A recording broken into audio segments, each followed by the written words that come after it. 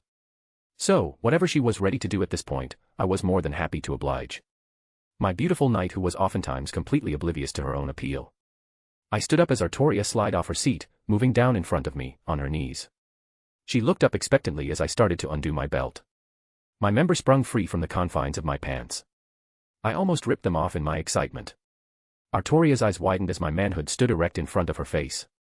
It's big, isn't it? Yasaka said, sliding right down next to Artoria. Two of my girls on their knees, for my own benefit. Will it fit? Artoria said in a hushed voice. Oh, it will, trust me. Yasaka giggled, taking her hand and giving me a little brush. All your cute, tight, holes will stretch right around him and you'll love every moment of it. But that's for the future, you wanted help pleasuring him like this, yes? Artoria nodded nervously. I wish to help relieve him. Good, we've talked about how to go about it. Would you like me to show you or do you want to take the reins? I will do it. She swallowed, her dainty hand slowly reaching up to grip me. Yasaka let go, giving Artoria freedom to do as she pleased. No need to be shy, do you feel how hard he is? That's all because of you. Artoria slowly ran her hand up and down my length, getting more used to the idea, her hesitation slowly dying down as she got more comfortable. Then, I shall proceed. Her face was still flustered beyond measure. She looked up and met my eyes before slowly moving her head. Her tongue stuck out as she made contact with my tip. I know she wasn't doing it on purpose, but the teasing was excruciating, to the point where I tensed up when her tongue started moving around my cock. Clearly inexperienced about it, but still it had its own charm. The awkward movements of hers only made the act all the more endearing. The fact that she was willing to do this for me, my innocent and sometimes naive Artoria was doing something so lewd, made it all the more special. My head passed her lips, and her tongue made sure to inspect every part that was inside her mouth. While the tip is his most sensitive spot, and where you should focus the most, you need to give the remainder of his cock attention as well. Yasaka stated. Artoria slid her head backwards, her lips popping off. Her eyes locked with mine again, her head turned sideways, and her tongue began making its way down my length. Her hand also began moving, massaging my tip as she made sure to lap up every part of me. There you go, he's nice and wet now. Yasaka's hand took hold of my shaft, moving it up and down. Artoria moved back to suck on my tip. Now you need to pump him nice and firmly while you try and suck out everything he has to give. Like this. She mumbled through my head as she slowly bobbed back and forward. Her tongue swirled around the tip of my cock. Her hand firmly took hold again, mimicking Yasaka's actions. There you go, but not too hard. Yasaka nodded, the combined effort of them both working down my full length. I could feel my toes curl up. Their continuous ministrations were really setting me over the edge. Add in the fact that Yasaka was sitting there teaching Artoria how to properly handle my cock, it really was too much to handle. Oh my, get ready. Yasaka let go, lining herself up beside Artoria. What do I do? The King of Knights let go with her mouth. Don't stop, pump him hard and quick and present your face. Give him a good reason to finish for you. Artoria looked up at me again, those pleading eyes of hers, both her hands firmly around my full length, hastily moving up and down. I desire your seed, Wilhelm. Her mouth was even slightly ajar, waiting for me. I couldn't hold back from that if even I wanted to. With a groan, the first rope of cum landed across her face. She let out a squeak of surprise, closing her eyes. However, she didn't stop. Even if it became a little awkward, she continued to milk me for everything I had. Each jerk of hers, more of my seed landed up on her face, and some landed in her mouth. There you go, don't stop. Even if no more's coming out, make sure he feels good until the end. Yasaka cooed, continuing to guide her. I felt myself relax, letting out a content sigh. Artoria's firm grip on my member finally released. Her face was dripping now, an erotic look counteracted by the sheer innocence she was exhibiting. Her tongue snaked out, licking around her mouth as she visibly swallowed everything that made its way inside. Did I please you? She asked, her embarrassment still evident despite the lewd act. You did wonderfully. I reassured her. I didn't want to coax or lead her before, letting her do what she wanted or what she set up and planned with Yasaka, but that wouldn't stop me from reassuring her however. Seeing her smile while she was still covered in I couldn't help but twitch even after finishing. She looked back down to see me still erect. You are still. Our man is someone who can go many times. Yasaka giggled, a finger of hers dabbing across Artoria's cheek before she put it into her mouth. Do you want to stop here, or do you want to keep going? I will make sure he is fully relieved. She said with a resolute tone. Aren't you daring? Yasaka chuckled, her hands moving up from underneath Artoria's arms. How about we give him something to keep him nice and hard? Her hands pawed at the first of Artoria's buttons. Artoria didn't resist in the slightest, nor did she even seem unnerved as Yasaka began undoing the buttons of her blouse. Pulling it down past her shoulders, her bare skin was exposed, with nothing but a cute blue bra to cover her. They are not very big, but I hope they are adequate for your enjoyment. Artoria mumbled, undoing her bra herself. Her actions were stiff, but she didn't hesitate to unclip her bra and dropped it to the side. She said that, yet I felt myself twitch uncontrollably in excitement. It was my first time seeing her bare chest. Oh sweetie, you have nothing to be ashamed of. Yasaka reassured her. Look at him, look how hard he's throbbing again. He's staying that way because of you still, these cute things are doing that to him. She sneaked a little squeeze of Artoria's breast, making the night squeak out with an adorable noise. She wasn't wrong. Her boobs, while modest in size, were very beautiful. I had to resist the urge to immediately start playing with them. Her pink, erect, nipples were so very enticing. We have plenty of time. I'll teach you every trick I know, Yasaka grinned coyly. By the intrigued look in Artoria's eyes, I was in for a very enjoyable evening. Asterisk asterisk asterisk asterisk. Lu ended. Scene changed.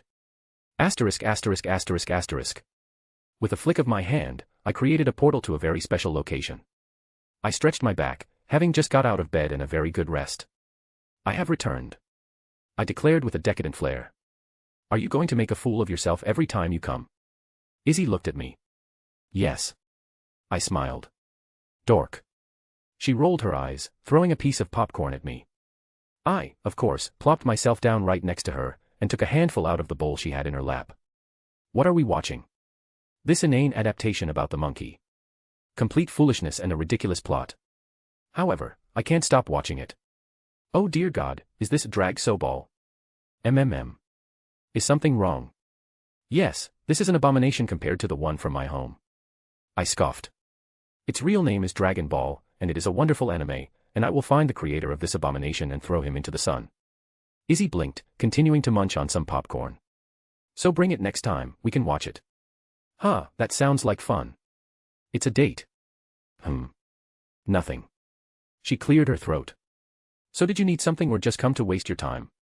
First, it's never wasting my time if it's with you. I replied, earning a little eye roll from her, however the little smile that followed was always nice. Second, I did want to ask you something. Ask away. It was about that whole Hades thing.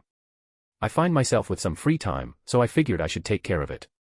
I sent a message to everyone about what happened, and they all agreed that it wasn't something I should put off. Yasaka especially didn't want Hades to get annoyed and come knocking, forcing the Shinto gods into dealing with him and intervening. Admittedly, the free time was all but forced on me. After, relaxing a bit, with the help of Artoria and to a lesser extent, Yasaka, I went home, took a nap that ended up being over a day in length. I guess I was really more strung up than I realized. Everything important was being handled right now, so I couldn't really focus my efforts on anything important. But I felt like doing something, and the way Izzy spoke, this wasn't going to be too strenuous. An unofficial meeting with Izzy at my back. I wouldn't be too on guard. That and I have a hard time not moving and sitting still when there's so much on my plate. That is probably wise. Hades would care little if he put you in an awkward position. Izzy nodded. So he's one of those kinds of gods then? Yes and no. I get along with Hades by virtue of being a similar death deity, but I won't deny that he can be rather hard-headed and rarely cares about the opinions of others. But he isn't unfair. That doesn't sound too bad. I know modern media likes to depict him as somewhat evil. But based on most texts I've read, he seemed much more approachable than his brothers. Those are more accurate. Hades was never one to cause too many problems. He stayed within his domain and did his job. Izzy stated. However, that does not mean you can take him lightly. He is extremely strong. I'm not ashamed to say that I'm no match for him. And he also has some very powerful subordinates. Thanatos himself answers his call. And even the night listens to his commands. That's not mentioning all the minor gods he has working for him. That's scary to think about. And you're sure he isn't hostile? I'm positive he has no hostile intent, especially if he went through me to convey his request. Izzy replied, sitting up straight herself. And you're in luck. About what? If you want, we can get this sorted now. She took out her phone. I spoke to him a few hours ago about something else, and he is currently available. I blinked, mulling it over. Sure, may as well. Is it okay to just drop in? I will send a message before we go. She started messing with her phone, presumably to do just as she said. I mean, why not? And you're okay just putting aside everything else and going with me? She put the bowl to the side, standing up. It's no trouble. I will be here if you require assistance at any point in time. It'll be interesting to see another realm of the dead. At this point, I'd been to several. Thanks, by the way. I appreciate you just abruptly doing this. Not that I anticipated our conversation going in this direction. I thought for sure it would probably take several days to set up a meeting or something. Most gods I've met, outside of present company, were usually sticklers for proper decorum in things like this, even if they're the ones wanting to meet. It's no trouble. She reassured me. Come, I shall open a pathway outside. She beckoned me outside. So you mentioned something about this before, can you just force your way into another realm like yours? I asked as she stepped down to the ground outside. I believe I mentioned before, you can sort of imagine all the realms of the dead as being neighbors. It's not too difficult to intrude on another's home, but I'm going to be polite and knock first. She explained. That familiar archway appeared, the same one she used to descend into Yomi itself. Okay, come along. I will lead you. She stated, a portal forming between the wooden pillars. I suppose some metaphysical acknowledgement happened. Because I saw no indication that both sides met and agreed to anything. I shrugged, following right behind her through the portal. Funnily enough, not much changed upon stepping through. The sky was still bleak, if slightly different in colors. The ground was dead and barren. The air itself was heavy with the scent of death. However, I heard the movement of water and turned to see where Izzy was staring. Sharon, it's been a while. I blinked at the person standing on a small boat amidst a black river. Lady Izanami. He greeted, his voice sounded wheezing. The man looked like a mummy if I were to be honest. He had no visible eyes, just sunken sockets. And his skin looked almost completely dried out. Lord Hades has given you permission, you need not take this path. Oh, I know. I usually pop in near his home, but I wanted to give Wilhelm the tour, so to speak. And I was dropping in abruptly. I know how Hades likes to make an impression, so I figured the time it took would let him prepare, killing 2 birds, 1 stone. The man turned towards me. He had no eyes, yet I could tell he was looking into mine. An interesting boy. The ferryman of the dead decided. Come along, I will give you your ride. Not often I'm not escorting the dead. Come, Wilhelm. I believe you will enjoy seeing this. Izzy ushered me again. And I was a little breathless. Besides being a rather deathly place, it was also an amazing sight.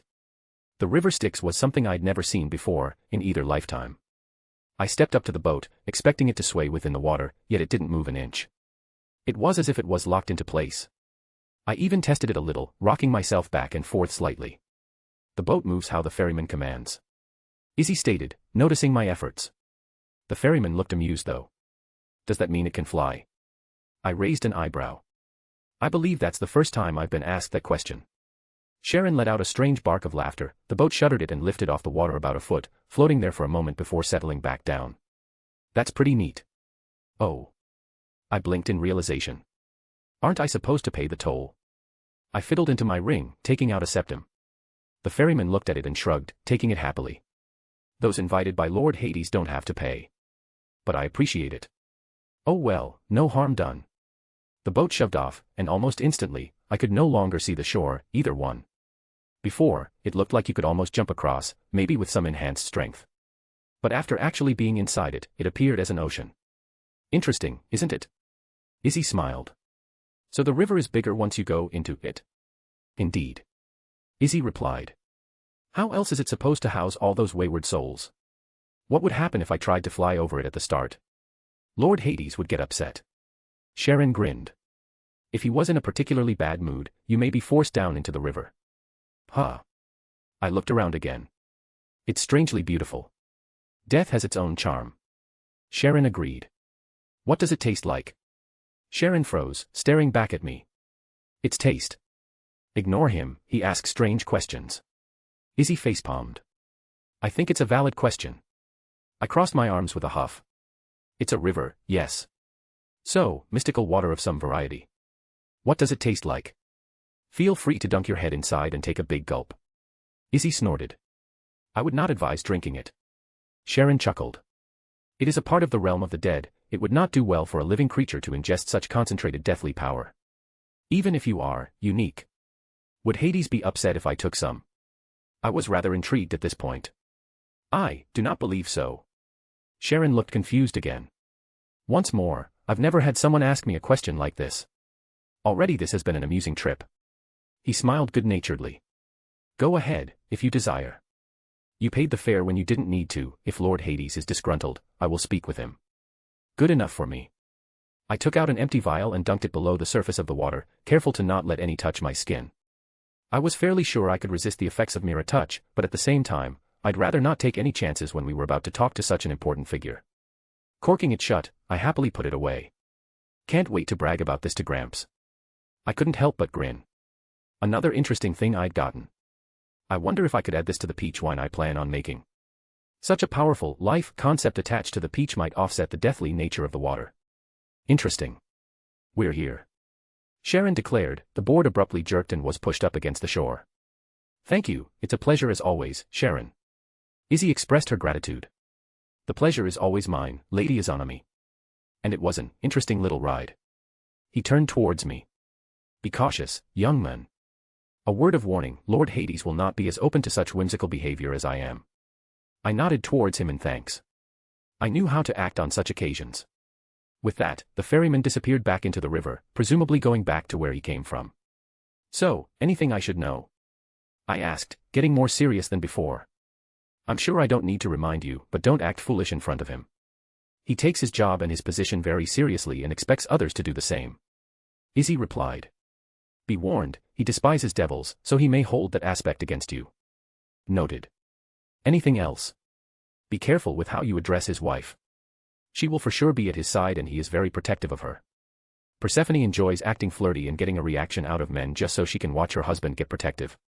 I don't believe she'll try anything since I'll be at your side, but it's worth remembering. Got it. It's not like I would flirt with another person's wife. As I told Medea once upon a time, I'm no home wrecker. It didn't take long at all for us to come upon a large building. A castle maybe. Something to that effect. Maybe temple would be the right word since it's Greek styling. However, once we got close to the gate, a massive shadow blotted out of the strained light source. With a crash, a huge figure slammed down upon the ground in front of us. 3 massive heads, lips pulled back in a snarl, teeth bared. The protector of the gate of the underworld stood before us. Frankly, it was menacing. Was I scared? No. But I could recognize it for what it was. A divine beast if I ever saw one. Easily on the level of NHGGR who appeared at the school. Though, that might just be while it remained in the underworld. What a good boy. Izzy broke the atmosphere as she started rubbing one of the heads of the mighty Cerberus. The dog immediately melted in her hands as it flopped onto its belly. Oh yes, look at you. I heard someone had another litter of puppies. She started rubbing the belly of the massive divine beast. One of the heads looked at me, it wasn't as on guard before. Hesitantly, I reached my hand out and it narrowed its eye. I placed it on the dog's head and began scratching. It relaxed immediately, its massive tongue drooping out of its large maw. What a beautiful creature. And such soft fur. I couldn't help but push my entire body into him. Oh, he's just a big softy. Aren't you, huh? A big softy. Izzy giggled as the massive dog licked her. Guardian of the underworld, my rear. Hades just wanted an excuse to have this big boy around without people saying things. The big dog rolled onto its back, leg kicking out as Izzy scratched behind its ear. How adorable. We're going to see Hades, all right. She cooed. Can we pass? The three had let out an ear-shattering bark in acknowledgement. Come along, Wilhelm. The mighty protector has been placated, we can proceed. Izzy gave the dog one last pat on the head. I sort of felt bad because Cerberus whimpered once we finally left. What an adorable dog. Basically just a big puppy. Once we truly stepped through the gate, things changed. Zeus with Mount Olympus, Poseidon with Atlantis. This right here is Hades' seat of power. This is where he is strongest. Izzy stated as we walked further inside. Braziers lit all around us, beckoning a path forwards. They lit up the area, trailing until they met a large flight of steps, where a figure waited above us on a throne. Lording over the entire underworld, a silhouette in the shape of a skeleton gazed down upon us, the flickering of flames revealing him in this desolate realm. Hades. At his side, however, was a woman, leaning against his throne. She gazed down at us with an amused look whereas Hades himself was completely indiscernible. She was, frankly, absolutely stunning. Midnight black hair, a very curvy body, and a beautiful smile as she smirked down at us. I could admit she was one of the most beautiful women I've ever seen, my own girls notwithstanding. But perhaps that was just due to her divine nature. Izzy could easily match her, but I was more used, maybe inured, to Izzy at this point. Izanami. The god of the underworld intoned, shaking the very space itself. What kind of abomination did you bring to my realm? He stated, looking right at me. Asterisk asterisk asterisk. If you want to read 7 chapters ahead or support me, visit my patreon.com/astoriforon. Chapter 320, Chapter 291. Oh hello Hades, nice to see you too. I'm going good, how are you doing? Izzy's dry voice carried through the chamber. What's that? You want to thank us as the gracious host you are, that we willingly came all this way at your request when there was no other obligation. Stop being mordacious, Izanami. You are not nearly as blind as those other fools, you should know damn well what I'm talking about. If you just expect me to ignore that blatant anomaly. I expect you to be nice. Izzy scowled. The god of the underworld twisted his expression, impressive for a skull, into something resembling a scowl in return. His glowing eyes focused on me, shining bright against the flickering flames. Human, devil, dragon. Just those 3 are enough to be called an anomaly, but they've happened in the past. No, you went and did something that's never happened before. Somehow, you obtained divinity. His words accompanied a pressure that descended upon me. I raised an eyebrow as I met his gaze, my shoulders shuddered slightly under the pressure. This was the first time I had a god here react this way to my divinity. Hell, Susanoo was more confused, and Amaterasu didn't even seem to care. Izzy took it in stride as well. This is an entirely new reaction. In response, I let my own divinity pour out. It surrounded me to push away his pressure, allowing me relax as his realm trembled. Is there a question in there? I finally asked/broke the stalemate/silence. While I agreed to Izzy to not act up, that didn't mean I would allow myself to be bullied. Though, it's not like I didn't anticipate this. The strong will always have the pride as the strong. It manifested in certain ways, and sometimes, you had to show that you're on equal if not equivalent footing. Honey. The woman next to Hades spoke up, placing a hand on his shoulder. Remember why you asked them to come. The pressure around us dissipated, and the god of the underworld grumbled. Is this how you intend to treat guests, Hades? Izzy crossed her arms with a clear frown on her face. I did this as a favor due to our relationship. If this is how I expect people I care about to be treated, I may rethink several things from now on. Your infatuation blinds you. The god muttered. It is a mockery of us. That a devil can obtain divinity, it shouldn't be allowed. He slammed his fist on his throne. How is it any different than any of the myriad races of the world getting divinity, Hades? Your nephew was a demigod that ascended to full godhood. Your brother is a centaur and possesses divinity, and he is revered across many cultures. And there have been plenty of humans over the years who have moved above their birth. Izzy countered. The god didn't have a rebuttal, but his wife spoke up. She's right, honey. You're letting your anger get the better of you. You too, Persephone. You're both ganging up on me. The god grumbled once more. Bah. Fine. He huffed, and a strange aura gathered around his body. His skeletal nature peeled back, an actual human-like appearance was revealed underneath. I apologize.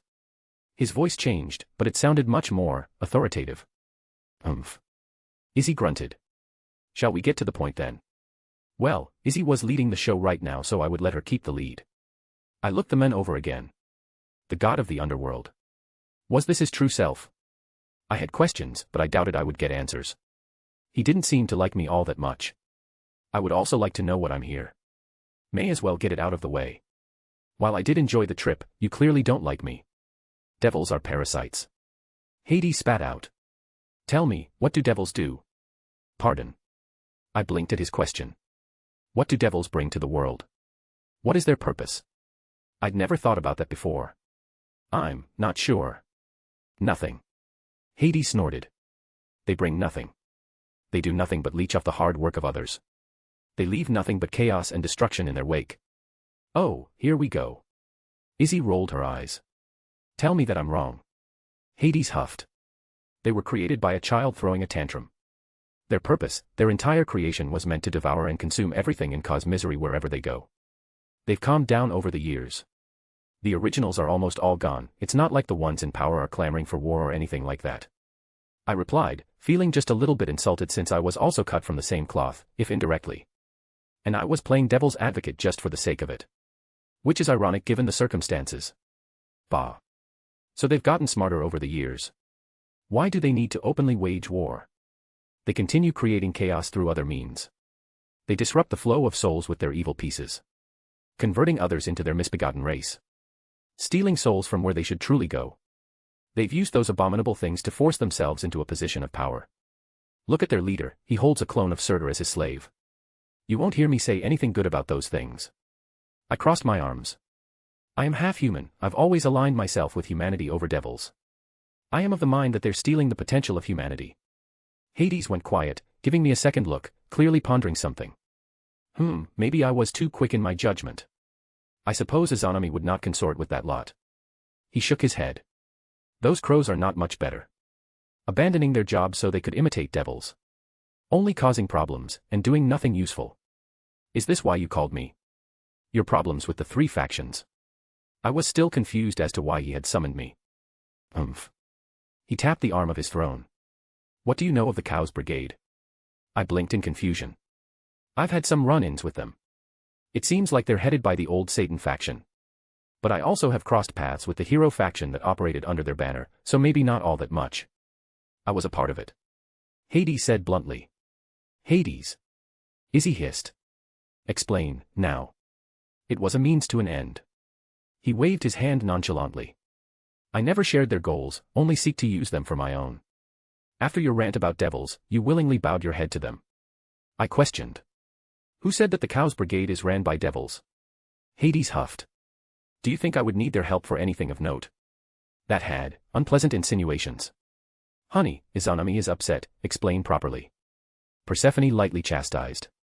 Fine. Hades grunted with a sigh. The world is in a precarious state. The three factions of the Abrahamic religion are throwing it into further disarray with every passing year. The devils merely by existing along with their blatant disregard for the status quo. The crows see fit to mimic the devils and do whatever they want. And the system left behind by the God of the Bible is unstable and making things worse, not better. You're talking about sacred gears. I stated. Yes, those unregulated devices that randomly appear around the world.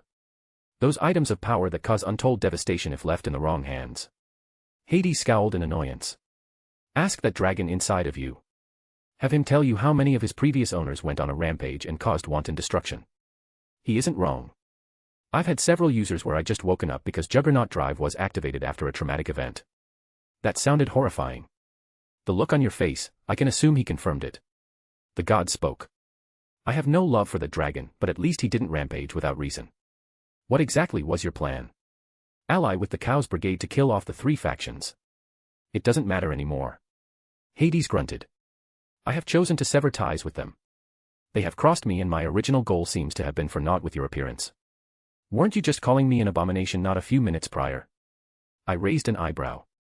I didn't expect you to have your own divinity. Hades growled in annoyance. Half human, half devil. Your dragon aspect comes from Drag within that prison of his. He raised his finger up, pointing at me. I wonder, does your divinity come from him?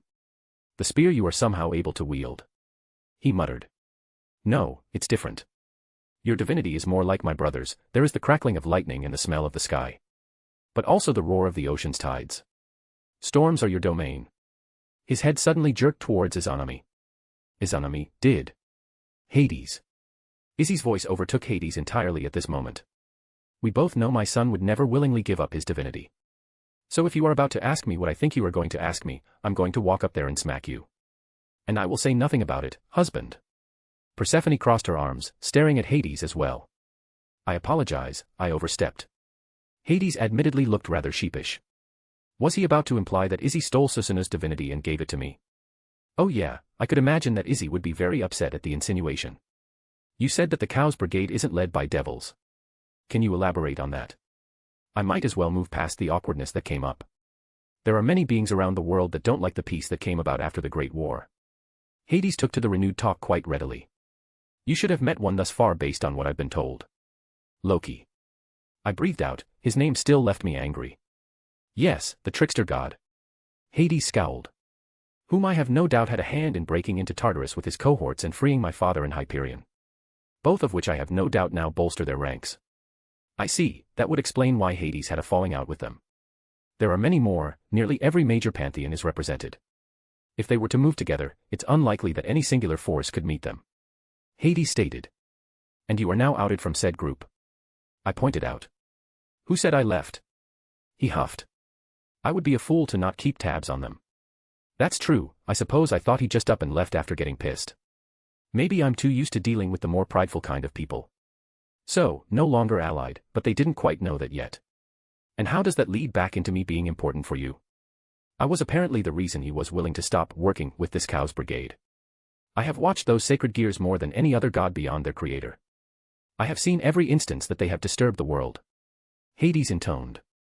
That spear specifically. I have seen it appear many times throughout the years, watching the users, and ever more since Yahweh had perished. You are an outlier. And the only explanation I can come to, something changed within the spear itself. I quirked a smile. Maybe something else in the system broke again. Bah, who are you trying to fool? There's only one entity that would allow you to use the thing with your nature as a half-devil. Even I could not overcome such contradictions, only the progenitor of both your species and the object itself.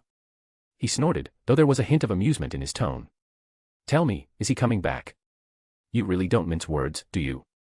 I couldn't believe Hades of all people was the first to realize outside of those I told. Say that he was in the midst of reviving. What benefit would that be for you? Because he clearly wanted this to happen based on what he said. If that one comes back, then he can clean up all the messes he made. Hades huffed in annoyance. The devils, the fallen angels, and the sacred gears that have gone out of control. Then I can finally stop being disturbed by all these annoyances and the world can go back to normal. Was it really that simple? This god admitted to working with people I absolutely despise, and his entire reasoning was to fix some perceived wrongs in the world. Wrongs that, I couldn't help but admit were true. Sacred gears were causing problems because they weren't being properly regulated by heaven's system. Devils and fallen angels, how many issues had they caused just by doing their thing? Hell, just look at evil pieces like he said. So it all comes down to, you're asking for my help. Hades scowled and his wife started giggling. In more words than needed, yes. I share my husband's sentiment as do many others under our rule. We are asking for your help and offer ours in return. It may seem strange to you, but we would like the biblical God to come back. We have no ill will towards him, and hope that we can help facilitate his return at a faster pace. Persephone stated. Frankly, the whole idea caught us off guard, but my husband is adamant that the only plausible explanation was such. I turned to Izzy and she gave me a reassuring smile. So I would trust her judgment since she hadn't made an effort to stop the talks. It's true, the possibility for his resurrection has opened and I've conversed with him at one point. I admitted. I wasn't against helping him revive, I had already done some of that so far. To actually hear it. Persephone whispered. How? It shouldn't be possible, he truly died. His divine power scattered, his essence was utterly dispersed. There should have been nothing by remnants remaining, nothing large enough to have a consciousness. Even the tiny spark that existed in the spear, it would never turn into something greater. It was called a dying wool for a reason, and it couldn't evolve into something more unless some absurd circumstances presented themselves. Hades appeared to be thinking aloud before taking a long sigh, looking rather tired himself. I won't ask the circumstances, I find it unlikely you would reveal them at this point. Well, he didn't have his head up his ass to realize that. His former arrogance before was understandable. Not easily ignorable, but understandable considering what exactly he was. Maybe if he had been nicer, I would have opened up more. But as it stood, this was pretty much what he's getting from me, and that's mostly as a favor to Izzy. Slowly, the god of the underworld rose from his seat, taking bated steps down the towering stairs. Come, let us take a walk. I believe that my wife wishes to speak with Izanami. Hades casually strode forward, hands behind his back. Honestly, he did appear very regal and magnificent, even if I didn't have a particularly good opinion of him at the moment. Izanami was correct, you were invited as a guest, and I have shamed myself with not respecting that. I suppose it wouldn't hurt. I really didn't believe he would do anything in these circumstances. He seemed like the kind of person who would look you in the eyes when he stabbed you, not do it in the back. Lead the way. I let out a breath. Kia. He's just like you said, and he's so cute. Hades and I started walking out, and I abruptly turned around to see Persephone throw herself at Izzy, excitedly talking about something, and Izzy had an adorable blush on her cheeks. That way leads to madness. Hades snorted as I turned back towards him. Centuries I have been married, yet I still do not understand her mind sometimes. I have given up on trying. Come. There was a fondness in his tone. Well, if there was one nice thing I could say about Hades thus far, he really seemed to care about his wife. It was the small things that were the most noticeable, the little looks he threw her way. Some people seem to think you needed big gestures to be romantic, when it's often the opposite. Many little things are what relationships are built off of. The excited words of the goddess died out as we walked further away. Rather, our quiet steps were the only noise. Rather empty, isn't it? In a normal day it is not. I have thousands upon thousands of reapers that answer my call. On an average day, there are many voices that fill this place. I merely wished solitude for the evening, thus I had dismissed them for the remainder of the day.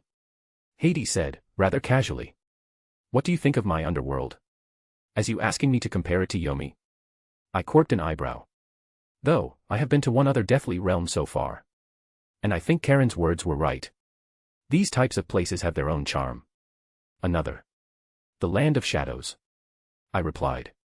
Scat Hacka's existence wasn't much of a secret anymore. Ah, yes. We had a long discussion regarding your companions during the recent incident in Devil Territory. Hades nodded in understanding. I was under the assumption that she was dead. She got better. Hades snorted, there appeared to be a slight tug at the corners of his lips. That reminds me, will you be attending that conference amongst the other factions? It was the target of the last meeting I joined amongst the Cows Brigade. What conference? I tilt my head. You don't know. Hades blinked. Perhaps they have yet to contact you. It was the talk amongst those devils. They were set on attacking the peace talks between the three factions that were going to happen. Due to recent events, other factions had since joined in. The spies amongst them relayed the news that they would be extending an invitation towards the yokai as well. I had assumed you knew. I furrowed my brow, many new thoughts filling my mind at this revelation. I haven't heard a word. Curious. Hades replied. Should I be worried in case we go? Which was a big assumption. I don't know any of the details at this point, but I would like more information. Loki was adamant that they not cause problems. His logic was sound, thus the devils seemed cowed. However, they are not known for making intelligent decisions. Loki again. Do you have any interest in these supposed talks? I asked. If I were still aligned with the Cows Brigade, I would be vehemently against them. Hades admitted without a second thought. As many problems that those bats and crows cause, they are forced to mind themselves due to the implications of war between themselves. Knowing how they act, this peace will only further embolden them to do as they wish. Have you not thought about intervening yourself? The thought had crossed my mind. However, I have a duty to my own people. How many of mine would I lose if I chose to fight? And even if I do not get along with my brothers most of the time, they would inevitably be pulled into any conflict. Regardless of my course of action, any direct attack would continue to escalate until the world was engulfed. That's true. Especially with this new information that there were apparently a bunch of other deities or beings of equivalent power/status out in the world actively pushing for chaos and war, if not other schemes that would bring about suffering. We walked out from his sort of temple castle back towards the gates. Immediately, we were set upon by a familiar dog. Cerberus, sit. Hades commanded as the massive dog scampered over. As soon as the words left his mouth, the divine beast promptly sat right now. Good boy. Hades had what seemed to be a rare smile on his face as he walked over to pet it. He really is. I walked up, taking one of his heads for myself. You wouldn't happen to want a pup, would you? I have many, and Persephone has been on my hide to get them homes. Hades chuckled, which caught me off guard. Honestly, he seemed like a completely different person than before. I couldn't take care of one, and I already got myself a familiar. I flipped my hand over, producing my hat, and gave it a little pat on the back. Sir Wiggles jumped out. He excitedly twitched his nose, inspecting the new area. Cerberus looked excited as well. His middle head tilted down, sniffing Sir Wiggles as my familiar did the same to him. The large dog stiffened, jerking its body. It jumped in place, quaking the ground, but it came off as playful. Sir Wiggles turned into a streak of lightning, jutting all over the place as the massive dog began chasing him. Does that rabbit possess divinity as well? He's a long descendant of a god. Our bond just jump-started it, so to speak. I replied. I admit, this is not how I envisioned this meeting to go. Hades raised his hand up, and 2 chairs seemed to rise out of the ground. He plopped himself down without a second thought, watching the 2 animals play. I sat down in the empty one. And how did you envision it? I expected a young devil that was too absorbed in his own power. I made a mistake. I should have been amicable from the start, thus things would have gone smoother. Hades replied, propping his head up with his arm. You really don't like devils, do you? Hades snorted. Do you? He gave me a sideways glance. Those devils amongst the Cows Brigade would not cease their prattling when it came to you. Even if I did no investigations, it's clear you have no dealings with the devil faction. I have one devil I truly care about, and by extension a few that I would lend a hand if I thought they were in real trouble. I wouldn't bat an eye if the faction as a whole ceased to exist, though.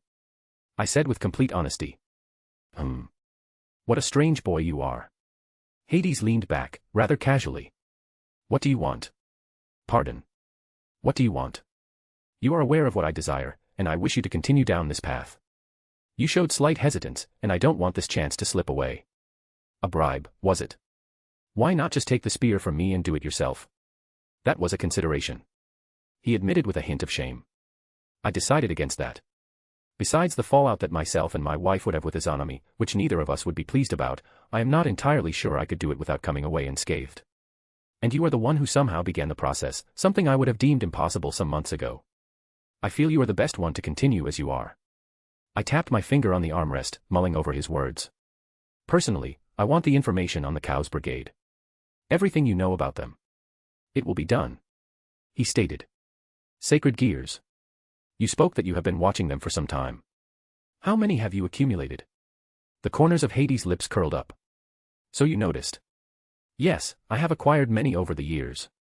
Unfortunately, they are slippery at the best of times. I have a little less than 100 and I rarely care for those below a certain threshold. We will be going to war with the Fae soon. Pick out some easy-to-use or straightforward ones. I want to hand them over to the yokai. You are leaving it to my discretion. I shrugged. This relationship is rocky from the start. It's built almost entirely on Izzy's goodwill. If you want to help me, then show it. Right now, he needed me much more than I needed him. In fact, I didn't need him for anything, yet he had an apparent vested interest in Big G's revival. A fair statement.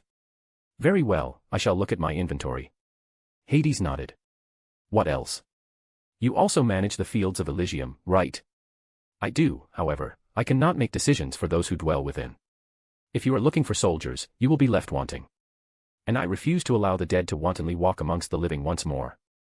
Even with my power, no, especially with my power, allowing the dead to live again is no simple feat. The dead cannot lead the living.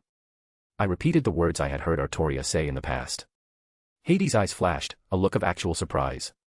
I think it was the most I'd seen him emote this far. You understand, how surprising. How about a temporary vacation? I am willing to listen. Veterans, heroes, tacticians, that sort of thing. I think you have Odysseus amongst your people still. I would want to borrow them, merely for training purposes, no actual fighting any battles. Once the war beings, they'll return. So, no more than 4 months. Hades tapped his chin, looking deep in thought. An interesting request, and not one that's inherently too difficult to fulfill. There would have to be rules. They will not be allowed to leave that dimension of Kyoto, if any are willing to oblige, that is. I have said the fields of Elysium is not a place I will casually extend my hand, nor can I. I may oversee it, but my siblings also have a vested interest. Completely fair. I don't know what it's like in the fields, but I offer the worldly pleasures available, within reason of course. Hades snorted. That will sway many, and others will enjoy the novel experience, I'm sure. Those are my personal requests. Otherwise, there is something I think I need to help him. Speak. Hades turned more serious again. The holy relics. I leaned forward, producing the true Longinus. It stabbed into the ground right in front of us. I have a feeling that the key is within them. Well, a part of it at least. The holy relics. You speak of the spear, the mantle, the nails, the grail, and the cross. Yes, I can see how they would be useful, they all seem to contain an aspect of him. Kokabeel. I let out a breath, still annoyed at the mere mention of his name. You've heard, so I won't repeat it. Suffice to say, I used the spear to take away his holy power. It helped a little bit, but it's also not something he would be willing to do on most occasions. I have been tempted to say to just contact the angels and tell them the truth, but I fear they would be blinded and try to use the entirety of their accumulated faith and power to try and revive him. Hades let out a sigh. There's too much missing still. Yes, you seem to understand much for your age. Hades eyed me again. It is not a simple matter as powering up the wisp inside the spear. He broke apart, shattered and scattered to the winds. Things need to be replaced for him to truly revive. Right, trying to revive him without any pieces together wouldn't work. They would just keep pumping heaven's power into it and nothing would come about. Like trying to glue back together a shattered window, except, most of the pieces were lost and you're just trying to fill in the gaps with more glue. It might, eventually work, but it would be an abomination that returned. I will look into them, I have no immediate answer. Hades stated. That's fine, this isn't something that can be rushed. As ironic as it is to say, it's a miracle what's happened thus far. How strange it was. I, a half-devil, son of Lucifer, and a pagan god, were conspiring to resurrect the god of heaven. I wonder if I could get him to name me a saint when this was all done. Would have been fun to tease Jean about that. I missed her. I perked up from my thoughts, Sir Wiggles landed right in my lap a second later, and the big dog came running over. I haven't seen Cerberus in such a good mood in a while. It appears he has made a friend. Hades happily pet the big boy. I had a thought. I looked into my ring and found something that I think Cerberus would like. Within a breath, 3 large bones dropped down in front of us. The dog went ecstatic, each head happily grabbing one up to chew on. Dragon bones. Hades raised an eyebrow. I had some extra laying around. I shrugged. I was a little surprised he recognized them as dragon bones so easily though. Always had a soft spot for animals. Hades flicked his hand towards me, a drachma coin appeared between them as he handed it towards me. You may reach out to me with this in emergency. I took it, eyeing the thing suspiciously. You're really being generous here. You underestimate how important this is to me. Hades replied. Maybe I really didn't understand the real implications and how much Hades was dealing with. And it wasn't my place to question what he was or was not allowed to value. Do you play fetch with him? I put the coin away in my ring. Hades smiled again, a rare sight thus far. A massive ball appeared with a wave of his hand and Cerberus immediately got excited again. Asterisk asterisk asterisk. That was an interesting experience. Most gods are rather eccentric. Izzy sighed. However, it seems as though Hades had a fairly good impression of you by the end. You mean when he stopped looking at me like I was a devil? I snorted. Unfortunately, Hades has his hatred for a reason. He was there when they were first created, and his realm is the closest, relatively speaking, to hell. He has had to deal with their problems for many years. I'm willing to keep an open mind. If you weren't the one vouching for him, I wouldn't have been this trusting. But he made the effort and swallowed his own pride there to lower himself to work with me. I would give it a chance. I pushed open the door to my home and was greeted with something I did not think I would see. Izzy peered over my shoulder to see why I abruptly stopped in the doorway. Welcome home. Yasaka smiled. I returned the smile happily. Artoria also perked up with her own cute smile, one that would always make my heart melt. I made sure to greet her just as warmly. Though, there was one other person in the room. I admit that I felt myself get rather protective again with her in sight. I walked over and she stood up to greet me, my arms wrapping around her immediately. I happily buried my face right between those large mounds. It's good to see you too. Vanillana giggled. Missed you. I muttered between her cleavage before turning my head up. Are you okay? I'm fine. She smiled brightly. And I never properly thanked you before. As long as you're okay, it's fine. Such a sweet man. I felt her hand run through my hair. I couldn't help myself, I leaned up and claimed her lips, which she happily reciprocated. She was the one to break the kiss. You're going to make the others upset if you keep focusing only on me. She playfully swatted me. Oh, don't worry, he does this to all of us. Yasaka interjected with a little bit of humor. He gets very protective when any of us are in a mood or have something emotional happen. I believe when Mordred first appeared, and I was still having conflicting feelings, he was never out of reach for long. Artoria smiled brightly. For me it was rather recent with the attack. Yasaka chuckled. He even did the same for me when Susanoo, the brat, blew me off. Izzy took an empty seat. Before he went to beat him up, apparently. Is that the reason? Venelana looked surprised. Did he not tell you? Izzy snorted. Susanoo was supposed to come and meet me after many years. He decided to visit a brothel and play around. Wilhelm here got upset on my behalf and went to have words with my son. You know how that turned out. That doesn't sound like me, I said with a complete straight face. Venelana playfully pulled on my cheek. Yes, I suppose I imagined having to scold 2 children after they caused storms off the coast of Japan. Izzy rolled her eyes. I said it before, but it really is pleasant to see how well you all get along. Venelana spoke up and I realized she had been here for a while at this point. And thank you, Lady Izanami, for my earlier request. Think nothing of it. Izzy waved her off. Yasaka and Artoria looked very relaxed. I assumed that whatever talks they had with Venelana went well. Especially Artoria, I knew she was the one with the most reservations, but she looked utterly peaceful right now. And looking at her face, I can't help but remember what happened yesterday. I wanted to do more things with her. I will have to properly thank the others as well. I have yet to have the opportunity. Venelana added. Unfortunately, that won't be possible this time around. It is poor timing, but what can do you? Yasaka simply shrugged. And it's not like this will be the last time we get together. Having you over has been absolutely lovely. But when everyone gathers, I'll be sure to pass on your thanks. Yes, it has been very pleasant, and I hope to schedule more time. Artoria chimed in. Wait, what's going on? I looked around. Yasaka reached down her kimono and pulled out a letter. It had a beautiful writing on the front. Remembering what Hades said. Let me guess, an invitation to a peace meeting. Yasaka blinked. Yes, that's exactly it. How did you know? Izzy let out a laugh, shaking her head. When I was talking to Hades, he mentioned. Venelana was suddenly on top of me, her lips pressed against mine. I certainly wasn't against this, but it was the suddenness of it that had taken me by surprise. Don't forget who I am, she said quietly, breaking the kiss. I don't want to cause any problems in case you say something sensitive in my presence. Oh, right. I was asked to bring that letter along because I mentioned being invited over for tea. She glanced at Artoria. But I don't want to make my presence awkward, so I will separate myself and let you all talk it over. Thank you, Venelana. It really has been lovely to have you here and I look forward to it again. Yasaka stood up. Oh, it was wonderful to meet you. I can't wait to meet my other harem sisters once everything gets settled. You're going already? I whispered. Some things come with time. You can't force trust to develop so easily. She smiled, placing a light kiss on my lips again. I really hated seeing her go. The teleportation circle lit up after everyone said their goodbyes and she disappeared from the house. I can see why you are fond of her. Artoria was the first to speak up. Well, he does enjoy large chests. Yasaka grinned. Izzy rolled her eyes.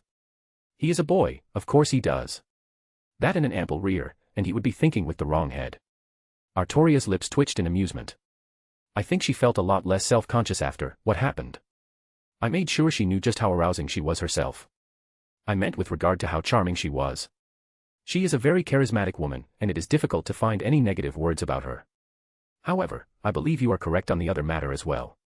Yeah, I'm a perverted person, water is wet, the fire is hot. I huffed. And yes, she was very endearing and easily approachable during my first time meeting her. But what's this about an invitation? Hades only told me a few things and not many details. I'm surprised he told you anything of the sort. Yasaka replied. He doesn't seem the kind of person to do something like that. It was an odd experience. I left it at that. I have already put out a message, everyone is gathering and they should be almost all ready. We can head over now if you prefer. Yasaka offered. May as well, this is going to be on my mind regardless now. Yasaka tossed a parchment onto the table in front of everyone. When she said everyone was gathering, she meant more than just us. Of course, my girls were here, minus Meridia, but she was listening in. Also joining us was Nurarihion, which wasn't a surprise. He was accompanied by a few of his closest as well. And not just him, Yasaka also had a few elders along with her. They stood to the side, rather stoically. They gave respectful nods to all of us. I had expected some kind of antagonizing, but maybe I was thinking too much about it. I guessed we'd done a lot to help out without asking for anything in return. Lots of goodwill. And Arthur was also in the room, if staying towards the back. I gave a brief overview, but you all know why we're here. Yasaka looked around the room. The devils are inviting us to some kind of peace conference. Nurarihayan scoffed. Since when do they care about us? Since we have people who can fight gods. An elder next to Yasaka snorted, and eyes landed on me. Well, I'm happy they also considered me one of their own and not simply Yasaka's lover. Tell them to shove it. One of the rougher members next to Nurarihayan grunted. They've never helped us before, and only fucked us over. Now they want some kind of peace meeting when it's convenient for them. Can we afford to ostracize other factions further if we have a war on the horizon? Artoria was seemingly the voice of reason. Her words carried a bit of weight considering she was more or less representing the Pendragon family and was aiding the yokai with their forces as well. Swallowing pride may be required, as unfortunate as it is. As much as I don't want to agree, we do have bigger problems than devils trying to play games like this. Nurarihayan reluctantly agreed. To further emphasis, it also may not be wise to forego connections to the other factions that are appearing. Scathach stepped up to the table, picking up the parchment. They speak of both the Norse gods having a representative, and one from the Celtic pantheon, however it lacks names to go with them. Odin and Luff. I spoke up, earning attention again. Are you sure? Scathach asked. Yes, I had it confirmed by Hades. I nodded. The Greek god of death. Nurarihayan stroked his chin. I can confirm his words. Izzy appeared next to me. I was present for most of the conversations. However, Hades is privy to certain information and relayed some. I don't think anyone doubt him, just surprised at the source. Yasaka stated. Speaking of Hades, while everyone's here like this, I was able to get a few things out of him for helping with some other matter. He's going to supply us with a few more sacred gears, and I managed to negotiate him lending some people from Elysium to help us train for about 4 months. May as well get that out of the way. Oh. Nurarihayan's eyes brightened. That would definitely help with training the new recruits if we got some veterans from the old days. And sacred gears are always welcomed. Yasaka looked ecstatic. And if we weren't in a public meeting, I may have had my clothes torn off already. Though, she quickly reined herself in. Important, but we'll discuss it later. Thank you, Wilhelm. Aren't Luff and Odin both heads of their pantheons? Why would they be coming? Jin had been a little quiet, not adding much until now. That's the question, isn't it? Nurarihayan looked thoughtful. I believe the answer to Odin may be the opponent I faced. Scathach stated with a scowl. I can confirm his identity through Hades too, but don't spread my meeting with him around. I decided to speak up about that tidbit as well. Nothing in this room will be spread, don't worry. Nurarihayan was the first to reassure me. Nods all around the room and they had looks of conviction on their face. I didn't doubt his words. It appears we may have to attend, regardless of desire. Reika didn't look too pleased. It wouldn't do well to ignore other factions. Yasaka groaned. The devils, the fallen, and the angels, we could disregard them like we have in the past. But now, their voices are directly backed by 2 other powerful factions. This is getting much more complicated. What do we even have to gain from this? I asked, looking around. I honestly can't think of anything substantial. I mean, could we gain things? Most assuredly, but do we really need anything that would link us with people we generally don't like? Admittedly, resources wouldn't be remiss. Yasaka let out a sigh.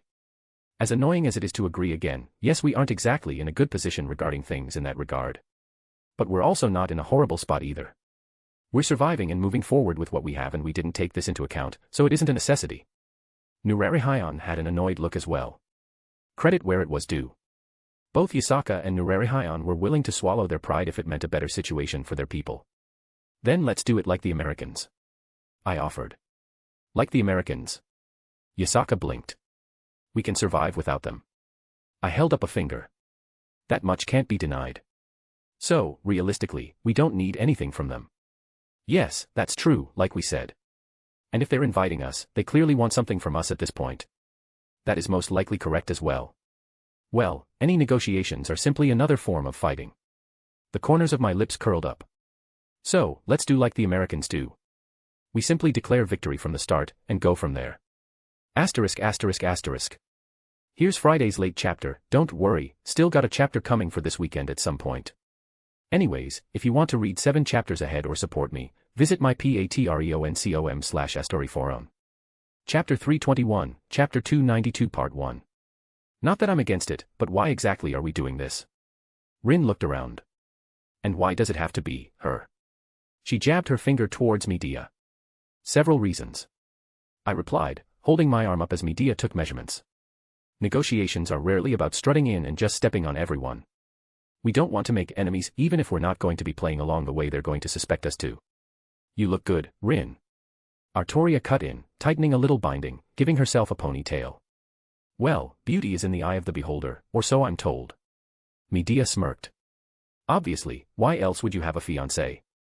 Rin shot back as those two did their usual song and dance. But how does that whole spiel tie into why we're doing this? I was getting to eye it. I jerked as Medea tugged on my arm. The best method is to use little things to eke out some kind of verbal advantage or set a tone. Tell me, what do you think when you see the enforcers of the clock tower making a move? I guess they're kinda intimidating. Most magi stay away from them when they're on the job. Exactly. They're no nonsense. They're setting a tone that they're all business.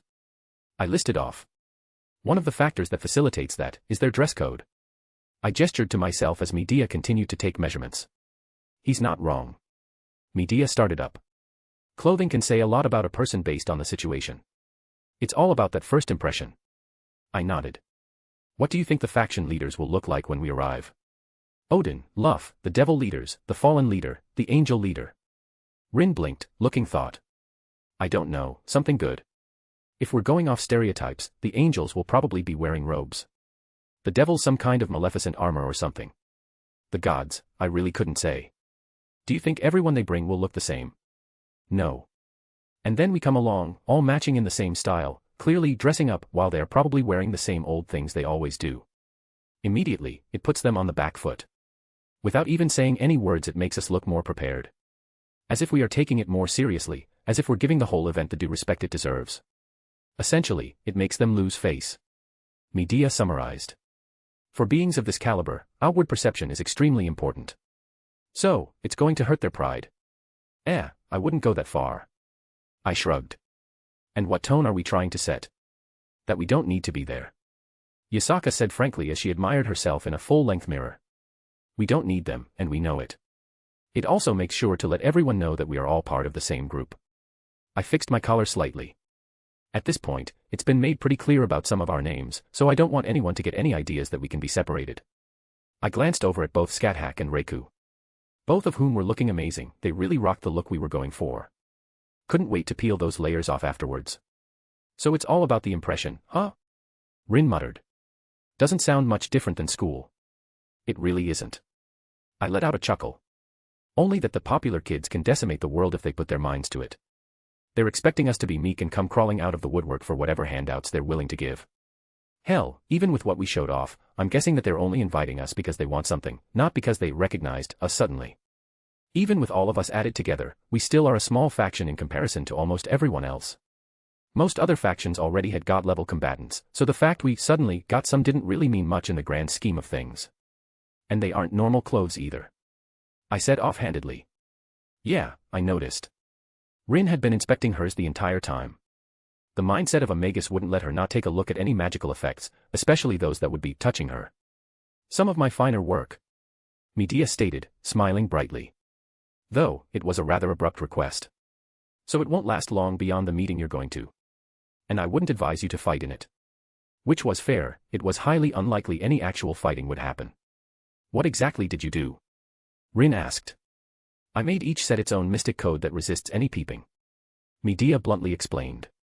Peeping. Rin repeated with a look of confusion. Once we get there, they're all going to try and get a measure of us. That could mean anything from simply looking us over and trying to deduce anything that way, or using any other mystical means such as mystic eyes or magic to look deeper. I explained. Yes, Odin I believe will be able to see through most deceptions and any falsehoods. So it is wise to tread carefully. Scathack spoke up as well. So these clothes will stop a god? Of course not, you silly girl. Medea scoffed, almost comically in their little game. But it will resist surface-level attempts. Meaning, if they want to go around whatever protections that Medea added, it will be noticeable. I elaborated. It goes back to what Medea said, if a god is forced to go to such lengths for something so mundane, they will lose face in front of the others present. And we could call them out on their behavior, making it even more awkward and setting ourselves in a better position. And maybe more importantly, it would annoy them. Gods don't like being denied, even for the most simplistic things. Tell them no, and they want to know more. Sounds really petty. Welcome to politics. I opened my arms with a laugh. It really is very trite when you get down to it. Yasaka let out a sigh. But most faction leaders tend to have very inflated egos, so this is what usually happens in these sorts of things. You forgot the most important reason for doing this. Jin happily exclaimed, taking a little pose to show herself off. She looked exceedingly beautiful. I don't think I remember seeing her in anything but her own dress before. The lighter tones really complemented her beautiful shade of blue. Well, it's rather obvious, so I didn't think it needed mentioned. I shrugged. What's the most important reason? Rin blinked, still not catching on. Not that I could blame her, her education was lacking. And that wasn't meant in an insulting way. She basically raised herself and had to do everything on her own. The fact that she made it to this stage with her own effort just exemplified her talent in so many ways. It makes us look damn good. Yasaka flicked her tails, spinning around. She was the only one wearing a skirt and it was cut high, showing off those wonderful legs of her. Yet, it also retained the elegance that was expected of her as well. And draped over her shoulders was her iconic haori she tended to wear. It's kind of funny, we sorta look like Yakuza with Yasaka as our head. Other than Yasaka, we were all wearing pretty much the same thing, with obvious variations for each person to match them explicitly. It showed off that Yasaka was the main character in this little rendezvous we were having, while everyone else was the supporting cast. She would be the one doing the majority of the negotiations as even Nurarihion wasn't attending. He wanted to continue with the whole attitude they already cultivated about not wanting to deal with devils and such. They already had a talk about what they both wanted and what they were willing to do to obtain those things. And the old man was willing to hand over the reins to Yasaka to let her handle the dirty business. So, Yasaka was representing the yokai as a whole. However, he sent a representative. Ayatabo was outside, along with Soma from Yasaka's end. Specifically, Nurarihion needed to send someone high enough up, but also low enough that it didn't disrupt his position that he was taking. Such, Ayatabo who was the third seat under Nurarihion fit the bill. Not to mention, the man was already acquainted with most of us and had a good head on his shoulders and knew about our circumstances. Really, that's the most important reason. Rin snorted. Not that I don't agree. She did a quick turn around to admire herself in the mirror. It's as you said, presentation. We look confident, and it shows. That goes a long ways in things like this. Our small faction is completely at ease coming before these other big factions without an iota of awkwardness or fear. And that wasn't just because I enjoyed every opportunity to dress up. And I wasn't the only one who shared these sentiments. Artoria said something about how it was nostalgic based on something she wore during the Fourth Grail War. And I think they were all enjoying it. A little amusement before we had to get serious and down to business later. Seeing them all dressed up in suits with various degrees of customization. It was really fun to watch them all like this. Master, will you be okay? Reiku sauntered over, fully ready to go. I had to say, these clothes hugged her curves in all the right ways. You know who will be there. I grimaced slightly at her words. She was the only who knew about my past the most. She was privy to many more details specifically through the application of the dream cycle we shared. I turned around, taking her into my arms before stealing her lips. The deep kiss only lasted for a brief moment before I broke it. I have you, and I have everyone else, what do I need to feel upset about? I won't lie and say that there aren't some unpleasant feelings that come to the surface when I think about it. But I'm also not that same kid from all those years ago. I had my own family now, one of my own making. So, fuck him. Why did I have to feel like shit? He should be the one that has to feel like that due to his own fuck-ups. That should do it. Medea stated, stepping away from the last person she was fiddling with. She did quick and meticulous work. Funnily enough, putting together everything was the quickest part for her. I told her what I wanted a couple days prior, and it merely took that long for her to get designs ready. Magic really was a cheat. For a rush job, I think I did fairly well. Medea smiled brightly, hands on her hips as she looked around the room. Your work is as wonderful as always, Medea. I didn't hold back on the praise, she deserved every bit of it. Of course. The witch preened. And with that, I'll be heading back to my hubby. You can have your dick measuring contest with those gods or whatever. Fiancé. I managed to throw out before she left the room. Though she merely raised her hand up, middle finger extended without even looking back. Are we prepared? Yasaka asked. About as well as we could be. I brought out the staff of Magnus, tossing it to Jin before taking out my own mirage. I admired it for a moment before also taking out its accompanying sheath and sliding it right in, keeping it in my hand. You're in the hot seat, are you prepared? As well as I could be. She chuckled. Scat Hack walked over, spear in hand as she swung it over her shoulder. Be at ease, you shall not be alone. Indeed. Artoria nodded in solidarity, the sound of metal being pushed into a scabbard accompanied her words. She fastened Caliban to her hip, presumably borrowing it from Mordred.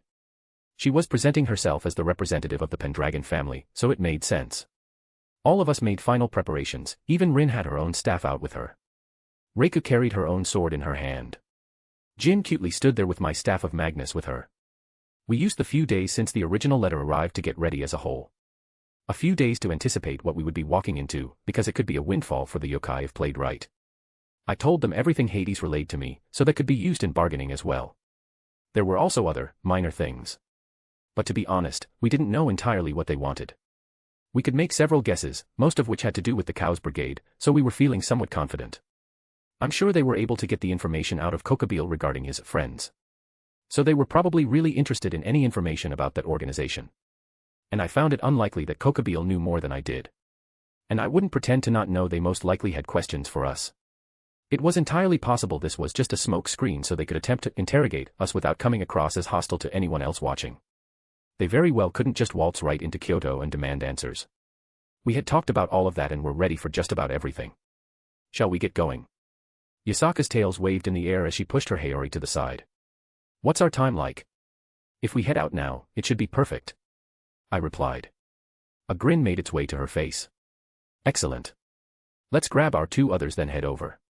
Yasaka went and pushed the door open, two familiar faces were waiting on the other side. Lady Yasaka.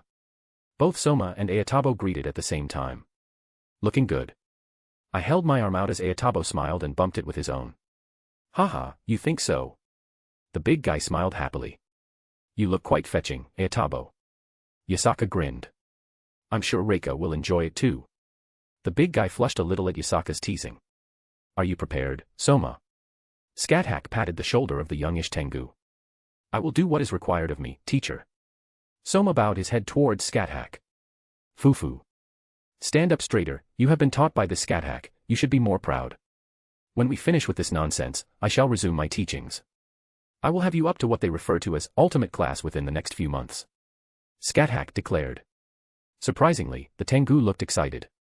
And it may have been weird to see Soma here of all people. Frankly, he wasn't the strongest of Yasaka's guards, even if he apparently had a good amount of potential to get a rise out of Scathach. There were a few reasons though, the main being, the yokai really did not like devils. It wasn't the hatred that they all had for the Fae now. While if someone shouted that there was a fairy outside, I think everyone would grab a kitchen knife and run out after them. Devils were more or less tolerated in comparison, but they didn't want to associate with them at all. Lots and lots of bad blood over the years. The elders that were present, none of them wished to go to a peace conference hosted by the devils. So, Yasaka opted to bring Soma, and the secondary reason for that being, he was the new owner of one dimension lost, sacred gear. He had proven his loyalty several times at this point and Yasaka granted him it. On the very off chance that something happened, he would be very valuable to act as her guard, ignoring all of us, that is. As Scathach said, give him a few more months of training to master that thing and to hone himself more, and he would sit comfortably in the ultimate class bracket. Otherwise, everyone was sitting back, in a state of wariness. Since so many of us were going to be away, they were buffering their patrols and lookouts. It would be the best time for us to be attacked, but we were also ready in case of an emergency. Some of my defenses had been set up around the city, enough to alleviate some pressure. Nurarihayan was also on high alert and they had spoken of some hypothetical situations, so it's not like anything should take us by surprise. And most importantly, Kuna was safe. Perhaps the safest out of any of us. Her dear Aunt Meridia decided she wanted to babysit. Wilhelm, if you would. Yasaka asked. Well, it was time. Game face. And may as well add a little flair to our entrance. Taking Mirage out of my sheath, I swiped horizontally across the space in front of us, opening a rather large connection. Asterisk asterisk asterisk. There was a tense air at our arrival. There were hundreds of unrecognizable faces scattered about. And the venue for this supposed talk was in the strangest place. Why they wanted to host it in the middle of the destroyed Kuo Academy, I had no idea. They hadn't even bothered to clean anything up beyond this immediate area where everyone was gathered at. At the center, there was a table, with each side represented in their own corners and their own people behind them. The people here, they seemed to ease up once they realized who we were. I supposed it wasn't unforgivable that they were all on edge. For most of them, they probably didn't know that their leaders had been discussing something like this for a long time. Because I had no doubt in my mind that this whole thing was a long time coming. Yasaka though, she didn't flinch or react at all. All the intense looks that were sent our way, she held her head up high, and started walking towards the only empty seat remaining. Everyone silently watched her as we followed, the only accompanying sound were heels tapping against the concrete ground. She slid into her chair, one leg swung over the other, hands rested in her lap. She smiled lightly, her gaze cast around the table. "It seems we're the last to arrive," she said plainly, knowing full well we were late. I noticed several divine figures right off the bat, and I could guess who was who. Even if one of them wasn't supposed to be here based on the list we got. The angels as well. It's my first time seeing a non-fallen angel in person. The holy power they emitted was unmistakable. And finally, the devils. Our eyes met. I don't think either of us knew how to react. He looked way too similar to me, down to my eye color as well. My father. We were starting to wonder if he were going to show up. Azazel was the first to speak, a little jab in his words. Oh, it took a while to get ready. You know how it is, abruptly getting an invitation dropped in our lap. It almost makes me feel like we were an afterthought. Yasaka shot back. But I'm sure it was just an accident. After all, for something clearly this important to the several factions here, I'm sure they wouldn't do something so blatantly disingenuous. That made everyone around the table utterly silent and created a very awkward atmosphere. Well done, Yasaka. Speaking of, she turned to look at a familiar face. Sun Wukong, as pleasant as it is to see you again, I'm utterly surprised that you're here. Which I certainly shouldn't be, because at the very least, the letter I received beforehand specified who would be attending. Even the Monkey King scratched his head awkwardly. I doubted any of them expected Yasaka to go for the proverbial throat immediately upon sitting down. Oh well, I can imagine things have been busy for everyone. She once more glanced around the table. Outsiders whispering in the Fomorian King's ear. As soon as the words left her mouth, a godly presence sitting next to what was obviously the angels radiated out. Yasaka didn't even shudder as she met his gaze. Or maybe they are the ones doing the same for the giants of Muspelheim and Jotunheim. She glanced at who I presumed was Odin. For some reason, he was drilling his eye into me, but his body twitched as soon as he registered what she said. Or perhaps the old Satan faction members have simply made some rather unsavory friends, just as Kokabeel had. The three Abrahamic factions now were staring at her intently, and I could tell that Yasaka was relishing the moment. I can completely understand, as we've been dealing with problems of our own, which I don't think I need to elaborate on. So it's understandable, I suppose, that we were barely worth a second thought. Again, she made them utterly silent to the point where their indignation couldn't even bring them to speak up. Who were we? Some backwater faction that inhabits a small corner of the world, and here Yasaka basically revealed that she knew quite a bit more than she should. And right now, she was basically looking down her nose at everyone else. Declare victory from the start. So, what can we, the yokai of Japan, help you with? Asterisk asterisk asterisk. Seraphal Leviathan POV. This bitch. She just struts right in after making a big scene, didn't even bother with formalities, and laid her proverbial junk on the table. Not to mention the people she brought. I can't deny that she knew how to make an entrance, and they were totally rocking the look they went with, but it was still frustrating. The hell are we supposed to say to that? Can't really call her out on it either, because she was definitely right, even if it was sarcasm. They were an afterthought because it was convenient. We just didn't think they'd throw it in our faces. And the Sun Wukong thing wasn't our fault, but I couldn't say that either. That would mean acknowledging that we didn't care about them in the first place. There went almost all of our original plans right out the window. If she was speaking the truth, then somehow, the yokai, of all factions, knew more than even we did. What was that about Fomorians? I didn't even know they were acting up, but the way Luff reacted, there was definitely something going on there. And even Odin reacted when she mentioned the giants. I heard there was some noise over there, but nothing enough to make the Allfather get serious. Dang it. We heard last minute that Michael was bringing Luff, so we were scrambling to figure that whole thing out. That was after Azazel threw Odin at us too, so we equally divided our attention between them, but it was very short notice. And like the day before, Odin said he was bringing Sun Wukong along as an outside party that was only spectating. And to top it all off, Zekrom decided he was coming along with us. I had to resist the urge to scowl when I saw Yasaka meet my eyes. That knowing smile on her face was just aggravating. And my spell to skin them failed. I was sure I was stealthy about it, but it just sort of fizzled out when I tried to target them. And Surzeka's bastard making doe eyes at Mama Gremory just seemed to make the whole thing that much more ridiculous. How about we start with introductions? I put on my best smile and addressed the table. I would honestly be impressed at the audacity that Yasaka showed if it didn't also slap us right in the face. But now wasn't the time to let us lose the advantage. Fine, let's get these useless pleasantries out of the way. Odin snorted, though he seemed to have a noticeable interest in Wilhelm. No idea what that was about. Though Mama Gremory did mention that he summoned Yggdrasil when he rescued her, the first time. Did it have something to do with that? Some kind of spell that left some lingering effect. Maybe the old god was interested in that. He's also a god of magic in addition to everything else. Oh, let me start. I clapped, trying to ease the tension with a bright smile. I'm Seraphol Leviathan, representing the devils. I handle foreign affairs. I nudged Serzex as he seemed to be staring at a certain other redhead. Damn it, Serzex, get your head in the game. We literally had a talk about this yesterday. You said you weren't going to cause a scene. Staring blatantly is causing a scene. Serzex Lucifer. He finally regained some semblance of appearance. He finally pulled his eyes away from his bastard, whom was scowling in his direction. I handle domestic affairs. Or in other words, he's our big stick to wave around whenever the old Satan faction got uppity. Which may need to happen again if what Yasaka implied was true. Crap, we're going to have to get information from the faction that despises us. Ajuka Beelzebub. I handle the research and development for various fields. Ajuka boringly stated. Even Serzex glanced at the last member of our gathering. Well, the member who would be allowed to speak. We had plenty of other devils sitting quietly behind us. And they were thoroughly taught that they were not going to open their mouths unless we told them to. Graphia was to the side, as she always was, and no one would question her presence. Okita was also sitting near the others. In the worst-case scenario, it would be good to have more help defending the kids. Speaking of kids, Rias and Sona were both there, along with most of Rias's peerage, and Sona's queen.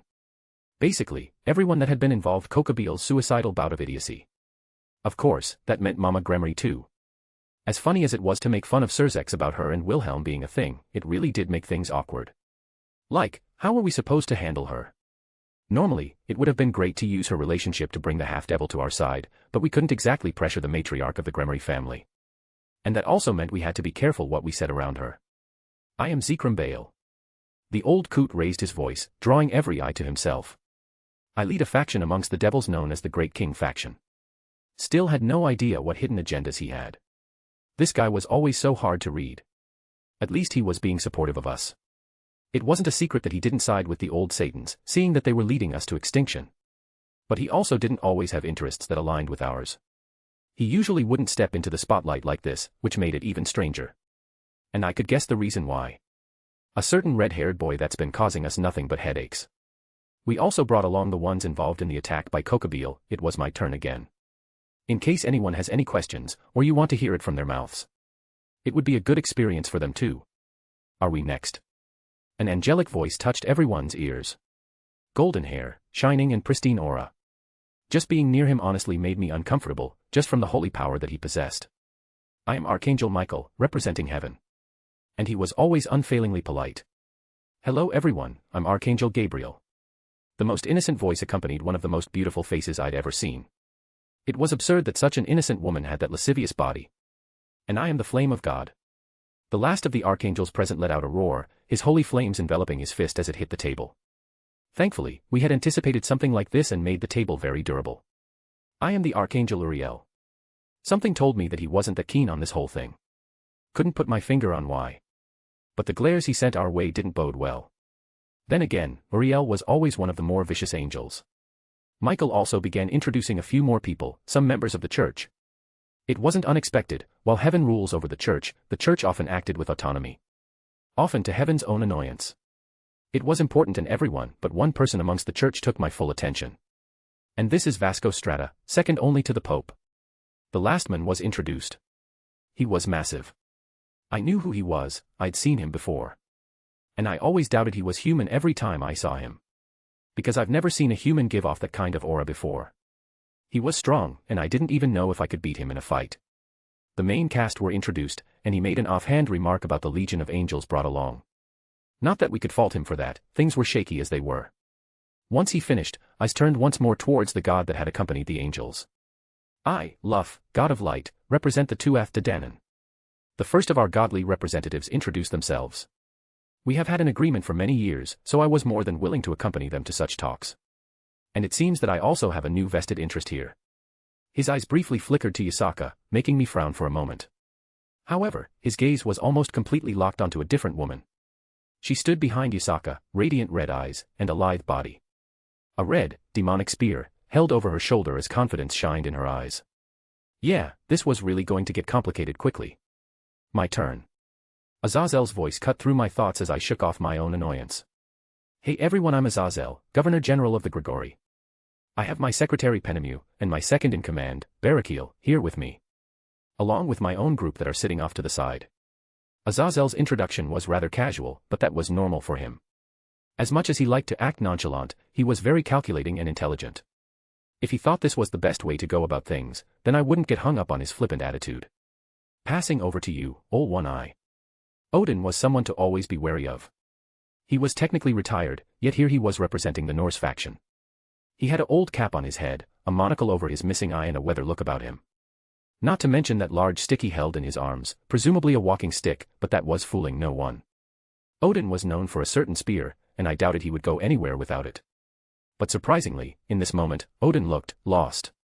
Which was strange to see on a god, most of all someone like him. It was as if he was staring off into space, only to suddenly come back to attention once his name was called. The old god huffed in annoyance. I'm Odin, this is my nagging Valkyrie, Rossweiss. Well, I guess I should introduce myself even if I'm not participating. The Monkey King began only to be cut off by Odin, who slammed his stick on the ground. Everyone knows who you are. Odin grunted. But more importantly, he raised his wrinkled hand up, finger extended towards Wilhelm. Why do you have my blessing, boy? Asterisk asterisk asterisk. Odin POV. I ignored that annoying prattling the young uns were going on about. It was entertaining, mostly, but there was something else that held my attention. I knew that the boy was going to be something interesting, the old monkey said so and he's rarely wrong. But, why did he have my blessing? It took me longer than I'd like to admit before I realized it. Maybe I was distracted by the other things he had. Not to mention your divinity, I eyed him. Don't know how that's possible. But how in the blazes did you get my blessing? And it was a strong one at that. When was the last time I blessed someone with that much strength? Centuries at least. I would also point out the runes that were carved into his soul, but the lass next to him could answer that question easily enough. She was one of the few I passed those down to. Though, her being so blatantly alive and standing right there was a whole other question. Even if she looked a lot different than I remember, that presence of hers was unmistakable. And there was something off about her. Off about several of the other girls standing over there. The blonde one, the purple-haired ones with the nice rack. And her as well. Why did they feel similar to the Einherjar back home? That damn clothes he was wearing were annoying. But they couldn't stop me, and I needed to figure this out. His divinity shielded him much from my sight, but I could still see enough. Drake was using his soul like an apartment. He had divinity that was strikingly similar to my own son's. The storm raged within it, but contained well enough to show how well he had it under control. It wasn't something that was haphazardly thrown on somehow. It was a part of him now, intertwined with his entire being. So, it's true. You really do have divinity. That brat Luff commented. Bah, who cares about that? I want to know why he has my blessing. What's the big deal, did you not remember giving it to him or something? The Azazel brat spoke up. I haven't given anyone my blessing in centuries, you damn crow. Maybe you were too drunk to remember. The brat himself answered finally. Cheeky brat. Funny, I've never actually been that drunk before. I narrowed my eye at him. The corners of his lips curled up. All I know is that the god Odin gave me his blessing. And I could find no falsehoods in his words. He was telling the truth and it made no sense. Now that I looked at him again, my blessing was strange. I couldn't quite put my finger on it, but it felt off. Well, there was one way to check. Any blessing I've given, I can easy take away. I simply had to reach out and... I blinked. It rejected me. I knew damn well that it's my blessing. But it rejected me. A blessing of mine that clearly wasn't mine. Suddenly, several more things began to make sense. I had an inkling of what was going on, and the idea even made me hesitate to voice it. Was I merely overthinking things? What were the chances? It sounded crazy in my head, but many things seemed to line up now. A woman who should have been dead. A sword that took the name of an already existing sword. That other one who wielded Indra's weapon. I needed to think about this some more. Wilhelm POV. It was pointless to try and lie to Odin. And I doubted he would take a no for an answer on this one, considering it was his blessing in the first place. So, I simply told the truth. However, he went, silent for some reason, looking really lost in thought. Should I go then? Yasaka decided to break the new silence. I'm Yasaka, and I will be representing the collective yokai of Japan. And what about your other companions? Azazel leaned forward.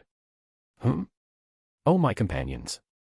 Well, they're here supporting me, don't worry. I will be handling the talks as the leader of the yokai. Yasaka had a grin on her face as Azazel twitched in response. Unless, there was some kind of ulterior motive in inviting us. Or are you simply going to interrogate all the people I've brought, much like what's happened already? She glared towards Odin. The Norse god rolled his eye, but didn't respond. We're just curious about those involved in what happened, Lady Yasaka. The Archangel Michael smiled warmly towards us. It was kinda difficult to be snippy when he gave off such a genuine aura. Very well. Yasaka looked as if she was acquiescing to his request. As if we weren't going to do so anyways. She held her hand up, gesturing towards Soma. This is my guard, Soma, the newest owner of Dimension Lost.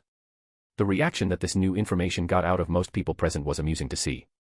Certain sacred gears were called Longinus for a reason. And I took a small bit of pleasure seeing Azazel pout. And from Nurarihion's side. She gestured towards Ayatabo. I'm third seat under Lord Nurarihion, Ayatabo. The large yokai was very brief in his introduction, but it came off well enough.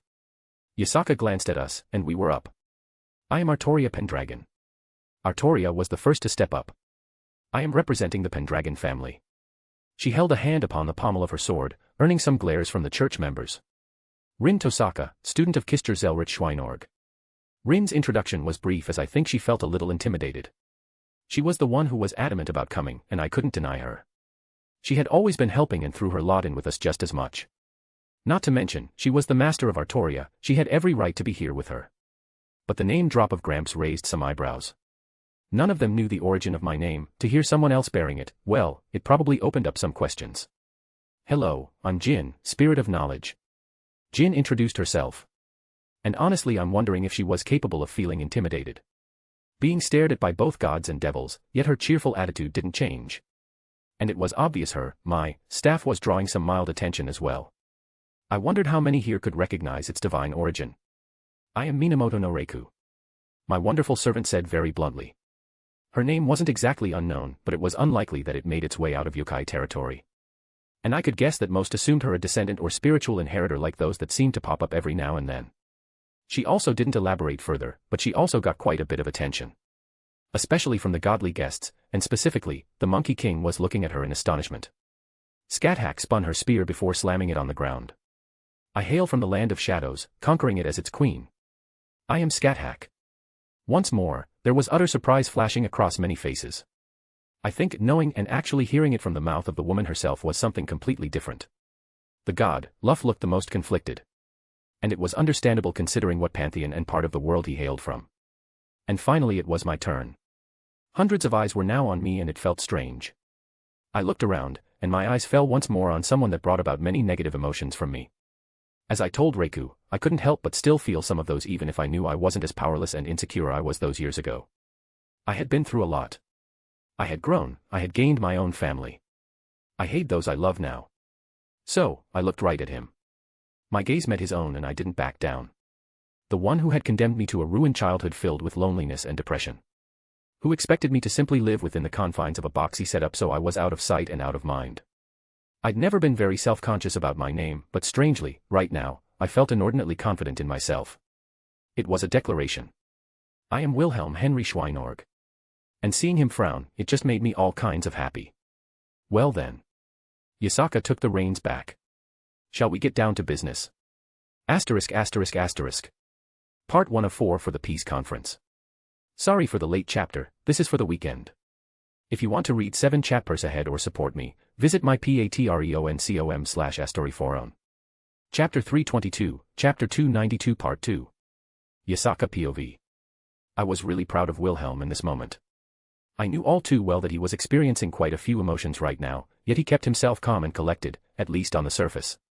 The man who had been a thorn in his heart for years was now sitting only a few seats away, yet Wilhelm didn't make any overt gestures and barely reacted to his presence. They were simply glaring at one another after he introduced himself.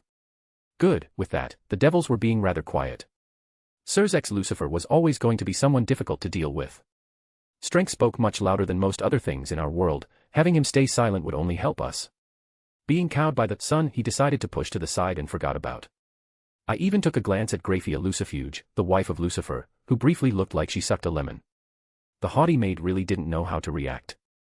I could imagine she never liked Wilhelm, however he was also the one who saved her child. The conflicting emotions must be running rampant with that one. The others too. They all gathered their own attention from the interested parties.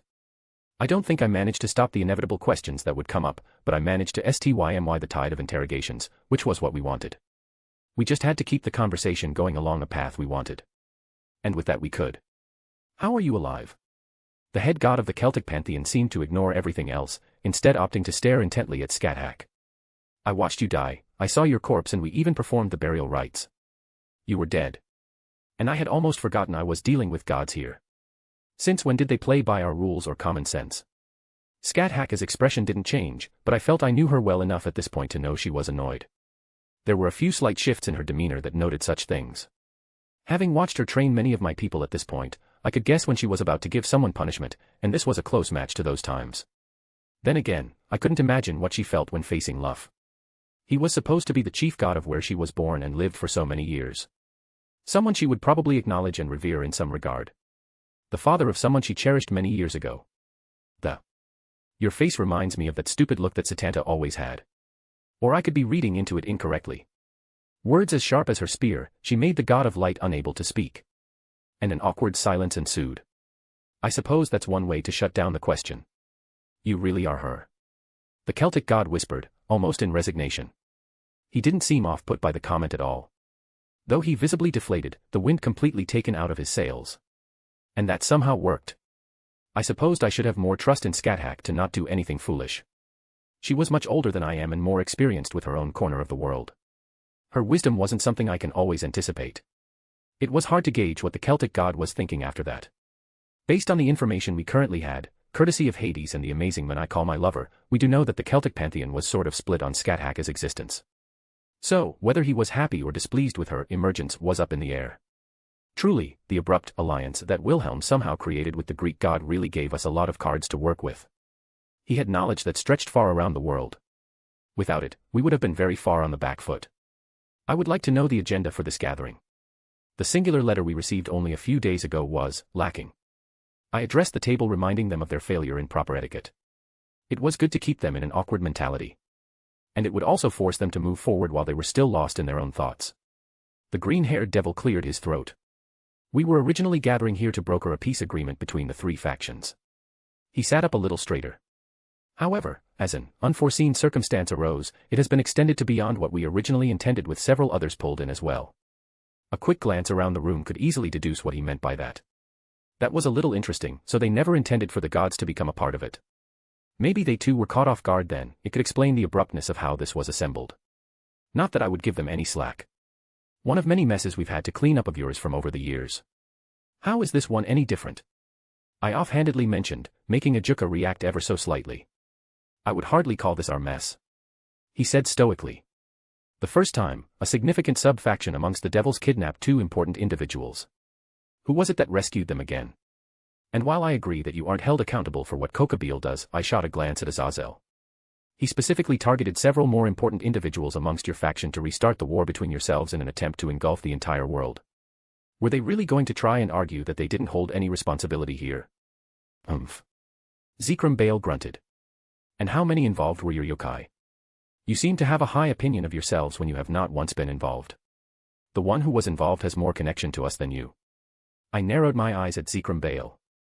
One of the oldest devils in existence, the progenitor of the Bale blood from which my lover hailed. I was expecting someone to push this idea, that they weren't a part of my faction, but I didn't expect it to be this man. Oh my, you're right. The corners of my lips curled up. Clearly, my lover, the father of my daughter, whom lives in Kyoto, has more connection with you. Remind me again, how many times has he visited your underworld? How many members of his family has he ever met? Sinking your lecherous claws into a confused child. I had to hold myself back from reacting to his provocation. Thankfully, someone else picked the absolute perfect moment to shut him up. I felt a substantial amount of power flow out as it focused down on the old devil. It wasn't just him, everyone else tensed ever so slightly. Choose your words carefully. Wilhelm shifted his glare from his birth father to the Bale progenitor. Perfect timing. Always so protective of us. Can't say it didn't feel good. Especially since I'm annoyed at what Zekrom Bale implied. While technically true if one looked at it from a single side, it's far from the whole truth. I wouldn't deny that I did my best to seduce him, but it was entirely mutual in that regard, after he saw I wanted more than a fling. Perhaps you are unfamiliar with the concept of recruitment without the contingency of slavery added on. I retorted, keeping my tone even while Wilhelm's power receded. Oh, shots fired. Azazel, the fallen angel leader, chuckled from his end of the table, earning a glare from the devil faction members. The evil pieces are not slavery. Every person who joins a peerage does so willingly. Ajuka said very sternly. It's illegal by our laws to force someone into it. I raised an eyebrow and locked eyes with the devil leader. I have a list of every yokai forcibly taken since those things were created. Who was he trying to fool? Well, it's probably something they had to be vocal about, otherwise they'd have to acknowledge how many fuck-ups the backbone of their society created. Really, Ajuka, that's a losing argument there. Every one of us can point out examples of that being blatantly false. Azazel shook his head. The green-haired devil sucked in a deep breath. There were admittedly some mishaps when they were first introduced, and we had yet to create proper oversight. Since then, they have been heavily regulated. Time to twist the knife. I didn't want to rock the boat too much. It's beneficial for everyone that the three factions stop being so aggressive, but TT's the best opportunity. Heavily regulated, you say? I spoke up again, as once more, attention fell on me.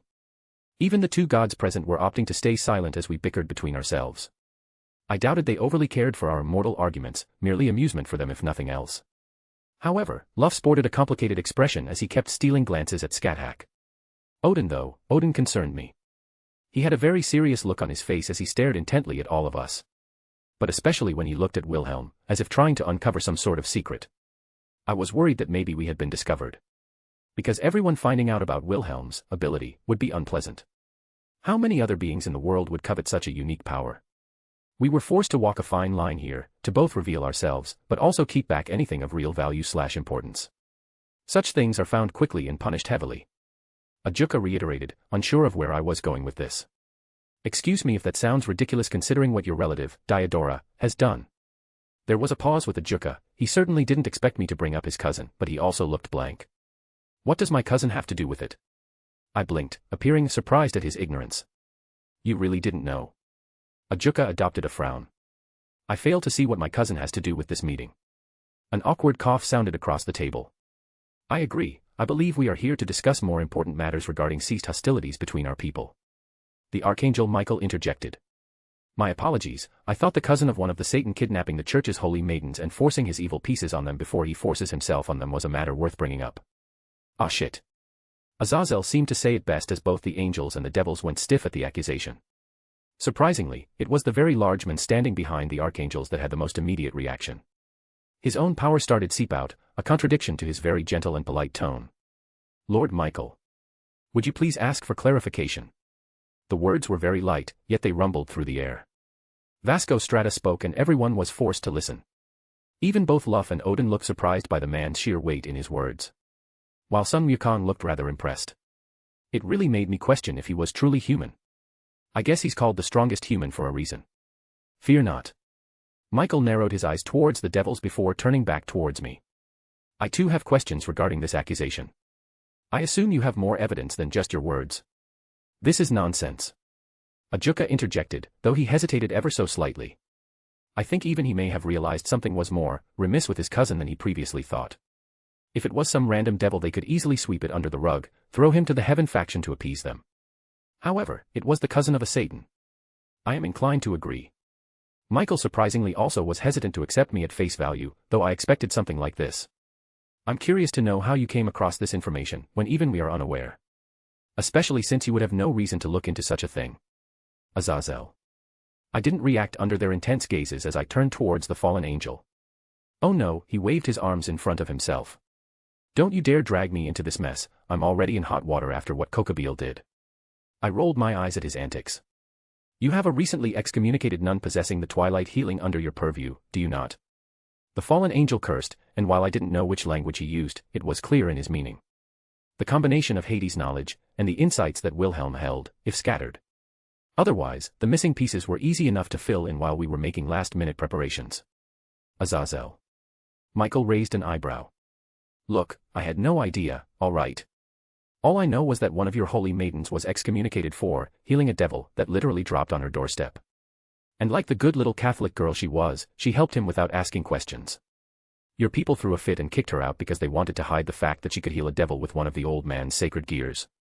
I, of course, snatch her up, sacred gear and everything. The archangel looked to process the information, furrowing his brow. I recall one of our holy maidens being excommunicated recently, but that was not the information I was provided. He turned towards one of the cardinals standing next to Vasco Strata. I was told she was consorting with devils, not performing duties that even Father would smile towards. The Cardinal Michael locked gazes with seemed to cower and nearly jumped out of his skin once Vasco Strata placed a hand on his shoulder. Was her name Asia Argento? The strongest human asked. Yeah, that's her name. Azazel sighed. I see. Vasco Strata sighed. I met her once, she was a very kind young woman. Is she doing well? She is. Azazel looked towards the woman at his side who whispered in his ear, and he looked as if he remembered something. She's in school right now, living normally in France. She helped me with researching that specific sacred gear, and I paid her well enough that she doesn't have problems. And she gets paid whenever we need her help. Though, weirdly, she almost got sent to Kuo here. I think Kokabeel tried to intercept her recruitment. I guess because Twilight Healing is a very potent healing sacred gear. Azazel shrugged. I only noticed because of all the stuff that was happening here at the time, so I quickly vetoed that decision. The large man nodded thankfully towards the fallen angel. The atmosphere turned awkward again.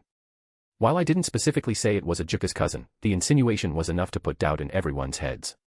And it would be easily verified now that there are multiple sources to question. We will be investigating this matter, Michael stated, leaving absolutely no room for rebuttal from the devils. And we'll look into it from our end too. Sirs X Lucifer had to bow his head slightly in response.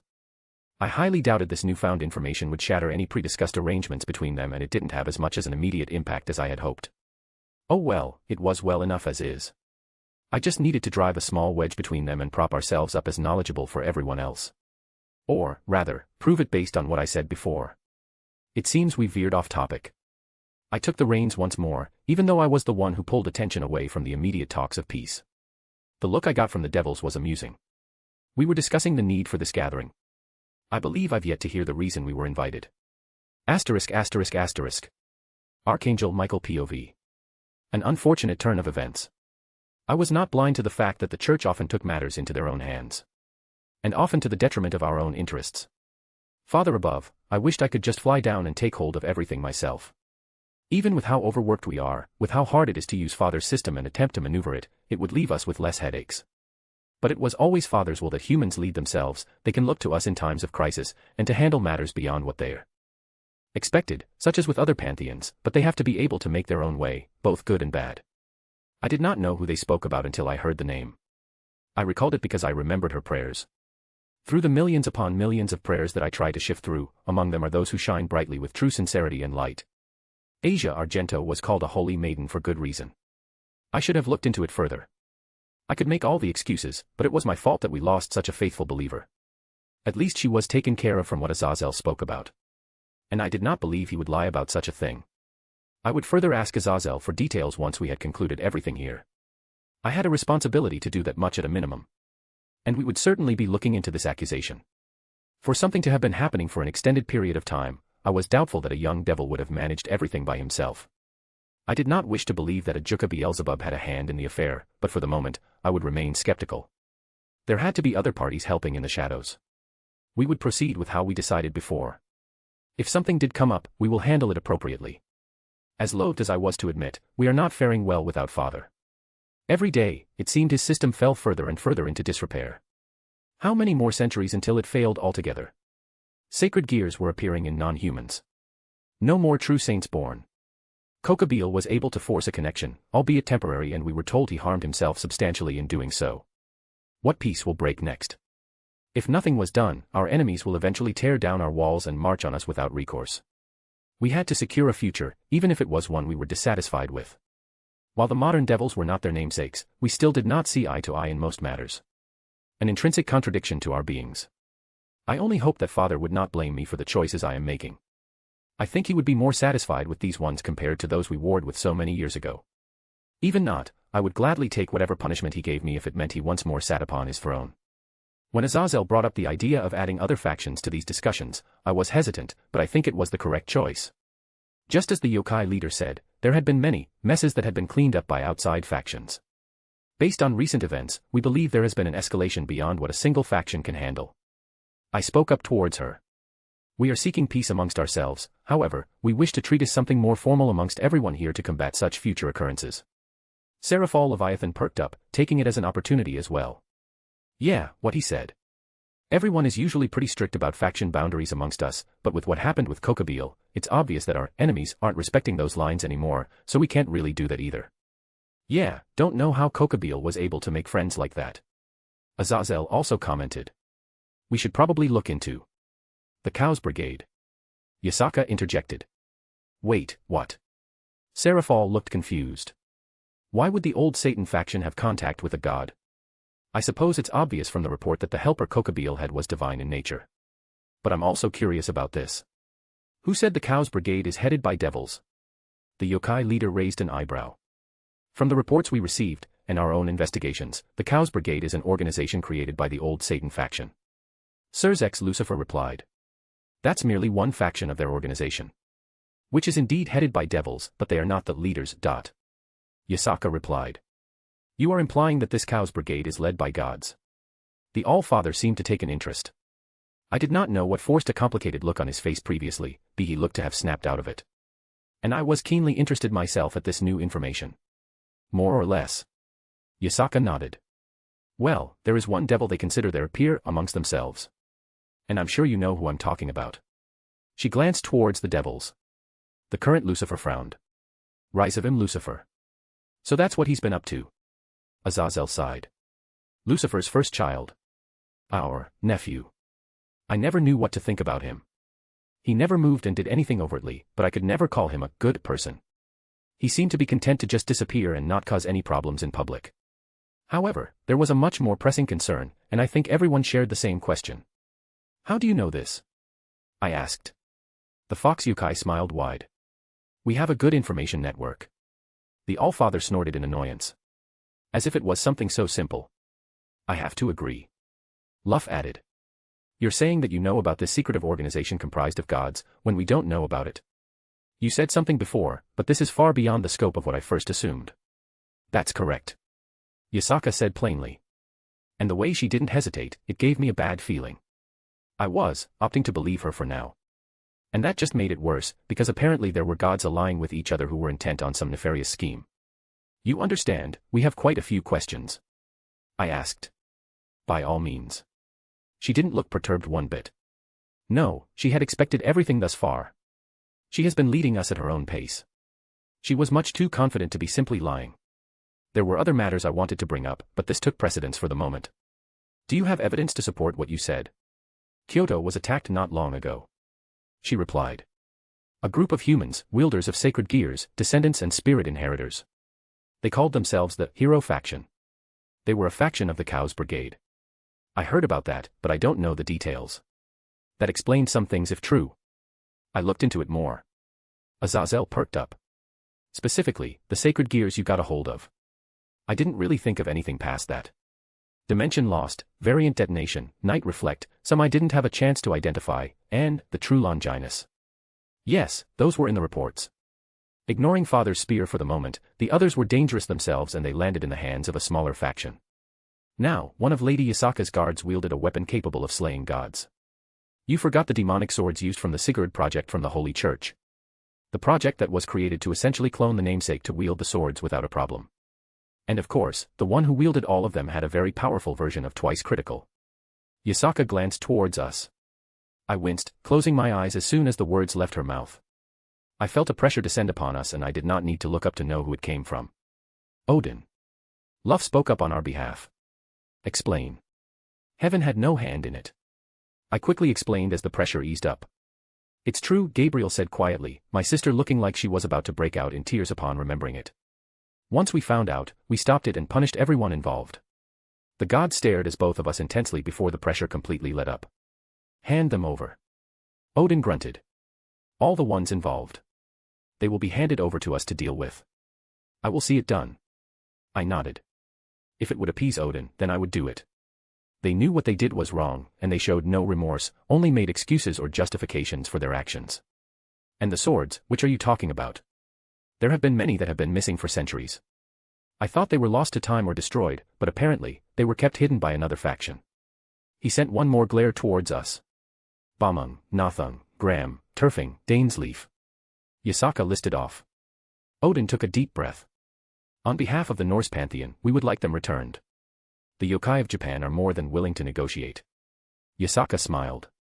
However, Graham has found a new wielder and I am not able to retrieve it. Graham. Odin furrowed his brow. That was one of the more temperamental swords. And you say it found a new owner, willingly. That is correct. Odin pursed his lips, looking thoughtful. Far be it for me to demand it back if someone tamed it. Just that alone earns my respect enough to not say anything. However, if you have the others and they're just sitting in your storage. It's as you say, the others haven't found users and we've tried multiple times. Yasaka replied. We would be more than willing to hand them over. The yokai of Japan wish for a harmonious relationship with the Norse. Odin snorted. I'm sure, you vixen. Lord Odin. The Valkyrie next to him whined. Calm down you brat, it was a compliment. The old god rolled his eye. Damn fox has been leading us around by the nose since she sat down. Which was undeniably true at this point. It really made us have to re-evaluate our previous conceptions about the yokai faction. She provided a logical explanation for her knowledge on the Cows Brigade, but my instincts told me that there was a lot she held back. What else do they know? There are many secrets around them as of late, and the more we learned, the more confusing it became. Asterisk asterisk asterisk. Wilhelm POV. Yasaka had been handling everything amazingly. Just as Odin said, she's been setting the pace and leading the talks in our favor. I guessed I'd have to thank Hades for the stuff he told us. He really had a lot of dirt on other factions. Without it, we would have been in a much worse position. Already, we seem to have the beginnings of a deal with the Norse. It also sounded almost as if they were writing us a blank check. We have some questions about your affiliations, as well. The Archangel looked towards us. Our affiliations? Yasaka questioned. Several times, you have aided the devils. Not to mention, you were allies during the Great War. Michael explained. Ah, I can see what you're saying. I suppose from your perspective, it looks like we have some alliance of some sort. While it's true we have a tenuous agreement still on paper, I wouldn't call us allies anymore. Yasaka replied. That Serafal winced a little once she said that. Would you explain how you came to be involved then? Michael asked once more. That's acceptable. Yasaka glanced up at me and I knew it was my turn. Some time ago, Venelana Gremory and Mil-Ica's Gremory were kidnapped by the Cows Brigade. At that point in time, they were still unknown to everyone else and they resided within the dimension gap. Since we knew about them from the attack previously, I decided to lend a hand. I stated. Forgive me but, I was told you had no association with the devils. Why did you lend a hand? Michael inquired. If it were someone else, I would maybe think they were being intentionally obtrusive. But I think he genuinely was skeptical if I had a relationship with the devils. I could see from his perspective, twice I intervened when the devil faction was threatened in some regard. And my heritage didn't make matters any more simple. That's correct. It was more of a whim than anything. I suppose I wanted to meet the half-brother I had only recently found out about. And knowing he was just a child, I felt obligated to help. I didn't feel need to overly explain everything. And the attack by Kokobeel. At that point, my relationship with Venelana had deepened. I gave her a method of reach out to me in an emergency, which she triggered, and I came as soon as I could. Something I've been curious about. Azazel picked this moment to also jump in. Why you and not one of the Satans? They're all more than capable of handling Kokobeel. Asking a question he already knew the answer to. He wasn't even being subtle about it. I'm sure he wasn't aware of the specific details, but I'm sure he wanted to know my answer. She couldn't. I said simply. Loki set up a unique method of scrambling the localized spatial coordinates. There's no proof it was Loki. Odin grumbled very loudly. I guess admitting it was one of his own would be detrimental to his own cause. However, I have someone who disagrees. He wielded divine fire and frost with the ability to escape me. Scathach glowered towards the old god. Do you call me a liar? Odin huffed but didn't respond. Loki is also amongst the gods involved with the Cows Brigade that we know about. Yasaka added. You have a list? Luff asked. Indeed. Yasaka smiled brightly. As curious as I am about that, I want to know what Loki did that made it so no one could contact outside of the area. Azazel interjected. You called it a unique method. There are two normal methods. The first is to scramble the localized space, making contact and teleportation difficult and prone to failure for the inexperienced. The second is to seal the space, not letting anything inside or outside. I explained. None of us are green here, kiddo. We all know our ABCs. Azazel snorted. I rolled my eyes at his comment but continued. Each have their own strengths and weaknesses with some variations of customization to fit the individual who casts it, but generally, they're relatively similar. What Loki did, he did the equivalent of setting up a sort of maze. Sounds complicated. Azazel hummed. That's understating it. To do something like that. Ajuka muttered. A god of magic indeed. Odin grunted. It sounds like a trick he would be good at. But that just begs the question, how were you able to overcome it if it was Loki? There are some things even I can't beat him at when it comes to magic. I'm inclined to believe that Dimension Lost was used. Azazel tapped his chin. 'Cause I can't think of another way, honestly. As much as I've researched, I don't have any confidence in overcoming one of Loki's traps when I wasn't prepared. So, how'd you do it, kiddo? I crossed my arms in annoyance. I used an advanced thaumaturgical application of dimensional displacement to project myself outside of the established space, then pulled myself and the others into it. You sidestepped it. Ajuka summarized quite easily. But, the calculations alone would have taken hours if not days. And that was only if you knew what you were getting into. That's not something you can just come up with yourself. He turned towards Scathach. Was it your teachings? Scathach raised an eyebrow. I taught him much of what I have known, but that is not something I am familiar with. The young woman over there. Azazel raised his finger up, pointing towards Rin. You introduced yourself as the student to of someone sharing his name. I didn't really give it a second thought before, but who was it again? Kischer Zelretch Schweinorg. Rin said evenly. He goes by Zelretch. German. Odin rubbed his beard. It's not a name I'm familiar with. Ajuka muttered. Was he the one who taught you? The devil turned back to me. Technically. Yup, he's my grandfather. Why deny it? To be able to teach you something like that, he has to be an accomplished magician. Ajuka tapped his finger on the table. Why haven't I heard his name before? Me either, I'm drawing a blank here. Some reclusive stray magician. Azazel threw out. Who knows? I shrugged, not elaborating, much to their visible annoyance. I could easily tell they were the type that hated not knowing something. Once more, I believe we've gone off topic to something irrelevant. Yasaka took this moment to step in again. It's pretty damn relevant to know how the kid overcame something that even Odin here says he might have trouble with. Azazel replied. I disagree. We are speaking of an alliance, not the secrets of his magic. Yasaka countered. Michael was merely asking for elaboration on our standing. That has been provided. The kid boinked his grandmother, which is why he showed up when he did. Azazel said flippantly. Blah blah, all right, they aren't with the devils, Michael. The archangel let out a sigh. I'll take that at face value for now. However, if we are going to negotiate based on your claims about this Chaos Brigade, we need more evidence. Yeah, everything we know points to the old Satan faction. Seraphol nodded. Very well, then shall I reveal the head of the Chaos Brigade? Yasaka asked. It would go a long ways for convincing us. Azazel replied. I want to know who is supposedly leading a group of god from different pantheons. Odin grunted. I'm curious about this too. I want to know who's strong enough that they would all listen to them. Luff added. Ophis, the infinite dragon god. Yasaka stated and a silence overcame the table. What did you just say?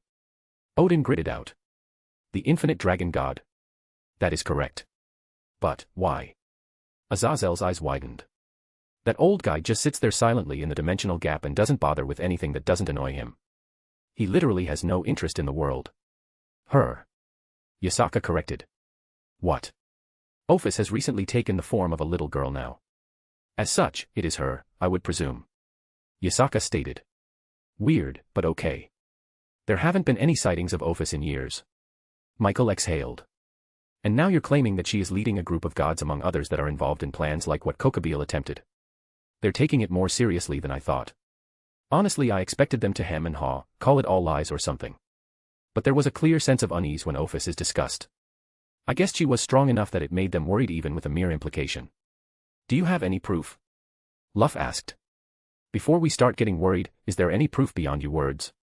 I could say that Lady Izanami can verify our claims, but I don't think you would take her for her word either, considering our relationship. Yasaka hummed. But I do believe I know exactly what you would want. Within the Cows Brigade, Ophis had been bestowing some of the lower members with a piece of her power, a snake, if you will. Funnily enough, Ophis's title of infinite didn't mean infinite power. Essentially, she can produce power infinitely. There's more or less a hard ceiling on what she could bring to bear at a given moment, which was still far above what almost anything on the planet can match. But it's not infinite in scope, otherwise Meridia wouldn't have been able to deal with her. No, Ophis was basically a perpetual motion machine. A continuous production of various energies. Well, that was my theory at least. Based on what Hades told me, she gave out a lot of power over time. Enough that it should have been noticeable on herself, yet her overall strength hadn't wavered an iota. And I'm sure if we produce someone with this snake it would still leave you skeptical. So, why don't I point you towards someone who already has it? Yasaka looked around the table. You can verify it for yourselves. And who is this supposed person?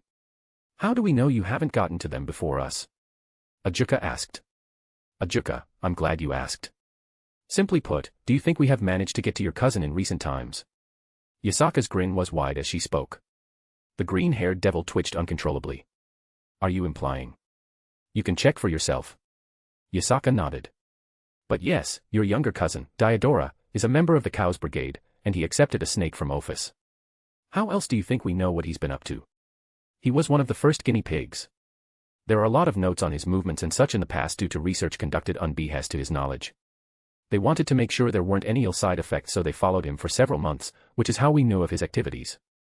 Hades was more than able to get his hands on such things in a short time frame. Not only would this prove somewhat of what we're saying is true, it would also, again, show that we knew things we really shouldn't. The table under Ajuka's hand cracked as his fingers pushed into the surface. He wouldn't. If what you're saying is true, this is a big problem. We need to quickly warn everyone that Ophis is now active and might be hostile. Luff stood up, looking rather worried. I think after everything that had been revealed before now, he took what we said at face value. Considering how confident Yasaka spoke about it, even giving avenues of verifying the information, there seemed to be less skepticism. That won't be necessary. Yasaka stated. Luff blinked, looking at Yasaka. Pardon. We've already taken Ophis off the board. She gave a rather innocent smile to accompany her words. I guess that's one way to say it. More like, I kicked her towards Meridia and ran away screaming. But now, everyone was staring blankly at Yasaka. What? Seraphol voiced, squeaked more like, though everyone seemed to share the sentiment. Don't worry about Ophis, she will no longer be a problem. Yasaka reiterated. However, I have no proof to accompany what I said. If you don't wish to believe me, there's nothing I can do. Why don't we take a small break? Seraphol managed to force out. Asterisk. Second part is up, sorry for the late release, don't feel too well so it took a while to write today's chapter. Just a heads up, next chapter will probably be out Wednesday for the reason I just mentioned. If you want to read 7 chapters ahead or support me, visit my patreon.com/astoriforon. Chapter 323, Chapter 292 Part 3. You are amazing. I wrapped my fluffy fox up in a big hug. Praise me more, Yasaka giggled as I let go. You did very well. Artoria praised as well. I do not believe I could have managed as well as you have. Oh, you sell yourself short. One of Yasaka's tails brushed against Artoria. I'm just lucky we had so much information that they were in the dark about. I almost peed myself when everyone stared at me. Rin shuddered. Angels were looking right at me. Rin let out a long breath. Yes, it is strange to actually be in the presence of real angels. Artoria shared a similar sentiment. I never questioned it, but Rin was a Christian due to her upbringing, only distancing herself from the church due to a certain priest that soured her towards the church. Both being a magus and living in Japan, it was certainly odd, but I never thought about it too much until now. It must have been very strange for her to be in the presence of figures important to her beliefs, though not the same as those in her home world. And seeing the great god Odin in such a state, it is very strange. Scat-Hack added. Yeah, the Odin here was strange indeed. I knew he took many different personas when he disguised himself in his travels amongst humans, but this felt different. I didn't know how to describe it, it felt like he was tired. The Monkey King was staring at me. Reiku commented. I fear I may bring some undesirable outcomes if I stay. His addition was undoubtedly a last-minute occurrence. I don't know what it's like in your world, but here, he works under Indra. And considering what I know about you, that could perhaps be the reason for his presence. Yasaka explained her thoughts. I see. Reiku muttered. Reiku always got uncomfortable when her other half was mentioned, even by association of her parentage. The gods here are so different than the brothers. Jin walked up, pushing herself against Reiku. The affectionate genie earned a warm smile from my servant. Even that Luff, a god of light, he's so different than the god of light from Remnant. It is not surprising. Even with similar domains, gods are very different. Scathach replied. The Abrahamic god, for instance, is very different even if Luff and him share similar domains of light. So, what's the plan once the recess ends? Rin asked. I hope I'm not needed for anything except for standing to the side, cause I'm not confident being the focus of gods at this point. I could see how intimidating it was for her. She had made substantial progress since I first met her, but she's still not on the same level as us. Any plans we have, I promise we won't put you in an uncomfortable position. As Wilhelm says. You being here as you are is perfect and I would ask nothing else. You are one more mystery to help us obscure the truths. Yasaka also added with a smile. As for our next step, well, I don't think I can hold them off any longer. They're going to come at you all like sharks smelling blood. But we should be able to act as a buffer for you, Rin.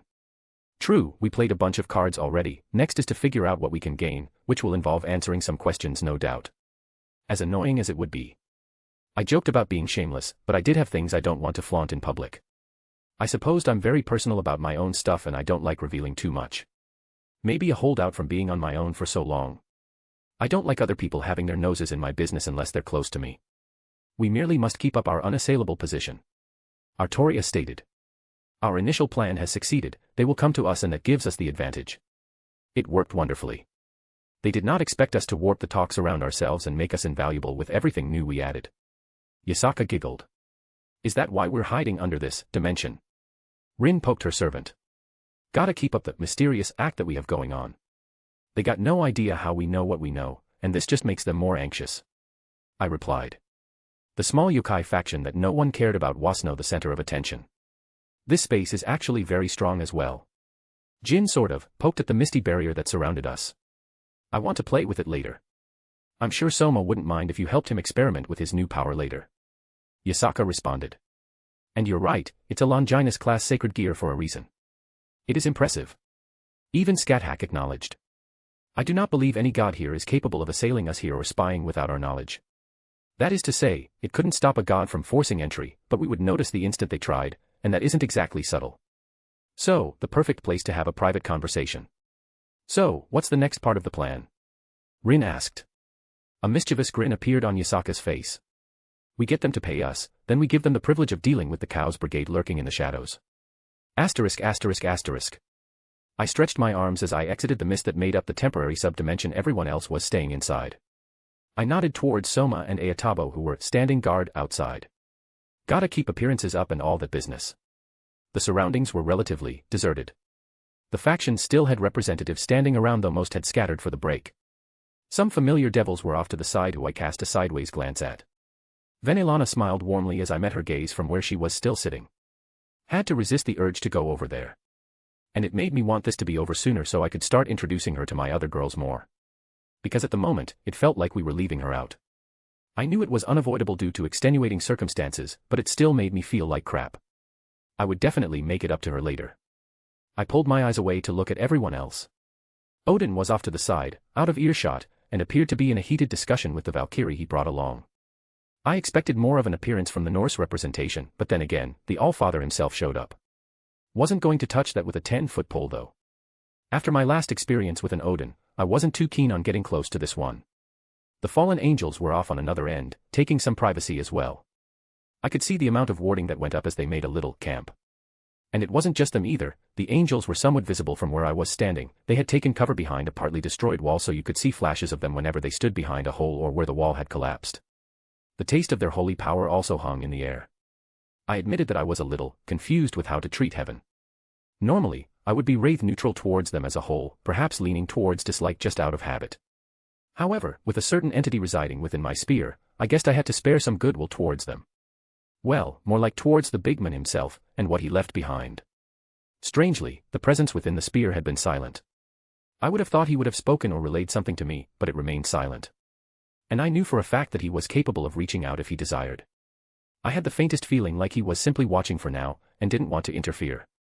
So, far be it for me to bring attention to him. Maybe he thought he had a better chance in my hands with the deal I made with Hades. Not to mention, suddenly revealing that he might revive would have a drastic effect on this attempt at peace. I genuinely did want them to come to a peaceful resolution, if for selfish reasons. Mainly that it would be helpful that they weren't hostile to one another and another conflict wouldn't suddenly spark into a full-blown war and harm the people I actually cared about. Don't know where Sun Wukong or Luff went, but I'm not their keepers, so I decided not to dwell on it. Instead, I found my target over by where the Heaven and Church delegation hung about. I decided to take this opportunity to socialize.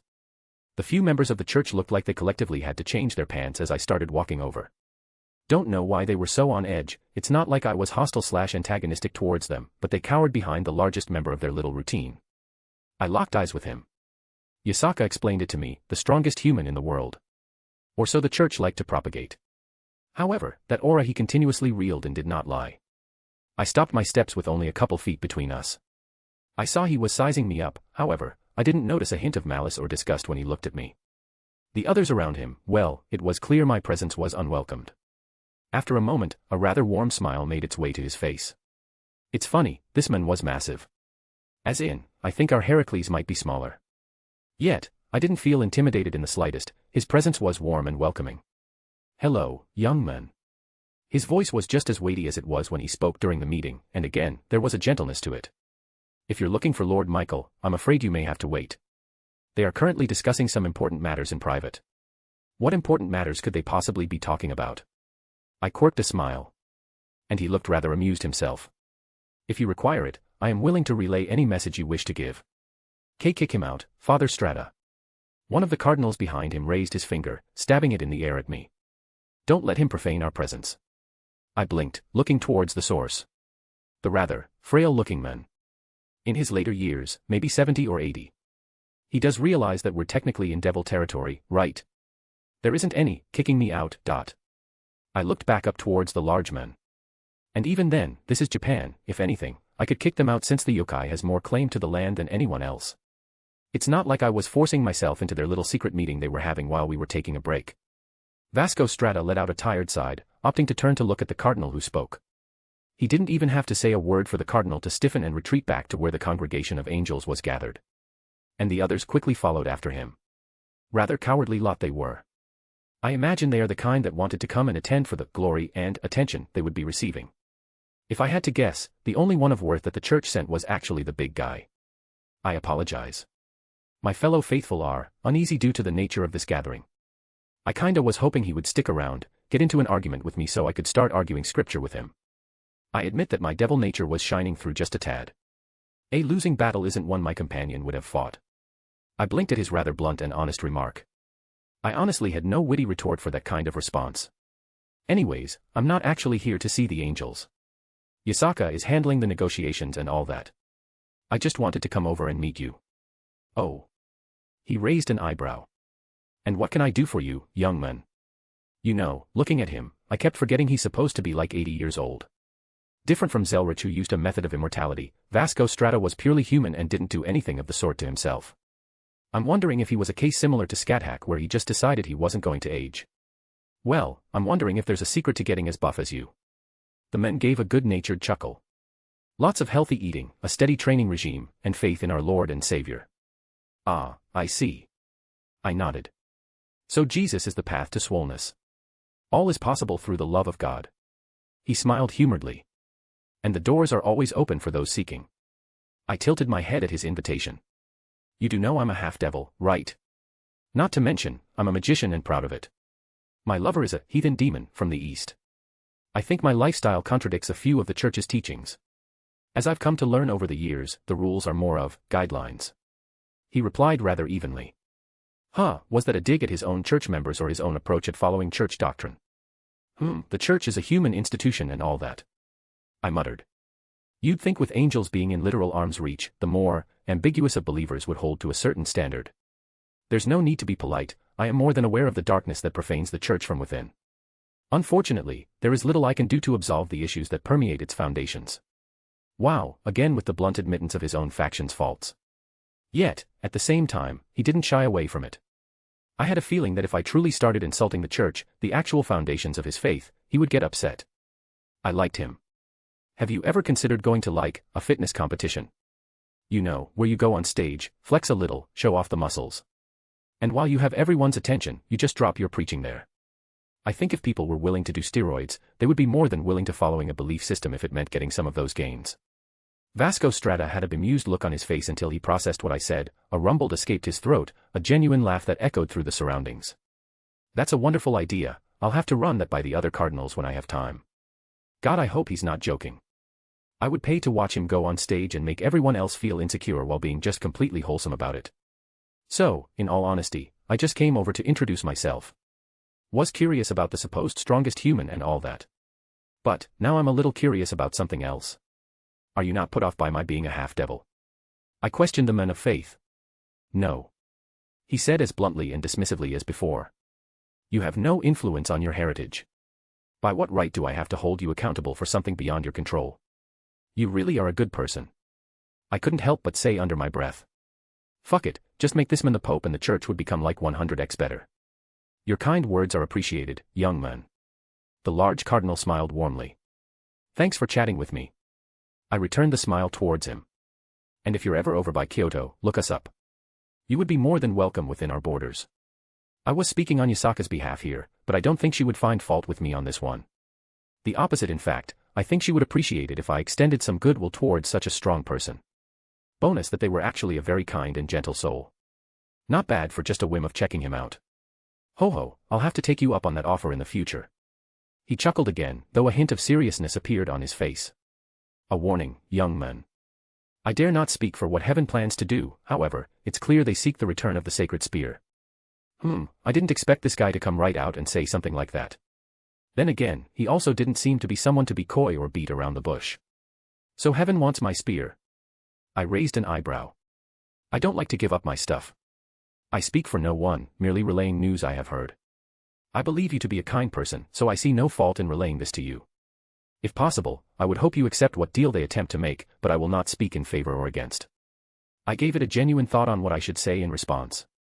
Would you believe me if I said that it would more beneficial for you lot in the long run if I held onto the spear? Vasco Strata looked me over for a long moment before opening his mouth again. I feel no deceit in your words. However, it is unlikely what I have to say will sway their opinions. I shrugged. It's not like I would hand it over anyways. I was just trying to be nice since he extended similar courtesies to me. Regardless, it wasn't a conversation to only have between us. Even if the spear was mine, it would involve the Heaven faction as a whole, and thus, Yasaka needed to be involved. I believe we have made someone wait long enough. I shall hold you no longer, young man. And it was an interesting talk. He smiled warmly once more before stepping back and moving towards the others of his faction. Interesting indeed. What a strange, yet nice man. Oh well, I hoped we got to meet afterwards under different circumstances.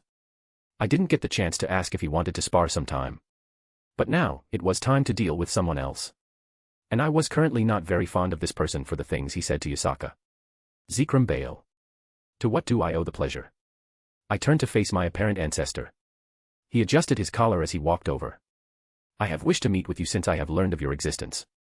I crossed my arms, already having the feeling this conversation was going to give me a headache.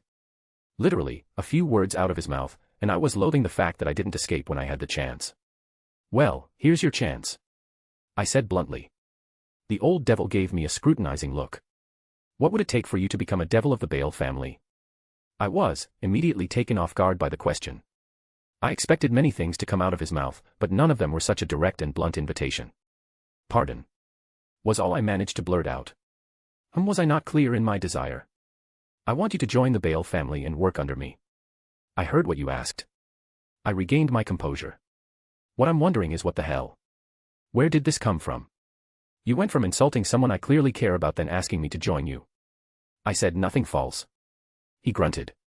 Technically, I suppose he's correct. However, that doesn't mean the implication weren't offensive for everyone involved. But then realization dawned on me. You were probing me, not her. You wanted to see how I would react. Oh. He raised an eyebrow. It seems I've underestimated your intelligence. He didn't even try to deny it. You are correct. I am aware of your relationship with the yokai leader. I needed to know to what extent you were bonded. Should I be annoyed or impressed? I didn't even notice until now because I, like everyone else, was more focused on Yasaka. There are simpler ways to go about it. Simpler ways indeed. And they would have been seen through more easily. I did not desire for the others amongst my faction to know. Perhaps under different circumstances it would have been deduced, however, your paramour has done a significantly wonderful job in leading them around and causing them no small amount of worry. I am rather impressed, all things considered. Bale offered a small amount of praise with his explanation. And you kept silent afterwards to make it seem like you were sulking about a scolding. I'm honestly surprised such a man I perceived as being unwaveringly prideful would allow others to think he was sulking of all things. I didn't survive this long without being able to hold my tongue and take a step back. He said without an ounce of shame. You're being very candid with me. I believe you to be someone who does not desire useless formalities nor extended explanations. Unless I am mistaken, and considering the lack of information I am privy to, it is a possibility. Simply, I decided to be direct in my want. You don't strike me as someone who willingly walks into a conversation and asks for something like that without knowing more about the target. I crossed my arms. There's more to it than simply wanting me back into the fold, isn't there? A slight smile rose on his face. You are correct. I desire my bloodline to be under my purview. That fool, Zelretch, pushed you away, and I am keen on correcting that mistake. Unfortunately, my window of opportunity is small. As I mentioned before, I do not desire for the Satans to know of my plans. Which means you're planning something they wouldn't like. I know only the vaguest amount of devil politics. Basically, that you are a substantial powerhouse in that regard. Then you have the new Satan faction, led by the Satans currently. And then there's the old Satan faction which also has a large backing, which we just revealed some secrets. I'm guessing that you're also a little spooked by that revelation. The old devil let out a sigh. I am annoyed that Zelretch allowed you to walk away without a second thought. I ignored the undertone of his that made it seem like I was some kind of object. I don't even think he meant it that way. You said you weren't going to waste breath, get to the point. I want you to keep Zelretch in check. He once more said with complete transparency. I had underestimated the depths to which those old Satan worshippers would sink to. I chose to support the new faction because I believed it best for our race, but the foolish ones choose the path of oblivion time and time again. I let out a snort. Best path for the race, or best path for you? There is no need to make a distinction. The old devil said rather proudly. Bale is the underworld. The other houses can play their games, but I have already won. And he completely believed that. It wasn't just him boasting. He genuinely believed every word he just spoke. I honestly admired him a smidgen for the audacity of that statement. Not going to even bother touching that though. The old Satan faction will be brought to heel soon enough. Zekrom Bale continued. Their presence and power in the underworld will diminish significantly with this new information. And it will not be merely the three factions that march upon these fools. Gods from other pantheons are now interested in them, their days are numbered. I have always acted as the counterweight whenever one side moved in a subpar direction, shifting everything back to the correct path. Soon, the new Satans will have no foe to meet them. I will have to directly challenge them instead of using the fools as my pawns. Thus, I will need to strengthen my board. I offer you the mutated queen piece of my peerage, an honor I have never bestowed to anyone. Okay. That was a lot of information to take in. Why me? I was honestly curious about his whole thought process. You are a Bale. You have overcome hardships to reach the mountain you now stand, looming over the masses. Merely a half-devil and yet now the very gods acknowledge your presence. You have become an idol to the younger generations of devil kind. What? I blinked as the last words left his mouth. Ignore the stroking of my ego he was doing, what? Did you not know? He sounded rather amused. Half-devils are shunned. He grunted, almost sounding a little annoyed. Foolish in my opinion. They carry our blood and can breed true with another full-blooded of our kind. Wasteful and idiotic when our numbers are still far below what they should be. You are a half-devil that has defied expectations. Devils worship power and ability. You have shown that low status and low birth are not a hindrance. Reincarnated devils as well speak very highly of you across the underworld as a model to reach towards in their own paths. Every leader we have is one of nobility. Whining you to my side would gather a significant amount of support from the devil population. I honestly didn't know how to reply to that. I stayed away from almost all things devil, so I was completely in the dark about this. I'm surprised you don't have those same pure blood sentiments and look down on both myself and reincarnated devils. It was honestly difficult to guess what he was thinking, because a lot of what he just spouted out went against my initial assumptions for the men. I care not for where one comes from. A devil is a devil. Be it a half-breed, a pure blood, or a reincarnated. They are all below a Bale, so the distinction is irrelevant. Okay, I should have guessed that. Would you call that progressive thinking? It didn't even sound discriminatory either.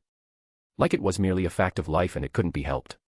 So I ask once more, What do you desire? The old devil asked again. Wealth, fame, power, women. I can offer any of these. I do not care if you continue your relations with the yokai woman. She has shown competency that is admirable, and I would even welcome descendants from her bloodline should they come under our banner.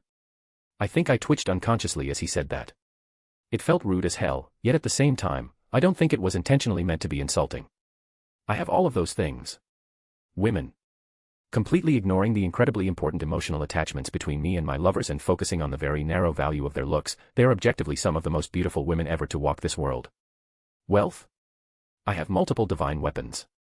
I have treasures you couldn't even fathom. I mentally went over all my treasures. I had to hold back the urge of show them off. Which I think was a combination of my devil and dragon nature. I really like to show off all my treasures when presented the opportunity. And power? Well, as you said, I think people know where I stand right now. My fight with Susanoo wasn't exactly a secret. And I couldn't care less about fame. I will allow you to marry Vanillana. He stated, keeping a rather even expression after hearing my denying his offers. I should have guessed he would play a card involving Vanillana. And the offer wasn't entirely unenticing. Granted, we're nowhere near that point in the relationship yet. And who knew, it could fall apart before we got there. However, the possessive part of me did flare up ever so slightly. My relationship with her is not something for you to meddle in. I narrowed my eyes. Again, he didn't look perturbed in the slightest. But I don't know if I was even reading him correctly, he could just very good at not giving anything away. I will make you the head of the Bale family. I am even willing to offer you Vanillana's daughter as well. It would not be hard to usurp the marriage agreement she has. I opened my mouth and closed it again. Besides the horny thoughts that briefly flashed through my mind. And I'm not ashamed to admit I had a couple fantasies like that. I am a healthy young man after all. But my rational mind won out easily. Not only would Vanillana be absolutely pissed at me for even considering the idea, I have no goodwill towards my supposed aunt. As for the head of the Bale house, I honestly didn't give a shit about the Bale family. I refuse. A shame. Was the simple reply he gave. Wait, that's it. Do you expect me to throw a tantrum? He snorted. Perhaps threaten you. If what I stated did not sway you, then I need to rethink my approach. It would be foolish to anger you and I have absolutely nothing to gain from it. And I have learned a few interesting things, so it is not a complete loss. Well, if you want to shower me in riches to keep my mouth shut about your schemes, I wouldn't say no. I said rather cheekily. And surprisingly, he adopted a rather amused look on his face. If I was concerned about my position in the case of failure, I would not have approached you. The only desire for secrecy was if I succeeded. He straightened his jacket. It appears that our conversation ends here. He gazed into the distance out of the corner of his eye. It is a shame you did not accept, however, if you wish to contact me, know that the Bale house will welcome you. He didn't waste any more words and began walking away. That was strange. Regardless, I should definitely go have a talk with the others, and especially Yasaka, about what just happened. Asterisk. Serafall POV. You're going to lose all your nails if you keep biting them that hard. I let go of my thumb as I turned to stare at Zelretch. I'd happily lose them if that was all we lost today. What an absolutely clusterfudge this was. Gah, how much longer is he going to be? He only just left, Serafall. Zelretch replied. I snapped my head towards him. How are you so calm? This is terrible news if it turns out to be true. The meeting was an absolute failure so far, and that crafty fox just kept piling up wood for the fire we had lit under ourselves. How the hell did they know so much? It was infuriating how thrown off balance we were. And at no point could we even provide a proper retort, because everything they said was freaking true. Ajuka didn't care about the evil pieces originally. And boy did devils go wild with them. There's a damn good reason why my job was the hardest out of all of us. I don't even think she was being facetious when she said she had a list of kidnapped yokai. We're lucky she didn't push that, because I can't recall a single former yokai amongst any known devils. I don't think any are even alive anymore. Except Rias Rook, and wasn't that a mess in and of itself for devil-yokai relations? It's basically the equivalent if the yokai took one of our pillar bloodlines, which I guess technically happened. I really needed to look into this more.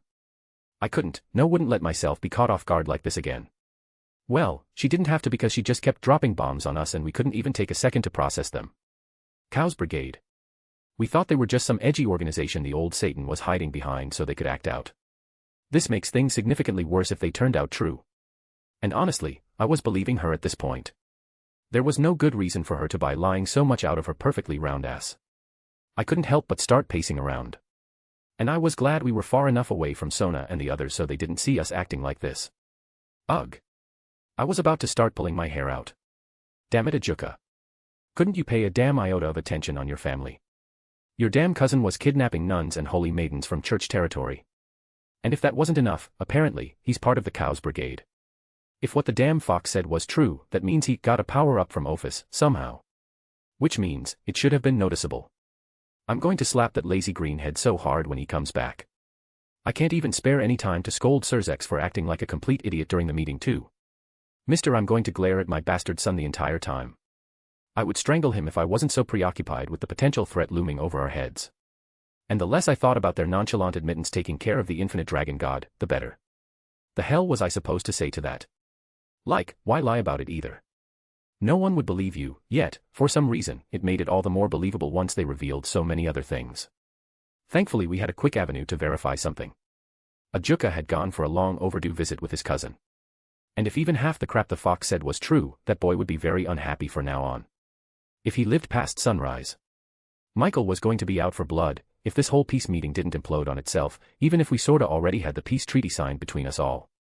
Azazel did say that Michael already agreed to it.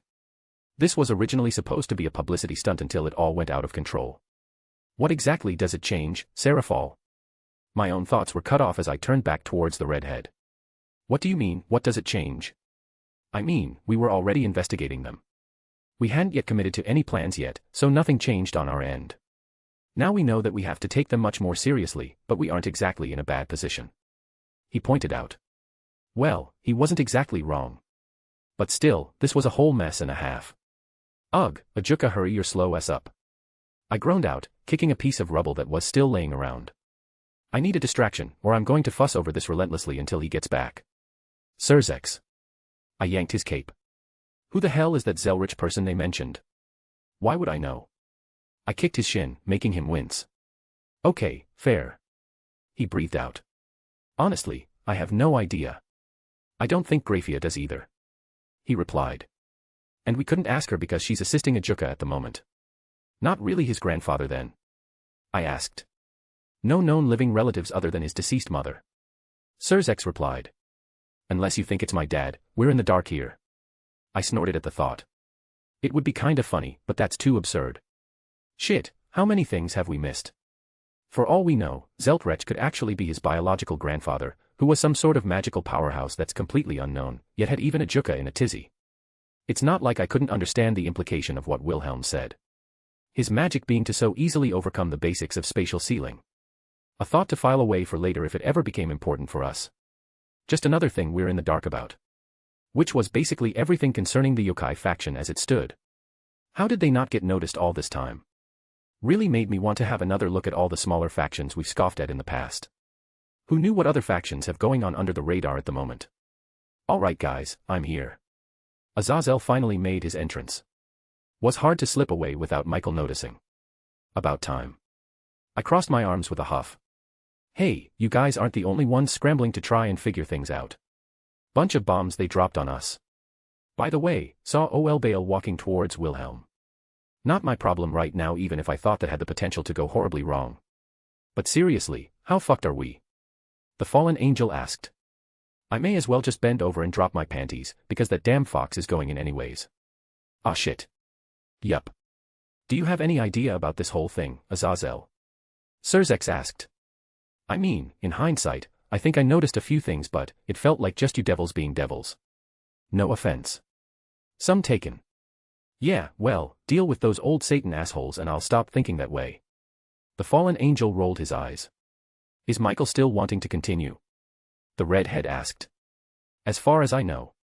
Azazel looked a little unsure. He's not the type to be silent about that. If he wanted to pull out, he'd be completely upfront about it. Finally a teleportation circle lit up right next to us, Ajuka and Grafia stepping out. Though, all our eyes were drawn to a glass container that Ajuka held in his hand. A blackish-purple energy in the form of a snake was wiggling around inside. And I think we all felt our hearts drop simultaneously. How much of it was true? I don't know if I even wanted to hear the answer. All of this. Ajuka forced out. Fucking damn it. Diodora is currently in custody. Grafia stated. Your family not kick up a fuss. We were being very liberal with laws with you just waltzing in and doing this. And they've ridden on my coattails of being a Satan, using it to their advantage over the years. Technically, that's against the laws too, so if they want to say anything, I'll happily drag them down with me. Ajuka snorted. His peerage? Zelretch asked. Having a specialist look over them. I was going to break his legs. Then heal them, then break them again. This thing was inside him, right? I tabbed the glass container in his hand. Yes. Was it painful to remove? Immensely. Good. I nodded in satisfaction. We need a plan. Azazel sighed, looking over the snake, just as we all were. They ran circles around us and we were completely helpless. We couldn't even find an opportunity to ask any of the questions we wanted. None of the many questions we had. Somehow she was able to deflect any attempt while simultaneously kicking us in the proverbial nads in the process. Should we hide the evidence? It would give us more time to deal with the fallout. Zelretch suggested. T wasn't a horrible plan, but it wouldn't work this time. No, we're going to be completely open about it. We're going to march right in, lay that thing on the table, and act like we're doing them all a favor in proving its existence. It would all teast makes us look a little better in everyone else's eyes because we sorely needed every scrap of goodwill right now. Especially with finding out that the Cows Brigade was made up of other factions and that there were some gods are among them. We will definitely need outside help to deal with them in the future. Shit. I just realized, the yokai were the ones who had a list if everything else was to be believed. Now, we're going to have to try and get a hold of it without losing too much in the processes. Damn fox. Asterisk. Oh make, my sleep-deprived fuck up. The first iteration of the Baal conversation. I was going past 24 hours of no sleep when I originally wrote this, and thought it was a good idea. So, feel free to laugh at this stupid thing I originally had. Asterisk. Zikram Baal. To what do I owe the pleasure? I turned to face my apparent ancestor. He adjusted his collar as he walked over. I have wished to meet with you since I have learned of your existence. I crossed my arms, already having the feeling this conversation was going to give me a headache.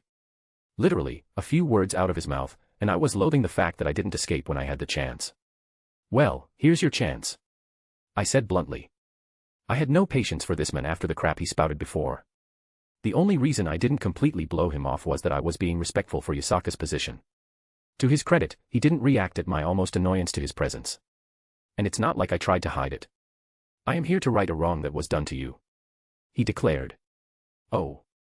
On behalf of the Devil faction, I invite you to come back home. I let out a sigh, rubbing the bridge of my nose. Was there even a point to getting upset at what he said? I already have a home.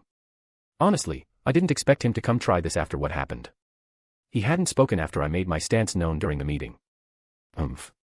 He grunted in response, clearly disagreeing. Some backwards creatures living in a remote corner of the world. And you're referring to my lover and my daughter. I said dryly. If you want beautiful women, there are an uncountable number that would throw themselves at you. Come under the Baal banner, and you will never want for anything. I was honestly speechless. Was he really so shameless? Or did he just not understand me and was just throwing out something he thought I would find enticing? Wealth, power. He continued on. With my word, any of these things will be yours. I will even adopt you under my own name, make you a true Baal. I already have a harem. I replied. Completely ignoring the incredibly important emotionally attachments between me and my lovers and focusing on the very narrow value of their looks, they are objectively some of the most beautiful women ever to walk this world. Wealth? I have multiple divine weapons. I have treasures you couldn't even fathom.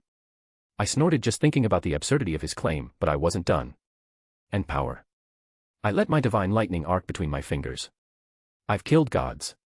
Credit where credit was due, he still didn't outwardly react. I don't know what I quite expected from such an old devil, but it was definitely hard to get a read on him. Maybe he can take a hint at this point. I wasn't ever joining up with the I will give you Vanillana. The lightning in my hands dispersed at the sheer incredulousness I was feeling. Excuse me. Return to where you belong. And with a few words of mine, Vanillana will be yours. She is a very attractive woman, there are few that can match her in the underworld. Her bloodline is strong, so any offspring will be powerful as well. As such, I see no reason to deny you if you wish to have her. Zikram Baal explained. You merely have to return back with me and take your rightful place as a Baal. Of course you will have to become a full devil, but such a thing is easy enough. You will give Vanillana to me. I repeated the absurd words he just spoke. You're a little late there. A mere tryst, nothing more. He waved it off. With my word it will be official. Humph. Some may question her loyalty. Did this motherfucker just? Who the fuck do you think you are? I am. Nobody. I interjected with a glare. You are nobody important. And yes, I know who you are. An old devil from the first generation that spends all day playing the politics of your faction. Guess what? You are insignificant. You mean absolutely nothing to me, and I only humored you because you came along with your faction's real leaders and I didn't want to step on Yasaka's toes. But, you just crossed a fucking line. I took a step forward, my face only inches apart from his. Let me make one thing clear. Venelana is mine. And you are not one of the very few people who can change that fact. I won't play those games of yours. If you come after me or mine, I don't care if I have to destroy the underworld to reach you. For the first time, I saw his expression twist into a sneer. He didn't say anything, but his look said more than enough. I don't think anyone's ever been so blatantly disrespectful to him in a very long time. I did know some things about Zekrom Baal, and he controls a sizable political force in the underworld, enough that even the Satans have to be wary of him. Unfortunately for him, I don't give a shit about that. So, kindly, fuck off. I added lastly. The old devil stared at me with that twisted sneer of his for several moments before turning around and leaving. You will regret it. He spat out upon walking away. He held absolutely no power over me, and I could just tell that it made him utterly furious in this moment. If someone mouthed off to him back home, he'd probably have them killed and have no issues anywhere. His only piece of leverage was Venelana herself, and I had a feeling he was vastly overestimating the actual control he had over her. Regardless, I should go back and tell Yasaka what happened. It was entirely possible that he might try something after what happened. And here's part 3. Just a heads up, part 4 might be delayed by a day, need to do some editing to it and other things that are coming up to make them a little better with the feedback I got. If you want to read 7 chapters ahead or support me, visit my patreon.com/astoriforon. Chapter 324, Chapter 292 Part 4. Unlike previously, this time, we were the first to be seated, waiting for everyone else to return. Yasaka took a rather polite posture. She showed no discontent when everyone started filing back into their seats, looks of mild exhaustion clearly showing before they steeled themselves. I'm sure some things we revealed were making them very worried. The break was more or less about 2 hours, which was probably not enough time to really get into the true repercussions of an evil organization composed of gods and other mythological figures that crosses pantheon lines. Well, it did its job of thoroughly throwing all the other parties off balance. Are you all ready to continue? Yasaka asked with a very kind tone, yet had a smidgen of impatientness to it. Which almost made me chuckle considering we were intentionally late to the meeting itself. Even if no one reacted to her comment, I think I could pick up 1 or 2 faces that flashed a brisk annoyance before returning to normal. Yes, I believe we have much more to discuss now. Michael replied with a kind smile.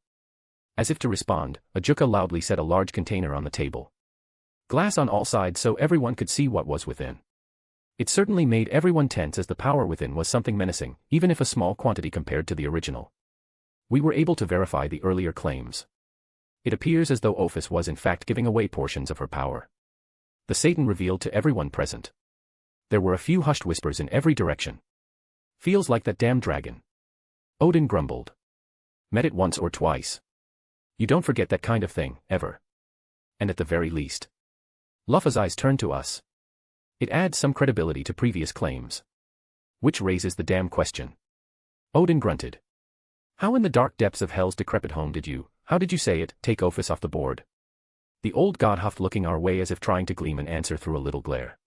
What do you think, monkey? He poked Sun Wukong with his stick. Regardless of the many questions I myself have, I am here as an observer.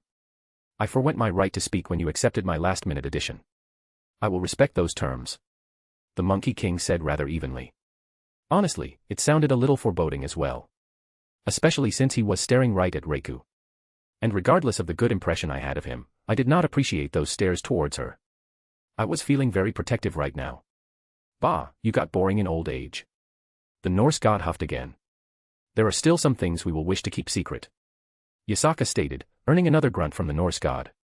It seems like a rather important detail to simply keep to yourself, especially once you revealed that she is the leader of this organization. Ajuka stared at her. How are we supposed to take anything else at face value if you aren't willing to share something so important? Well, as you yourself have proven. She gestured towards the container still sitting on the table. You don't. And for that matter, don't believe us if you don't want to. What do you mean? As simply as I said it. If you don't believe us, well, it seems that's where our cooperation will have to end. I think we've done enough to show our sincerity. Ajuka tried to force her to reveal more, and Yasaka called his bluff saying we would just leave if we weren't going to be trusted at this point. Surprisingly, it was Zikram Bale who responded by clearing his throat. That will not be necessary. We are merely hesitant due to the volatile nature of this information. We welcome anything you are willing to share. And for the briefest of moments, the fellow devils looked at him like he had 3 heads. Yeah, like old Zikram said. Seraphal was the quickest to recover, a bright smile on her face. We're all here to work together. In the spirit of cooperation, I would like to know about what you discovered regarding this Diodora's peerage. Michael was the next to take the spotlight. I assume you have investigated in what little time we were away. He gestured to the container. Ajuka frowned slightly. We are currently still looking into it and focused primarily on the more important issue. However, we will be completely transparent, and if you want, we're more than willing to hand over the offending party for your discretion on the punishment. Or in other words, they're saying to ignore it for now and they'll hand it all over to heaven to deal with after the important matters are taken care of. Call me skeptical that one of the Satans is willing to turn over a family member so quickly. Or maybe I just don't have much faith in the devils overall, bar a handful that I personally know. We'll talk more about it afterwards. Michael seemed to accept the intent. Great. Yasaka clapped her hands. Why don't we address the elephant in the room? The 3 factions that are at war still and sitting across the table discussing peace. I believe we can drop the formalities here and get to the details of it. It's pretty clear to everyone else that you all have already decided on something, so care to share. Azazel coughed awkwardly. Haha, guess it isn't that much of a secret. Had to at least get everyone to sit down first, which came with some agreements and all that jazz. That's correct. Michael spoke up. But we also have some concerns we'd like to address before we officiate anything. Specifically, we would like there to be more strict regulation on the use of evil pieces. Well, can't say I didn't see that coming. Honestly, I'm with Michael on this one. I've had some of my people stolen by those things too. Even if I didn't kick up a fuss, it's still a pretty shitty thing going on behind the scenes. You can claim all these rules and stuff about them, but it's still going on. Azazel seemed to agree. The devils glanced at each other, not seemingly concerned. We've already discussed this ourselves. The new Lucifer replied. We were going to create another department to help regulate them and introduce new rules. Such that any new peerage member or use of an evil piece will have to be registered within a certain time frame. Not only will they be forced to provide information on the newest edition, but we will also be conducting an investigation on our end to make sure nothing untold happened. Color me surprised. Yasaka genuinely sounded so. Can't imagine that's going to go over well with a significant amount of your population. And she didn't need to specify who we were talking about. I see no harm with what is proposed. If someone is Forsetto beholden followers through such means, then they are undeserving of their positions. Zikram Bale harumphed in disdain. If any of them decide to cause problems, I will deal with them myself. As far as prideful and arrogant people go, he really isn't that unlikable. This arrangement is acceptable. Michael nodded towards the devils. Not to be a wet blanket, but what about all the previous people turned into devils? Are you just going to conveniently forget about them? I have quite a few of my own people who have lost loved ones. Yasaka looked towards the devils. The blank look on their faces, I guess they didn't expect to be so bluntly asked about this. Sirs X Lucifer cleared his throat. We'll look into all the older uses as well once we get everything established. I had to hold back on rolling my eyes. An open-ended non-committal answer. Though, I don't think Yasaka expected any different, merely taking the opportunity to cut into any momentum they were gathering. Actually, I'm really curious what you said to get Michael to willingly sit down like this. You were keeping it really hush-hush and didn't even let me peek at the message I sent to him. Azazel leaned forward. The devils and the angels shared another look before Ajuka let out a sigh. I guess it's not something we can really just keep to ourselves. He sat straight.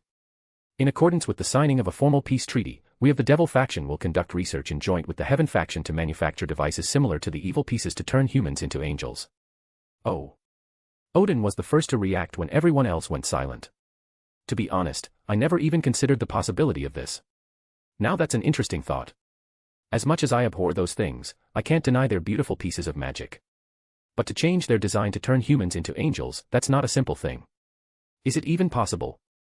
Luff looked a mix of intrigued and concerned. Angels are divine. A spark of divinity in them that the Abrahamic God interwove. It's known that the evil pieces do not take to divinity well. In the very few occasions that a demigod was turned, there had to be very extenuating circumstances. Such as more than normal pieces used, even if the one reincarnated isn't worthy of such an investment. Even with the clone of Surtur, it needed the literal strongest devil ever to exist to succeed. And if I recall, the evil piece was, mutated, is the correct word. Odin looked towards the Lucifer. You're right. He didn't deny it. Even the initial reincarnation had complications.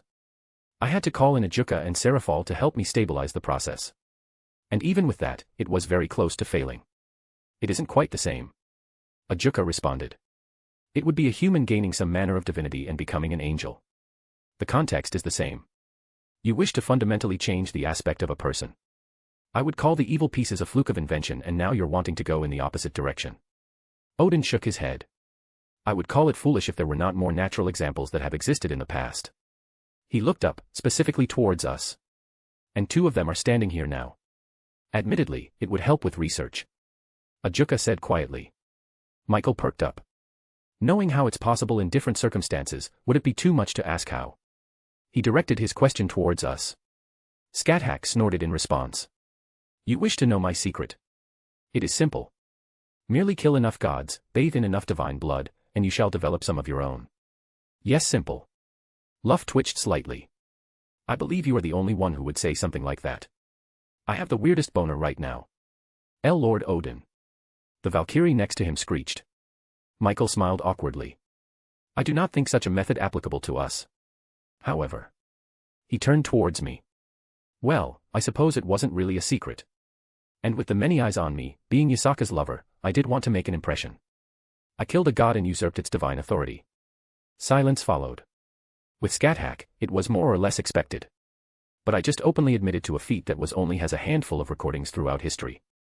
I, a mortal, slayed a god. And not that just, I used it to pull myself to a higher state of existence. Odin. Luffa's head jerked towards the Norse god. He isn't lying. The one-eyed god spoke almost dismissively. You know something. Luffa's eyes narrowed. Odin snorted in response. I know a lot of things, brat. The Celtic god gave him a calculative look before letting out a sigh. What god did you kill? I will keep that to myself. I replied, making the god frown. Fufu, I taught him well. Scathach preened under the intense stares we were getting. No wonder I get this weird feeling when I look at you. Like I have to be on guard around you. Odin again grunted, but otherwise didn't seem to be pressing me. And that made me even more worried. I thought for sure a god so invested in wisdom and knowledge would want to know more. And that's curious, because Izzy said something similar. I guess the differences between the gods here and from that other world muted the absolute hatred that Campiones give off. As you can see, I fear these methods won't be applicable, so let's move on. Yasaka interrupted the murmurs. Luff was still looking at me with wariness in his eyes. It would do no good for him to carry on like this. The circumstances that allowed me to do so were unique and I can't reproduce them. May as well not make any unnecessary problems in the future. And I chose my words carefully, as Odin was always able to see through falsehoods. Technically, I can't reproduce the effects by my own hand. Pandora is the one who facilitates everything, thus I wasn't lying. Though, the looks on the devil's faces did make me amused. Very well. Michael acquiesced. However, I do have another question stemming from your fight with Kokobeel. Yes. I looked at the Archangel. He paused for a moment, for which I assume he was wanting to be careful with his wording. You were able to wield the spear that Father created. Something that shouldn't have been possible. Yeah, I'll jump in on this too. Azazel interjected. As much bullshit I've heard the past few days, that's right near the top of impossible, and I'm pretty damn firm on this one. I would not quite word it that way, but I share a similar sentiment. The Archangel looked wary. How were you able to not be affected by the intense holy power?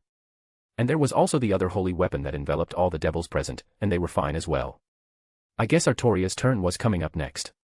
But they were staring at me, waiting for an answer. And noticing Vasco Strata still standing at the side, I couldn't resist. I cleared my throat as they all seemed to lean in. Anything is possible through God. And they all just stared at me blankly. Well, all except Azazel, who suddenly broke out into a fit of giggles. He's got you there, brother. At least Michael looked the tiniest bit amused by the answer, even if he let out a sigh at Azazel's words. Frankly, the spear was giving me a weird feeling. Nothing was spoken, but I could faintly feel it not wanting to come out. And telling them all that Big G might be coming back would definitely cut this whole thing short. There's no way things would play out the same if the scales were suddenly skewed so far in Heaven's favor. The spear allowed me to wield it. Perhaps it was due to my divinity that it couldn't associate me with a normal devil. Even if it allowed you, the holy power should have killed you. Michael stated. Unless, you have some method to remove your weakness to holy power. Ah, that's what he's wanting to know. That definitely makes much more sense. He's worried I have a method to remove devil's weakness to their only deterrent. I don't beyond my own abilities and inherent nature. Which was true. And if Big G didn't let me wield the spear, it would definitely burn me inside and out. According to the report we received, you removed Kokobeel's holy power. Michael seemingly jumped right to the next point. I guess he expected a minimal answer in that regard. How? Even I cannot do such through the heaven system. I used the spear. I said again. I can tell you that I felt a sense of anger directed towards Kokobeel. Hey Michael. Azazel looked over to his unfallen brother. Do you think something may have roused that little piece of dad left in the spear? For the first time, the archangel adopted a depressed look. We've looked at the spear in the past. Father, isn't really there, not truly. I don't know what happened, maybe when Kokobeel forced a connection back to heaven did it react strangely with the spear. Honestly, it's a good an answer as any. Azazel shrugged. Today's been a day of a lot of firsts. His eyes flickered to me. I'm sure I could answer some of these questions if I had something to experiment with. Then what about the sword? His gaze landed on Artoria. From what was described, it filled the entire area with holy power. My blade does not discriminate by race. Artoria spoke up for the first time since her introduction. Been scratching my head on this one too. Azazel probed up his head on the table. Wondering if Dad hid away a toy we weren't told about. What's the name of your sword? If there was absolutely one aspect that Artoria would never compromise on, it was things to do with her sword. If I asked for her sword, she would deny me. Not that I ever would. So that is to say, she wouldn't ever lie about the name of her sword either. It carried much too much meaning to the point where she would rather die than besmirch it. You ask a question you already know the answer. Artoria didn't waver one bit. It is Excalibur, the sword of promised victory. Asterisk asterisk asterisk. Azazel POV. Hearing the report, then hearing it from the little lady's mouth, yeah, it just really makes me even more confused. I'm not like Odin where I can just tell if someone's lying, but I've been around the block enough to sort of pick up on tells and such. This girl was way too confident and unwavering in saying it. The kid with Dad's spear, that sorta maybe makes sense. I couldn't really call it bullshit, because there's a severe lack of devils with divinity to test that sort of thing. Did the dying will of Dad inside the thing allow him to use it because he was upset with Kokobeel? I really want to take a look at that thing, but they're being really damn protective of their secrets. Which makes it even more infuriating, because since when do the yokai faction have secrets worth wanting to know? I think I really shit the bed with the last time I met them. Honestly didn't think it'd bite me in the ass like this. At least that one chick isn't here and I'm even hesitant to bring her up. Don't know how Odin and Luff would react to her. Shit, I felt her presence for a second, and it damn well dwarfed even Odin. Was that Ophis in disguise? No, she was too focused. Every report I've ever read about Ophis spoke of the dragon god as aloof or blank in their expressions. Why do I feel like I'm the only one that's out of the loop here? I mean, I guess the devils have no idea either, and Michael. But they're apparently talking about something so important with copying the evil pieces, and they didn't even consult me. Rude. Really surprised me that they went for that though. I don't think Michael is happy about having to go that route. Not that he looks down on humans in the slightest, he's Dad's golden child and all that. I don't think Dad would approve of the idea either. Not really be angry about it, but disapproval was probably worse. Humans aren't supposed to be angels. We're different for a reason, and I'm sure Dad would say the same thing. But I can't fault Michael either, he's in a really shitty situation, and he's doing everything he can to keep things running. Besides, it's just even more angels I can eventually bring to my side. Win-win for everyone. But I digress. Short girl with probably the most powerful holy sword in the world, and we had no idea about it. Oi, Michael. Did Dad make another sword when we weren't looking? Hiding it away, and naming it after another? I asked towards my brother. Honestly, it wouldn't have been the most convoluted plan Dad ever made. His bullshit ability to see the future and all that, he constantly did strange things we didn't even have context for until all the pieces fell into place. And he was always smug about it when we questioned about what he was doing. I'm afraid this is the first I'm learning about this sword. Michael shook his head. All the armaments of heaven are accounted for, even if they are not in our possession. Well, shit. It's kinda weird that Excalibur would have broken originally. I rubbed my chin. Maybe Dad swapped them out beforehand for some reason. Hard to believe he'd hold back on giving his golden boy such a powerful sword. I mean, he already gave Arthur Caliban and that ridiculous sheath. There was also that dagger he had, and that spear. And speaking of a sheath, I turned back towards the little blonde. Which you also have now that I think about it. It was lost when his sister stole it before the final battle. Dad imbued it with a miracle that healed Arthur from anything short of his brain being splattered. I do possess the sheath as well. She didn't even deny it. And she has Caliban at her side. Even if it looks different than the last time it popped up. The special ability of the sword to shift to match its wielder's preferences. Actually, it looked awfully similar to how it originally looked when Dad shoved it in that stone. And there was a hint of amusement when I was talking about Arthur. I feel like I'm the butt of some joke right now. You said you spoke on behalf of the Pendragon family? Michael asked. She did say that, They were pretty inconsequential when all was said or done. Sure, they had Caliban and a few other of Dad's swords, but nothing really spectacular beyond that. Their combat strength wasn't very high either, producing an ultimate class every now and then, but even that was hit or miss over the years. Then again, didn't I think the same about the yokai before today? I vaguely remember the report about them. Mostly because of the huge light show that happened there some time ago. Which, the reason is obvious, now. But they shut themselves up tight, not letting any outsiders inside. What are they hiding? The church and the Pendragon family have been long allies. Michael smiled sincerely towards the younger-looking woman. The Pendragon family has cut ties completely with the church. She didn't miss a beat, cutting off the attempt of brother to reach out towards them. Isn't that surprising? I mean, it's not that much of a shock, but these kinds of things are usually cloak and dagger crap. Not, just wiping hands of one another completely. And the small reaction on Michael's part, I don't think he was even aware. Awkward. He turned to look at those cardinals at the side. Lord Michael. One of them spoke up, looking rather frightful. We are still in negotiations with the Pendragon family, Anne. There are no negotiations, the little miss once more cut right through the bullshit. You failed to uphold the agreements between ourselves. No more shall we look to the church as allies. Damn, didn't even give them an out to work with. Little girl is ruthless. And what about the other Excalibur? The broken one. May as well help brother out of this weird spot. He did flash me a thankful look. Maybe if we compare the two, it'll give us a hint about the origins. I am in possession of the broken sword that Kokabeel reforged. The Pendragon girl stated, producing said sword from somewhere. I wasn't quite paying attention, but I was now a little curious as to where she kept it. However, my sword is not a bauble to merely show off on a whim. Understandable. Zekrom Bale of all people cut me off. And there goes the wind that was in my sails. A single word from Zekrom Bale at the right time, and it was seemingly impossible to continue down that train of talk. If Zekrom Bale, the current devil, was being reasonable, how were we supposed to go opposite of that? Nephew, the hell. Why the heck was he helping her?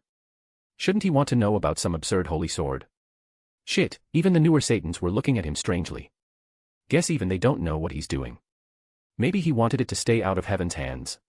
But I didn't think the old devil would really care about that sort of thing. I doubt he would even consider his power being inferior enough to a holy sword that he would feel threatened by it. Can't really push now without looking like a complete ass. Shit, really wanted to know about this holy sword that apparently doesn't even harm devils. Well, unless it's used in them, I assume. The report was very explicitly in detail to how the dragon was utterly annihilated. Now I'm going to have to look into it later. Figure out what the hell is going on there, because they clearly don't want to tip their hand, whatever it is. Something is going on, and I intend to find out. What do you think about the reforging job, old man? May as well change the subject then, maybe come back around to it after. Piss poor. Odin grunted, not being reserved with his observation. The only notable thing about that sword is the fact that it's all held together without self-destructing. I see, too, no 3 different forging methods that went into combing them all. Noticeably, there are some mimicries of certain demonic swords. But they are not wise to use when forging a holy sword. But for some mortal to swing around, it's passable and won't break easily. We're more than willing to return it back to where it belongs. The fox yokai once more metaphorically stepped forward. Considering the little miss didn't react at all, it's safe to assume that she was in agreement, or they already talked about it beforehand. Not overly important, but it would be hard to get anything from her knowing that she was hiding behind Fox Milf over there. If she hadn't been holding us over the proverbial barrel since this whole meeting started, I would have been rather impressed. But I couldn't even properly ogle those amazing tits of her after the complete reaming she gave us all. I'm not Barrakiel, I prefer giving, not receiving. Well, since it's this much complete, why not just reforge the entire thing again?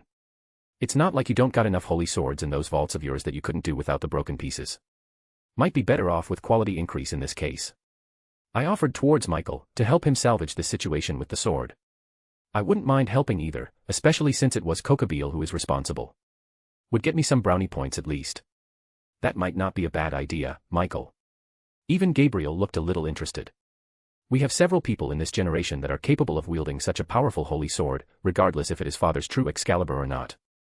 Even hearing that said out loud, it's ridiculous. Where the hell did that sword come from? I'm like 99% sure that it doesn't come from another pantheon. No way in Father's green earth would another pantheon let that thing within 100 yards of us. Not exactly a secret that the church tends to absorb everything that it can get its hands on. Oh, a holy sword, that's definitely God's creation. Didn't matter if like 90% of them came from pagan origins. Not to mention, that kind of concentrated holy power is rare. Luff could do something similar, albeit differently than Dad, and the number of other deities on that level could be counted on one hand that met the criteria. Though, Odin had been noticeable quiet for a while now. I think Luff is right, Old One Eye definitely knows something and he's keeping it to himself. I'll have to try and get it out of him after some drinks later. There may be a slight problem. Yasaka grabbed our attention again. But the Excalibur piece known as Excalibur Ruler no longer exists. Well damn. The church was already made aware. And double damn. Michael looked like he was about to have very stern words with someone because he isn't the kind of person to start raging. Funny considering that he always carried Father's banner into battle and fought with a fury that would leave the battlefield covered in the blood of his enemies. Sitting in Dad's chair really made him have to develop patience and tolerance beyond what was already ingrained. Well, the church fucked up again, how surprising. Seriously, I would have cut my losses with them at this point. But it is funny watching those cardinals squirm under Michael's disappointing gaze. Doesn't quite match up to Father's, but I imagine the humans are shitting themselves right now. Was it destroyed when you attacked the Pendragon family? I asked. An inquisitive look by the yokai leader sent my way made me smile. What, did you really think we couldn't put two and two together? Obviously you were the ones who attacked the place. Can probably guess a reason or two as to why, not really pointing fingers or anything. Would rather not start slinging mud when I apparently know very little about them. It was partially due to the children being tortured and used as experimental material in their basement. Yasaka said dryly. Oof.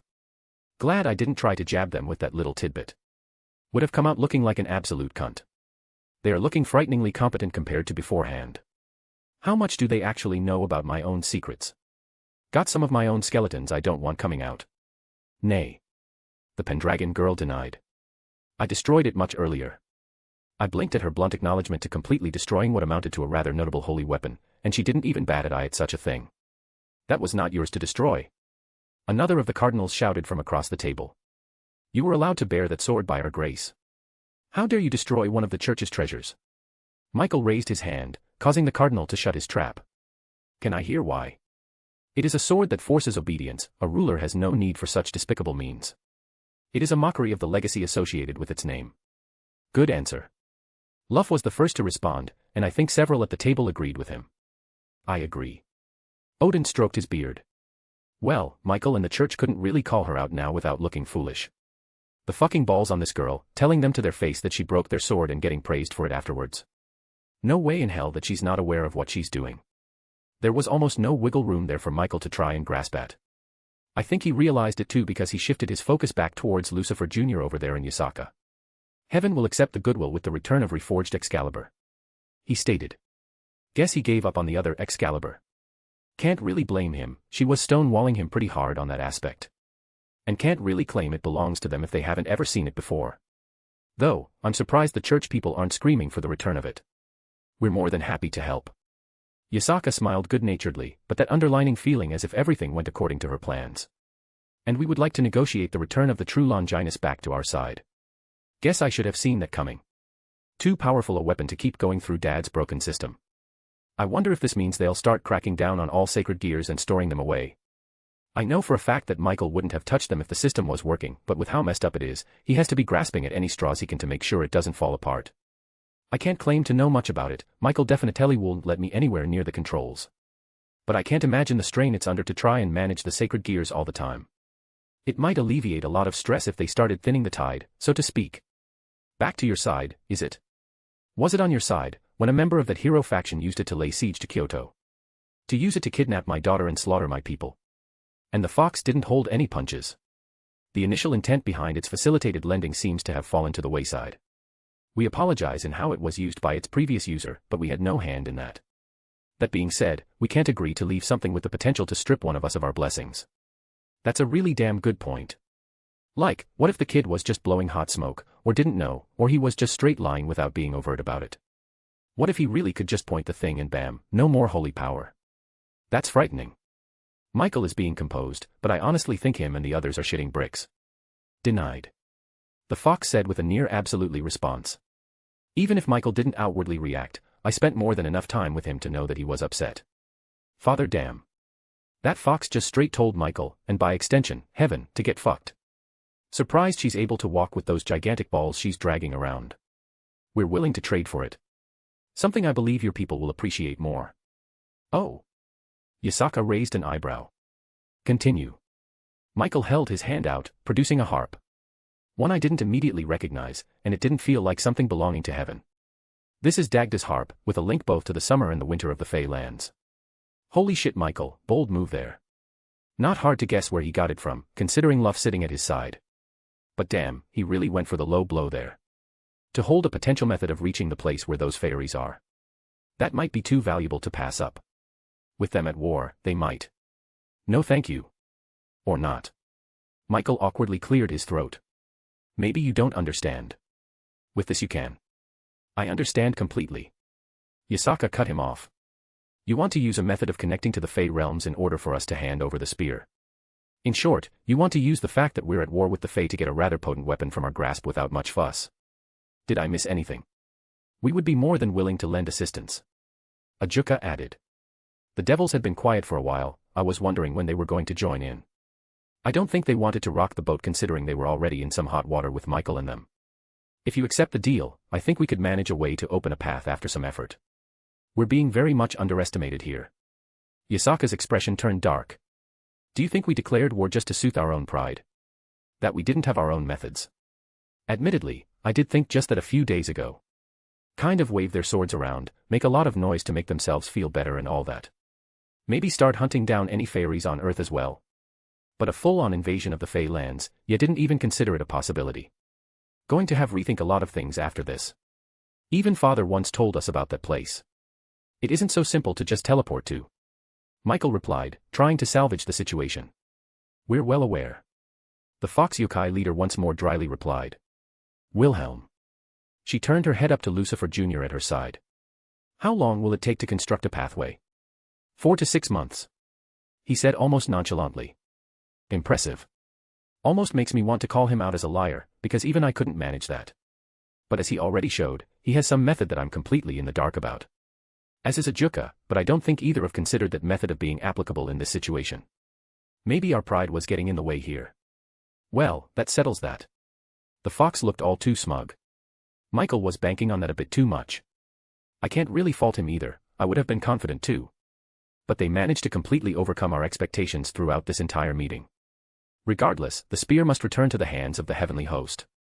Uriel, who had the job of looking tough and quiet, slammed his fist on the table. To be in the hands of foreign demons and a half-devil, it's a stain on Father's legacy. And the church people were nodding approvingly. Don't know why they're always so eager to call for blood when clearly Michael was trying to be peaceful. And such holy swords should rightfully be returned as well. Caliban, Excalibur, they are ours by right. Yours by right. Yasaka slowly turned towards Uriel, and I held back the urge to facepalm. At this point, I pretty much knew a kick in the balls was coming. And Michael's little twitch made me think the same thing. And it would be even more awkward if he tried to shut up Uriel now, as they needed to show a united front. Uriel, while someone who usually meant well, was always a hothead, thinking more with his fist than anything else. A very black and white outlook of the world, though he's mellowed out substantially over the years. Just as every other treasure that heaven holds is yours by right, yes. I'm sure you have nothing of anyone else's, you wouldn't want to be hypocrites after all. No demonic swords used in nefarious projects with the sacrifice of children. No other items of power stolen from other pantheons. The fox snorted disdainfully. What was that line from the Bible, let he who is without sin cast the first stone? What a mighty fine glass house you've built up over there. And right for the jugular. She's right too, the church and even heaven, they have stores of things from other pantheons that they've taken over the years for safekeeping. I am still wanting to hear an answer as to how your people acquired those swords. Odin wasn't loud, but but it caused attention to turn back on him. They were buried with Sigurd, my descendant. It's not really an uncommon thing, but it just looks bad to be called out on grave robbing. And the Norse are one such people that really take insult to desecrating the dead. Really don't envy my siblings in this tight spot they're in. To put it simply, there is nothing you can offer us to hand over the spear that is rightfully in Wilhelm's possession. Yasaka said with a little bite to the words. Seriously, what did Michael have to offer? It's not they didn't have other things that could potentially be an equal trade, but the spear was unique in of itself. Not to mention, they weren't hurting in that regarding in other ways. It hasn't really come up, but the kid is the Red Dragon Emperor of this generation. Valley wouldn't shut up about it, otherwise I may have forgotten in all this commotion as well. He's going to pout for months once he finds out how utterly outclassed he is right now. That kid took way too much pride in being the best host that Albion ever had. That damn dragon filling his head with all that crap, inflating his ego. As much as he could do with the reality check, I didn't want to see him mope around for a long time. But damn, it must have been a kick in the groin for both of them to realize that old Draeg's host basically gave them a timeout without even trying nor even using the boosted gear. But I digress. Not the time to think about those things. Michael needs a hand, and I am also uneasy about someone else having access to just shutting off my holy power, if that's actually a thing he can keep doing. For all we know, Kokobeel was a cosmic fluke brought about by extenuating circumstances. But it was hard to take that risk right now. I'm with Michael, leaving the potential ability to just take away what makes us angels. I can't sit here easy because of that. I spoke up. I think I honestly spoke for every angel, fallen or otherwise, in this matter. Michael flashed an appreciative smile for backing him up. Good, I'm still in deep shit with what Kokobeel did, having them look at me nicely like that will help. I see no problem with it. Even Serafall joined in. That seems like a dangerous precedent to leave outside of the angels, to just take away the source of their power. I think everyone would have better peace of mind knowing it's in their hands. Guess she wanted her pound of flesh and revenge too. It was undeniably a good opportunity to finally kick the Fox and company off their high horse and get the initiative back. Yasaka frowned in response. And how would it be any different than forcing an evil peace on one of them? Damn it. Father, damn those things. They're beautiful in design, just as Odin said, but fucking damn if they aren't annoying as hell to be on the opposite side of. We don't. You don't force them on others, yes. Yasaka smiled coyly. Which seems to placate the others here. Which only begs the question, if, and that's a strong if, the spear could continue to do what you all claim, why can it not simply be the same predicament? Do you think we would go around depowering angels for no reason? As you so gracefully point out, that doesn't seem to be entirely accurate. Serafall glared at me a tiny amount. Sorry girl, but we are trying to argue for our own factions here. And at the end of the day, you want this too. That's true, there has been a severe lack of assurances for those. The Fox didn't miss the opportunity to take a jab at the devils again. So I believe I can understand your concerns. But frankly I have to ask, or what? Excuse me, Michael tilted his head in confusion. Why should we be forced to hand over the spear? As I said, you have nothing we want to trade it for. Michael looked a little stumped. We came here to discuss peace, and to. Are we at war? No. Then why would we hand it over? Unless you are insinuating that such a declaration is on the table if it isn't provided. In which case, we would have to step away and alert our own pantheon to your intents. The tails behind her flicked back and forth. While heaven hasn't been so heavy-handed with the incidents we've had to bear with your three factions, we are certainly not on friendly terms. We have nothing linking ourselves to you. Not to mention we've been very polite in even handing back that reforged Excalibur for no recompose. So, to answer that angel who demanded it back, she turned her hardened gaze towards Uriel. Or what? Well fuck. That silenced all of us. Mostly because it was true. They held all the cards here, and they knew it. They knew it from the start when they flopped right down on the table and started verbally slapping all of us. They knew we would have to bow to their whims, but were even gentle about it, clearly not wanting to really start any grudges, but at the same time, they weren't bowing down to any heavy-handed tactics. However, that doesn't mean we don't wish to cooperate. I'll admit that the harp would be beneficial even if it's not needed. The Fox looked thoughtful. I may have a counter-offer if you're willing. Was she giving him face? And out to latch onto so not to develop any ill will. Shit, this Fox is playing the game really well. Please speak. Michael forced a smile. One of the hero faction members was a wayward holy maiden that wielded blade blacksmith. Michael's eyes flashed in realization. So that's what happened to her. He said softly. We feared the worst when she disappeared from our ranks. I can imagine that a sacred gear that can produce holy swords would be beneficial. Yasaka questioned, rather rhetorically, but it was one of the most valuable sacred gears to the church. Not that it was one of the strongest by a large margin, but it could protocate holy swords. Granted, they were relatively weak, but they were leagues above most magic swords that could be purchased. The only drawback was that it was difficult for the user to make ones that wouldn't disappear after a time. It took years of training and a lot of energy, but it was a steady production that could be imbued with different abilities. The value was astronomical. One of the sacred gears I really wanted to get my hands on, but Michael wouldn't let me anywhere close. May I ask, what happened to the young woman who possessed the sacred gear? Vasco Strata asked. The yokai leader let out a sigh at the question. Unfortunately, even if they were but children, we couldn't be soft on them. My daughter was almost killed due to their direct actions, only saved through the intervention of Lady Izanami and Wilhelm. And many of my people had to bury loved ones, and not just my guards. Large swathes of Kyoto burned, innocents died. They couldn't be allowed to continue living. I apologize for bringing up such memories. The very large cardinal apologized. Which always felt weird considering his sheer size. Your question only shows to exemplify your compassion, no harm was done. The yokai leader let out another sigh. We didn't do anything untold to her remains. We can hand over her body if you want. Vasco Strata, the large mass of muscles, smiled warmly. I thank you on behalf of her family. If there was ever a man that deserved to be a saint, I have no doubt in my heart that if father was still living, he would have been turned into one many years ago. That or a prophet, but that was even more unlikely to happen these days than someone being born a saint. No, it can't happen anymore. Michael and Gabriel were leaning towards one another, whispering about something. I could guess what the topic of conversation is about. They couldn't really push the issue with the spear, not after how the yokai propped themselves up as invaluable to everyone else here. We're willing to accept this trade, Michael stated after talking with Gabriel. Wonderful, we can worry about the logistics afterwards. The yokai leader accepted it immediately. I do have one last question, for Wilhelm, Michael stated, turning back towards the half-devil. Oh. The young man waited for a response. Would you like to become an angel? Credit where credit is due, because Nani Alpha saw that coming. Way to even throw off the yokai, brother, even if I think my own jaw is hanging open. Objection. This isn't a courtroom, Serafal. I regained my wits. But I'm feeling something similar. What the hell, Michael? Even Uriel and the others at his side looked at him strange. Would it not be a good option for us? The archangel smiled brightly. He is half human, so it should be viable. And the divinity aspect should not be a problem. Though it's only a thought for the future. Admittedly, it would solve a lot of their own issues regarding the spear and such. And he already showed capability with holy power, Father's remnants in the spear acknowledging him. So I see no fault in offering it. He added, with words that were hard to rebuke. You're asking me to just forsake everything I care about to become an angel. The red-haired half-devil said very dryly. I will take it as the good intentions you perceived it to be. However, if I ever accepted, I would immediately fall.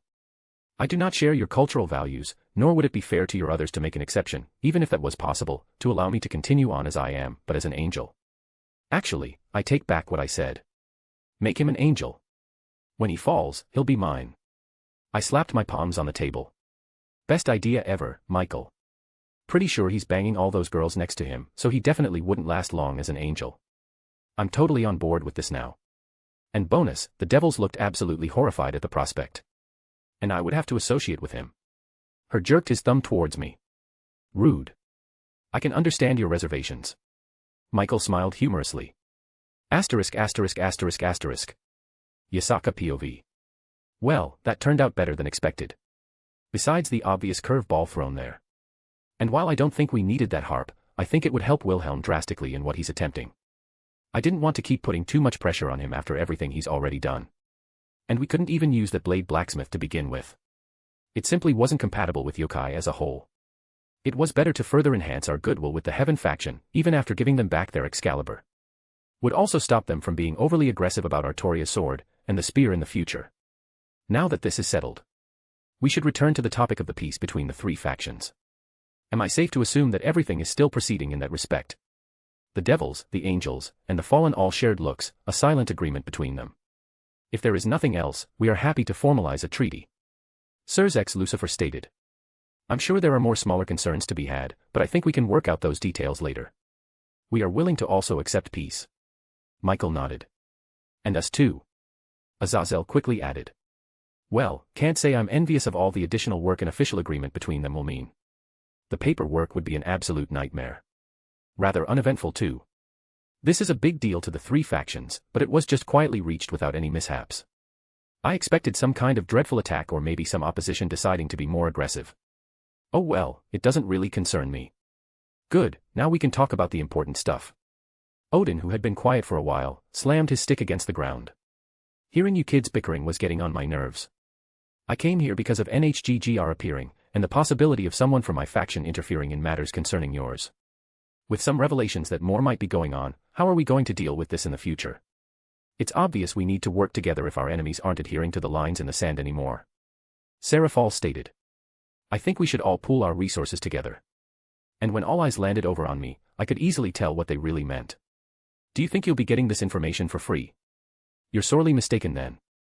I was already suspecting that there was something remiss amongst my own faction. The God of Light spoke up. What I've heard today has only confirmed my beliefs and opened my eyes to a wider conspiracy. Some of my kin may not be agreeable, but I do believe that a joint effort is required. The others just nodded along, expressing similar sentiments, making themselves so righteous. They just played it up so I couldn't refuse. Unfortunately, we cannot share the same sentiments. Which I did anyways. And the looks that flash across their faces, they really weren't expecting me to say that after everything that happened. How fun. We're currently preparing for a war. I kindly reminded them. We don't have time nor resources to look beyond our own borders and our own situation to combat a perceived threat that hasn't directly come after us. Didn't you say that this hero faction was part of the Cows Brigade? Serafall asked. Yes, but they were working separately, not deliberating targeting us as a whole. I replied. We would be more than willing to help you ward off Kyoto. Ajuka responded. To make sure an attack like before doesn't happen again.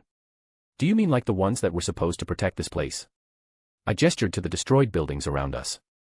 The green-haired devil failed to hide the scowl that appeared. Oof, going to need a phoenix tear for that one. Azazel said quietly. But he's right. I think if we all work together, we could easily set up some pretty good defenses so you don't have to be worried about that. The offer is appreciated, but we already have taken such matters into our own hands. I politely declined. If this Cows Brigade is as far-reaching as you say, wouldn't they also come to retaliate after learning you revealed and know so much about them? Michael asked.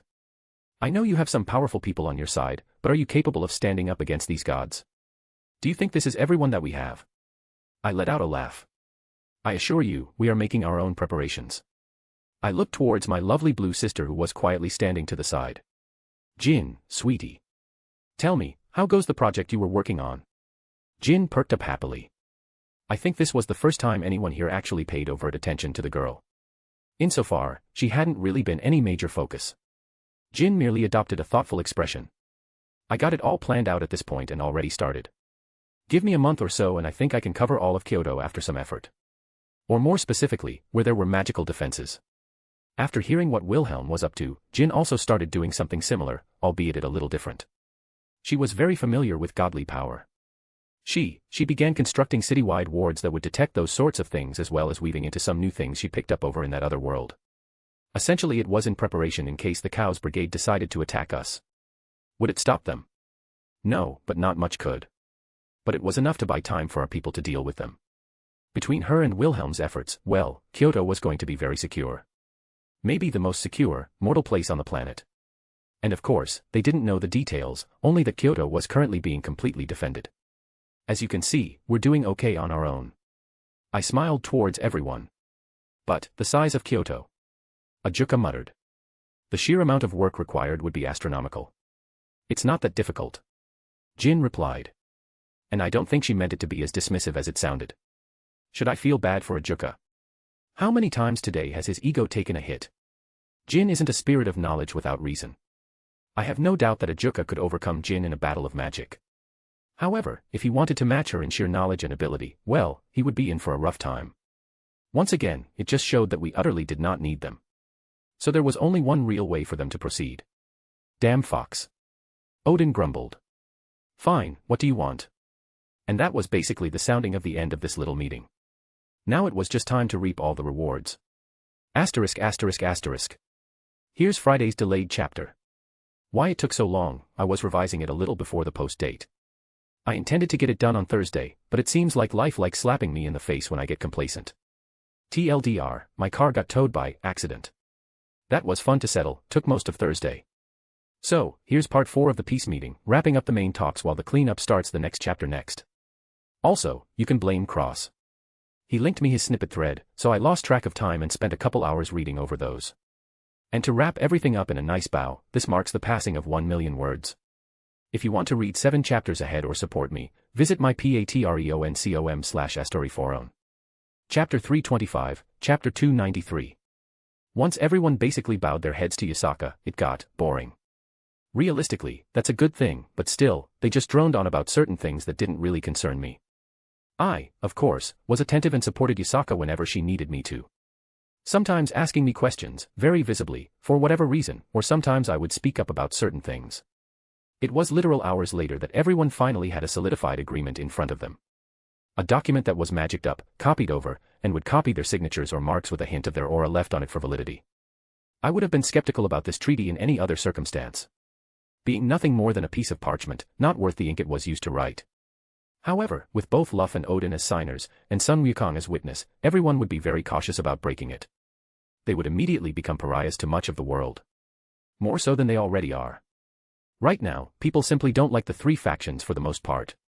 However, there are still many different kinds of trade agreements and of the sort going on. If they so blatantly break an agreement like this, they'll lose a significant amount of credibility. If it was just the yokai faction, they could easily bury it without much effort. Funnily enough, they all looked not excited about the whole thing. Not that they were upset, but there was clearly not much enthusiasm about their signing. Well, all except one. The one-eyed god let out a snort as he tossed a quill of all things onto the table after slapping the parchment down. Only one side is walking out of here with a grin on their face. He was complaining, but it held a hint of begrudging respect to it. And yes, Yasaka was looking rather gleeful after everything finally settled. Made out like damn bandits is what we did. And it's funny that they really couldn't do anything to stop it because we held all the cards. Basically, we managed to squeeze into an agreement that Heaven, the Celtics, and the Norse currently had regarding Fey activity in that part of the world. Very soon, we were going to start getting shipments of iron weapons straight from the dwarves of Nidavellir. Some of the best craftsmen in this world. It was a special few that made Mjolnir, Thor's divine hammer. Not to mention a plethora of other weapons the Norse use. Hell, I think even Odin's Gungnir was made by the dwarves. So, quality is to be expected, and the quantity is nothing to scoff at either. As for the Celtics and Heaven, they're both promising support based on their own cosmologies. The Celtic have druids that use Tuki and magic in a very unique way that's very productive in battles with the Fae. Yasaka managed to negotiate both aid and teachers to come around Kyoto. Heaven was a bit more difficult. They really couldn't commit to any war, not that the others did either. That was a very stringent requirement they all adhered to. We were on our own when it came to the actual war. However, we were able to secure a few uses of their forces for some very specific plans, which will play out well in the future.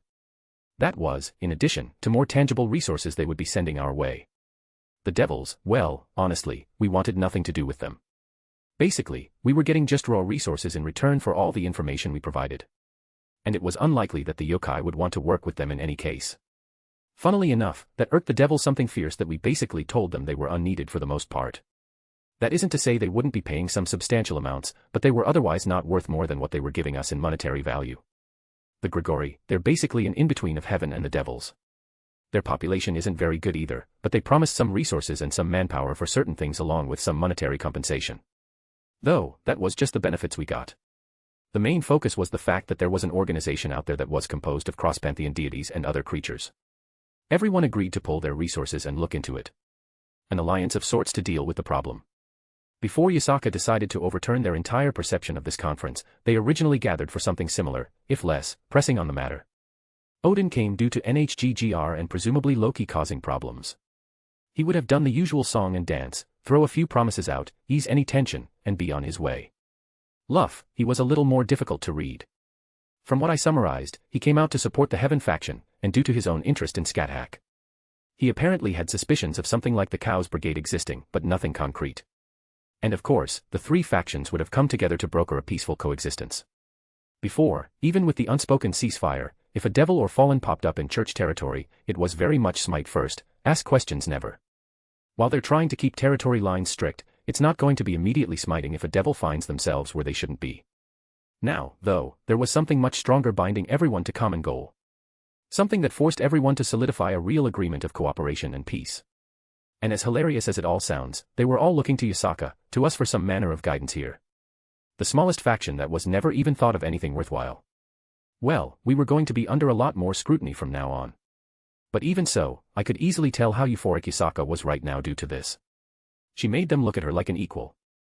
Everyone slowly got up from their seats and sort of meandered over to their own people, talking amongst themselves. A few courageous of the lot went to talk with other factions here or there. But the main negotiations, the debates and the talks were finished. We all had a finalized agreement that was decided on. Outside of the leaders, there were plenty that were looking at us with hesitance in their eyes. Like, I think someone wanted to come over to talk but they were a little intimidated. There was one person who ignored all that and came walking over without a care in the world. Yasaka. Sun Wukong. Yasaka smiled warmly. Are you finally finished with your watcher status and come to ask some questions? The old monkey let out a chuckle. I don't think it would be appropriate. He shook his head. And the glares I'm getting from some of your companions is making me uneasy. Scat-Hack. Scat-Hack was visibly glaring at him. She's cutely protective of Reiku. They certainly bonded quicker than the others. Because even now, the Monkey King was shooting her glances. I just wanted to give some parting words. I have nothing to say about the meeting or any of the many questions I have. He tipped down his sunglasses. That being said, well done, Yasaka. Why, thank you, Yasaka preened under the praise. You did a wonderful job leading them along that they didn't even remember the reason I was here in the first place. The Monkey King praised more. Sparing one more glance at Reiku, he pushed his glasses back up. How unfortunate that no one asked about the young lady that I was supposed to investigate. He exaggeratedly shook his head. It seems I'll have to report back to Indra that I couldn't find any other information out about the woman who wielded his sacred weapon.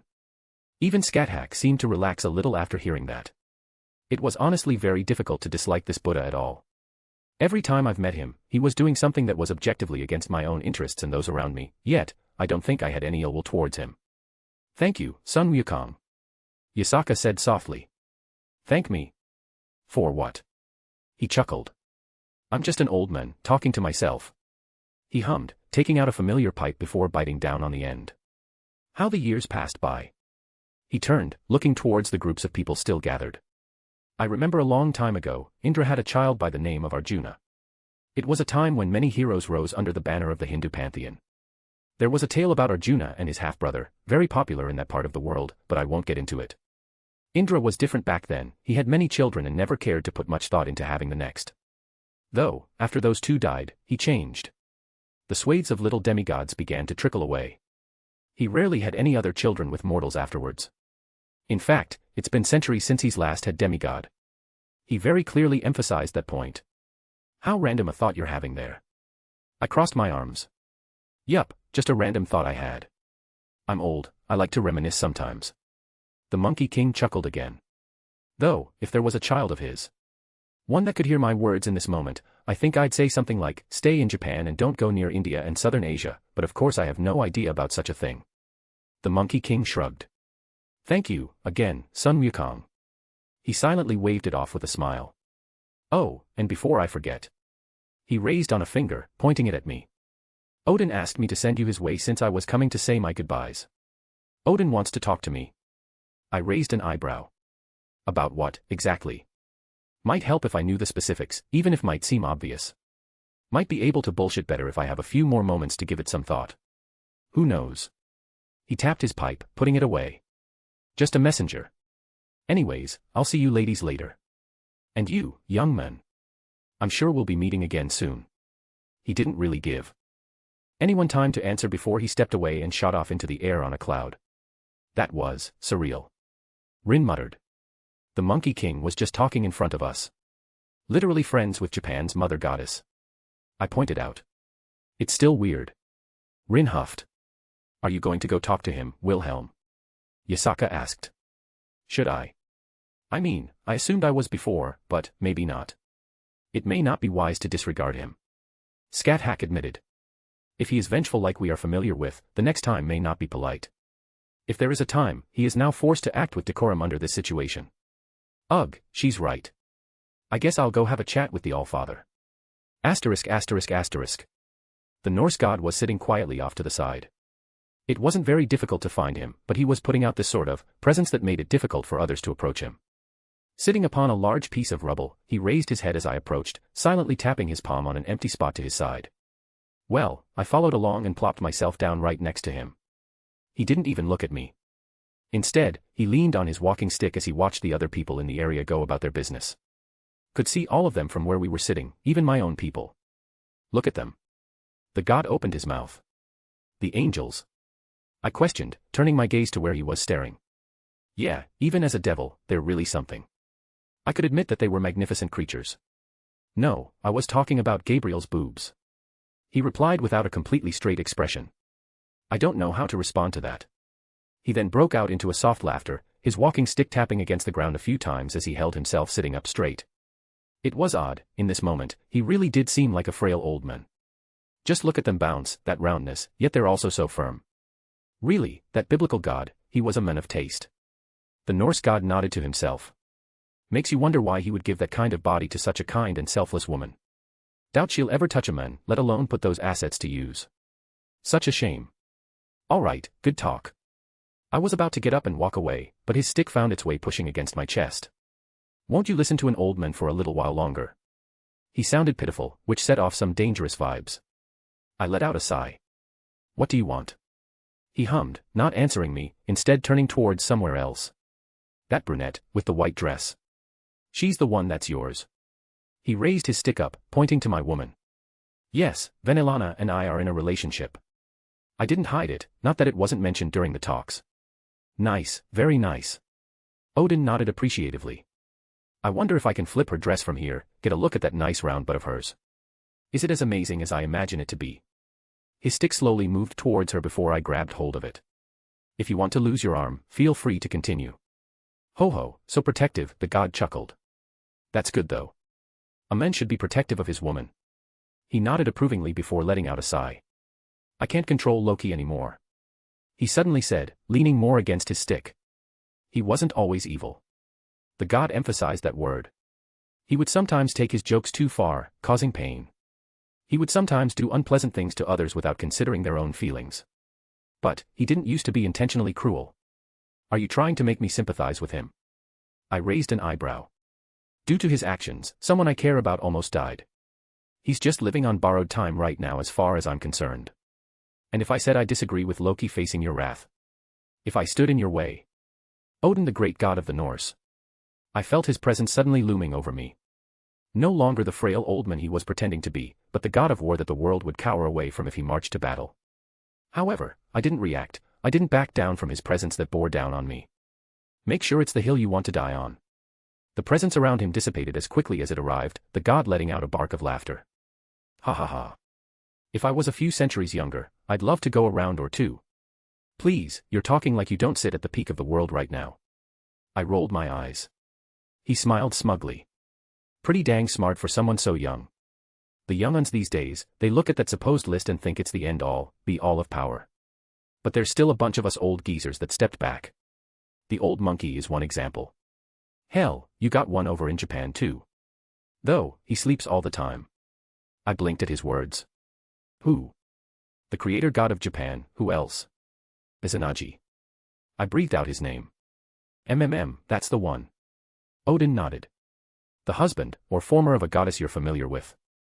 The pitiful woman that secludes herself in that dreary place. Is he? Hee, got a cute little name for her, huh? The god laughed again. She's got a nice body and isn't bad on the eyes. Why not make her yours? It looks like you already got a bunch already. I didn't realize you were that close to her enough to try and set her up. I eyed him suspiciously. Whenever she talks about you, it's not pleasant. Bah, that woman is too pitiful. Who wants to make fun of a lonely old woman who sits in the dark? The old god huffed. That's oddly kind of you. And if she starts banging a kid barely in his 20s, then I can make fun of her for being a cougar. He gave a wide grin. And there it is. Though, that last bit felt less sincere. So, what's the real reason? Odin's grin disappeared immediately. Really are smart of someone your age. He let out another sigh, looking up towards the sky. I said before that I can't control Loki anymore. You know, back during the Great War, it was the most exciting time of my life. Was, a god of war. I relished in it when I conquered the 9 realms and dug out my kingdom upon Yggdrasil. Then, other pantheons began warring, and we inevitably got drawn into it. And again, I loved it. The Greeks, the Egyptians, the Hindus, and even the Shinto. All across the world, everyone witnessed our might, my might. I was Odin, the great god that sat upon the throne of Asgard. What happened? I was a little curious. I led my armies from victory to victory. I was so enthralled with the battles, with the wars that erupted everywhere. I only thought about the next battle, the next conquest. And my dear Frigga, she supported me every step of the way. If it wasn't for her, Asgard would have fallen into ruin while they suffered under my warmongering. I don't even remember when it happened. A look of defeat overcame him. What honor I was seeking, what I was trying to conquer. All I remember was the news that Asgard was attacked. It wasn't something new. Enemies often sought to try and strike down our seat of power, but they were repulsed every time by the All-Mother, Frigga, in my stead. So, I paid it no mind, tossed the letter informing me aside and continued in my own arrogance. When I returned, my beautiful kingdom was barely held together. But most importantly, my wife was no longer upon the throne, waiting for my triumphant return. The moment she died, so too did my ambition. I lost something of myself that day. The great war god Odin would no longer appear. There was a complicated look on his face as he retold his past. Due to certain circumstances, Ragnarok was seemingly perpetually put on hold. I felt like I no longer had a purpose. So, once my sons were old enough, I handed over the crown and left. The Norse god breathed out. Loki never forgave me for giving up. We had agreed, once upon a time, to fight our fates together. To fight against Ragnarok, to fight against our fated ends. But, I couldn't find the will in me anymore. This peace that came about, that put the end times on hold, it just further crumbled away any resolve I have. Temporary. It's only temporary. I muttered. There's no way that Ragnarok was just put on hold. There has to be something more to it. Eventually, whatever dam is blocking it, the tide will wash over. Odin's eyes flashed. You really are an intelligent kid. As expected of someone who was blessed by another version of me. And like that, all my thoughts came to a screeching halt. What are? Don't take me for a fool. His singular eye snapped towards me. Looking, gleaming every single response I had died instantly. It was as if he could see through everything I was currently thinking. Do you think my blessing can just appear? It isn't hard to put together the clues when they were laid out so plainly. I'm curious how you got around that red lizard though. He's known for not letting anyone in or out. Fuck. What do you want from me? Why are you telling me your life story? It's funny. For being a so-called god of wisdom, I'm entirely unsure. He let out a mirthful chuckle again. It's not like I expected this. It sounds outlandish to even think about, let alone just speak openly, but you basically confirmed it with your reaction. Those ladies you brought with you too, once I saw them, it was easy to put together. Luckily for you, I think I'm the only one. Even the old monkey was more concerned with the daughter of his master you brought with you. Well, small mercies I suppose. But now I have to deal with Odin knowing a rather valuable secret of mine. Oh, don't get your panties in a bunch. I'm not here to threaten you, brat.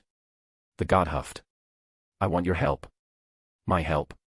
What do you want me to help with? Aren't we already technically in an alliance? He snorted in response. Please, that fox of yours did a damn good job of stacking everything in your favor. Not to mention pushed all the dirty work onto us, and we even paid her for the opportunity. No, what I want is something else. Yggdrasil is dying. My eyes widened at that reveal. How is it dying? Wouldn't that mean Ragnarok already started? You're right, Ragnarok already started. Odin confirmed without any fanfare. Right as it began, it stopped. But things set in motion aren't so easily undone. Yggdrasil is a tree. It grows, it blooms, and acorns drop to the ground. Eventually, the tree gets too old, too frail, or even nature could strike it. The tree is toppled, falling to the ground. It breaks down, becoming nutrients for what was left behind. A new tree takes its place, nearly identical, but different to the previous one. The cycle continues on. All this time, the world tree has been slowly dying because your cycle should have already ended. Ragnarok was a cycle. Just like Odin described, just like a tree. It's a secret, more so than even the biblical god being dead. Not many even amongst our number know of it. Loki does, doesn't he? I asked. He does. Odin didn't hide it. I don't think he even cares about stopping his own fate anymore. I think he just wants to watch the world burn and dance on the ashes. According to you, he allied himself with others who just want to end the world. Why are you telling me? I looked at him again. What do you want from me? Did you know? There are two kinds of beings that exist in this world. Those who want to preserve the world. Those who want to destroy the world. he stated, as if ignoring my question. Loki was, in the middle more or less, barely a step in any direction, undecided. It wouldn't be hard to nudge him onto a specific path. I said before, he was never intentionally cruel, but sometimes his nature poked through. However, I saw the potential in him. I took him into my court, befriended him, and made him my brother. I even helped him become a proper god. He felt betrayed by my actions, and he fell to the opposite end. He no longer cares about preserving what we fought for. Maybe, I knew what he was up to, that he had already gone off the deep end. But having it so blatantly thrown in my face, I can't hide from the truth anymore. I have a duty to uphold, to clean up my mess. The great god turned towards me, looking oddly resolved. You asked me what I want. I want help. Odin's hands tightened around his stick. No, for a brief moment, I saw the golden spear that lay dormant underneath. I'm going to make a bet. I had given up, thought fate was already predetermined, so I no longer cared to fight it. However, I now see an opportunity, so I am going to wager to see how far fate can truly reach. You, who can leave this world and travel to others. I, All-Father, great god of Asgard, Odin. I am asking you for your help in stopping Ragnarok. *****. So, this chapter gave me some trouble. My original intent was to go all around, the back and forth of what they're giving and such. But, I realized that it wasn't really all that important. The negotiations had basically been won already before that point, so just a brief coverage of it to clean up felt more appropriate. It would have just been more regurgitated of what the last few chapters were, and at that point, it would feel sort of dragging on, and I didn't want that since this whole thing lasted 4 huge chapters already. So, chapter basically cleaned up the last bit off screen as everyone begins going their separate ways with a few things from Odin and Sun Wukong. Got an interlude from Zelretch next. Also, sorry for the late chapter, the one over on Pad is a chunky one that took me a while to wrap up. Next chapter will be out Tuesday/Wednesday sometime. If you want to read 7 chapters ahead or support me, visit my patreon.com/astoryforon. Chapter 326, Interlude 24. Zelretch Lucifer POV. Well, that could have gone better. Seraphol threw herself onto the couch in our lounge area. It could have been worse. Ajuka countered with a sigh, sitting down in his own seat. Yeah, that fox could have stopped metaphorically dry fucking us and instead used those massive balls of hers to have a go at the real thing. It's not like you to be so crass, Seraphol. I commented, taking my own seat to the side. Yeah, well, it just seems like every problem we've had since we took our positions was piled up and thrown in our faces today. And there wasn't a damn thing we could do about it except smile prettily and take it. An annoyingly apt description. Admittedly, they are problems that we haven't quite dealt with. I pointed out. And it's not like we can just wave a magic wand to fix them. Seraphol agreed.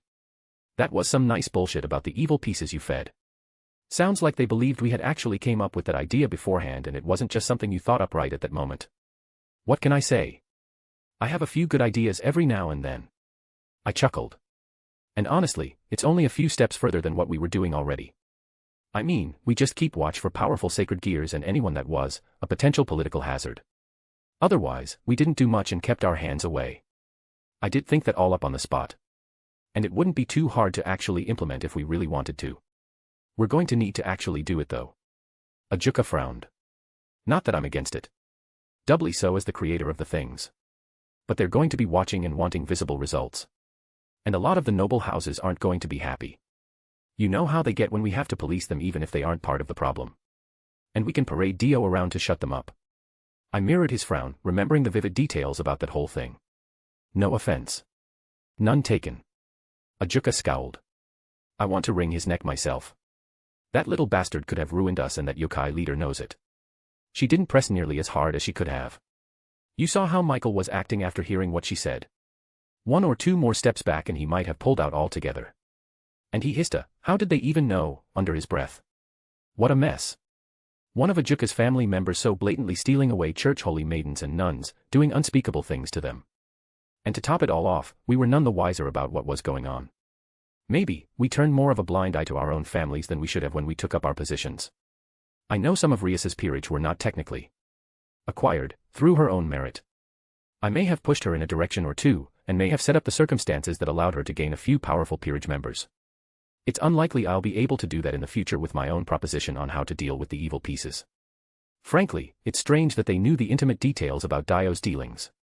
Would this hero faction really have kept such detailed accounts of a lower-end devil? Then again, with his familial connection, such information could have been useful for any number of things, from blackmail to increasing tensions between factions. I think we were all skeptical on their source of information, even if it did technically make sense. They seemed way too confident for that to be their only card. We have to thank Azazel. I let out a sigh. And he's going to be insufferable. Probably not.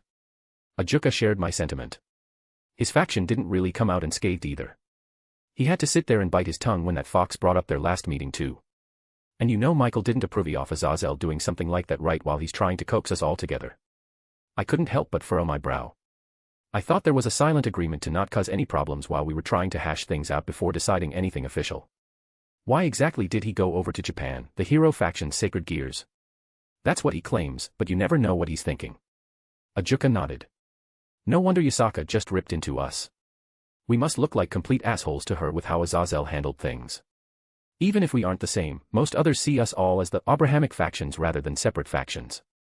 Seraphal let out a whine of annoyance.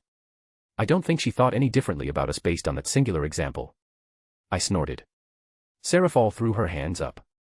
Why the yokai of all factions? Why were they the ones holding the paddle while we all had to bend over? Crude description aside, she isn't wrong. Ajuka leaned forward, looking thoughtful. It really came out of nowhere. In hindsight, we could look at what's been happening in Japan to realize something was amiss, but not like this. They knew exactly what they were walking into, and they were well beyond prepared. Start to finish, they were playing us. Seraphal huffed.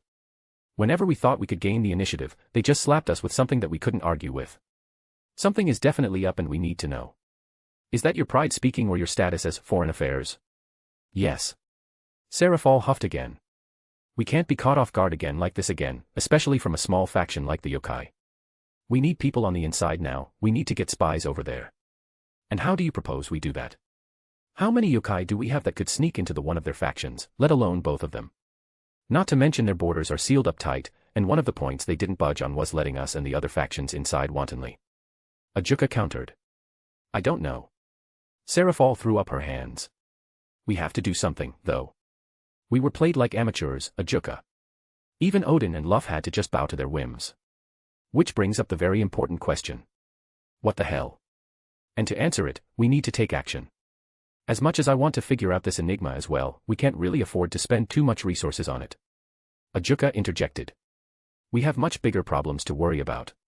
Speaking of resources, how bad is it? I wasn't too familiar with our budget. That was Falbium's domain. Baldy gave me the rundown before we left. Seraphal uncharacteristically scowled. It's not as bad as it could be. We aren't hurting, but we'll have to cut down on spending for a few projects while we reorientate out ourselves. The fact that they vehemently denied any manpower and only accepted more tangible stuff, well, just gotta tighten our belts for a little while. It's clear she did not like us. Ajuka grunted. Compared to the Angels or the Grigori, we're definitely paying out more. I could have told you that. Seraphal rolled her eyes. I could have told you that decades ago. But every time I mentioned trying to resolve things with them, it was always pushed to the wayside as unimportant. And it was, then. No one could have predicted this turnaround. They were so unimportant we didn't even bother to acknowledge them when we gained Kuo as a territory. Granted, that whole process went through the Shinto gods, one of the few times we even had any kind of back and forth with that pantheon, but the point still stands. And again, another thing takes precedent. The Cows Brigade. I breathed out. Apparently, not so insignificant as we thought. Ryzavim might be finally making a move. Seraphal frowned again. The yokai did say that he's a part of it. You may need to finally move out and meet him, Serzex. I don't know if Ajuka or I could win if we fought. It's what I've been preparing for. I acknowledged. By building a peerage without any sacred gear users. Not many knew about the ability that Ryzavim inherited from his father, the original Lucifer. The ability that made him a true enemy of heaven and actually managed to bring the war to the angels and the Creator himself. We don't know how he acquired it, somehow twisting the light-based abilities he originally had into something malefic in nature. The denial of miracles. To depower the creations of God. To weaken the faith and prayers of believers and to bring low the very essence of heaven. Sacred gears were utterly useless in front of his ability. And that was on top of him being the first ever super devil. We have enough evidence to start pressing. Ajuka stated. We just need to hit it at the right angle, don't give them an opportunity to weasel out of anything. Should we ask Zekrom for help? He was oddly cooperative about this whole thing. Sarah said hesitantly. Do we know what he wants? He was helping the yokai too. And we weren't the only ones who noticed, so he must have done it that obvious on purpose. I added. Ugh, who knows what that old man wants? Serafal sighed. All I know is that he was clearly helping Yasaka. She lifted her head up to look at me. Think it has anything to do with Wilhelm? My son. I still didn't know how to feel about him. It was so easy to ignore him when he was living ignorantly in Kuo. When not every devil in the underworld knew about my indiscretion. And it didn't make it better knowing that so many of the newer generation of devils actually looked up to him. He fought a god. And from what we learned recently, he apparently killed another. That's not something many can claim. But, Odin confirmed it himself. Even if I was skeptical about the claim, I don't think he would lie about something that's serious. I didn't know what he meant by usurping its divine authority. I would need to check with the Juka about that. While it may sound obvious, the mechanics behind something like that shouldn't be possible. Otherwise, we would have been hunting down stray gods for the past few centuries. And there was so much more that was thrown in our faces. The wielder of the boosted gear and the true Longinus. The latter of which shouldn't be possible with his devil heritage.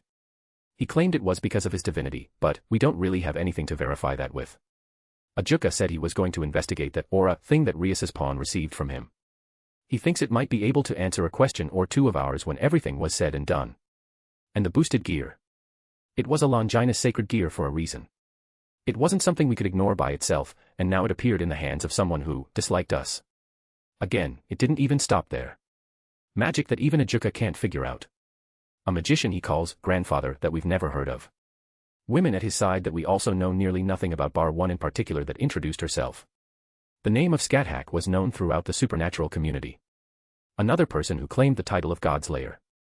I wouldn't put it past Zekrom to try and bring him to the old man's side. I closed my eyes, rubbing the bridge of my nose. You know how he is about his bloodline. I don't think he'd appreciate someone running around with it that he can't influence. Geez, I didn't even think about that. How pissed was he when he heard about Lucifer Jr.? Serafal asked. Do you really have to use that ridiculous name? I sighed at her antics. I don't know, did you really have to scowl and stare at him nearly the whole meeting? She snorted. Touché. I may have not been thinking clearly after seeing him in person. I was about to respond, until a knock sounded on the other side of the door. I think we were all too preoccupied with our own thoughts to notice who it was. Come on in. Serafal let out a long breath, leaning back in her seat. Normally, we wouldn't have been so careless with who we let over here while we were discussing these sorts of things, but it's not like this person wasn't untrustworthy. Hello kids. Mother stepped through the threshold. Just came in to check to see if you need me any longer. I wanted to get back home soon. I couldn't help but force down a smile as the words left her mouth. It was funny that she's probably the only person in the underworld who would dare address us in such a way. Then again, she did like to say how she babysat us as babies and actually changed our diapers. Mama Gremory, perfect timing. Serafal perked up. We were just discussing Wilhelm, anything you want to add? Damn it, Serafal. Nothing in particular, no. Mother smiled evenly. Oh come on, no super secret information that you're privy to. No eavesdropping on their plans so we won't be so thoroughly fucked in front of everyone. Mother hummed noncommittally. I do know some things that are not public knowledge. We all leaned in a little. However, I don't think you all want to hear about what I got up to in the bedroom. I felt myself facepalming, a groan escaping my lips. Jokes aside. Serafal giggled. What do you think about seducing Wilhelm to join our side? Serafal. I sighed. Serzex, I'm being serious. Serafal was looking surprisingly earnest. Old Zekrom is obviously trying to win him over, so let's beat him to the punch. We have the biggest advantage right now. She jabbed her thumb towards Mom. So, Mama Gremory, you think you can lead him by the dick to join us? It's not a bad plan. Ajuka also admitted, earning a glare from me. It's a ridiculous plan, this whole thing is ridiculous. Sorry, Serafal. Wilhelm and I agreed to keep these kinds of matters out of our relationship. Mother shook her head. If you want to win him over, you'll have to do it without my help. I don't want to ruin the good thing I have going right now. Mother, how long are you going to keep this charade up? Charade. She tilted her head, looking oblivious. Please stop pretending. I sighed again. I get it, you're upset with me. Can you please stop with this whole nonsense about dating my son? Serzex, do you think I would lower myself to do something like this just to punish you? Mother frowned, her voice one that I recognized from my childhood when I did something wrong. Don't get me wrong, I'm enthused that it's making you uncomfortable, because you damn well deserve that much. But don't you dare assume I would treat myself so cheaply for that to be my sole motivator. Then, why? I didn't understand. Why my son of all people? Why? She blinked. I'm a devil, I'm a woman. I have desires, I have wants, I have needs. He was charming, and the opportunity presented itself. He's treated me very well, and I enjoy the time we spend together. He's just using you to get back at me. I spat out. Zelretch. Mother said dryly. I'm the one who initiated. He denied me when I offered a no-strings-attached night together with me as thanks. He said he didn't want a one-night stand due to his own reasons. Which, I might add, stem heavily from how his childhood harmed him. She glared at me. I was impressed that he turned me down, young man that he is, when it was obvious that he desired me. So, I offered to try something more than just sex. He accepted. But that means, it's real. I thought she was just saying those things to get a rise out of me. Him, and Mom. How was I supposed to deal with the fact that my son was fucking my mom? Don't worry, Zelretch, I won't ever make you call him daddy. Mom smiled innocently towards me, making my shiver in disgust. That's my job, after all. If you want to read 7 chapters ahead or support me, visit my patreon.com/astoryforon. Chapter 327, Chapter 294. Meridia POV. Kunu stared at me. I stared at her. I was unsure of how to proceed. Her tails moved from side to side, the ears atop her head twitched every so often. A rather adorable smile on her face as she obviously waited for me to say something. I had been by no means forced or coerced into this, but now that it happened, I was having trouble. The daughter of the man I had given my love to. The daughter of a woman who also cared for him the same way I did. Someone who I could call sister and not feel uncomfortable about it. I had agreed to watch over their child as they attended an important meeting in their world.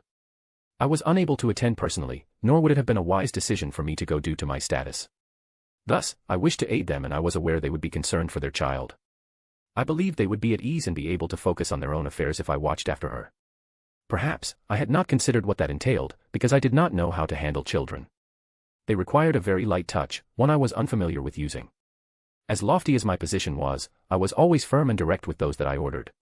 However, this was not some random mortal that I could order about with my normal manners and platitudes. It was difficult for me to separate the goddess from the lover when I spent time with Wilhelm. He was understanding, and perhaps he enjoyed it when I was stern and strict with him. That foolishman seemed to relish in taking fanciful allowances from me for the inanest of things. But someone, so young, they would be, not as understanding. I did not desire for this child to dislike me. As strange a thought as it were, I for some reason, wished to be liked by this yokai. It made me feel some unpleasant emotions at the mere thought of one Wilhelm's children having negative thoughts about me. It was another strange feeling that Wilhelm had brought into my life. Your mother and father have left you with me for the day. I looked into her anticipating eyes. Your mother has also given me a list of things you must complete before you are allowed time to play. How does one play with a child? I only hoped her required tasks took her long enough for me to figure out. Mama said I need to finish my homework, then we can have fun. The little fox yokai happily exclaimed. Very well. I nodded in approval. I have set up an area where you may work at your leisure.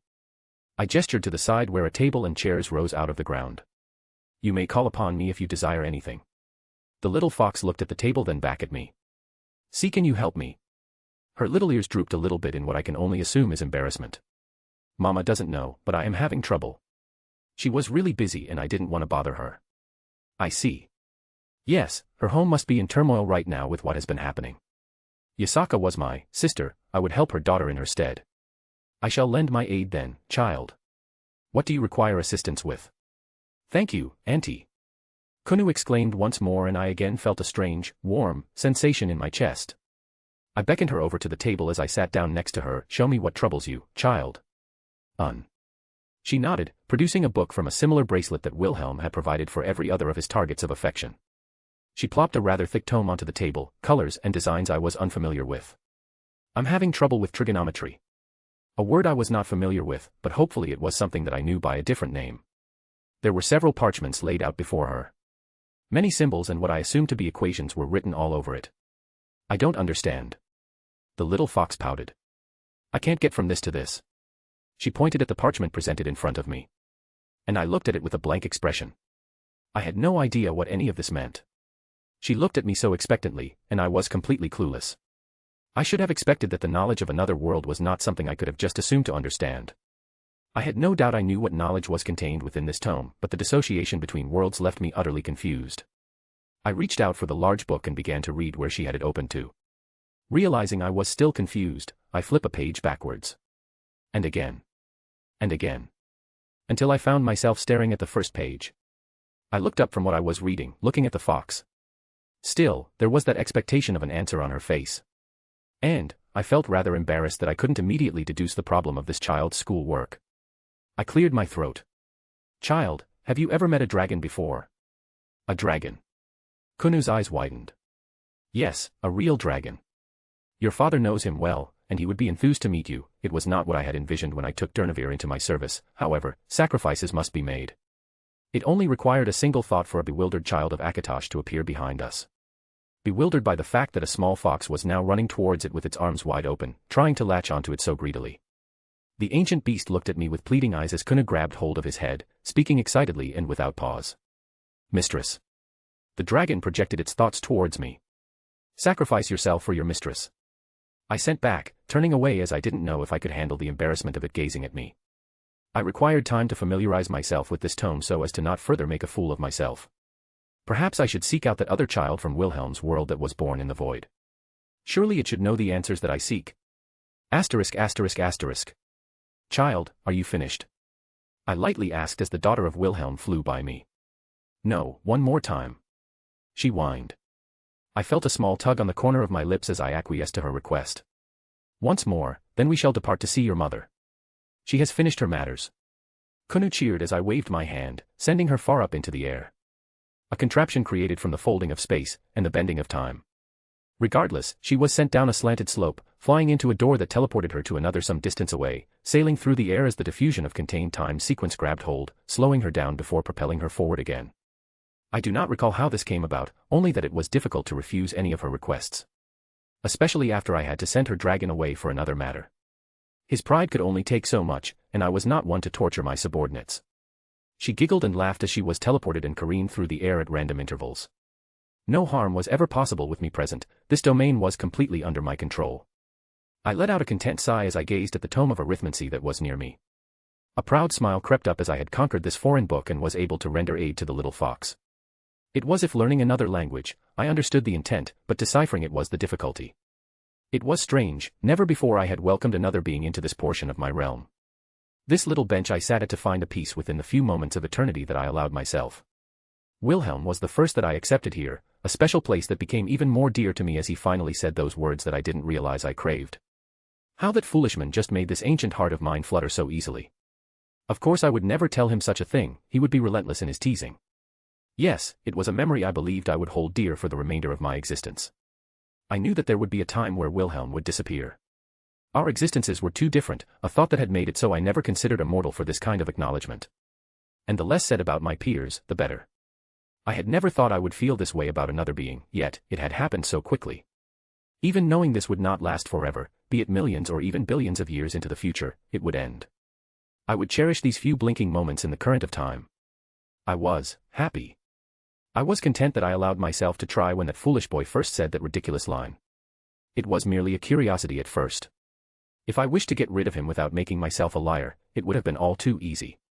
I admit I was skeptical for a plethora of reasons, the most being that he wished to use me for his own gain. Yet, he seemed almost entirely uncaring about my status. Only, caring about me. It was a nice feeling. Now, this place was host to another memory I would cherish.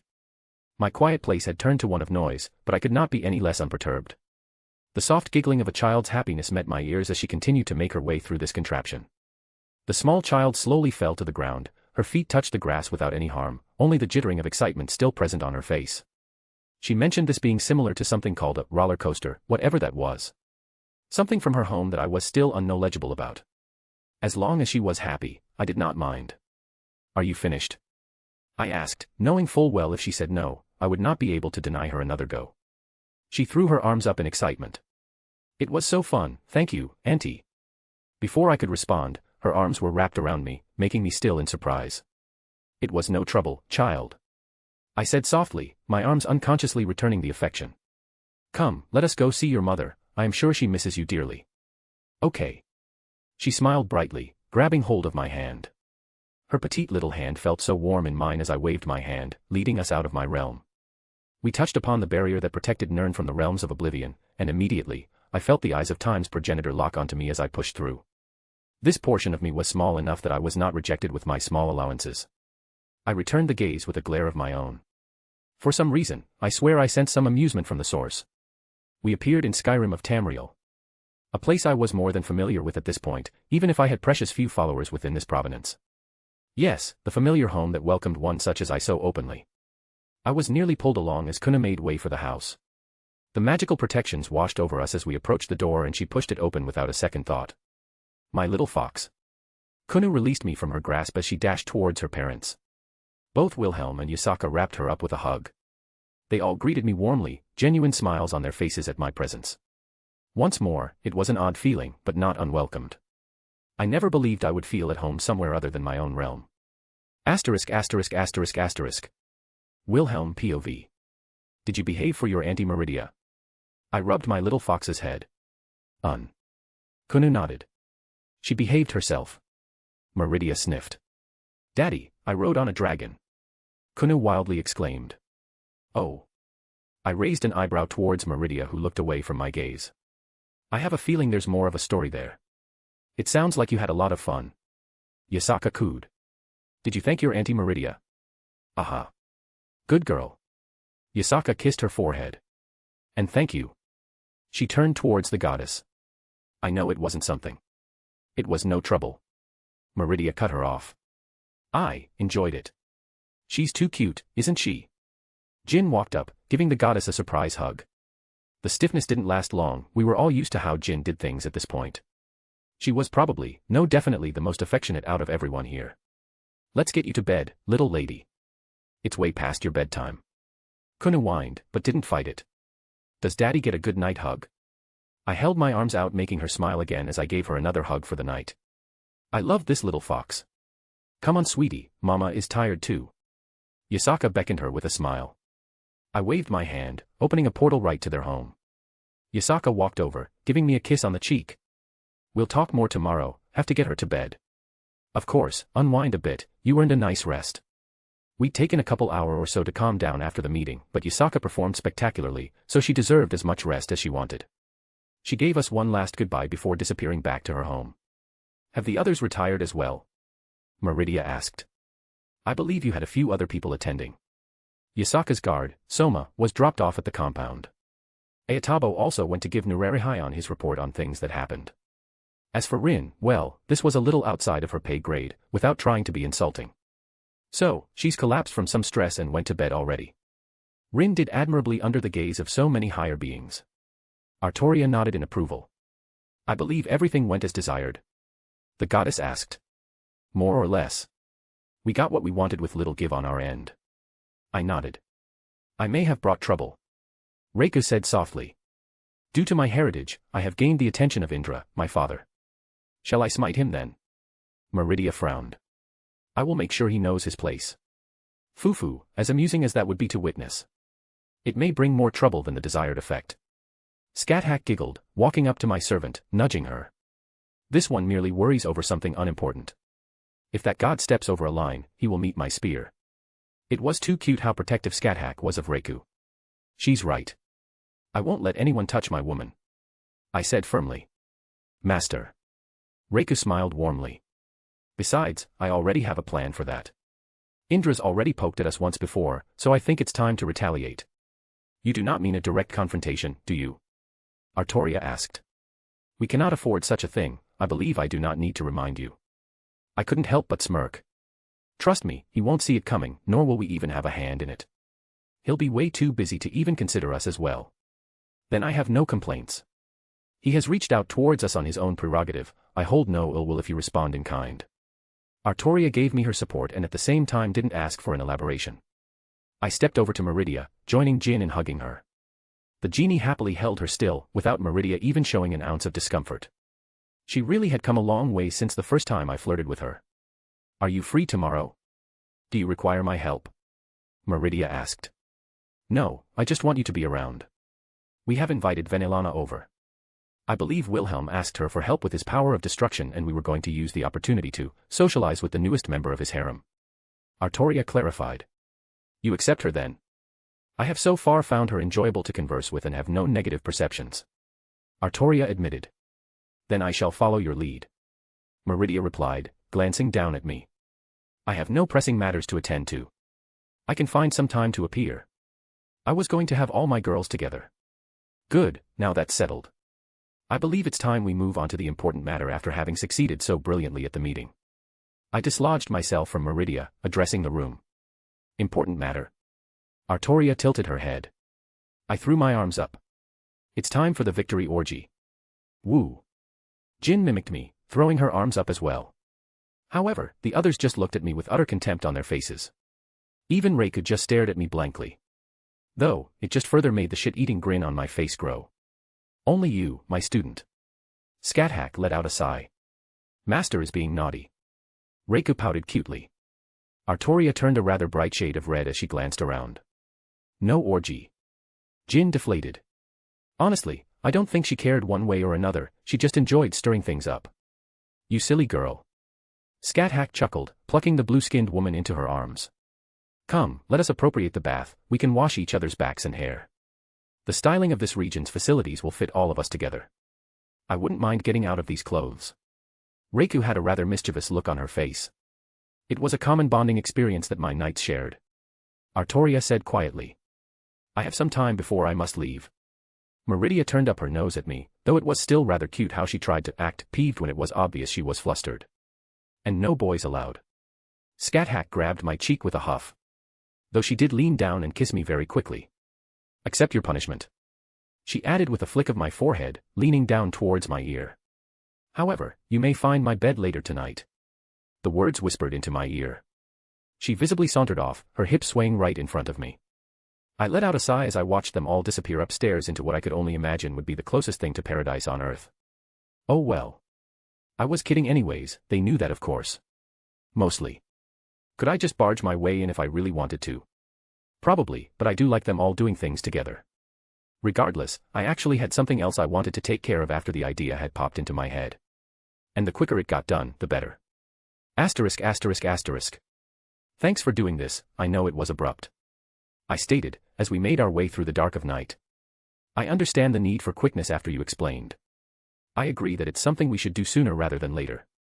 Izzy replied as she walked beside me. I'm only concerned if this is the correct decision to make. Do you really hate him that much? I asked. Izzy huffed.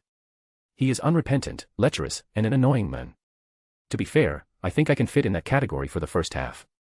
I do have a harem of beautiful women and do take advantage of that. It's different. She huffed again, turning away. Whatever you say. I chuckled, nudging her with my shoulder. She pursed her lips, nudging me back. It's the difference between being kind and charming versus boisterous and arrogant. Kind and charming am I. Izzy rolled her eyes. I should have kept my mouth shut, now it's going to swell your head. You misunderstand. My ego can't get any bigger. I said haughtily. Because I already knew I was very charming, and handsome, and powerful, and sexy, and... Yes, yes, you're God's gift to every woman on the planet. Izzy snorted. Ironic considering I'm a half-devil. That's debatable at this point. That's fair. Was I even technically a half-devil? Wouldn't becoming part dragon and god lower that percentage?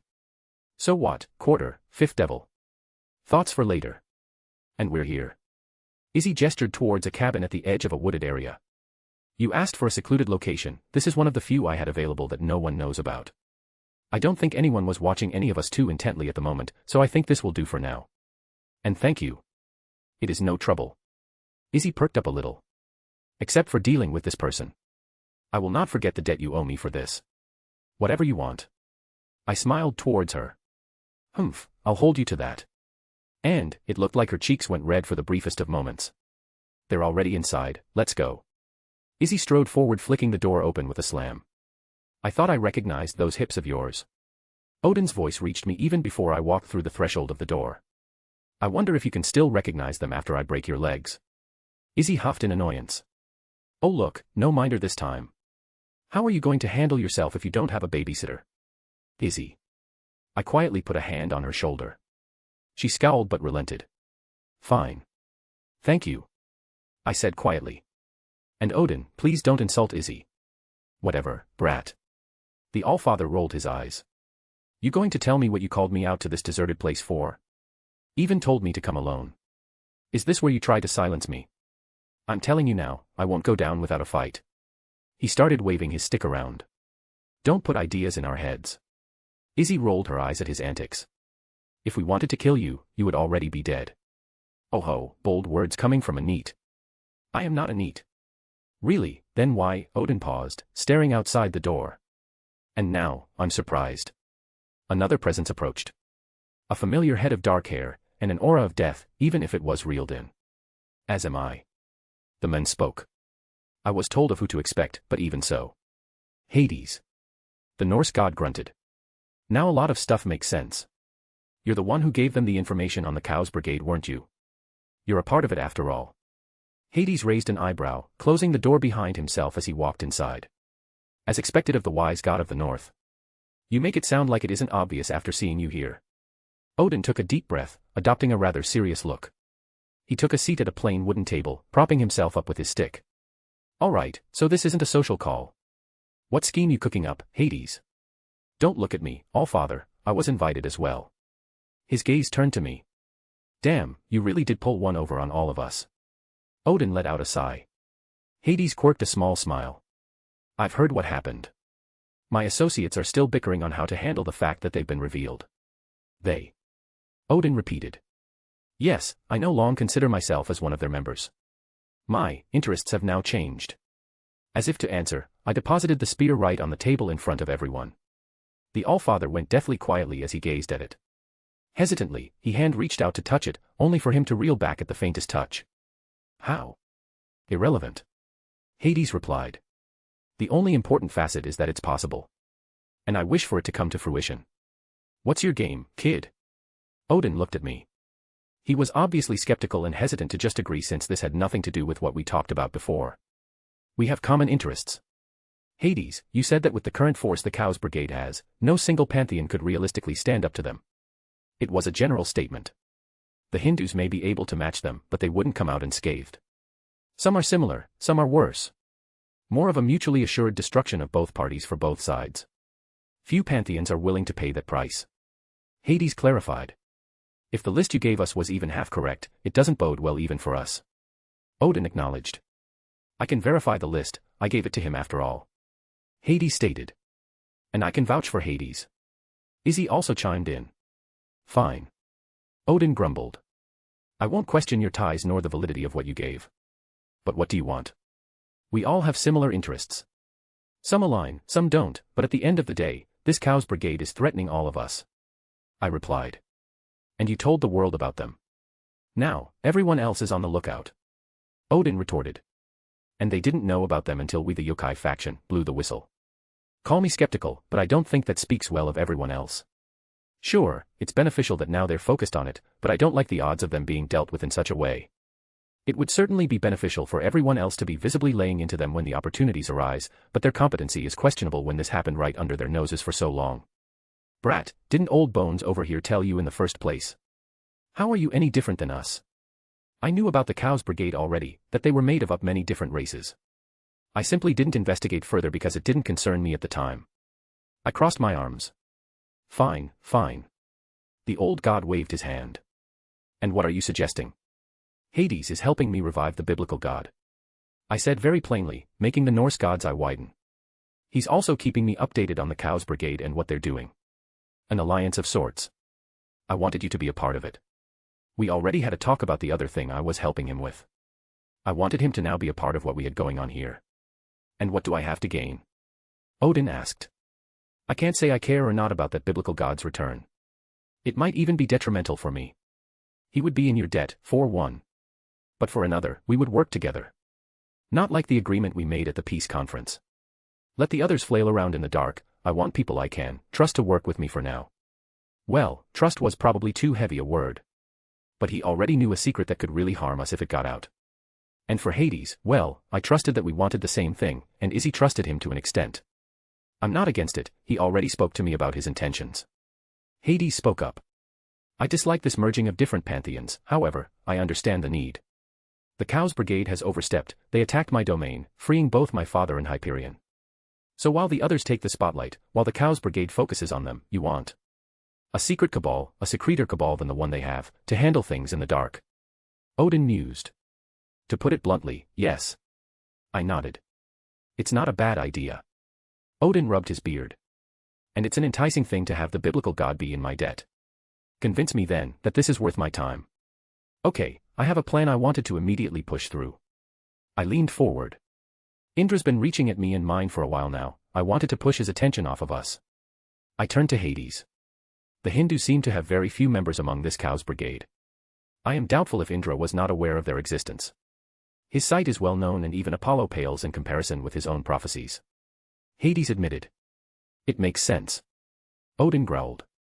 That the lighting brat knew the entire time and saying nothing would be normal for him. More than that.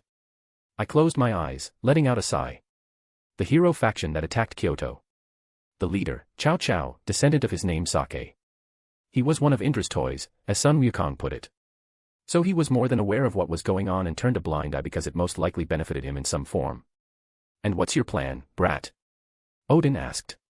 Push everything right on top of his head. I cracked a grin. Hades, can you leak to the other members that Cao Cao was one of Indra's people? It wouldn't be difficult. Hades rubbed his chin. Even now, they are doubtful that the yokai truly got the information from the hero faction. They were at the bottom rung of the whole organization. It shouldn't be too difficult to make them believe that Indra was subtly giving out the real information through one of his disposable pawns. And it works well, but it's technically true. Odin looked at me, contemplating something. I'll perform a ritual obscure his sight from us so he can't figure out what's going on. Does that mean you're on board? Odin cracked a smile. Damn right. Just had to open with screwing over that lightning brat and I would have jumped right in. So he says, but I don't believe that. I think he just wanted to view our competency before he put any effort into it. In any case, fuck Indra. This should keep both the Cows Brigade and the Hindu Pantheon occupied for the time being so they don't focus too much on us. Vicious plan, brat. Odin spoke up again. I like it. So, you didn't say what you were doing about the crippled fellow. He poked at the spear with his stick. We are seeking out the other holy items. Hades admitted. I am having some luck in that regard. Yes, yes. Odin taped his finger against his stick. That's probably the best bet. I'll see if I can't scrounge up any information on those either. They haven't appeared in this generation, publicly, yet. Well, he's on board for now, so that worked out in our favor. Alright, I have a few more things to share that we didn't talk about in the conference. Let's get you up to speed. If you want to read 7 chapters ahead or support me, visit my patreon.com/astoryforon. Chapter 328, Chapter 295. Welcome to Kyoto, again. I held my hand out for Vanillana to take as she stepped out of my portal. Thank you for inviting me over. She said rather warmly. You make it sound like I'm the one doing the favor here. I'm really thankful that you're helping me with this. I've made progress with my power of destruction, but I admit it's fallen a little to the wayside with everything that's been happening recently. Not that I hadn't been keeping up with workouts and sparring with the others. But most of the time I've spent on things like experimentation had been for the benefit of the war effort and not on my more personal projects. It's been a while since I've taken the time to train myself beyond the basics. As we've entered a noticeable lull between any pressing concerns, now was as good of a time as any to work on my bloodline. Obviously, the war was on the forefront of Yasaka, and by extension, the yokai's minds, but it was still something we couldn't immediately act on. We're still incorporating the gifts we received from the peace meeting. Which was going to take a while, so that 4-month window Yasaka stated turned out to be definitely the right choice in the long run. The Cows Brigade was silent for now, no doubt running their own damage control after being revealed to the world. The various pantheons have gotten wind of their clandestine involvement and were probably going to verify certain things for themselves. And that little tip-off that Hades gave, I'm anticipating some news from the Hindu part of the world soon enough. Those evil gods and the like, they're not known for having unbruisable egos. They'd want to hit Indra just as a matter of personal pride. Yes, but I know it's an awkward situation, especially after the whole meeting that just happened. I'm happy that nothing changed since then. She's always so careful not to overstep, it's really endearing. Believe me when I say that you're never unwelcomed. I took her hands, giving her the best smile that I could. So sweet, she giggled, leaning in to give me a kiss on the cheek. Besides, I wanted to get some exercise. After the whole Kokabeel fiasco, I realized I needed to get back in shape. I've been idle for far too long. Speaking of, I couldn't help but admire what she was wearing. It wasn't anything overly sexy, a simple pair of shorts and a t-shirt that one would expect if they were going to be sweating. However, I don't think I've ever seen her without a dress on. Not that I'm complaining, she's absolutely stunning in anything she wore. But seeing those delicious legs of hers so easily accessible made it hard to resist. If you keep staring at me so intently, I may think you invited me here for something else. Vanillana looked at me coyly. I turned my head in embarrassment. I guess I didn't realize how much I was staring. Sorry. Don't be. She let out that enchanting giggle of hers. I do so love the attention you give me. I like to feel wanted, Wilhelm. And I never feel anything but that when I'm with you. I've never been good with my girls saying stuff like that to me. I was used to dishing out, not receiving. I must look ridiculous now, and I'm probably even blushing. You ready to meet the others? I asked, changing the subject. Though given that sly smile of hers, she probably realized what I was doing but continued anyways. I'm excited to meet my new sisters. I have to say, it's a novel experience for me too. Before, I was the one managing Zio's harem. I always facilitated things like this, keeping the peace, making sure everything ran smoothly because they're usually a lot of work. I never really thought about that. How hard was it to keep everything running smoothly? Vanillana let out a cute sigh. It makes me envious that you're even asking the question because you really don't know. I could write a book on the difficulties involved. There were several girls over the years that didn't mesh well, and some outright hostile to others. On a couple occasions we had to kick out one of Zio's interests because they simply couldn't accept the situation and were too greedy and ignored everyone else. I slowly moved my hand over, slipping it into hers. That bright smile that accompanied our fingers interlocking was adorable. Is it really that strange? I mean, there have been a couple occasions where we had to talk things out because of some miscommunication. But generally, if there's an issue between any of us, we simply say it and work to resolve it in a way to make everyone happy. We're all upfront about what we want from each other, and there hasn't been any major tension or fighting between one another. I pushed the door open of my house as I lead her outside onto the streets of Kyoto. I could have just portaled us over there, but I wanted to be a little selfish and have her to myself for a quaint little walk. The only harems I've seen work out similarly as yours are those that had all the members come together at the start, not get added over time like what you've apparently done. It's much more difficult for new members to be added into an existing dynamic than for everyone to agree ahead of time to share a person. Never really gave it much thought. It may help that you seem to have a certain type that lends itself well to this situation. What do you mean? It's usually the younger girls that bring problems with them. Vanillana giggled again.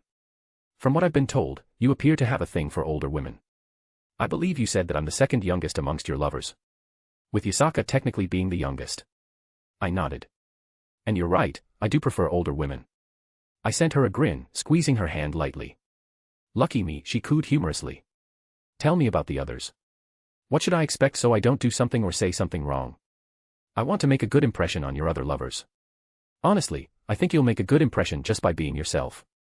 You're a wonderful woman, and they'll see that in you just like I do. But, if it'll set you at ease, you already met Yasaka and Artoria so far. Yasaka's pretty easy, her daughter is sacrosanct, so obviously don't say anything bad about her, not that you would. Of course, I'm something of a mother myself. Vanillana joked. As for Artoria, let's just say that she has some personal things she's working through that involve a son. I won't get too into it, but suffice to say that's a delicate topic for her and to let her bring it up if it's relevant. She did briefly mention someone by the name of Mordred. Vanillana looked at me, earning a nod. Noted, I'll be careful with that, thank you. Let's see, you remember Jin, blue-skinned girl, very bubbly. Of course. Vanillana laughed. She greeted me so happily the first time we met. Right, well, she's probably the second oldest amongst my girls. However, her circumstances were unique. She never really socialized much her entire life, so she's been exploring a lot of what it means to actually live a life. And she sorta took on the mentality of being the youngest and really enjoys being doted on and being affectionate. Don't be surprised if she tries to hug you. And also don't mistake this for her being simple. She is frighteningly intelligent and witty when she wants to be. She introduced herself as a spirit of knowledge at the meeting. That is a minimal description of what she actually is. She was very adorable when I first met her.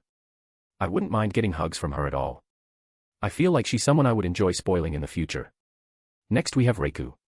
She's a little complicated, personal matters that I don't want to get into without her consent. Basically, she didn't have the best family.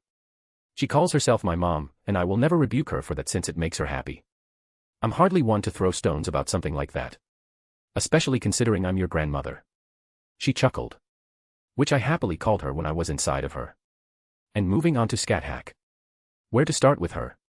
She's my teacher. I spent a couple years or so learning from her. Things developed during that time. She's a very direct woman.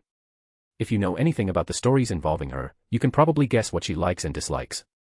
Also, she is very competitive. She will try very hard in anything that she perceives as a challenge. Due to the time she spent in the land of shadows, she enjoys learning new things, even those of a mundane nature. I did read up after learning who she was. She has a very illustrious history. I'll be careful with my words until I can understand her better. Vanillana nodded. And lastly, we have Meridia, my first lover. Oh boy, so much I could say about her. She is a goddess. I won't mince words about it. She has the attitude of a goddess and the presence of one. She will appear standoffish until she gets to know you better. She isn't used to interacting with mortals, and sometimes has difficulty doing so. That doesn't mean she's uncaring, but it's a new thing for her. She is a goddess of life and detests things like necromancy. I would suggest not even bringing the topic up around her. Otherwise, I suggest being polite as you would to someone of her station, and she's eventually open up around you more. Oh. Vanillana blinked. I didn't think you would also have a goddess in your harem. I met Lady Izanami, I suppose I should have expected as much. Honestly, I know they'll all love spending time with you just as much as I do. I reassured her. I didn't want to scare her away at this point. We still had a little while to walk. Trying to kill time, I changed the subject again. How have things been on your end, after the meeting? Without trying to pry into private matters, obviously. Busy. My son and the others have been running around after what happened. The old Satan faction is kicking up a fuss about the accusations, but we're having none of it, and they've been taking some major hits since the other day. Vanillana revealed. I was concerned you would be put in an awkward situation. Nothing bad there. Vanillana hummed. Not unless you count being asked to seduce you over to the devil side. She spoke, accompanied by a coy grin. Well, you already achieved half of that. She looked rather proud of herself as well. Yes, I did. Utterly unrepentant about the fact that she seduced me. If I could be a fly on the wall when she explained that to a certain someone. If we're talking about attempts at subtle side changing, I have one of my own. Oh, did Yasaka ask you to seduce me to your side? Because you're just as much to blame as I am for the night we spent together. That would be a hilarious conversation to have with Yasaka. Unfortunately, she hasn't. I had a little chat with Zikram Bale. Oh Satans, I can imagine how that went. Vanillana let out a sigh. He is eccentric. I noticed. I responded dryly. He tried to bribe me into accepting his queen piece to join his peerage. He wanted me to act as a counter to your son since the old Satan faction were going to get the boot soon. Of course he did. Vanillana pursed her lips. What did he offer? You. I think Vanillana had to resist the urge to facepalm. He offered your hand in marriage, almost immediately at that. Vanillana actually let out a chuckle. Of course he did. I should mention that he technically has no authority on that matter after I married Zio. Once I left and became a Gremry, his power over my decisions waned considerably. That's not to say he can't influence me through other means due to his political power, but as a family head, he's out of luck. It was admittedly an enticing offer, but he had no business butting into our relationship. And if it ever gets to that point, I want it to be because we both want it. That warm smile that adorned her face was always so beautiful. You really do say the sweetest things. If we weren't going to meet the others, I would have loved to give you a little reward. Can't say that the idea wasn't attractive. I did thoroughly enjoy the intimate time we spent together, and I did want to do more with her. But bad timing and all of that. He did offer me one more thing. The way you said that, I have a feeling I'm going to get angry at that man. You weren't angry that he basically offered you up for marriage? Oh no, that annoys me quite a bit. But it's offset by the fact that we're already lovers, even if I don't want to rush into another marriage so quickly. I could at least get over that with time. And before you even explained yourself, I knew that you wouldn't ever accept that as payment. She leaned over and kissed me on the cheek again. I know what kind of man you are at this point and I trust you. Well, he offered you and your daughter. He said something about getting his hands on a marriage contract of hers and shifting it to me. Vanillana visibly reacted to that. I'm going to have some very unkind words with him later.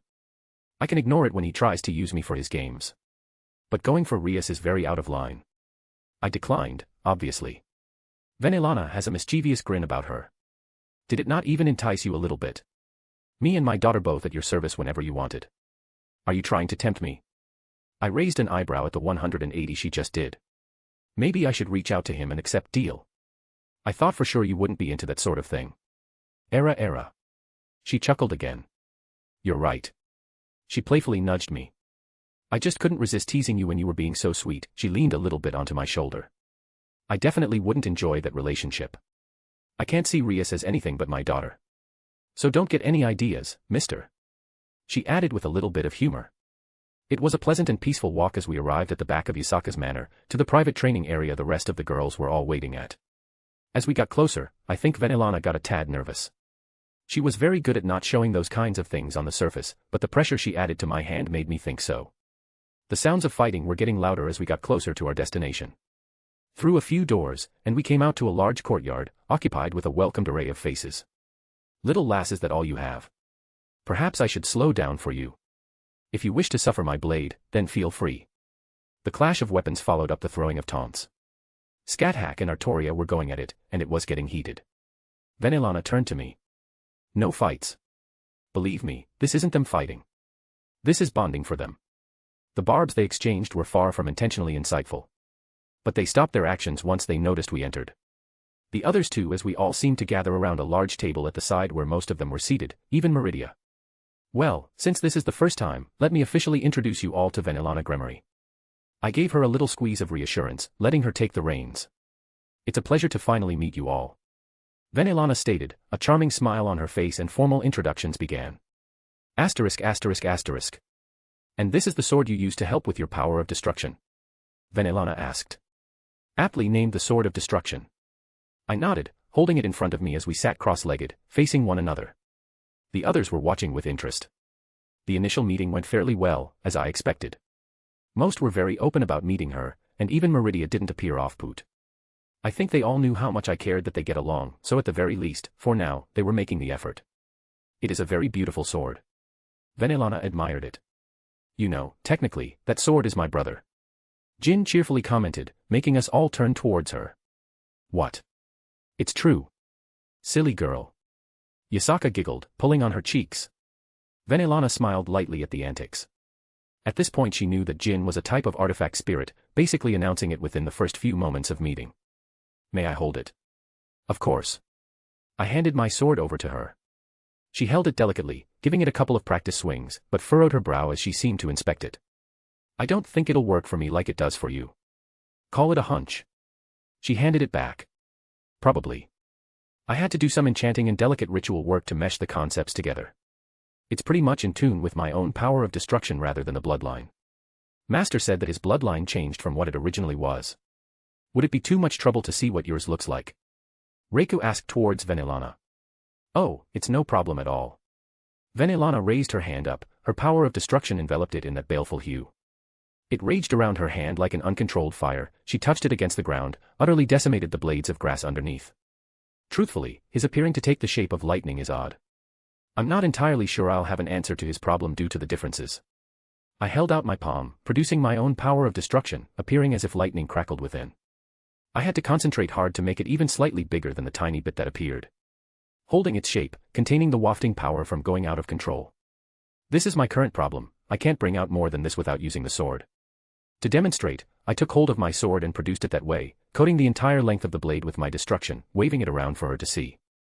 Is it a problem of simply not having enough? Artoria asked. Maybe. But then, why can I use so much more with the sword? Because I knew damn well the sword was only acting as a catalyst, it wasn't producing more of my destruction. Can you walk me through the process that you used to bring it out? Venelana asked. Okay. I held my palm out again, dispersing what I had before and got ready to bring it out once more. I touch upon my bloodline, begin the process of actualizing it. And I force it into the shape I want, and stop it from rampaging about. You're careful about it then. You make sure it's completely contained, that it doesn't cause any backlash and hurt yourself.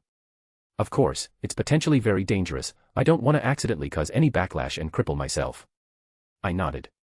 I think I see the most immediate problem. She held her hand out again. Look at what I'm doing. Her hand was once more enveloped in her power of destruction. You're doing the same thing as before. Yes, but look at how I'm doing it. She waved her hand around. My power of destruction is coating my hand. And you're not getting harmed. I think I may have realized the mistake I was having. There you go. She smiled. With such a potent ability, don't you think it's odd that none of us have suffered any grievous wounds from our own bloodline? Are you saying that we have some sort of innate resistance to our own power of destruction? Of course, how else could we wield it properly? It would devour us from the inside out. My son can become a complete mass of destruction, which is how he earned his spot in our faction. How else is that possible unless we can survive under the power itself? That is an interesting concept. Does it apply to any other effects or specifically this one instance of destruction incarnate? Scathach, who had been silent till now, asked. I'm afraid I can't answer that question. The only powers that could match our bloodline are in the hands of deities and the like. Considering how much Indra tends to look down on devils even when his fated opponent is the god of destruction, who possesses a similar power within his domain, I'm going to say that it's just something inborn, a survival mechanism for ourselves only. I responded. Perhaps, but it's not important for the moment. Venelana clenched her fist, dismissing her power of destruction. I think I found out what you're doing wrong. Our power of destruction takes a similar form as fire, it's destructive, consuming, and unrelenting. While yours is slightly different, the idea should be the same. What you've been doing is snuffing out that flame before it even has a chance to truly start raging. I see, because I've been concerned about hurting myself, I've been stopping it from being produced properly. Whereas, when I use the sword, while also acting as a catalyst to bring it about easier, I also don't have that same concern over my well-being and let it flow freely. I'm a little embarrassed that it took me this long to realize. Without Venelana's help, how long would I have been stuck on this issue? Even with the proof, I was a little hesitant. This was a potent power and I didn't want to just disintegrate my hand. So, I held my palm out and didn't try to contain it this time. My power of destruction burst out a few times larger than before. I admit I panicked slightly, jerking back a little before it dispersed again. Venelana giggled lightly at my surprise. It's all right, do it again, I'll be right here in case something happens. All right, all right. I held my palm out again and forced myself steady. I let my power of destruction not flow out, but completely burst with as much power as I could. It was loud, the crackling of baleful lightning erupted at the focal point, jutting out in every direction. Now, begin shaping and control it. Venelana spoke up. I followed her commands as I reined in the erratic power, keeping it from dancing too far off my palm. It's much bigger than before. I breathed out. Several times bigger. While still nowhere near the power I could produce with the sword, it's a huge improvement. Something I could genuinely work with now. I think I heard Artoria say something similar a few days ago. Yasaka said with a mischievous grin. The blonde knight let out an adorable squeak as her petite fists met the fox's shoulder. Venelana let out a laugh of her own. It'll get easier to do with more practice. Less of a disconnect between bringing it out than turning into what you want. It's the first thing I taught my children, but you seem to completely skip over that part and went for the more advanced parts right away. I was curious when I first saw this power, I felt it had much potential. What other methods do you have available? Scathach asked, looking clearly intrigued, which wasn't surprising. Anything revolving around fighting, she would take an earnest interest in. Venelana stood up, brushing herself off. How about I show you? She smiled, her hands igniting in that baleful power. You challenge me? Scathach raised an eyebrow. I don't think I can match any of you, but I wouldn't mind seeing where I need to improve since it's been a very long time since I've had to truly fight. Scathach looked at her silently for a minute, evaluating her. Very well, let us see what this praised power of yours has to offer. Part of me was hesitant to let this happen, but I also didn't want to step on Venelana's pride. I felt like she was doing this to prove something. And I know that Scathach wouldn't simply look down on someone for being weaker. Venelana trying in her eyes would go a long ways towards acceptance. I also trusted her unconditionally, I knew she wouldn't cause any irreversible harm. And to be honest, I was also a little curious to see how someone more experienced with the power of destruction wields it. Perhaps it can give me some more ideas for my own. Regardless, I mentally wished Venelana luck, because I knew firsthand the hell she was walking into. Luff POV. Things did not turn out as expected. I broke the awkward atmosphere. Michael smiled wryly. Yes, I do not believe anyone could have anticipated the results of the meeting. The main objective was fulfilled. You now have a strong agreement of peace between your three factions. I pointed out. Indeed, it is a boon. And with Father's blessing, hopefully we can finally see new faces amongst my brothers and sisters again. Right, those angel version of evil pieces, or whatever they deem to name them. I'm not quite sure I like the implications if they succeed. I suppose it couldn't be worse than what the devils already did with theirs. Odin had been turning humans into Valkyries for centuries, was it truly any different? Granted, the method was much more complicated and specialized. And in the East, there are plenty of humans who ascended to become immortals of the Jade Emperor's court. It wouldn't be my place to say anything if this was the course of action they decided upon. I wish you success then. I smiled towards the angel. It's strange, this angel always felt like a young nephew that I wanted to pat his head and tell him he was doing a good job despite the circumstance. It's unfortunate that you could not retrieve the spear. Michael frowned slightly. It is unfortunate. However, we did gain something meaningful. That sacred gear that made holy swords. I could see the use for his faction. Are you still concerned about the half-devil's use of the spear? It raised many questions, which were answered. However, I am doubting the validity of them. Michael admitted. I do not believe they lied, but I believe they withheld some truths. Smart kid. I had the same feeling. Did you also not wish to inquire about the Baylor View sacred gear? Originally, I was going to, however, things took a turn that I didn't expect. A secret organization led by various gods throughout the world. I had thought something was going on, but not to this extent. The contents of the meeting are going to become public soon. I did not wish to divulge the location of Grandfather's Eye when I don't know if any unsavory individuals may wish to acquire it through dubious means. A wise decision in light of recent information. I fear I may have to look through my own ranks to make sure there are no loopholes in Father's system being exploited. After hearing what Kokabeel did, it's clear that some methods to interface with the system yet exist. That must be a dreadful thought he has. That one of his brothers or sisters retained their white wings, yet were still traitors. What a mess. I couldn't help but sigh. I didn't even intend to get as involved as I did, but that fox did a magnificent job of pulling everyone into her orbit and forcing us to follow her whims. Did you not just wish to confirm the existence of Scat-Hack? That was my original goal, maybe extend some light aid if the need arose. What I didn't expect was to join in on such a broad agreement, extending our already established one for the Fae to the yokai, and even agreed to lend some of my best druids to teach over in yokai territory. I agreed with Odin completely here. Damn fox. Are your people going to accept it? They will. It'll be easy to convince them of that with this cow's brigade running around. I can just blame the Fomorian situation on them, and that'll get them all riled up. Not to mention, I still need to reveal to my people that Scat-Hack is alive and well. I assume that it will be a poor react for some. That's an understatement. I snorted. Some will care, a lot won't. Some will really care in a negative way. The Morrigan might not sit still, even if Scat-Hack is living over in Japan of all places. She really had a thing for my son and never forgave Scat-Hack for that. Which never really made sense to me. My son was, as the modern humans called it, a man-whore. He would have gladly taken them both. But they seemed to have some kind of rivalry that prevented that from happening. And it's truly her. As far as I could tell. Mannerisms, presence, etc. The way she insulted me without a second thought. I doubted an imposter could get all of that correct, at least in my presence. Looked different though, but that could easily be explained for a number of reasons. And it seems her student followed in her footsteps. Another god's lair isn't something to ignore. One who possesses both the true Longinus and the boosted gear. Right, that gauntlet too. It wasn't ever a main focus, so it was easy to forget.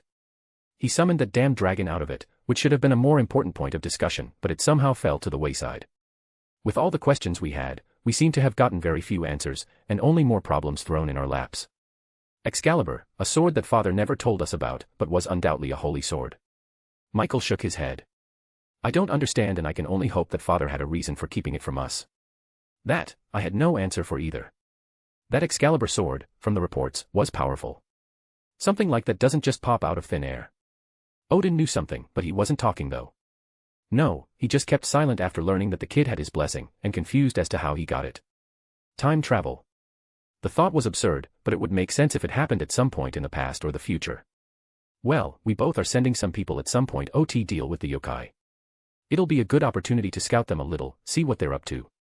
Because it's obvious we don't know enough, and we needed to figure out what the hell was going on with that faction. They went from some random third-rate gathering of a species into a faction that could dictate terms to us, taking the front stage. Do you have any suggestions? You could send your sister to seduce the kid, that might work. The gurgled cough combined with the shocked look on his face was worth it. I was only half kidding. It was obvious what kind of relationship Scat-Hack had with him, just look at her previous students. There were a few looks here or there, but I could tell that the majority of the women there were his as well.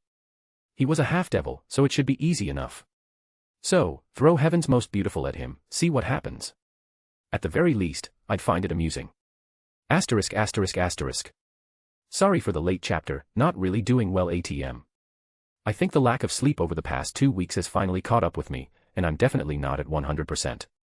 Going to take a personal health day for tomorrow, so don't expect a chapter. If you want to read 7 chapters ahead or support me, visit my patreon/storyforum. We just started Fate/Grand Order arc. Chapter 329, Chapter 296. I just realized. Realized what? Yasaka asked. That this, I paused, giving Jin, who was laying across my lap, a light spank. Adorable genie doesn't actually need her hair brushed. Her hair is always perfect, I said, holding said brush in my hand, having spent the last 30 minutes brushing her hair. You just now realized that? Yasaka grinned, scribbling on some parchment at her desk. Jin started giggling. But I like it. I grumbled but continued. I guess that's all that matters. I don't mind pampering my adorable genie. Definitely going to nibble her cute ears afterwards as payback. That always got her squealing. Out of curiosity, I lifted her dress up, showing that sexy blue butt of hers. But more importantly, I still saw what she was hiding underneath. I felt kind of proud that it was still there. See something you like? Jin wiggled her butt with a giggle. I'm surprised you haven't taken it out. Nah, it's staying right there. It's proof that I'm yours. And she hit me right in my most critical spot. This is mine. Maybe we should all get matching ones. Yasaka spoke up, humored by the idea. Could you convince the others to do it? Jin laughed. Reika wouldn't mind, nor would Vanillana. And it's obvious you would enjoy it. Can't deny that. Yasaka grinned. Scat-Hack would be fun to convince. Though the real effort would be to talk Meridia and Artoria into doing it. I would love to watch Artoria do it though. That girl is so adorable, I want to be there when Wilhelm makes that woman scream. As funny as it was to think about, no one else would do it like Jin did, that is keep it in on an almost permanent basis. Nor would I ask them to. It's not like I'm forcing Jin to keep doing this with her lamp, but she knew I liked it so she kept it. I continued to run a brush through Jin's silky smooth hair. It almost felt like water with how easy it was to continue my movements. The genie continued to make content noises as I further pampered her. However, I paused when the space around us vibrated. A familiar figure teleported inside. Izzy. I greeted with a smile. Hello Wilhelm. She returned. And Yasaka and Jin. Izzy. Jin happily greeted. And funnily enough, I think she's the only one that also used that nickname for her. They hadn't interacted much, but Jin was going to be Jin and already decided they were close. Good morning, Izanami. Yasaka greeted her much more casually than in the past. I still remember some months ago when it was Lady Izanami, but it seemed they're also much closer that neither cared for that kind of formality except in public. I was surprised when my first attempt at teleporting here failed. Izzy took an open spot on the couch next to Jin and me. Why do you have that Tengu of yours using his sacred gear to cover your estate? It's good practice for Soma. He's been picking it up very quickly, but he still needs to learn with continued use. Yasaka replied. And it keeps out any spies. I added. That too, however, I think that's a bit of a stretch at this point. Why take the risk? And it also makes us look mysterious, because other factions are going to see that the Dimension Lost is obscuring us, so we must be doing something secretive. I have very little doubt we're being watched in some capacity at all times now. There had been a small influx of people entering Kyoto recently, which I can't help but feel held some spies amongst their number. While we're still technically closed to other races and such, that doesn't mean we're not letting anyone in. Yasaka snorted with a small giggle. You just want to make them get more worried than they already are. That's not on tour. And it should keep out any peeping gods, through clairvoyance or other means. Dimension Lost was a Longinus for a reason. It certainly confused me at first. I had to investigate before realizing what was happening. Izzy crossed her legs, leaning back. Are the others away? They're basically off doing their own things right now. I shrugged. I don't play keeper with them, they are my girls, but they do have their own lives to live. How was the get-together since you finally had your grandmother meet everyone? I think it went rather well. I like her. Jin said plainly. I gave her another little pat on the rear. You like everyone because you're a sweet girl. Though, she's definitely going to be sore for a while. I also added. I didn't need to know that. Izzy deadpanned. He meant because she spared with Scat-Hack. Yasaka giggled. Oh dear. It wasn't that bad. I quickly asserted. Scat-Hack was gentle, well as gentle as she could be. Though, it did endear her more, to Scat-Hack that is. Vanillana struggled but tried her best. She said it best, she's out of shape, but there was definitely some experience there that shined through. And I saw a few tricks that she did with her power of destruction that I wanted to play around with, now that I made some headway in that area. The sword and my aura both were still facilitating the growth of my bloodline, so it shouldn't be much longer until it reached greater heights. Things went about as much as I expected. Venelana was very charming and a wonderful woman. It's no surprise that she was accepted, more or less. Meridia was, well, herself in that regard. It'll take her a little while to open up like she did with the others. She does have pretty much an open invitation to come and go, both to my home and to Kyoto as a whole. It was nice, they were all getting along. I think I'll talk to her about everything soon. I wanted her to meet Gramps as well. Anyways, what brings you here, Izzy? Just come to hang out? I asked. I come bearing news I believe you would be interested in. She replied. I received it from Hades, regarding your plan. Did it work? Yasaka perked up. I was skeptical when he explained it to me. From first appearances, it appears like it did work. Izzy nodded. Are you familiar with the Hindu realms? Sorta. I tapped my chin. I admit I'm not as well versed as the Norse, but the idea of the connected realms is somewhat similar. I think they're called Urdhva Lokas. Basically meaning upper spheres of the world, different dimensions all interconnected if you want to be broad about it. That is correct. Izzy nodded, pleased. Hades informed me that the Loka that Indra resides in, the Swarga Loka, was recently attacked. A coordinated assault by both hostile Asura and Rakshasas. The most surprising thing was that Indra didn't see it coming. It appears as that old pervert did more than just obscure our talks. Damn impressive. He said he was going to do a ritual to obscure what we talked about. Did he go a step further and just fuck with every clairvoyant on the planet, or did he specifically target Indra? Honestly, I wouldn't put it past him to do either. So they're able to whisper even in the ears of the Hindus' enemies. Even with Hades on the inside, it was a bit concerning to see how far they can reach. Thankfully, it looked like I was able to throw them off our trail and right at Indra's face. They aren't as untouchable as they like to show themselves. Izzy nodded again. They've always had their problems, they usually just get handled more quietly than most other pantheons when they cause messes. In this case, they were probably running around like headless chicken, so it was more visible. I idly stated. Good. It should keep him preoccupied and not thinking about Reiku. I'll be damned before I let someone touch my woman. Did I feel a little conflicted about setting up some innocents to be on the receiving end of the Cows Brigade? Mildly, I supposed. But Indra was the king, and he acted towards us first. Should we do anything to capitalize on this? Izzy asked. I don't know what plans you have right now. It's probably best to let things simmer out on our end. We've grabbed too much attention already, it's best not to make any big moves. So, just sit back and watch the show for now. Which is probably best. It wouldn't do well to make any more major moves since Wilhelm is going to leave soon. Yasaka added. Wait, what? I blinked in confusion. What do you mean I'm leaving soon? Aren't you? Yasaka tilted her head. It's no secret that you don't like to sit still, and now that there's no immediate objective, you usually like to move about. She's right.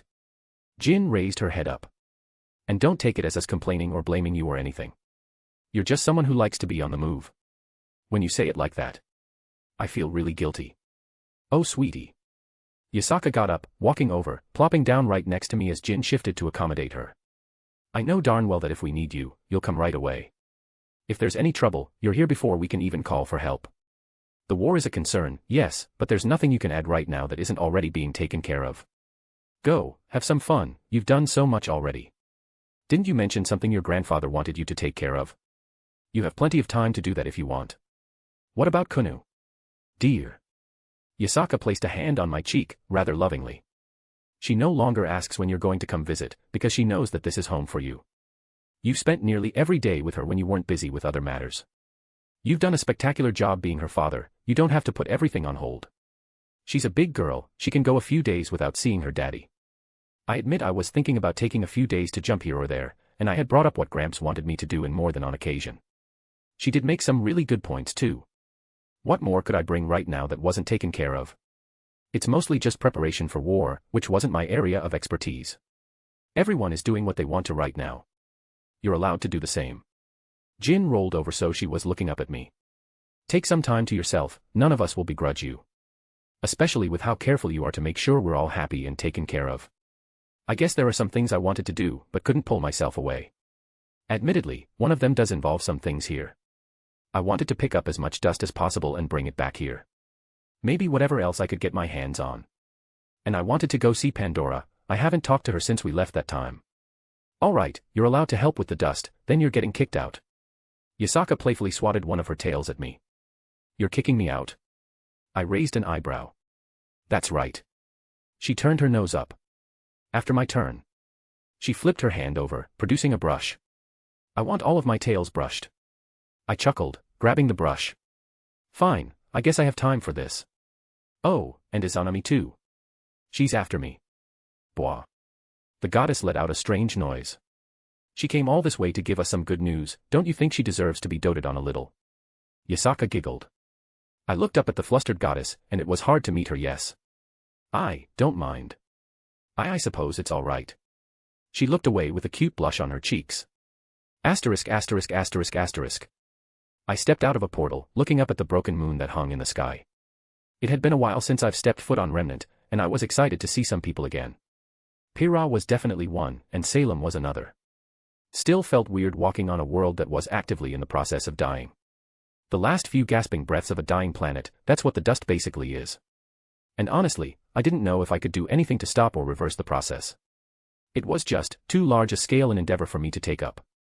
Something down the line might present itself, but as I am now there was nothing I could do.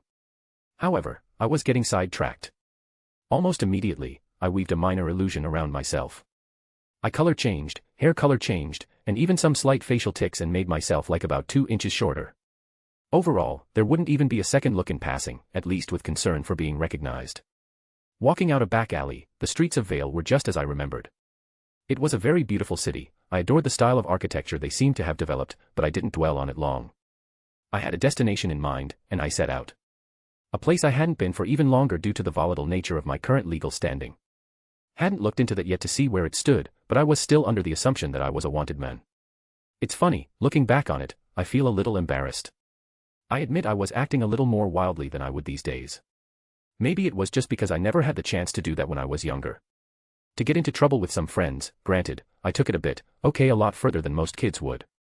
Regardless, I wasn't going to allow myself to indulge quite like that ever again. One time was more than enough, and the consequences were all of my own making. Junior's Club. Hadn't changed a bit.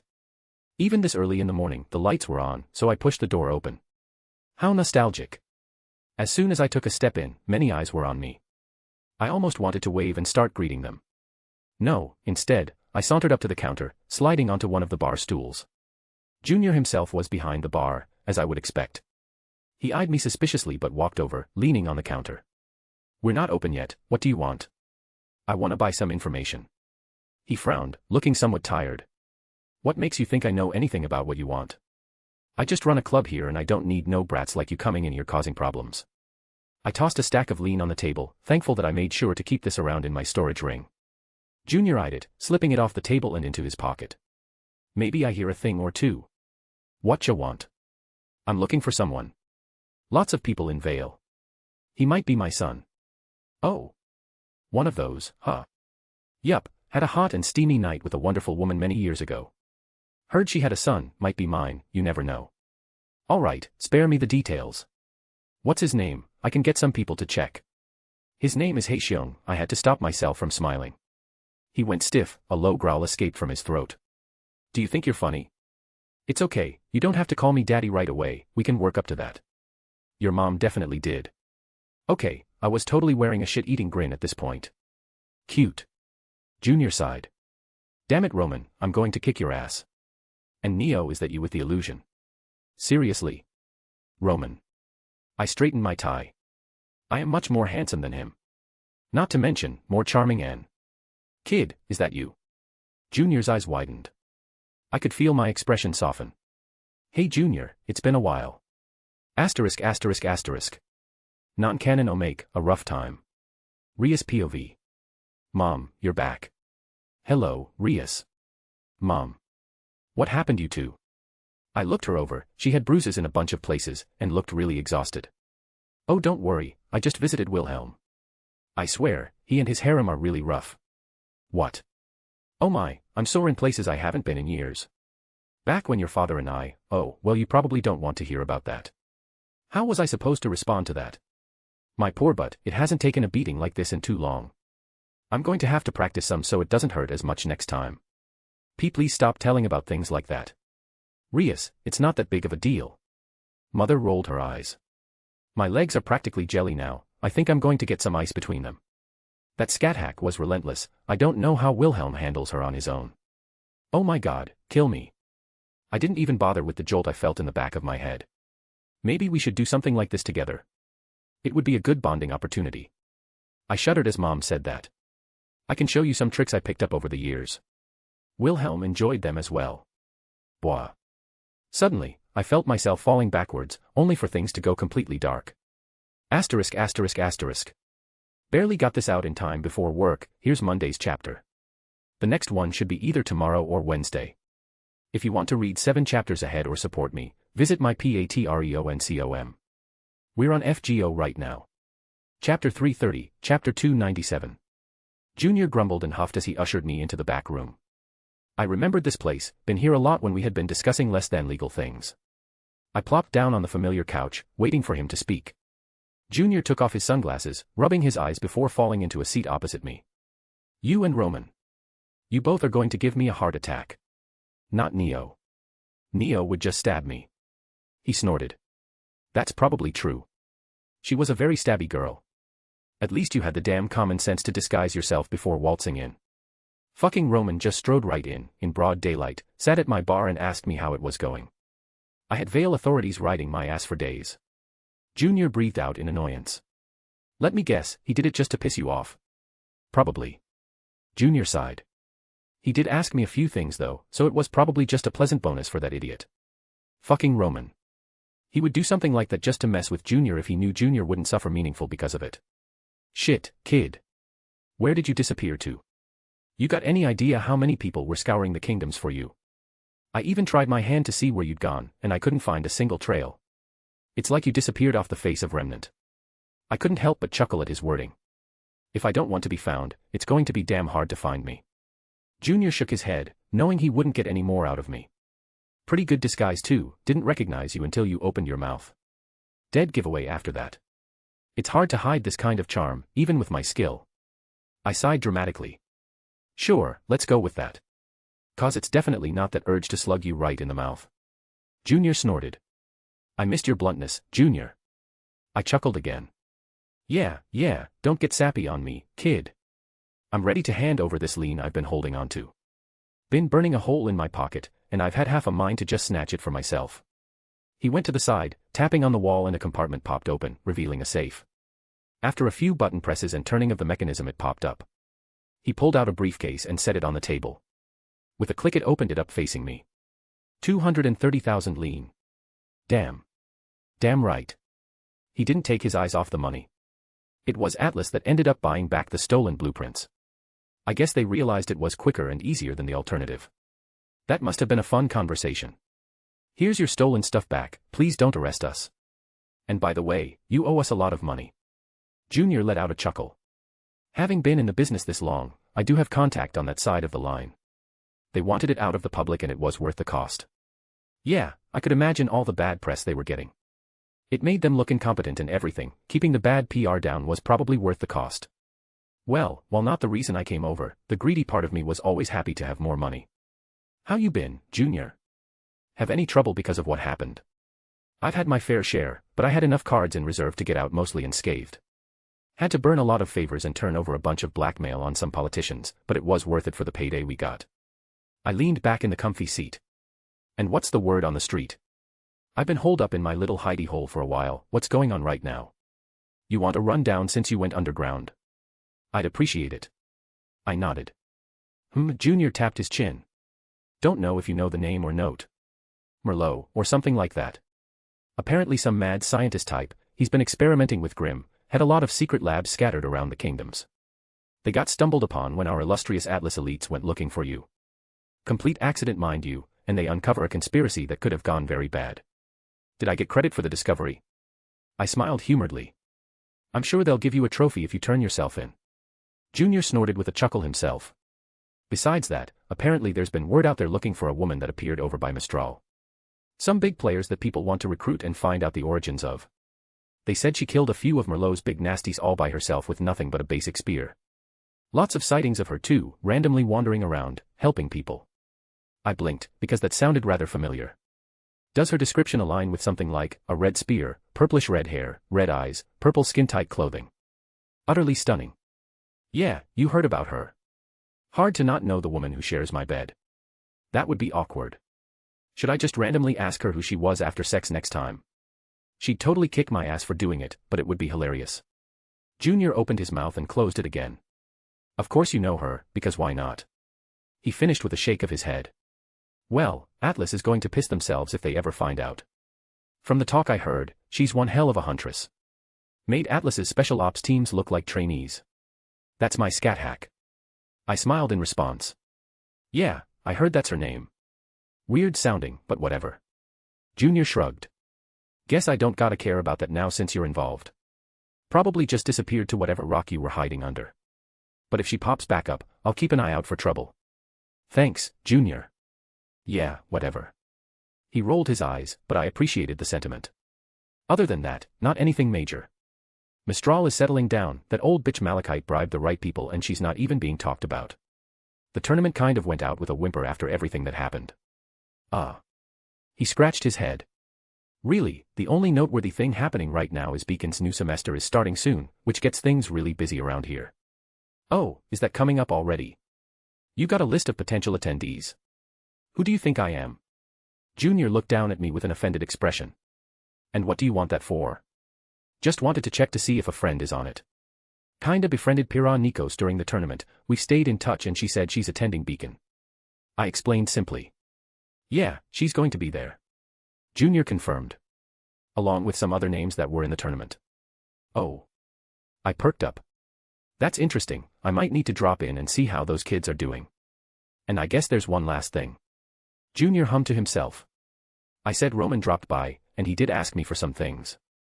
He didn't really tell me what it was for, but I think he's going to solve your little problem with the authorities soon. Don't know what magic he's going to pull out of his ass, but Roman can get some ridiculous things done when he wants to. I will be hesitantly optimistic. I shrugged, not really caring either way. Would be nice to walk around without a warrant for my arrest so I could bring others here. But it otherwise wasn't that huge of a deal in the first place. So. I closed the briefcase full of lean. Where's the girls? I was hoping to see Milsha. She was my friend, I did miss her. They bailed after Roman did his little walkthrough. Said they needed a vacation after being raided by the police for the 11th time in the past month. Junior let out another sigh. Can't really blame them there, if I could, I'd have jumped ship, literally, to that resort over in Vacuo. Oof, rough. Brothers, you don't know the half of it. Even if I'm technically in the clear, I'm being pressed by several sides to try and get me to roll over. You know how many times I've had to ride in the back of a squad car since you've left? Several times, and it's always for bullshit reasons, but the higher-ups that I got no leverage over want to keep making me miserable. Junior glowered, tossing his sunglass on the coffee table in front of us. I know the feeling. Really? He looked surprised. Well, kinda. Instead of police cars, they're beautiful women. Oh, fuck you. Sorry, there's only one Shion that I'll. Don't make me get my bat, brat. Junior groaned. Damn Roman, what was this bullshit about adopting you? Ain't no way you aren't his bastard. I'll take that as a compliment. It wasn't. I know, but it makes me feel better when you compare me to him. Junior chuckled again. How long you staying around? Gonna jump back into your hole right away. Probably. Might go see Pira, bully her a little bit. But I did need something else, which is why I stopped by. I replied. What do you need? Keep in mind, I'm under heavy surveillance right now. I need dust. As much as you can get me. Crystals are best, and the higher quality the better. I didn't hold back. I was thinking about the siege weapon designs I gave to Medea and it might be more optimal when using dust as a source of power instead of soul gems. Shit kid, you're not with the White Fang are you? Junior looked almost concerned. No. Why would I be? The Faunus terrorist organization is completely irrelevant to me. I said in confusion. I guess that's something I forgot to mention then. Yeah, the White Fang had been active here recently.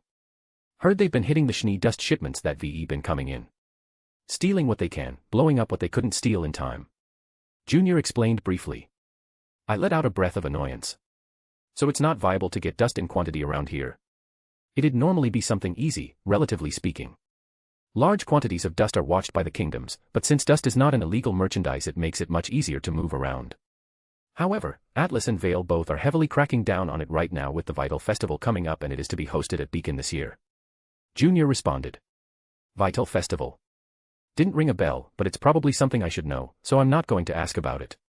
So just shitty luck then, great. I slumped back in my seat. This was an annoying setback. Junior let out a sigh. I can maybe scrounge up what I can unveil right now. Have my guys hit up most of the shops around town and gather it all for you. Otherwise, you're better off taking a page out of the White Fang's book, rob the schnees if you want some. Or even the terrorist bastards themselves. But, good luck, even I don't know where they are. Yeah, if I could rob them, then I would feel absolutely no guilt. But it'd be near impossible to even divine their position with such broad information. Honestly, any bit would help, and I'll happily compensate. But you also gave me an interesting idea. Schnee Dust Company, they have some questionable practices, don't they? I inquired. A polite way to say that they use faunus labor basically as slaves. How bad is it? In some places, pretty damn bad. Like, you see them and understand why groups like the White Fang exist. Otherwise, they made it there safely. Actually had one of the faunus that I freed ask me why I was helping since I was a human. That really hit me right in the gut. Just wanted to forget about it right now. I think that was perceivable, because even the Grimm that roamed the area stayed very far away from me right now. Would probably have welcomed the stress relief if they offered themselves up. However, I'm in Salem's territory, so I wanted to be polite and not kill what could be her potential minions. It's kinda weird that I'm getting little butterflies in my stomach as I happily approach the spooky castle. I think it's supposed to be fear or trepidation. But I can't help but remember her cute smile, and that scary ambience seemed to fade into the background. The large gates opened up for me. It made me wonder if there were spells in place. The amount of ambient magic around the area made it hard to separate anything specific and localized like that. Not to mention the actual defenses that warded the castle. I was greeted, not by Salem, but her underling. Cinder. I thought that was her name. She paused upon seeing me, even bowing her head awkwardly. My mistress beckons you inside. She told me to relay a message that she is otherwise preoccupied for a moment and will appear shortly. Huh. So did she run away to her room really quick to freshen up? Cinder twitched, but didn't confirm. However, I think the embarrassed expression she had said it all. I could not comment on what my mistress does away from prying eyes. She drawled. I was going to tease her later, that's for sure. But more importantly, this woman here was surprising. Since when did you get magic? Cinder almost tripped over herself as she took a step forward, clearly not expecting my question. How did you know? How could I not? I blinked. Felt magical energy bleeding off of you since I first walked in. It's like you're trying to show off or something. I acquired it recently with the help of Mistress. Cinder stammered out before regaining her composure. She never said anything about my magical energy doing such a thing. She said it like it was foreign words to her. I tapped my chin, wondering what Salem was thinking. It's not impossible to give someone their own innate magic, however, most processes are extremely difficult. Salem must treasure you a lot to go through the effort to do such a thing. I guess it was within the past few days. Which would make sense that she hadn't bothered to say anything. She's probably eyeing it to see if it'll start falling off by itself or if other action is required. Cause leaking magical energy like that was not a good thing, even if it appeared as though her reserves were rather large. Though I'm curious how you acquired it. Cinder looked hesitant. I do not wish to reveal the matters of my mistress. That's fair, and I shouldn't have tried to pry. I was just surprised and intrigued enough that I didn't consider proper decorum.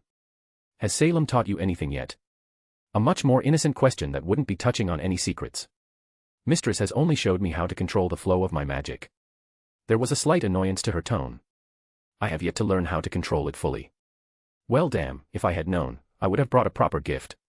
It's tradition when visiting another magic user to bring a gift for new students. I quickly thought about what I could give her. You don't seem to have a proper focus yet. I suppose I have some decent training ones. I mentally looked into my ring and took out one of the various staffs I had from Skyrim. It wasn't anywhere near even the one even Rin had made, but it was above average for what an apprentice would use. I casually tossed it to her and she caught it with confusion. What do I do with this? Cinder looked at it, completely bewildered. You give your thanks. Salem pushed open the doors, strutting into her throne room. Mistress. Cinder stiffened. Do you not know proper etiquette, Cinder? Salem stared at her. When presented a gift, you give your thanks. There was a little bite to her words. Thank you. Cinder quickly bowed in my direction. Think nothing of it. I honestly didn't care much, my attention was almost entirely taken by the breathtaking figure that just walked right in. Salem walked up, practically snatching the staff out of Cinder's hands. She gave it a once-over, inspecting it intently. It is adequate. She pushed it back into Cinder's hands without any fuss. You are dismissed, Cinder. Why yes, mistress. Cinder bowed her head, scurrying towards the doors that Salem walked in from. Salem glanced at her leaving, walked to her throne, taking her seat as she loomed above. So, you have returned once more. Foolishly you seem to have forgotten of all fear as you stand in my presence. Tell me what brings you here. Do you have more trite fanciful words to try and whisper into my ear? Do you attempt to woo this queen? For what reason do you once more trespass upon my realm? It's funny, with how standoffish she appeared, I sort of felt like there was some expectance in her words. I missed you, I said with all sincerity. And that whole visage she built up came tumbling down with that slight bit of red that appeared on her cheeks. Even with the scowl as she turned her head away, it was honestly too cute. Asterisk asterisk asterisk. Here's Wednesday's chapter. I actually finished it early this morning, but didn't have time to do edits before going to work. Next chapter will be out later. If you want to read 7 chapters ahead or support me, visit my patreon.com/astoryforon. Chapter 331, Chapter 298. Salem POV. What did you say? I missed you.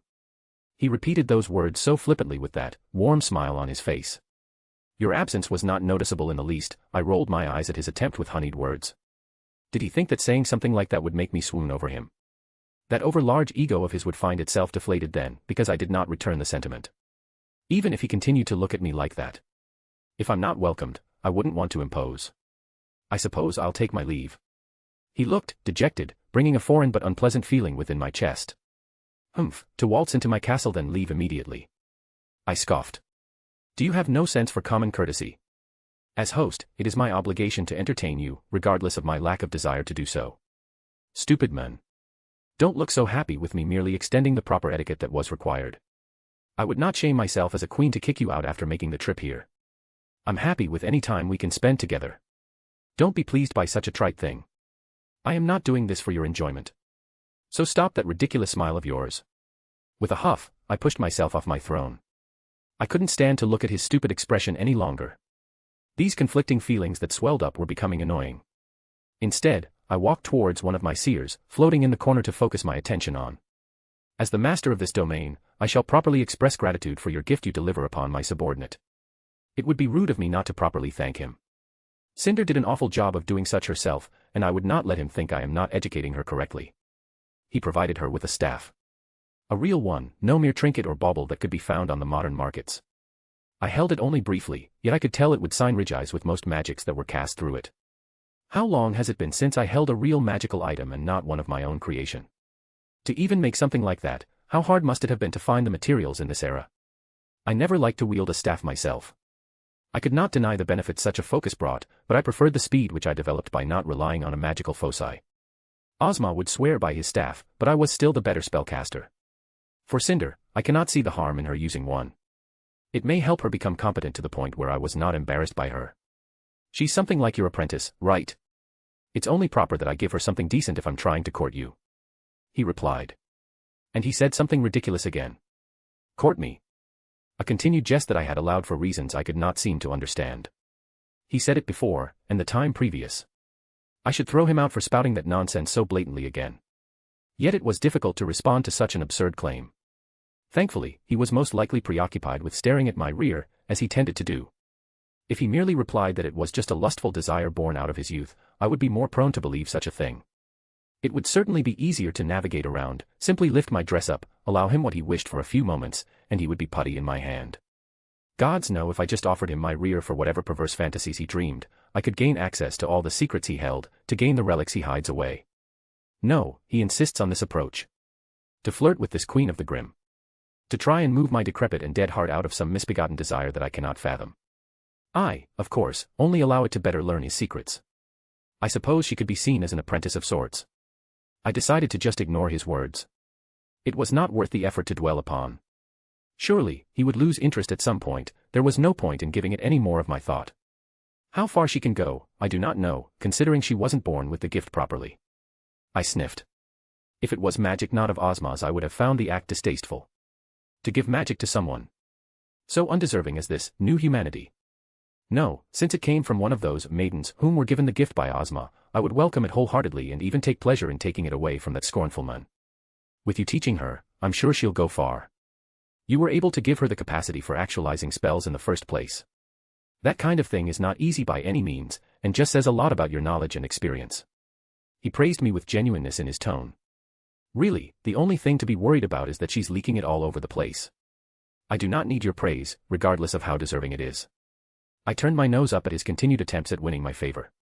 Even if it had been a long time since my talents have been properly appreciated. I have not had someone who could share my understanding and interest in the magical arts in thousands of years. What about her leaking of magical energy? That seems like a problem that could have some consequences if left unchecked. Are you simply waiting for it to bottle itself up, so to speak, STYMY by itself? Or possibly it's some overflow from its original source? His questions were intriguing, interesting, even. I turned back to face him.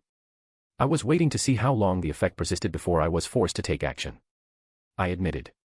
It was not an exact process, and I was eyeballing it as I went. As strange as it was to be as flippant with the whole situation, there was no true or proper guidelines to base my actions off of. I have thus far only began the process of teaching her how to harness the magic within. Too soon to tell. He rubbed his chin. Would it be impolite if I asked for an update later? It really is an interesting thing you're doing. I suppose I can allow you to know my dealings. I could ignore this abominable feeling in my chest more easily when we speak of other things. And, your insights aren't not wholly unwelcome. He was knowledgeable, and it wasn't unpleasant to converse with him on subjects we both clearly were well versed in. If he dared to try and court me, it was only proper that his magical ability be up to a certain standard.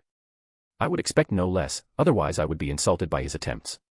If only he stopped looking at me with that damnable smile of his again. Now, what boon do you desire? Pardon. You have bestowed a worthy gift upon someone under my tutelage. It would look bad upon me if I did not return the gesture. I put my hands on my hips as his eyes briefly flickered downwards. Knowing I could hold his gaze even with the knowledge that he had other women who saw to his desires. It was oddly satisfying. Tell me what you desire. Knowledge. Ancient treasures. I am the Queen of the Grim, there is little I cannot offer. Anything. He slowly developed a Cheshire grin. Asterisk. This is not what I anticipated. He laughed at my admittance. What is so humorous? Nothing, it's just, the situation is familiar. His stifled giggles only grated on my patience. They were in no way pleasant to listen to. I sat there, motionless, as he continued to have his way with me. Unable to voice a complaint due to the rather mundane nature of his request. I was at his mercy completely. He chose to use my lap as a pillow, as he called it. He lay there, head upon my thigh, eyes closed in a strange peacefulness. Did he not know that I could end his life with but a gesture? He put himself completely at my mercy, utterly unguarded from anything I wished to inflict upon him. Perhaps I should invade his mind. Test his defenses.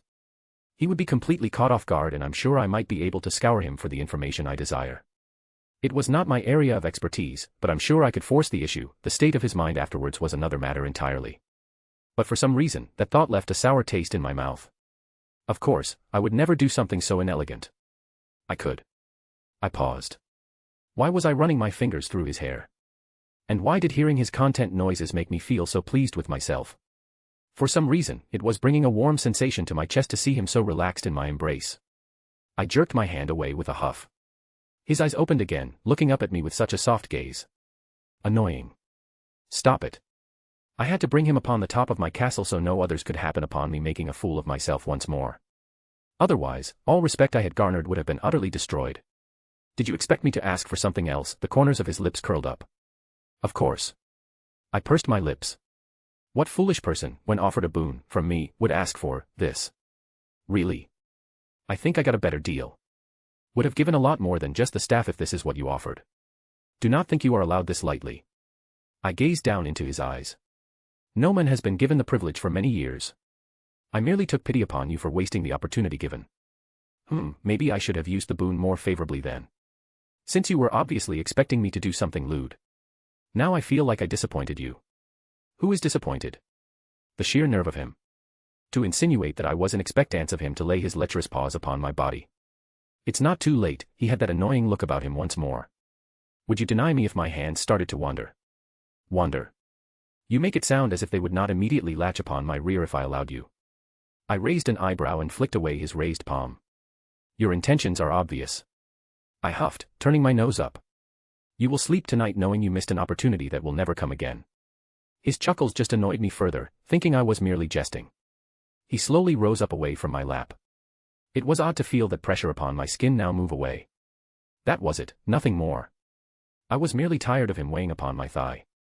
What if I ask nicely? What dare you ask of me? You think I will just offer you anything you desire with but some honeyed words? I scoffed at his foolishness. If you attempt to take liberties with me again, know that you will have to bear the consequences.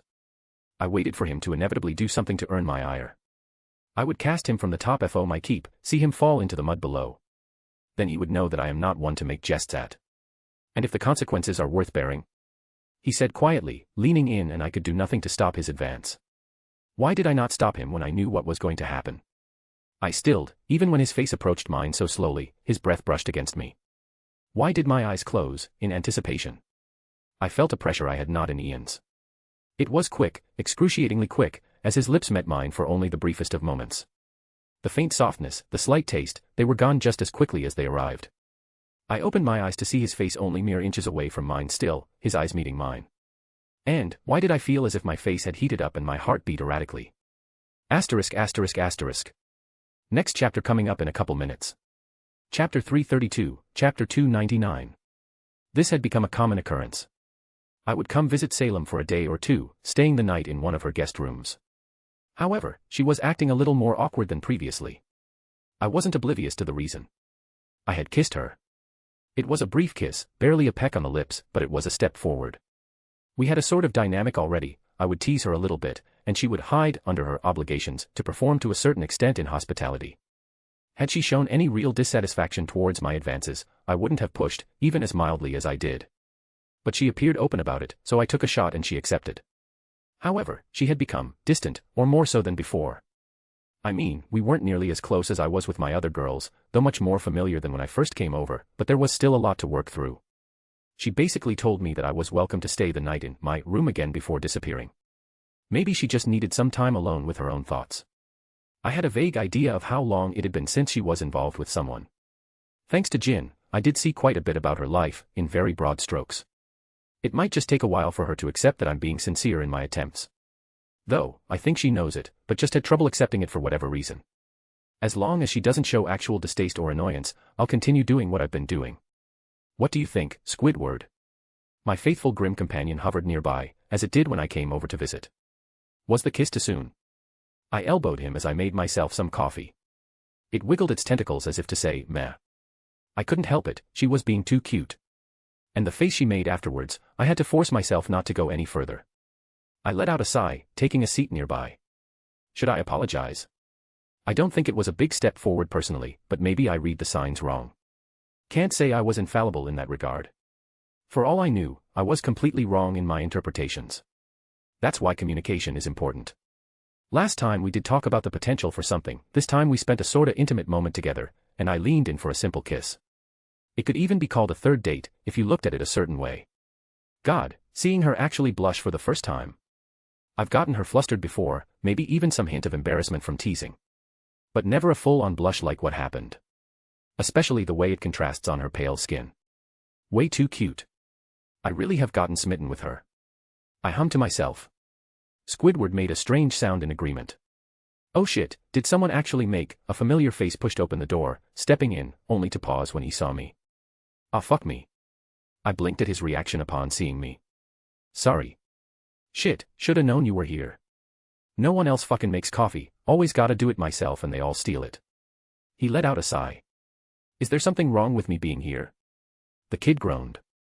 Mercury, I think I recalled his name correctly. Boss lady said to stay far away after, last time. Oh. I snorted. Yeah, the one where Salem walked in when you. Yeah, that. He chuckled depressingly. Fucking almost got burned to a crisp for that man. Really? I do it all the time. I took a sip of my coffee. You also flirt with the scary magical grim lady. He pointed out. That I do. I chuckled. And somehow live afterwards. I guess I could see how that would be a little intimidating from his perspective. Honestly, it just makes her even more sexy. Alright, that's true. Shit, so rank out of 10. He asked. You really just have no fucks to give, don't you? I raised an eyebrow at his question. Even after what happened last time, he was asking something like that again. Dad was an assassin. Every day was, take your kid to work day, for him. If he was in a bad mood, he beat the shit out of me. If he was in a good mood, he beat the shit out of me with a smile on his face. The silver-haired kid shrugged. Wow, alright then. If I was forced to say she's, oh hey Salem. I turned my gaze to behind him. The kid froze, turning around with eyes wide open. Except, there was no one standing behind him. Oh fuck you. I couldn't help but chuckle. Damn it, I should really go. Cinder's going to get on my ass if she finds out. CYA later, man, it's nice to have someone without a stick up their ass around this place. He gave a quick wave before leaving in a hurry. He's fun. If I remembered correctly, he had prosthetic legs. Maybe I should enchant them, think he'd enjoy that.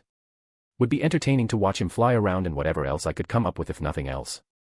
Speaking of enhancements, I wonder if Salem would be upset if I upgraded Squidward. Give him some bitchin' weapons to fling around with all his appendages. Maybe some armor too, something super intimidating for him to float into battle with. It would be hilarious for Squidward to fire a cannon or something, only for the recoil to send it hurling away. Or maybe, Sir Wiggles could use a mount. I poked the floating eldritch abomination. It made a funny sound that seems to easily brighten my mood. I should have known you would be here. I perked up upon seeing who spoke. Good morning, Salem. I smiled warmly towards her. Guess Mercury had good instincts, or maybe she was waiting for him to disappear. I wouldn't put it past her, sounds like something cute she would do so as to not make an awkward situation again. She eyed me for a moment, silently, before taking a few steps forward, finding a seat at the table opposite from me. Want some coffee? I offered, along with my plethora of additions available. I take my coffee seriously. I am not of the mood. She stated. She did say she doesn't require food and drinks anymore. But I can't fathom the idea of not enjoying either for the sake of it. Maybe she simply didn't like coffee. It was a blasphemous thought, but I would be willing to bear with it if it meant I could spend more time with her. Did you just come to see me and Squidward then? I asked, poking the grim again. You named my seer such a ridiculous thing. She shook her head in exasperation. You are aware I can see and hear everything it does, yes? I blinked, looking at Squidward. Now that's awkward. Betrayed by someone I thought I could trust. She breathed out some air from her nose. You are a strange man. Normal is boring. If I were normal, I wouldn't come to the Grim Lands because I heard there was a beautiful queen here. I pointed out. I wouldn't have been able to see that wonderful smile of yours when it's finally coaxed out. Nor would I have known about that adorable laugh of yours after working hard to make it appear. Perhaps I am the strange one for allowing you to act the way you do. She crossed her arms, lips pursed. Falling for such obvious flirtations should be beneath one such as I. She said that, but I could tell she was pleased at least a little. You know. I took a sip of my coffee again. I don't want to make you uncomfortable. Well, there was teasing and I did that, and then there was a true discomfort. I don't want to put her in a spot where it's the latter. If I do something to overstep, or something you don't like, tell me and I'll stop immediately. There was a small twitch of her lips as her arms unfolded. I was merely surprised. She said quietly, obviously referring to the kiss. It wasn't unpleasant. And I really wanted to surprise her some more right about now, but it didn't feel appropriate. No, it felt like something I should drop for the moment, let her get her own thoughts managed for another time. Let's change the subject then. So, how have you progressed on runecraft? I don't know if she was just happy at the change of subject, or the magic to discuss, but she noticeably perked up. It is a very interesting piece of magic. The nuances are deceptively simple once I began more experiments. They really are. I know some practitioners who basically use singular runes for the most simplistic but convenient effects. Weave the correct one into the stitching of a glove, and it's great for bursts of enhanced strength. Shoes for speed, clothes for some protection, etc. Viable effects for a minimal cost in magical energy. As inelegant an approach as that is, I cannot argue that it is an efficient use of such a concept. Salem muttered. But my first failures came from using multiple together. It seems that the more that are combined, the more difficult it becomes to hold the spell from unraveling or imploding upon itself. Ah, I understand completely. I remember that when I began trying to create my own runic sentences, even though I had much more knowledge on the subject than you. My own teacher would point out redundant choices, weird combinations, or contradictions that often made it fail upon actualization. I nodded along with her word. While not exactly a good metric of basing one's ability in the area, how many runes can you string together with certainty of non-failure? A handful, perhaps 3 or 4 before I begin to lose confidence. Impressive. Is it? She sniffed. I feel inadequate as this touches on many things I am learning and thus unfamiliar with. Even the best of magic users find things that are difficult to pick up if it's new to them. I soothed her a little bit. As I said, you're fumbling around in the dark right now. You're missing a lot of information. That is true. She acknowledged. The books talk about things I do not have a reference for. Places, people, and if I am not mistaken, it references deities other than the brothers. Does this come from a culture that worshipped something else, as misguided as that is? That's right, they had their own beliefs. I smiled at her deductions. How strange. I can hardly recall any cultures during my time that did not worship the brothers. Salem mused. I have a couple more books on runecraft that may help you. As for their cultural history, well, I don't have anything specific on hand that details that. But, I wouldn't mind telling you the stories I know about their beliefs and mythology. I offered as an alternative. I would find that most enjoyable. That rare smile of hers finally appeared once again as she settled herself in to listen intently. I could feel my heart melt when she looked at me the way she did. Without any delay, I began to recant the tales of how the Norse pantheon came into existence from their cosmological point of view. This was turning out to be a wonderful morning. Asterisk asterisk asterisk. Weaving another illusion around myself, I stepped out of a portal. The time I spent with Salem was amazing, but I still had other things I wanted to accomplish before heading back home. I'm a little sad I couldn't steal another kiss, but it was clearly something she was still confused about. Regardless, I left her castle with her in a very good mood, so I would count that as a win. Spending hours talking about magic seemed to be a good way to bring her some enjoyment. I had considered telling her about everything, but I don't think we were quite there yet. There are still some things we need to talk about. The fact that she was the Queen of the Grimm was a rather big deal. I've glossed over it thus far, but I couldn't ignore it entirely. Maybe I'm just hesitant about bringing it up because I don't think I'll like what I'll hear and I don't want to ruin what has started developing between us. I had already made some progress in getting her to cease direct attacks on the kingdoms, better to wait before pushing further. I'll give it some more thought for now. It might be a good idea to sit down and talk to Jin about it too. This was her home, she should have a say in how something like this is handled, beyond the aspect of the harem. However, she did give me her blessing, along with the others, to pursue Salem. So I don't need to go have a talk with everyone about that aspect of it. But, that's something to think about at another time. Right now, I was on a mission. A very important mission. Operation Bully Pyrrha. Finding her took all my skill and cunning, for she could have been anywhere on Remnant. And by that, I meant I called Junior and asked him if he knew where she was. She was a celebrity after all, it wouldn't be difficult to find out. She was actually in Vale. Not surprising since Junior told me that the beacon semester was starting soon and I did talk about that with Pyrrha last time I saw here and Junior confirmed it. But Junior also came through with her exact location. She unfortunately seemed to still have people following after her and all that, but what can you do? That's how I found myself standing in what looked like a mall. Slightly different aesthetic, but it had the general multi-shop layout I was used to. One clothing store was closed off with a crowd gathered around the outside. I was annoyed and tempted to disperse the crowd from what I assume was Pyrrha's unwanted fan club, however, they admittedly weren't doing anything wrong. Pyrrha, feelings aside, they weren't being malicious, probably. I felt oddly protective of the other redhead. Bending light around myself, not that difficult with magic, even if it was noticeable with some effort and the right equipment/spells. The most basic form of invisibility, but it left a faint shudder around my frame if you looked close enough. With how chaotic it was right now, I doubted I would be noticed. So, I just sidestepped the crowd and walked right inside the store. Might seem odd that they were catering to a single person, but they could easily use this as a publicity opportunity. The Pyrrha Nikos shops here. Etc. There were some higher-end brands and overall some pretty good-looking stuff. Girl, you need to show off those legs more. Take these. I followed the sound of the voice. And wouldn't you know it, there were two people I recognized. Pyrrha, of course, the adorably awkward girl was standing there with another girl shoving clothes into her hands.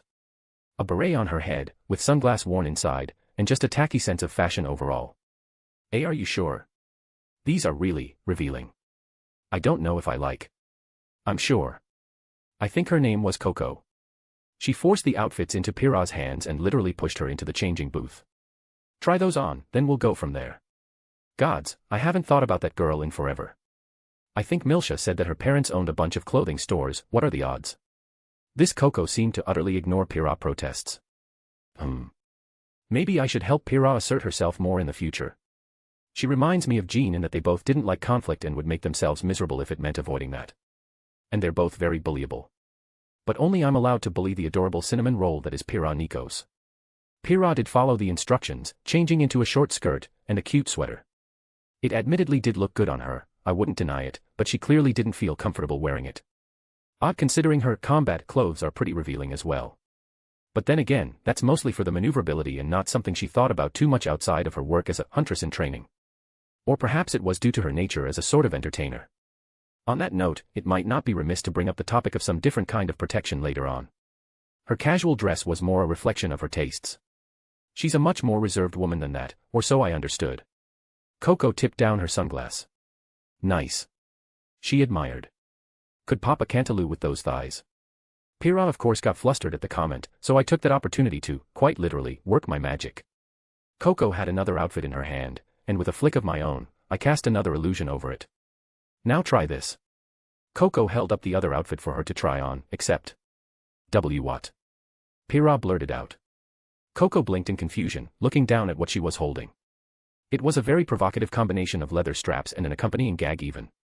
An ensemble that would somehow come together to barely cover her most private of places, leaving absolutely nothing to the imagination. Coco made her own squawk of surprise. This isn't what I grabbed. Why is this even here? She blurted out. Funny, I didn't take her for the type to get embarrassed so easily, but here we are. I am going to figure out who put this here and fire them. She ran off presumably to the back where they keep things. Pyrrha stood there with a red face, unable to respond properly. I think red is the perfect nickname for you.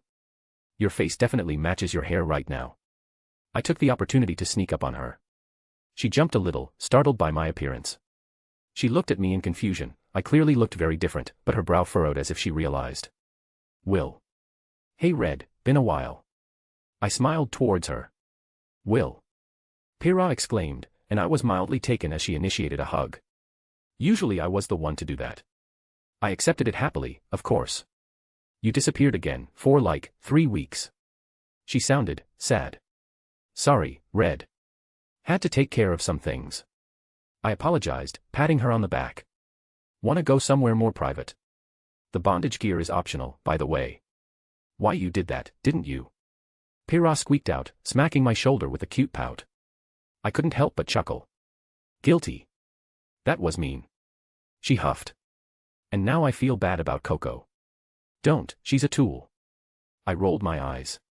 She wears sunglasses indoors, and don't get me started on her beret. Not to mention she's a bit of a stuck-up bit. Language. She poked me with a stern look. Unpleasant person. I cleared my throat in clarification. She untensed a little. Is there still a crowd outside? I don't think I can get away without being seen, and you're... Pyrrha. I chuckled again. Did you forget who I am? I waved my arms, opening a portal. I forgot you could do that. She admitted. Asterisk asterisk asterisk. Appearing someplace more deserted, Pyrrha peeked around a moment before calming down. She looked at me again, pouting again before hitting my shoulder like many seemed to do. You disappeared for so long. Do you know how worried I was? She began chastising me. Sorry, I was really busy with some stuff. Helped the missus handle some negotiations with some rival factions and all that. I vaguely replied. You better not be involved in any more criminal stuff. She let out a little huff. Hey, I've been on my best behavior. I don't believe you. She immediately replied. I may or may not have turned over a Schnee mining camp. Will. That was using literal slave labor. I added. She deflated right away. That sounds horrible. It was, but I handled it. I reassured her again. So, what about you, Miss Dominatrix in training? Brothers, you're never going to let that go, are you? Pyrrha covered her face with her hands. And it was you who did it. I should be calling you that. If you want to call me your dommy daddy, I won't so no. The embarrassed sound she made was always fun to hear. I would die of embarrassment if the press heard you even imply something like that. Oh, I could imagine the headlines, Pyrrha Nikos, deviant. The secret to her strength, she likes to be spanked. Don't add on strange things like that. She squeaked. You didn't deny it. I pursed my lips. Very suspicious. Nay. She smacked my shoulder. You're not allowed to spread lies like that. Don't worry, Pyrrha. I won't spread your obvious deviant behavior. I promised with full sincerity. She covered her face again, the red hue obvious at this point. I heard that the deputy headmistress at Beacon uses a riding crop. Maybe you should practice with a whip, you know, to fit in better. Stup, Pyrrha whined. All right, all right. I pulled her in for another hug. I'll stop teasing you. You're a bully. She huffed, accepting the hug again. But, I missed you. She whispered. Sorry, I really was busy. I breathed out. There were no romantic feelings involved. I knew she didn't feel that way about me, beyond maybe a physical attraction, which in turn I could recognize she was very beautiful herself. No, I saw her as my friend, and I cherished that, even if it wasn't for very long. How long are you staying around? She asked. Couple hours, probably. Only came to visit because I had the time. I admitted. I see. She sounded depressed about it, even if she forced herself not to frown. Hey now, don't get so down. I poked her nose. You said you were attending Beacon. Well, I'm going to make damn sure I'm around when you get accepted. You said they have an entry test after passing the enrollment verification, right? Yes, I heard that every academy has their own variation of a hands-on testing process, though I don't know the specifics. She bit her lip, like she was pensive about something. They said I don't need to take part in the test, that I'm welcome even without it. Oh. I realized what was troubling her. You think they're only doing that because you're a celebrity? I know it sounds silly, it's not like it's uncommon for well-known names to bypass the test. There are some legacies that pop up, and they're usually pushed to the front of the line and everything. But, I just feel weird about it. Pyrrha replied. From an outsider's perspective, yes, it did come out because of your fame. I admitted. However, your fame arose due to your combat abilities. So in that thinking, is it strange to be against it? You completely earned your own strength, and that's what they recognized, Pyrrha. And, do you have to accept the line jump? Couldn't you just take the test anyways? She did smile brightly. Thank you, Will. She said with an honest sentiment. I know it's silly, but I guess I just wanted someone who understood to tell me that. And, do you really think they'll not be against me doing the test like everyone else? Pyrrha, they're willing to forego the test in the first place to get you to their school. They're clearly willing to jump through hoops, so to do the opposite shouldn't be any issue. Be humble about it, say something like, you wanted to prove you could attend such an illustrious academy like Beacon, or something, play up on their pride if anyone asks. They literally wouldn't be able to turn away your request at that point. I offered some advice. That sounds devious. She muttered. Yet, kind. She looked at me, with another light slap at my shoulder. Why are you so good at being underhanded in nice ways? Lots of practice. I chuckled. You'll have to learn how to navigate situations like this eventually. You've had an agent handle negotiations and stuff in the past, right? Yeah, I have a good agent. A friend of my mom. Pyrrha nodded. Maybe I should start standing in for things like that for the future. Your mom, huh? I'm imaging a much older version of you. How about you introduce us at some point? I wiggled my eyebrow. Don't you dare try anything on my mom. She squeaked out again. Besides, you have a daughter and wouldn't your girlfriend be upset with you about saying something like that? She puffed up indignantly. Actually, I have a harem. I decided to drop that bomb on her without any setup. Just like I did about Kunu. Her reactions are always adorable. Asterisk. All right, Junior, I'm here. What's the big emergency? I opened up a portal to Junior's back room. He reached out to me via scroll while I was wrapping up with Pyrrha. However, once I realized who exactly was in the room, I couldn't help but sigh. You know, I thought it was something important. How my day is ruined. Oh kid, your words hurt. Don't you miss your old man? Roman Torchwick replied with that shit-eating grin of his. Where were you, Dad? You went out for cigarettes so long ago. Then next thing I hear, you're spending all your money on drugs, turning tricks on the corner for your next fix. I sniffled, wiping a fake tear from my eye. Poor Neo, did she have to watch you spiral? One moment you're the great thief Roman Torchwick, next, you're giving truck drivers hand jobs in the bathroom for some quick cash. Neo, who I absolutely knew was around, appeared next to me, mirroring my hurt look. Junior stared, cracking up. Roman twitched noticeably. Don't worry, kiddo, old daddy isn't going to ever leave you again. He reached into his jacket, pulling out a bundle of papers, tossing them on the coffee table in front of us. It's official, kid, the adoption papers went through. He was way too smug to be just joking. I looked at him, that unwavering grin on his face as I reached for the papers. I read them, well skimmed them, but I was having trouble formulating a response. You gigantic asshole. Pfft. Roman even had trouble holding back his cackling. What's wrong, kid? Watermelon Torchwick. I repeated the name he apparently adopted me with. I tossed the papers back onto the table. Was Wilhelm apparently too difficult a word for you to spell? Hey, I take tradition very seriously. Roman grinned. Neo was falling over herself laughing silently, as she didn't speak. Between laughs, Junior grabbed up the papers to read them. Holy shit, these are legit. He finally said, wide-eyed. Well, nice to meet you, Watermelon Torchwick. Fucking Roman. I face-palmed. Oh come on, kid. Is it really so bad? Fuck you. I sighed. How did you even? Lots of bribes. He said without a hint of shame. You really spent money to do something like this. He pulled out a cigar, lighting it up. Taking a breath, he puffed out a little bit of smoke. Yup. You are a special kind of asshole. Hey. Roman wagged his finger. Don't speak about your father like that. Damn Roman, if you went half as hard on your usual schemes as you did this crap, how much easier would they be?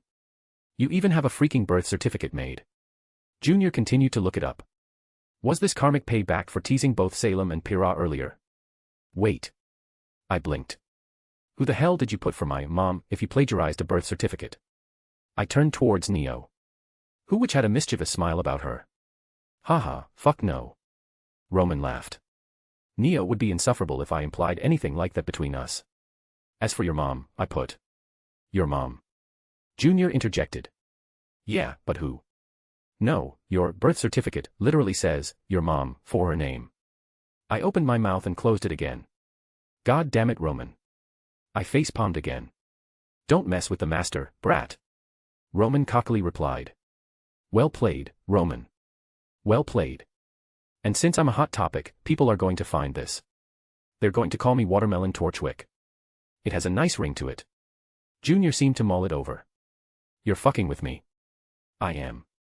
Neo literally fell over laughing at my expense. I really hope this isn't what you told me was so important that I should come on over right away. I poked at the silent girl twitching on the ground. All right, serious time. Roman clapped his hands. Neo's figure shattered, her semblance having activated, she was now leaning against me, parasol in her hand as she spun it innocently. It's a little dangerous to get together like this, especially for me to come over to Vale right now. Heat is still high, even if I've been working on this whole problem. You mean after you came by originally to fuck with Junior? I raised an eyebrow. Yeah, brought more problems. Roman nodded. Worth it, but still not really my best decision. Fuck you, Roman. Junior huffed. Do you have any idea how many rides I took in the back of a police cruiser because of that little stunt? Or how many surprise visits by some hunters, just checking up on my club? Listen, there was a very important reason for me doing so. Yeah, what was that? Roman looked at him for a moment before clapping his hands. As I was saying, kid. Got a reason to call you over. Clearly ignoring Junior's question. As I said, been trying to get us out of this little predicament. While I do so love being, as you put it, Roman Torchwick, thief extraordinaire. Charming, charismatic, untouchable by the law. Feared and revered by all of Vale and most of the world. Ladies practically throwing themselves at such a. Like, 1 or 2 words of that vomit is accurate. You hurt your father, Watermelon. Roman clutched his heart. You know I'll get you back for that, right? I like to live in the now. Roman bit down on his cigar. Like, right now, you're my precious little watermelon. As much as I absolutely enjoy the kid's new legal name, get back to the point, Roman. This is a little important to just be coy about. Junior interrupted. Fine, fine. Roman shoved his cigar into an ashtray. So, here's the thing. Doing lots of blackmail, bribing, and a few threats to the right people to pull all of our asses out of the fire. You can thank me later by the way. He puffed up his collar. But, we hit a little snag. No way to beat around the bush, we're in some pretty deep water, and it's been hard to get this far as it is. So, I may have a way to tips things in our favor, might just be able to drop the warrants completely in Vale. And this involves me? I asked. A very influential council member, not entirely above board, he wants a favor. He does care about Vale, all that patriotic bullshit or whatever. Roman waved his hand flippantly. But that helps because they're in a pickle right now. You heard about those mutant Grim. Junior filled me in. I nodded. Good, that saves some time. Well, shit is getting pretty intense with them. This nameless council member offered me a deal of sorts. He would throw his weight around in our favor, and believe me, that's some hefty mass he has to toss around. But, he'll want a favor regarding the dealings with some unsavory things of the Grim variety. Roman explained. So he wants me to clear up some Grim. He couldn't ask Atlas to do it. That seemed a little too easy. And just like that, we're home free. Please, don't downplay the effort I put in, son. Honestly, he could see the writing on the wall, he just wants to gain something before we manage to pull our petards out of the fire ourselves. It'll admittedly be a lot quicker with his help, so, you okay with this? Roman asked. But why me? I was confused about that part. They have hunters, they have Atlas. It seems weird that he'd ask a criminal like me to do it. Kid, do you not realize how scared shitless you've made some people? Roman tipped his hat. You threw a fuck-off laser at an almost ancient Cephalon and killed it. That kind of thing makes people scared. People with that kind of power, the kingdoms try to force people into their service. Shit, if you did try to go the route of a huntsman, they would have done anything they could to get you under their thumb. What about their own huntsman? Couldn't they call up Beacon, have some of their experts go deal with it? And risk losing their big sticks? Even Atlas has had some trouble dealing with these mutant Grim, why risk their own people when they can have you be their patsy? I rolled my eyes at his phrasing. I'm not against it, it's just killing some Grim. Sure, tell him I'll take care of it. By the way, what time frame are we looking at? Think you can manage to get us clear by the time Beacon semester starts? With his help, sure I can have it settled a few weeks before Beacon gets rolling. Roman nodded happily. He won't need the favor right away, honestly, that should be right around the same time. They found one of those labs with a bunch of the creepy crawlies right by the city, but they haven't made a serious push into it yet. They probably want a chance to investigate it before calling you in to go all pew-pew at it. Roman shot off some finger guns. Fine, whatever. I shrugged. Not a bad deal, I don't mind handling Grim, and it would line up perfectly with Pyrrha so it wouldn't make it awkward if we were seen together, what with me being a wanted criminal and all that. Spectacular. Roman clapped his hands with a wide grin. Can't wait to see the look on Iron Dick's face when he finds out that I'm a free man, in Vale that is. Roman straightened his collar. I'm going to go get on this right away. Thanks kid, I really mean it. No problem Dad. I rolled my eyes. Keep out of trouble, Watermelon. He winked at me with that cocky smile of his. Come along, Neo. I need you to hide us so the cops don't get stupider, that is. Neo walked up to me, stealing a quick hug. We'll catch up later once we're in the clear. Drinks and ice cream will be on me. I gave her a genuine smile. She wordlessly made some motions with her hands, waving them all around, following up with some stabbing motions. Yes, we can find some things to stab. If you want to join me on the Grim thing, we can do that too. She threw a thumbs up before skipping off towards Roman. Junior looked at the door then back to me. Fucking Roman. He shook his head. Yeah, fuck Roman. Asterisk. Sorry for the delay, I meant to release both of these a lot earlier, but when I got home from work Friday, I went to take a nap, and set my alarm to AM instead of PM by mistake again. Anyways, if you want to read 7 chapters or support me, visit my patreon.com/astoryforon. Chapter 333, Chapter 300. I stretched my arms as I walked out of my portal once more. While I've been bouncing around a lot the past few days, it was rather relaxing. I saw Salem, which was always nice. Pyrrha was doing well, which was also good, and I planned on checking in again when her semester of Beacon started. And everything with Roman still was processing that. There's no way I can let anyone else ever come to Remnant. I would never be able to live this down. Yup, just going to break the bad news to Jin, sorry, a stray meteor hit Remnant, it doesn't exist anymore. Don't pay attention to me going back there, trust me, it's gone for good. The perfect plan. Whatever you say, Watermelon. Fuck you, Drake. God damn it. It's not that I forgot he was there, but, well, I guess I forgot he was there. I had been forgivingly preoccupied with the shenanigans that Roman was up to. And other things. Still remembered the softness of Salem's lips. Going to have a pep in my step after that for quite a while. Imagine how I feel. My user's name is Watermelon. Drake complained. Might as well be called the Apay Dragon. Don't you dare compare that to me. Usually I'm the one who gave him shit about that. They must never know. I'm gonna tell them. I will paint you white, you stupid lizard. Just paint me a little green so we match. Damn it, Roman. Happy thoughts. So we're back here, huh? Drake's teasing stopped as we both took in the surroundings. Coming back a second time, I can definitely say this place feels different than the other worlds we've been to. It's like, I'm not supposed to exist as I am, if that makes sense.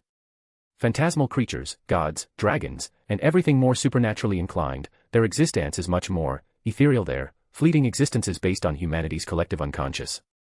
Even compared to back home where perception can alter a heroic spirit's existence to an extent, this place can drastically alter a being of myth to completely twist their origins, turning them into something utterly foreign in comparison. Strangely, though, I felt good to be here. Like my inner Campione was ecstatic to be back. I also felt that strange focus, like the tension before a lightning storm, when you know that thunder is about to crack in the distance once you see a lightning bolt and your body heralds it with the slight tingle up your back. I should be careful about coming back here in the future. I think some of my more aggressive traits might be brought out due to the nature of how Campione interact with the world's laws. I muttered. Well, there was a reason I came here, specifically here that is. I came to visit a certain someone whom I promised a while ago.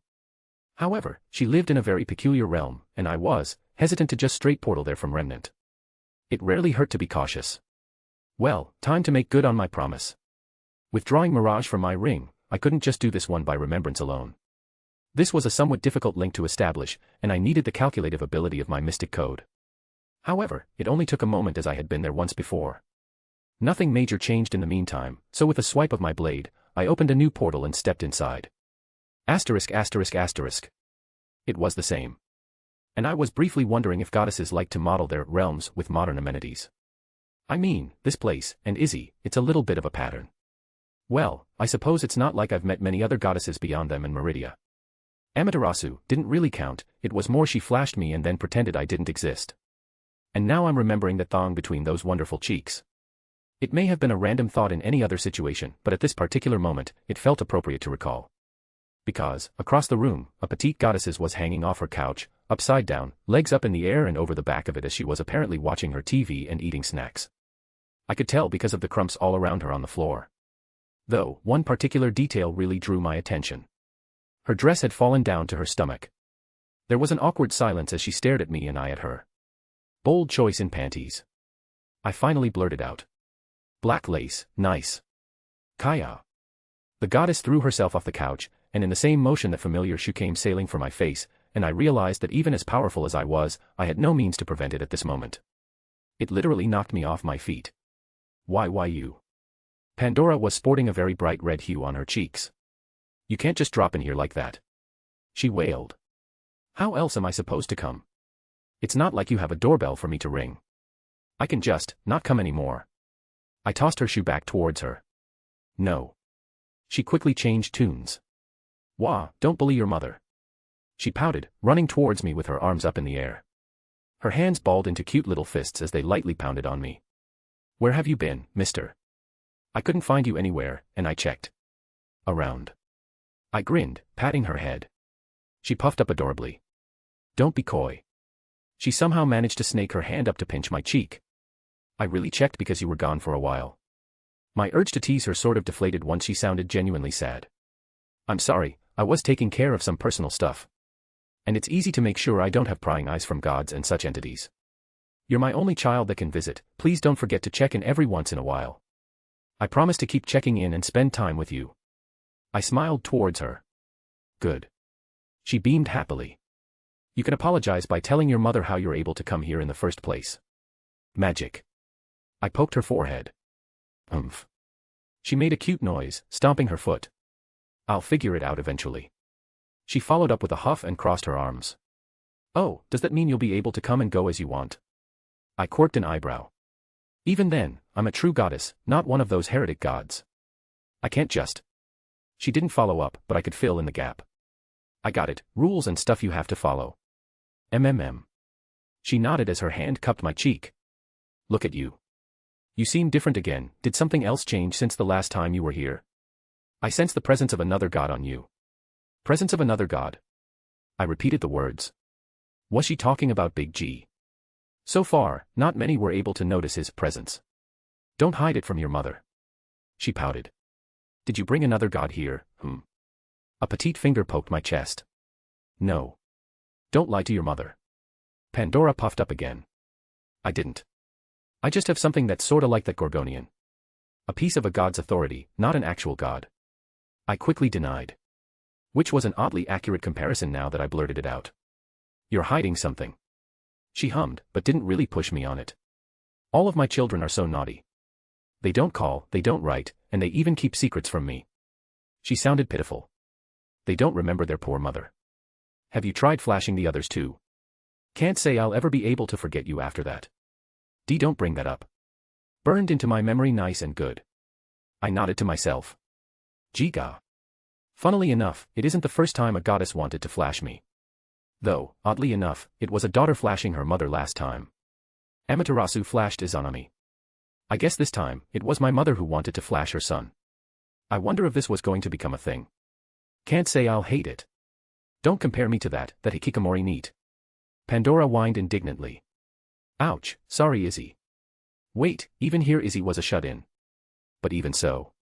Cute. This time, I pinched her cheeks. You're bullying your mother. Her voice was sorta distorted through my teasing. It's weird, I didn't feel uncomfortable when she referred to herself as my mother. With Reiku, it felt like something else, and I also didn't care that she did so. But Pandora, we didn't have that kind of relationship, and even still, it was pleasant. Can I have a hug? I asked quietly, stopping my teasing. You poor child. Pandora whispered, and her arms wrapped around me. Come here, let your mother ease any worries. Hugs are nice. Maybe it was because she felt completely genuine. I didn't feel an ounce of malicious intent, nor hidden motivations. She was doing this simply because she wanted to do this. It's rare that I get a visitor, much less one of my children coming to see me. Pandora smiled brightly as she released me. Come, tell me what ails you, my child.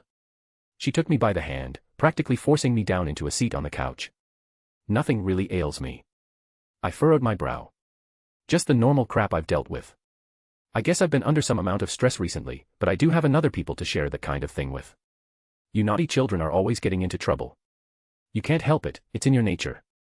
Pandora giggled. Those foolish few who decided to fight gods. Technically, Susanoo fought me. I pointed out. And you didn't run away when you clearly could. She tweaked my nose. Fair. Fufufu, nothing escapes your mother's eyes, she proudly declared.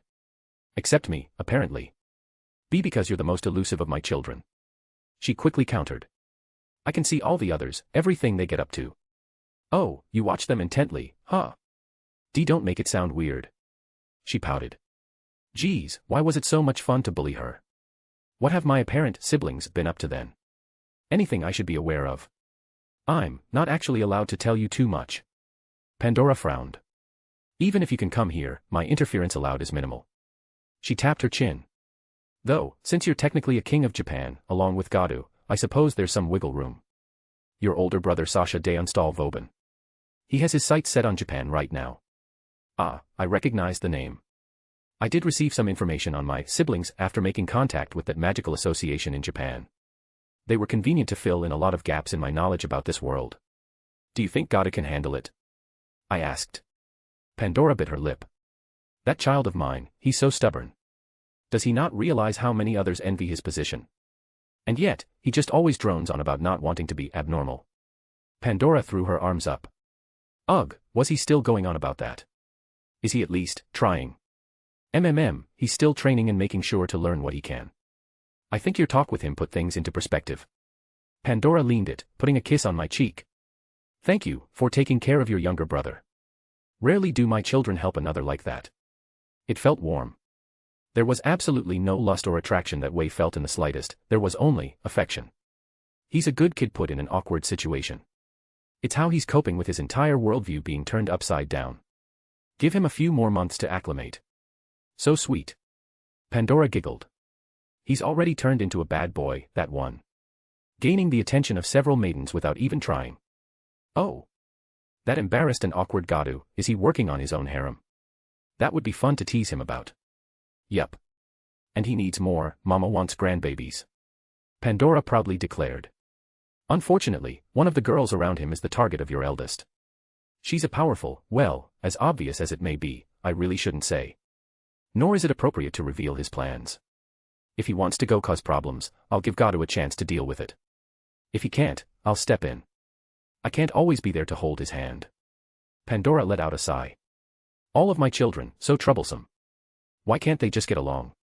I suppose it can't be helped. They wouldn't be my children if they didn't get into trouble all the time. You know. I nudged her a little bit, not liking to see her with that depressed look about her. You were talking about grandchildren a moment ago. Want to take a look at my adorable daughter? Yoo-woo.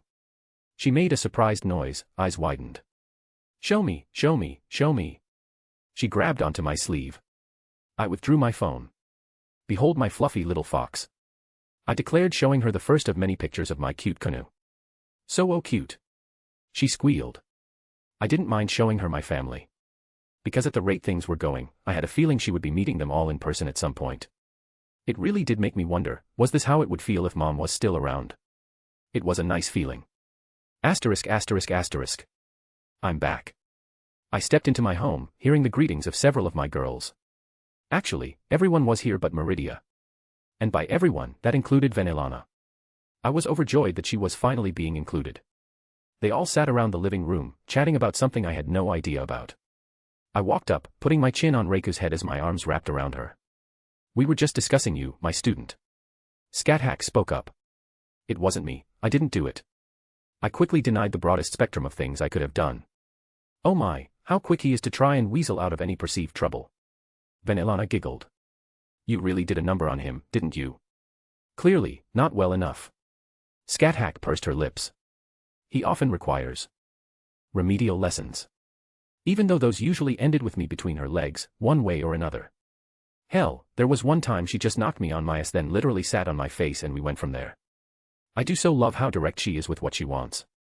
So, what thing do I have to deny being responsible for? I ran my hand down Reiku's side, giving her thigh a nice squeeze. One of the absolute best things about having a harem. I can pretty much do something like this whenever I want. Reiku not only allowed me, but there was a twitch of enjoyment when I started touching her. And the others didn't even call me out, nor look uncomfortable, as if it was something expected. Well, I'm sure if I ripped off her clothes at this point, at a minimum, Artoria would shift into the territory. She was still very conservative with some things. But overall, I had an amazing group of girls. We're all pregnant. Jin suddenly blurted out. Triplets, all of us. Damn, who's the father? The genie giggled. I couldn't imagine a trio of kunus running around. Yasaka playfully flicked at Jin's shoulder. You silly girl, you can have triplets, I'm fine with one toddler at a time. In truth, we were merely discussing what things would need to be taken care of with your absence. Artoria spoke up with a small smile on her face. We wished for your heart to be at ease if you went away for a little while. Do not worry, my student. Scat shared her soft and gentle smile. A rare thing for her to look so unwavering affectionate in her gaze openly like this. You have done well in how you have handled yourself in recent times. We share no dissatisfaction about you wandering off for a time. You could use break. Yasaka smiled. And I know that doesn't necessarily mean sitting around and doing nothing. You like to run off and have adventures, so go ahead. As your woman, as all of us are your women, and we are more than happy to support you. You all really don't mind if I disappear for a little bit? I asked, looking around the room. I don't like being away for too long as is. Master. Reiku looked up. We wish for you to be happy just as you try hard for us to be as well. This warm feeling in my chest was really hard to describe. I leaned forward, claiming Reiku's lips for my own. I didn't quite know how to put my appreciation into words, so I would let this fill in the gaps. It wasn't an overly long kiss, I didn't want to make it awkward for anyone else, but Reiku was flushed, a look of complete longing followed as our lips separated. She wanted more and I wanted to do more. I'm still new, so I can't speak about everyone else's opinions right now, but it seems they align.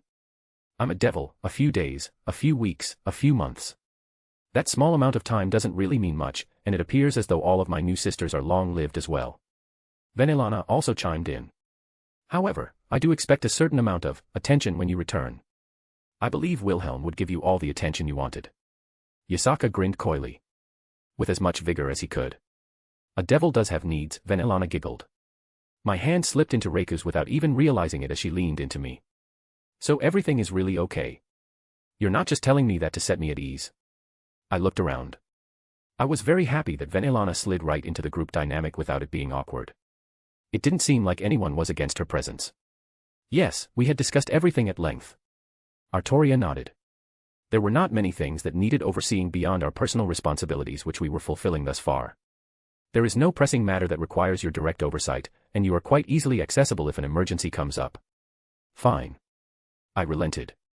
I'll not ask about it anymore, you all clearly put enough thought into it. However, if anything happens, promise me you won't wait to contact me. I give you my word, Wilhelm. Artoria said firmly. I am aware you are like me in this regard. You wish to be immediately alerted to such things. Good, since Artoria promised me, she wouldn't hold back. Oh, and I have a large amount of dust. Like a really large amount of dust that I managed to get my hands on. Artoria blinked. Please tell me you acquired it through moral means. I do not like you partaking in criminal activity, Wilhelm. I have let some things slide in the past, but I will be adamant that in our continued relations that you do not overstep certain lines so blatantly. It was a mine that was using literal slave labor.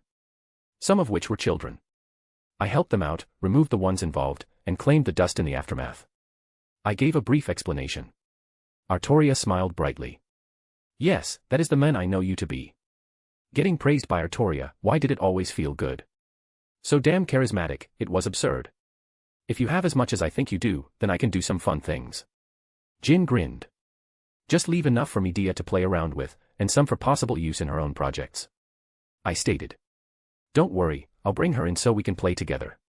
Funnily enough, while she was being half cute with her wording, I'm sure she really saw it as an opportunity to play with someone she was friendly with. When do you plan on leaving? Vanillana asked. I know it's something you don't want to share the details about, but will it be dangerous? Probably in the morning. I scratched the back of my head. As for danger, maybe. Gramps asked me to investigate this before. He was unwilling to have Artoria and Rin do it instead, said it was probably a little beyond them. Well, at least Rin, no offense to her, but she isn't ready for some of the stuff Gramps wants me to do, even with Artoria. Artoria furrowed her brow. The Wizard Marshal's expertise is not something to overlook. Agreed.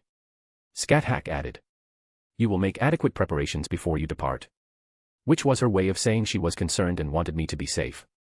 You may take the time to properly lay with your servant beforehand. What? I stuttered out. 'Tis obvious that you find each other wanting in this moment. Artoria was the one who answered. It is an expected occurrence in this strange relationship you have gathered us all into.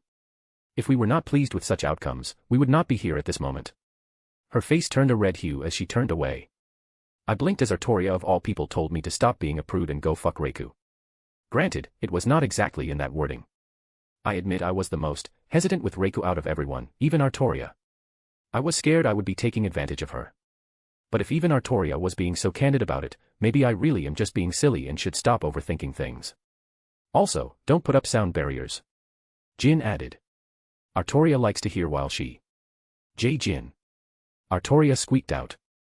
I looked around and realized I was being silly. I wanted Reiku, and it wasn't a situation where it wasn't appropriate. With her hand still in mine, I lightly pulled her up, getting her to rise from her seat. Master. She let out a surprised noise as I swept her up into my arms, lifting her up off her feet. Reiku. I sent to her through our link. I need my servant. The affectionate gaze she held towards me was clear. Master, your servant shall take care of all your needs. I carried her upstairs into my bedroom. Asterisk. Reiku lewd insert here. Shouldn't take too long. Asterisk. Saying goodbye to the girls, and Kunu, it was time to say my farewells to one last person. I stared into her warm eyes, that look reserved for me and me alone. I have heard what you are doing. You will embark on a seemingly dangerous endeavor. Meridia greeted me with a slight displeased tone. That's debatable. I'm just investigating something for Gramps. He only mentioned some interesting facilities involved that I would enjoy researching at. Thought it would be a good break from the normal nonsense that's been popping up. She pursed her lips as if not believing me. I do not enjoy this feeling of uncertainty. For someone like you, it's just a single blink of an eye, and I'll be right back like nothing happened. I reassured her with a little smile. She stared at me and blinked, slowly. It appears you are correct. Good, now you may stay until I allow you to leave. I could not resist the amount of cuteness he was giving up as I walked forward, wrapping her up in a tight hug. It's not like you can't contact me. I'll be sure to check in with you, give you an update, how about that? It will suffice, I suppose. She said quietly. I will keep an eye on your other paramours, so you need not worry. I know you will. I kissed her forehead. I love you. And I you, my foolish man. She let out a sigh, laying her head against my chest. Her hand slowly went to mine, more specifically, she touched the ring of my finger, reaching into it. Dawnbreaker appeared for a moment, then disappeared another. Are you telling me I'm not allowed it back until I return? I chuckled. Don't be ridiculous. She huffed, pouting cutely. I believe it is time I enhance it. I will not have my sword fall short of your others. I never intended it to be more than a weapon to bestow upon my mortal champion, thus I never considered powering it beyond mortal limitations until now. I will make it into what you call a divine construct. A fitting term for the weapon I shall bestow upon you. She said rather proudly. Are you going to reforge it? I questioned, interested in the process. And how does that work? Is it made of a tangible material, or was it crafted from your essence? I used a spark of my light originally, dulled and darkened to what the standards of mortals may consider to be excellent in comparison. Now, it accompanies my true form, incubating in my primordial light. So it's inside you right now. Must you make everything sound lewd? She blushed a little. Here is my sword. It will not lose to any other weapons you acquire from now on. I kissed her nose as she huffed again, taking it with glee. Thank you, really. Just holding it, I could that the sword was significantly stronger than before. I had to be more careful when using it from now on. I decided to copy that noble phantasm of yours.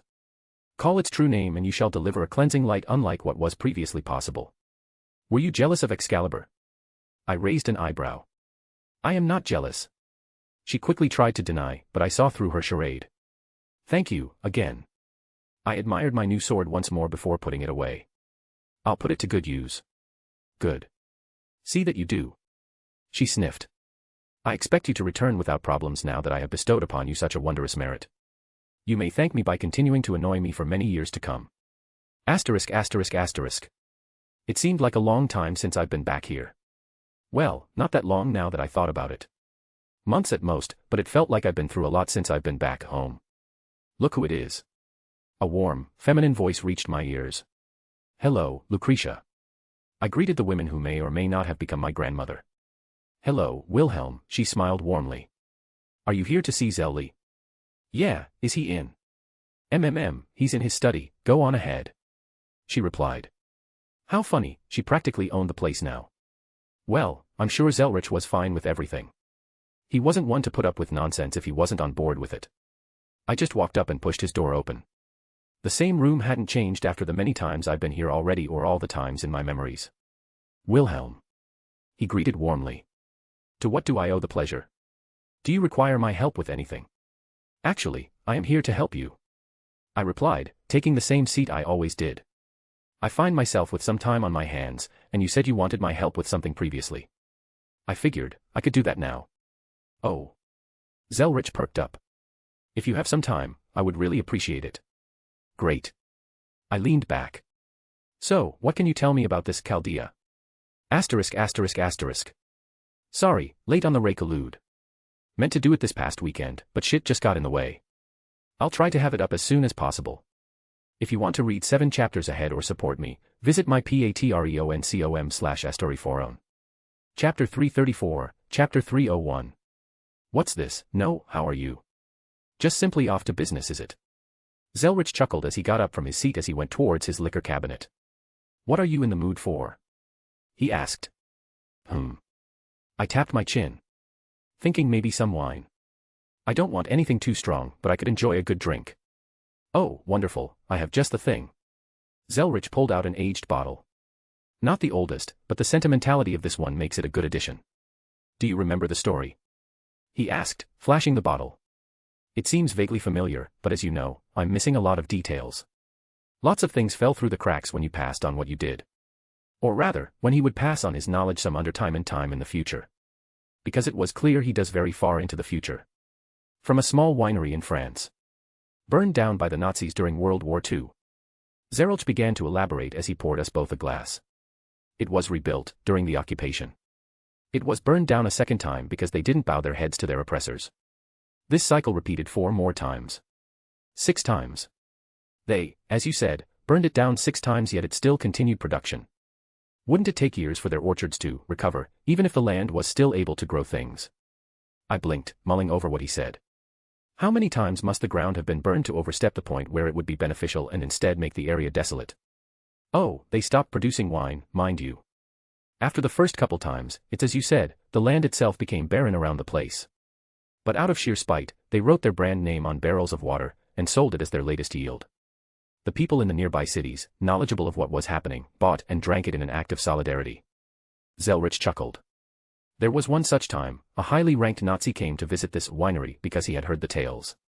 He had the mind of tearing them out by the roots, stomping out any resistance and all that. He was going to mock them by sampling the wine in public, but they secretly replaced the wine with salt water.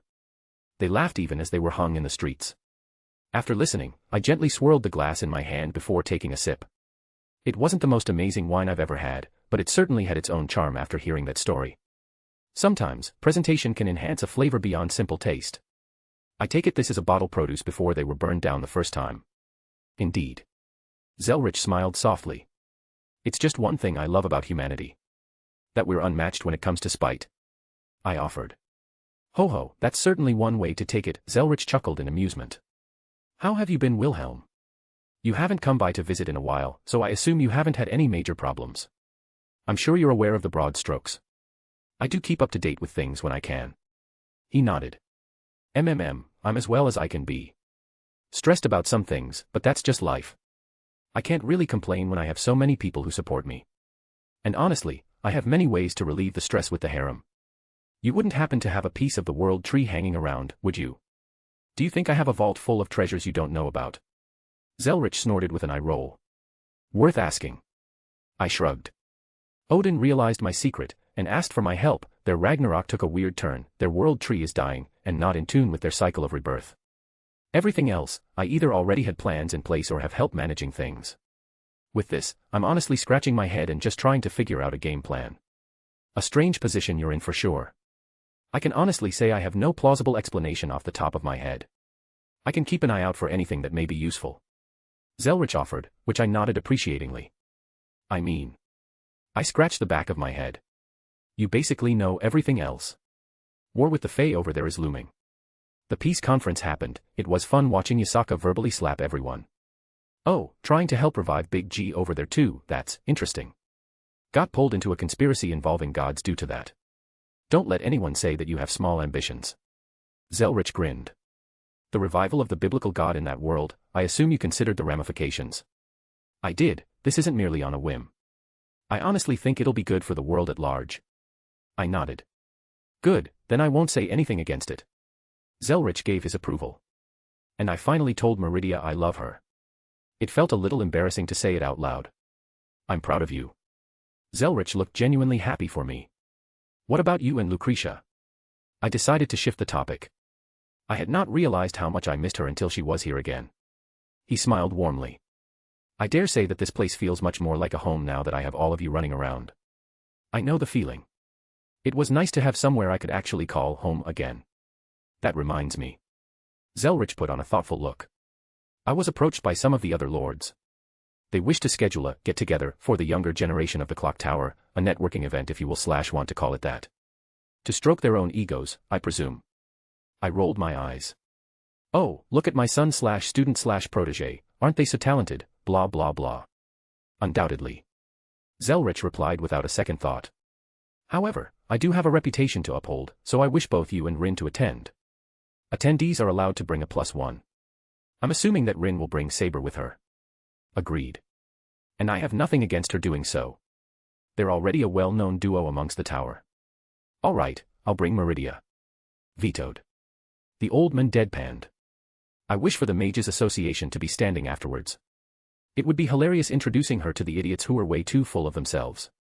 Here's my eldritch goddess lover, she's the physical manifestation of the universe's first light and embodies the concept of life.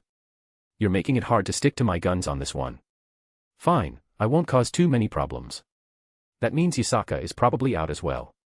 A nine-tailed fox is going to cause a commotion because they're racists against Asians. Venelana would make the church go on a crusade. Jin, I don't want to bring her into this kind of place. She's way too much of a sweetheart to force to interact with the worse here. So, probably Reiku or Scathack, depending on who wants to do it. We can figure that out later, it is not for some time. Zelretch stated. For now, you wish to know about Chaldea, yes. Before I just stumble into any potential mess, yes. Very well. He nodded. Let me start off by saying, I want you to investigate a strange happening on this world line. Something, or someone, is blocking my sight. I don't think I need to explain to you the degree of danger this can present. Yeah, the things that can actively avoid his sight are scary. Things like Ophis are completely beyond his ability to accurately simulate. The spider was also something he can't properly simulate, only doing so in a roundabout ways due to how humanity was so thoroughly involved. There are certain items as well that can escape his gaze through the nature of their existence. But mostly, it's just very powerful entities that can actively obscure themselves by just existing. Chaldea Security Organization. Zelretch spoke. Or more specifically, the Organization for the Preservation for Humanity, Finest Chaldea. A lofty name. I whistled in admiration. The way you speak, I assume it's more than just an ambitious title. It's a beautiful combination of scientific research and magic research. They're tasked with preserving the human order beyond all else. Recently, they've discovered an anomaly that will happen in the year 2019. An event that makes all their models and simulations fall apart, as the human order unravels. And you have no idea either. I'm completely blind with all but the faintest idea of what's going on. That's why I need you to head over there to investigate. I would have Rin and Saber do it originally, but this task I feel is beyond their ability. By your words, it sounds like they're simulating the future. Most methods of doing so are unreliable in the best of circumstances, especially with human sources. That's one of the aspects that makes this organization so interesting. They have invented some amazing means of analyzing the flow of the world by utilizing the world's soul. Their accuracy is beyond reproach from what I've looked into. Granted, I believe my own means are superior, but without the full aid of my magic, they have achieved something like this, which is not without its own merit. I'm sure there's a lot you haven't told me yet. But what's my entrance strategy? Do I just waltz in and start throwing around my weight as your grandson to get the information I need? I was being facetious, I knew that wasn't going to be the case. Well, he took it as good-natured humor as I intended. As much as I would enjoy you doing that, I believe a more subtle hand is appropriate. Whatever is going on, we need to be cautious and not tip our hands. It's the reason the me from over there is not going to be involved. I fingered the rim of my wine glass and thought. You think you're being watched over there? It's a high possibility. I'm one of the few who would notice something strange happening. And I'm a complete unknown with no parallel there, so I can be your eyes and ears. I finished his thoughts. So, infiltration mission. What's the game plan? They're hiring people from all over the world.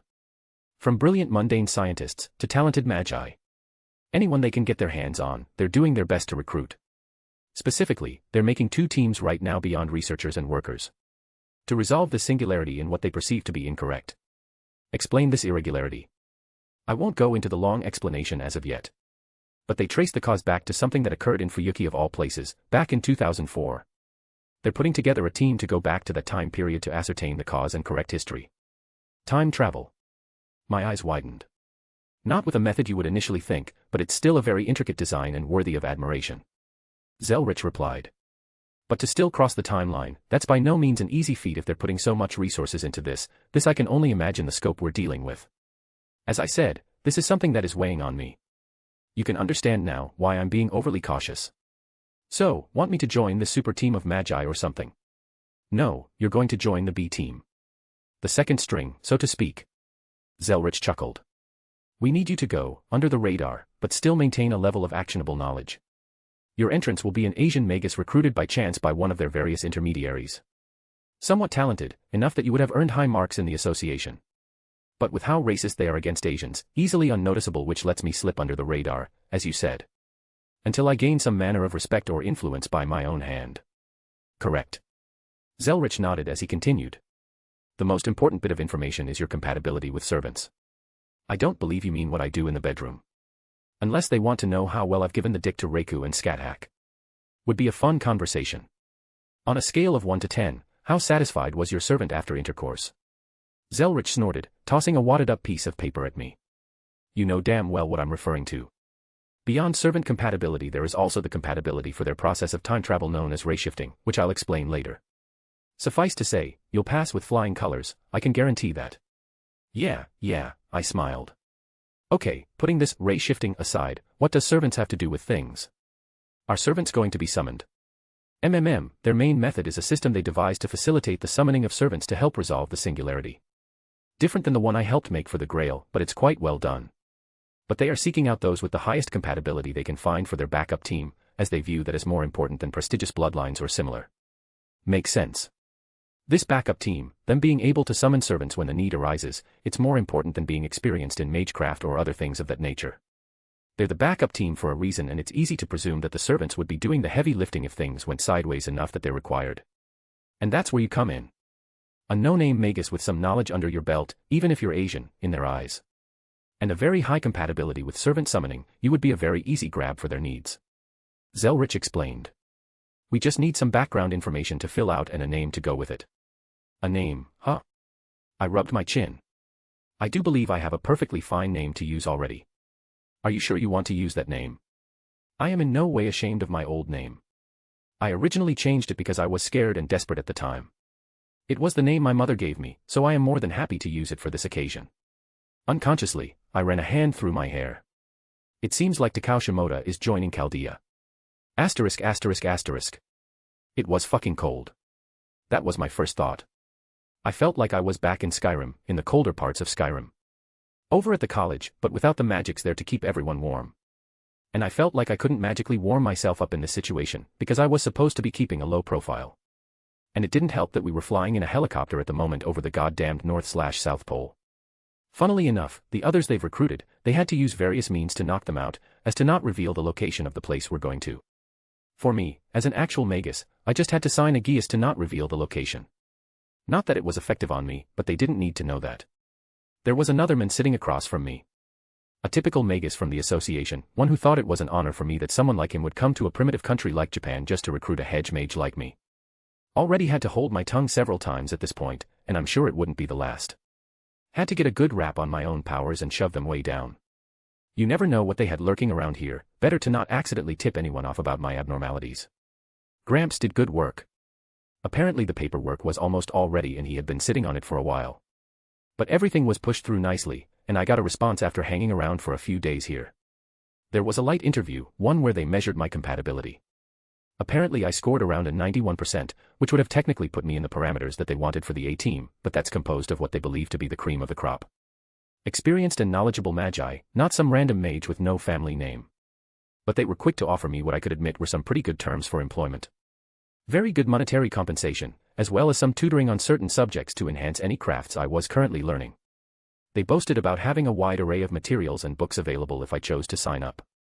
I could see how it would be tempting to someone in my perceived situation.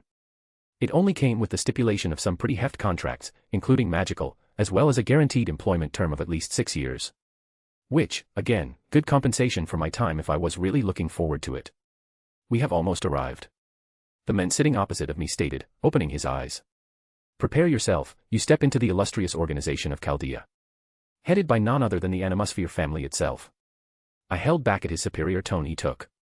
I've heard of them. An old and powerful family. As you should have. He sniffed. Even the savages of your country know about the higher bloods of the tower. I'll be sure to thank Lord Animosphere if I am ever presented with the honor. Or was it lady? Because the family head was a young woman about Rin's age, according to what I've learned. See that you do. He replied without a hint of sarcasm in his voice. You are not as lowly as one would first assume when hearing of your origins. Knowing to respect your betters is a lesson that takes years for those mongrels to usually learn. You have impressed me, a feat you should be grateful for. Once you arrive and are bequeathed with the privilege of accommodations, you may mention my name when seeking appropriate apprenticeship with the staff. Know that Friedrich Ludwig looks upon you favorably. With your talents, you may even rise above your station and become a noteworthy associate. Zekrom, is that you? Just kidding, this was basically how every noble family acted. Just another reason why I usually don't spend my time inside the association unless I had to. I don't think I could not kill someone if I walked those halls every day. Pardon, did you say Ludwig? Honestly, out of all that nonsense, this was the thing that took me the most by surprise. I did indeed. He preened like a peacock. It seems my family name is well known. Yeah, something like that. Honestly, it's my first time hearing the name. Well, hearing that someone dared take that as their family name.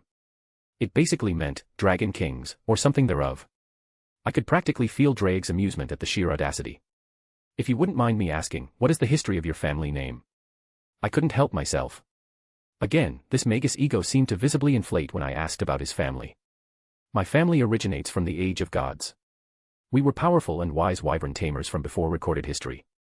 Raising them from birth and even riding them into battle. He replied with no shortage of pride in his tone. His family had a farm for the stupid, inbred, twice-removed cousins of dragons. That's why they called themselves Dragon Kings. And I thought I was pretentious. We are here. The magus declared, glancing out the window. And I could see it myself. Beyond the cold winds that filled my vision with almost nothing but white there was the silhouette of a building in the distance. Absolutely massive in scope as it almost entirely blended in with the background. The helicopter flew towards it, the massive structure increased in size as we approached it. Large enough that once we landed, the helicopter could barely be seen from landing upon the roof if one looked at it from the sides. The cold wind smacked me right in the face as the door opened. The Dragon King had no such qualms as he cast a spell on himself to divert the winds. Yes, it annoyed me to no end that he appeared pristine while I struggled to keep my hair and clothes from flying all over the place. Follow along, Asian. The Magus stated, hands behind his back as he walked towards the rooftop door. We are already behind schedule, it is best not to make the director wait.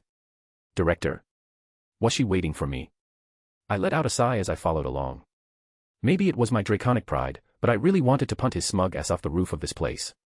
The corridors upon entering the building were also oblique white, no indication of direction, nothing telling someone where to go. But the men led me without hindrance, turning several corners until some more individuals began to appear. Some busy with work as they passed, others giving him a nod or two as they went their separate ways. Even some maintenance staff here or there working on something or another. I drank in all of my surroundings, making a mental note of everything I saw thus far. We have arrived. He said again, placing a hand on the door, pushing it open. Finally, you're late. A feminine voice reached my ears. Apologies, Director. The Dragon King slightly bowed his head. Unexpected weather appeared to slow down our flight. Whatever. I peeked my head in to see her. Young, early 20s at most. She had long white hair, and striking amber eyes. And honestly, she looked rather cute. This the newest recruit? Yes, Director. He gently guided me inside. As you requested, Takao Shimoda, Origins of Japan, 2nd generation Magus. Very well. She looked me over. You are dismissed, Friedrich Ludrachenkinage. She flipped her hand. He nodded, walking out the door, tossing me into the deep end. There were several other faces present, the others sitting at tables and looked as confused as I was right now. Well. The director huffed. Take a seat, we're going to go over the new employee orientation. I blinked, following her directions as I slid into the closest empty seat. Good, we can finally get started. She huffed again. You all are the first group to be hired and assigned to the temporarily designated B team. She declared. As the only ones amongst this group worth my time, I will be personally giving you instructions on what your responsibilities will be and how we will proceed from here. My name is Olga Marie Animusphere, you will call me Director. Asterisk. Here's the chapter for Thursday. If you want to read 7 chapters ahead or support me, visit my patreon.com/astoriforum. Chapter 335, Chapter 302. It almost felt like I was back in class. Olga Marie Animusphere definitely had that stern teacher vibe about her. Right, we'll be going over the basics. I won't be repeating myself, so if you still don't understand after I'm finished, ask someone else. I'm already too busy as is, and you should be happy I'm taking the time to do this much. And the haughtiness of a Magus bleeds through. But I was surprised to meet the director this early. I thought for sure she'd be off doing more secretive and important things. Now, as I said, you all are going to be part of the B team unless there are any noteworthy reasons for your transfer to a different section. A man a few seats over raised his hand. Yes, what? The director called on him. Excuse me, ma'am, but a B team for what? He asked, and it seemed to be a question many others here had as well by the look on their faces. We weren't told much before being herded on OVA. As if I couldn't tell you were an American before. There was a hint of a scowl as she replied, obviously noticing his southern drawl before shifting to a sigh. By a show of hands, how many here knew about Magecraft before signing up? I was the only one to raise my hand. The director slowly brought her palm up to meet her face. Excellent, complete novices. I feel insulted. All right, so I'll explain from the beginning. She recovered quickly. Welcome to Chaldea, our job is to protect the human order. That is, to protect what we perceive to be reality through our own collective subconscious. I won't be going too far into details, I'll make sure adequate materials are sent to everyone so you will not make fools of yourselves later on. She quickly added. We have invented several devices that allows us to view both the past and future in a way to watch for irregularities that might become a threat for our continued existence. This is important because we have discovered one such occurrence. There was a chalkboard behind her as she turned around, taking a piece of chalk. The simulated global environment model, Chaldeas. She wrote on the board. A perfect replica of the planetary body of Earth through past and future eras. However, detailed observation is nearly impossible, so we developed a secondary technology to supplement this. She began writing again. The near-future observation lens, Sheba. If Chaldeas is a representation of the world, you can picture Sheba as a satellite that allows us specify a specific point for monitoring. Are you saying you can see into the future and the past? Another asked, bewildered by the information. That sounds like a load of barmy. Olga frowned. Being able to view both the future and the past has been available for as long as humans have existed. Merely, no project has taken it to this point in human history. If you are incapable of accepting such a widely known application of thaumaturgy, you will not progress far in further deliberations. Or, get over it, this isn't even the strangest thing you're going to see. Any questions? No. Good. She didn't actually give anyone a chance to respond. I think I was the only one in the room with an understanding of what she was talking about. I assumed there would be more review on the subject for the less baptized of this part of the world. Now, moving on, we're going back to the reason you are being assembled into a team. We have detected an anomaly that appeared in the year 2004, in Fuyuki City, Japan. She paused, looking at me. You, the Asian. Takao Shimoda. I answered for her. Takao Shimoda then. You're the only one here with experience. Are you aware of what happened in Fuyuki City in 2004? A Holy Grail War. I answered. Correct. She said, apparently not believing I knew the answer. At least someone here doesn't need me to hold their hand. She turned around with a huff, as she started writing again. Now, this is important, because in 2019, Shiba predicted the extinction of humanity, and we've linked it back to an unobservable locale that appeared in Fuyuki, 2004. If it happened years ago, how are supposed to stop it? Good question. Olga replied, though it sounded annoyed more than anything. There are 2 reasons you have been selected as a master candidate for B team. She eyed the new hand but continued. Yes, I will explain what that means in a moment. She muttered something under her breath about dealing with amateurs and it being beneath her. Though, I don't think anyone but me heard. First, ray shifting. Our method of time travel. She sounded really patronizing with her tone. She turned back around at the chalkboard again, pausing as if trying to think about what to write. Through the use of highly advanced pseudospiritron containment unit short-named, coffin, your body and history will be analyzed. The relations of causality will be distorted, and then the coffin will form an imaginary formula to create a reference of the candidate's history in place. Using the Chaldea's function as a map of pan-human history, the coffin will analyze the situation at the designated time period, thus initiating a transfer. Once completed, it will engage a spiritron projection of the master candidate, allowing the master to materialize in the era desired. This is called ray shifting. She put the piece of chalk down, wiping her hands. With a proud smile on her face, she turned back to anyone. Now, any questions? And everyone but me raised their hands. She scowled, looking at us. What part was confusing? All of it. Someone said quietly, as she snapped her head and glared at him.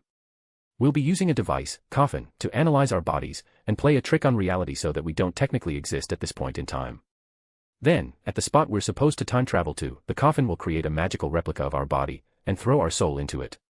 Once we're done, I assume that the processes will then remove the trick and reality will look at us, realize we're not where we're supposed to be on the timeline, destroy our fake body, and yank our soul back where they should be. Is that correct, Director? I summarized for the ones having trouble. The director looked at me, seemingly having trouble responding correctly. If you want to be crude about it. She huffed. I suppose that's a very simplified explanation of the delicate and intricate process. She quickly recovered. It will suffice for now until you all will have had the proper tutelage. And now the others were all looking at me with a hint of thanks. Obviously, it wasn't a 100% accurate explanation, but for people who had no knowledge of magecraft, it would more or less give them a visual of what they could expect. There were many more variables that went into account with this whole process. Like for all intents and purposes, you existed at the spot you ray shift to. Eating, sleeping, etc., needed to still be done, and if you die for real. As I was saying, the process requires a certain compatibility with the whole process. She stated. And I think I picked up a hint of shame when she said that. Curious. Is it dangerous, Director? The American spoke up. You're talking about this stuff, but it's all new to us. Time travel, it sounds like some sci-fi mumbo-jumbo. Everything about this process is dangerous. She didn't even try to sugarcoat it. Which is why we are seeking those with the highest compatibility to mitigate the risks. But make no mistake, if you are ever deployed, it is entirely possible you will be killed. This operation is about preserving humanity's continued existence. You said we are B team, that means there's an A team. She turned her head towards a shorter woman off to the side. That is correct. They are the ones who will be taking point. They are skilled, trained, and knowledgeable about every facet of this operation. They have extensive magical knowledge, and have trained in combat. You are the reserves. In the worst-case scenario, you will be deployed if we have no other options left. But, if this A-team is so much better, then what are we supposed to do if they fail? She took a deep breath. That brings us to the next part. She turned towards me. You, Takao Shimoda, what do you know of servants? All eyes fell to me again. A derivation of heroic spirits. Individuals who have left their mark upon human history, elevated to a higher state of existence after their death through worship, mythologization, and acknowledgement, which causes them to ascend to the metaphysical plane known as the throne of heroes. Closer to divine spirits than humans, you can summon a smaller piece of them into a servant container, comprising one of 7 classes: saber, archer, lancer, rider, berserker, caster, assassin. From summoning them, you enter a master-servant contract. She looked me over for a brief moment. A silence reigned. Well said. She seemed to praise something I think was rare for her. As he said, servants, they are pieces of heroic spirits, individuals exalted throughout history. The secondary requirement is your compatibility with being a master. Someone able to summon and make a contract with a servant. They are beyond human means. Even a trained magus is like a child in front of a servant if they fought. They will be the main means of settling any conflicts. You will be acting as an anchor and a source of magical energy for the duration of the summons. They kinda just stared at her blankly. Then slowly, turned towards me. The director let out a sigh. Explain it in simple terms, Shimoda. Servants are ridiculously strong. You're basically a battery for them to operate because as they have already died and appear in the form of spiritual beings, they can't make any magical energy themselves like a living person. Of course, I assumed that the systems they had to facilitate the summons also carried the brunt of the costs, just like how the Grail did with the one I'm more familiar with. Granted, they also haven't opened their magic circuits yet, which they undoubtedly possessed if they have the capacity to be a master. You can be forced to shoulder a servant without circuits, but actually summoning one can't happen without them. That's one of the aspects of compatibility. Then again, I don't know what method they use, and this timeline could have slightly different metaphysics than home, so my information could be incorrect at this point. Does that mean we can do magic too? One of them excitedly asked. The director let out another long sigh. This is going to be a long morning. Asterisk asterisk asterisk. Man, this is crazy. Magic, time travel, souls, and stuff. I listened in as I added some milk to my coffee. The American Southern drawl was an obvious catch even from across the kitchen. Can't wait to be a wizard. With how many staff work here, this place had a massive kitchen. And it seemed like they would have coffee brewing every minute of the day. Pretty good quality too. I turned around, looking at the newcomers to this wonderful world full of backstabbing and magical shenanigans. I couldn't even fault them for their excitement. How happy was I when my memories returned. To realize how much wider the world actually was. So far, this has gone pretty well. Met the director already and learned some new information. Now, I just needed to start investigating without drawing any unwanted attention. I need to straddle the fine line between competent but not unnaturally so. Well, I'll just play it by ear. Magus, actually. I decided to interject, earning their attention. The correct term is magus. Mage has also been used often in modern times. Magi, when plural, is also an option. Most magi from the prestigious families are very particular about terms like that. Wizard is a term associated with a prestigious position in the clock tower. You'll make them annoyed if you call yourself a wizard. And definitely don't call yourself a magician or a sorcerer. Oh, thanks man. The American smiled brightly. Don't want to look foolish, that director already been treating us like kids. By the way, the name's Samuel Washington. He introduced himself. I'm new to all this magic and whatnot. Takao Shimoda. I greeted back. Only a second generation, so I don't have too much a head start. If you have any questions, feel free to ask. However, I believe they'll be covering the basics to get you all up to par. Japanese, huh? Your English is pretty darn good. That's some magic spells. He wiggled his hands for emphasis. Haha, no. I shook my head with a chuckle. English is pretty much the default language in these circles since the Mages Association is housed out of England. The shorter woman I noticed in the classroom earlier sauntered over. I'm Evelyn Thomas, thank you for the explanations earlier. That accent, I can't place it off the top of my head. I tapped my chin. And no problem, I can understand how confusing this must all be for all of you. Canadian. The woman smiled lightly. If you don't mind me asking, can you tell me about what kinds of magic you know? This is all new and fascinating, I want to know everything I can. I wanted to approach one of those others, but they're kind of intimidating. Oh boy, well good thing you didn't go up and ask another magus this question. Else they may have found a body shoved in a closet somewhere. Be very, very careful about questions regarding someone's magic. Is it some sort of secret? Yes, magi protect their crafts with their lives. It isn't even uncommon for spouses to not reveal research with each other. It's a taboo to try and delve into another's magic, and asking questions about it beyond surface-level inquiries is pretty much one of the worst social faux pas you can do. You need to understand, they won't just throw some insults and get upset. They very well may kill you for the slight, and the ones to judge the incident would probably agree with their decision because they hold the same values. Your rights that you're used to having, don't even think about them anymore. This world is ruled by the strong, and if you step incorrectly, you can easily lose your life. It might be harsh, but they needed a reality check before they got a lethal one. Well, it left them a little speechless. Realistically, how do you even respond to that? Their world was already turned upside down, and now I'm telling them that they might be killed for saying the wrong thing. Just be careful with who you talk to. Answer questions directly, don't agree to any deals, don't sign any agreements, and be very polite to everyone you meet. If you have any problems, feel free to come to me, and we'll see if we can't get them sorted. May as well prop myself up if I'm going to be here for a while. Thanks, Takao. Samuel smiled. The others were mostly just watching on, but they heard what I said, so I didn't feel the need to repeat it. I can't force them to do anything, only hope they took my advice. I nodded to him, taking a moment to sip my coffee, and I had an idea. Asterisk asterisk asterisk. Let's see, it was 2 rights, a left, straight then another left and straight again, 4th door on the right. I swear, navigating these halls was like going through a damn maze. And there aren't any signs telling you where to go. Basically, Olga said, go take a lunch break and leave me alone. Granted, it sounded a tad more polite than that, but that was the gist of it. I thought she would have called us back already, so I figured I'd go check up, and bring a little gift. A second cup of coffee in my hand. She seemed really out of it and short-tempered, so I figured she may be a little tired. Or I could be wrong and that's just her default, it's hard to tell with some magi. I pushed the door open, and it was in fact the room we were in before. I paused for a moment, as I noticed the only other person here. The director had her face down against the desk, lightly snoring. I cleared my throat. The director shot up from where she was resting. Her eyes widened as she stared at me, a small bit of drool flowed down the corner of her lips before she hastily wiped it away. There was the faintest blush of embarrassment that adorned her cheeks. The others were wondering when we would start again. I decided not to draw any attention to her previous state. Figured I would check in. Right. She quickly stood up, straightening her clothes. Continued lesson, yes. We should start shortly to wrap up the basics. By the way, I got you a cup of coffee, if you want. I held it out for her. She blinked, staring down at what was in my hand. There was almost the instinctual desire to grab it, but she held back. Why? Pardon. Why did you bring me coffee? Why not? I tilted my head. You seemed a little tired. I added with a shrug. Feel free to check for anything I may have added or any poison or whatever.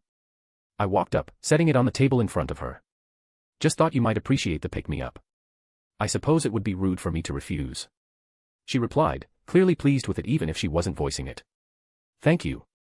She said very quietly. It's no problem. I gave her a smile. I can't imagine what it's like trying to run an organization like this.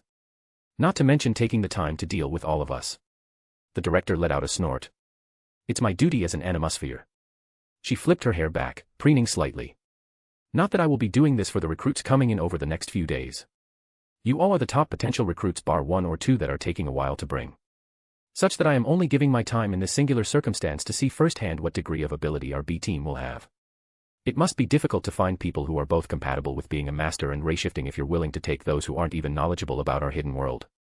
Unfortunately, it's a small percentage that manages both. She grumbled. We will make do with what we have.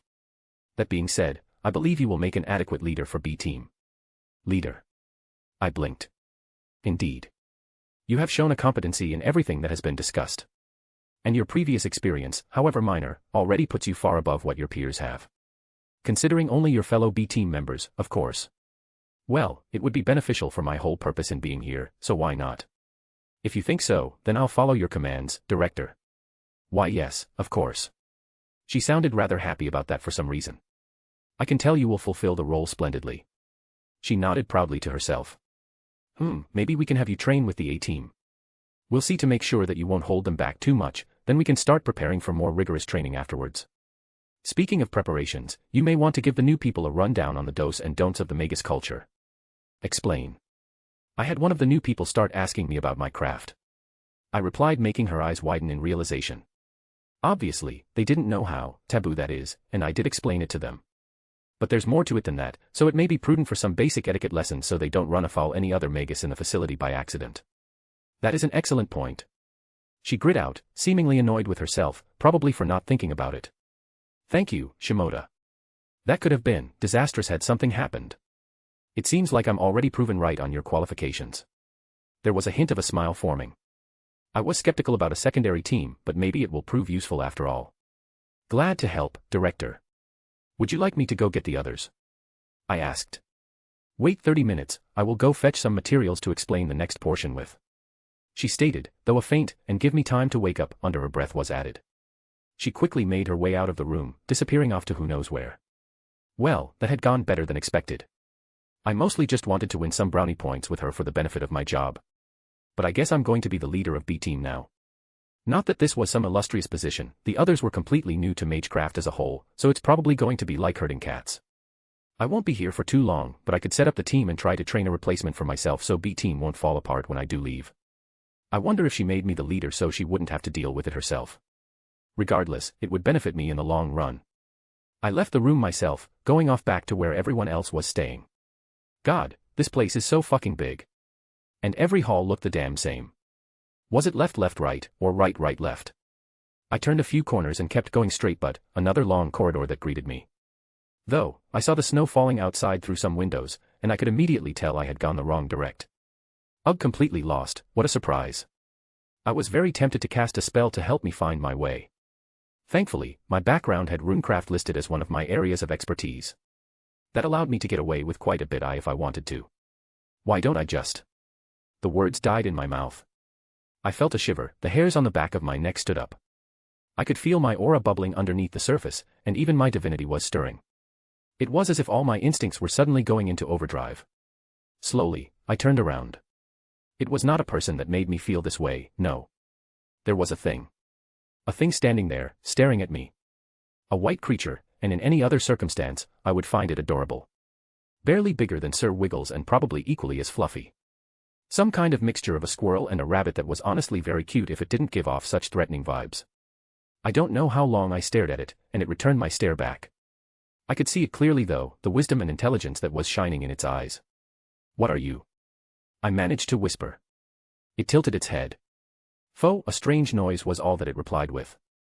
Asterisk asterisk asterisk. A/N. Olga, what, a competent magus. Your B team leader, I'm out, CYA. V. If you want to read 7 chapters ahead or support me, visit my patreon.com/astoriforon. Chapter 336, Chapter 303. I usually trusted my instincts. I can't recall a time where they've steered me wrong. And after becoming a campione, it seemed like they'd been further enhanced. That being said, the thing in front of me sent all of those instincts into overdrive. The part of my brain that handled my fight or flight response was having a seizure right now and I just stood here, motionlessly. Whatever this thing was, it was fucking terrifying. I might call it a similar feeling to when Ophis dropped in, but it is at a high enough level where that's hard to gauge the difference from where I was standing. It made a single sound, and I had to use all my self-control to not immediately call out drag and pull on my authority in a panic. You're not involved with what's going on, are you? After staring at each other for several moments, I came to the conclusion that it wasn't hostile. I likely would already be dead if it was. Foe. He squeaked out, and the adorableness really contrasted with the terror that lurked beneath all that fur. But, now that I had a better look without the perceived threat of impending doom hovering overhead, it felt like whatever it was had been, pushed down, condensed, no compacted maybe. I don't know how to describe its aura, a feeling of a large presence that was locked away inside a box and intentionally set aside. You wouldn't have an idea of what's happening, would you? I bear no ill will towards anyone here, simply trying to investigate the source of an anomaly that popped up. Which was technically true, even if my focus was on the fact that Zelretch's sight was blocked. It didn't answer me.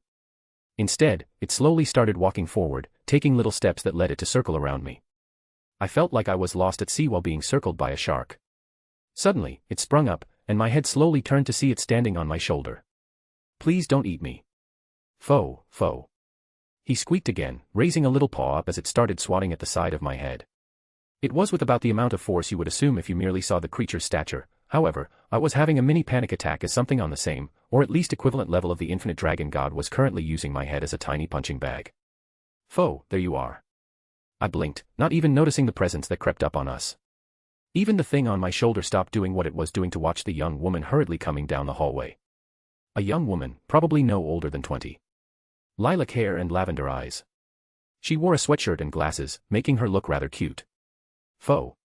It jumped off my shoulder right into her arms as she got closer. It almost appeared affectionate at first glance. Which was a far cry from the sheer terror that was lurking beneath. Is this what it's like to be on the opposite end of me in Meridia? The girl sweetly hugged the monstrosity in her arms. And the thing in the form of a small animal seemed to enjoy it. I'm probably the last person who had any right to say anything about the current circumstance. So, the creature's name is Foe? I asked. The girl perked up. I guess she briefly forgot I was right there, to focused in finding her pet after losing him. Sorry, he just suddenly ran off. The girl's head quickly fell down into an apologetic bow. And the thing looked at me, as if trying to convey a certain message. It's no problem. I felt my eye twitch as it seemed to approve of what I said. He's an adorable little thing. What is he exactly? Foe. Its beady red eyes flashed for a moment. For some reason, I have the vaguest sense that it wanted me to keep its true nature a secret. I don't know actually. She smiled awkwardly. I just found him one day and he's been sticking with me ever since.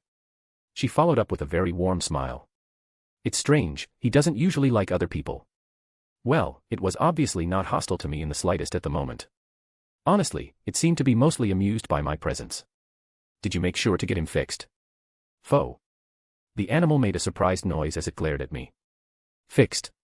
You know it's important to get pets fixed. I don't quite know what his species is, but for cats and dogs, it's to make sure they don't spray or cause issues due to going into heat and such. Honestly, it's the responsible thing to do as a pet owner. I said with the straightest face I could manage, staring right into the eyes of the terrifying monster. Well, turnabout is fair play. Really? She tilted her head. Foe. The thing began to struggle in her arms. Believe me, he would thank you if he could. I could feel the corners of my lips begin to rise up. Oh. The young girl looked really thoughtful. I'll ask Roman later. She smiled happily. He's more knowledgeable about stuff like this. Though, Fokuin doesn't really like him, so it might be hard. I'd be more than happy to help put him to sleep, to make sure he can get a thorough checkup.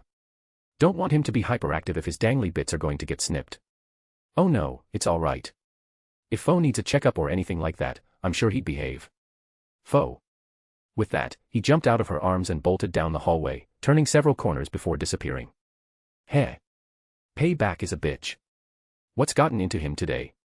The girl let out a sigh before turning back to me. Who knows? I shrugged.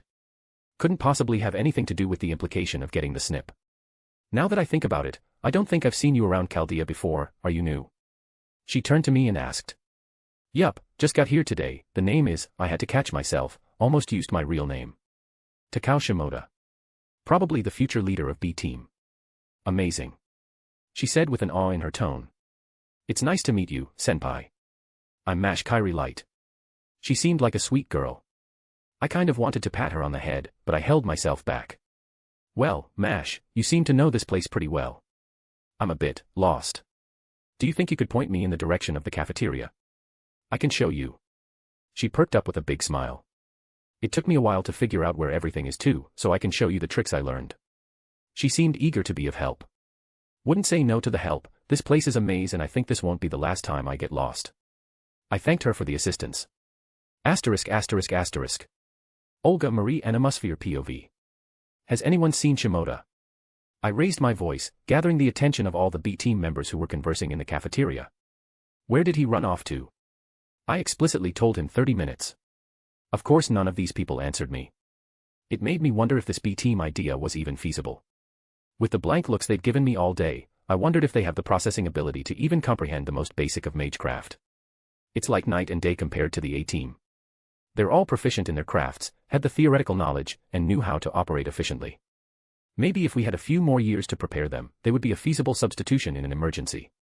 However, everyone suddenly decided it would be a good idea to have more in reserve. No warning, just an idea and they throw all the work on me. As if they could do anything if the A-Team failed. We would be just throwing bodies at the situation, and I failed to see how that would solve any problem if the experienced team failed in the same instance. Ugh. So stupid. If the investors weren't backing this idea so vigorously, I would have never even considered this foolish waste of time. No doubt some vultures planned this, to use as an opportunity to discredit me somehow. They're mundane people, they don't have the slightest clue about what we do or how we do it. Not only do I need to get them up to speed on what really goes on behind the curtains, but we also have to train them up to be somewhat competent in a fight. Shoving decades worth of teachings into a few months, in addition to forcing the practical applications into their bodies when they're not learning everything else they need to. What a ridiculous plan, and whoever thought it up needs to be flogged. Even with the advanced facilities we have available, this was going to be a trial in of itself. Hopeful Caster can provide some help here. I don't trust many of our staff to handle this kind of daunting task. And I can't pull away A-team members to help out that often when their own training was even more crucial. No, in comparison, B-team was just a side project. I won't even consider them a probable alternative. I'll continue to do the logical thing and focus my attention on A-team. Unfortunately, I actually had to go along with this nonsense, since the investors were being so forceful with it. The idiots can't seem to see beyond any resources they'll gain. Should I be thankful that there's actually someone halfway competent that appeared for this idiocy? Maybe I would be if he actually showed up. Sorry I'm late, Director. This place is a maze, got a little lost. Speak of the devil. Finally. I scoffed at his return. You will be forgiven this once, do not make a habit of it. Perhaps we should put directions around since we're going to be experiencing an influx of new personnel soon. This was only the first batch of B-team and other service members that have come so far. I don't want to have to put up with some nobody wandering somewhere they shouldn't. And based on what Shimoda already told me, I needed to consider their ignorance as a top priority. It would do no good if one of them did or said something that crossed a line they didn't know about. Thankfully, I had a chance to glance at the files of the upcoming batches. There were actually a handful more of real magi coming along. For what definition one could use real to describe them? Spellcasters and outsiders. Barely better than the freelancers that stalked about the halls of the association to make money. I would take Shimoda, an Asian, over the most of them. At least he had propriety when it comes to this kind of work. Now, we can continue. I pushed away those annoying thoughts. I was already too busy dealing with actual problems. Beyond this singular instance of my direct involvement, I wouldn't be keeping an overt eye on B-team. We will begin a secondary discussion on the basics of your new position. This will include a very brief overview of our history, our customs, and how to hold yourselves as members of Chaldea. I knew that those vultures in the association would use any opportunity to peck at me if I allowed them. So I would make sure this plebeian lot at least knew how to treat their betters. I wouldn't be surprised if this was a scheme to undermine my authority since I don't possess the qualities to be a master nor to reshift. So what if I can't participate? I was the director, I have more than enough work to deal with, my role was too important to go off gallivanting into another era. Since we're on a strict time constraint, we will be handling several matters at once. You will be individually called upon by our lead medical chief to undergo a thorough evaluation and medical inspection.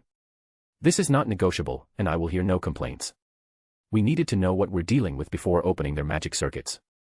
Never before has anyone tried to do so on a batch of plebeians in such large numbers. One of the reasons we were bring B-team in batches, to better streamline the process for each new group. At least the data will be somewhat valuable. Something we can toss to our investors to give them something to bide their time with. I have a question, Director. Shimoda raised his hand. Very well, ask. I addressed him. So far, he had not asked anything idiotic, and he has helped thus far. A question or two was not remiss. What about non-human heritage, will that be an issue?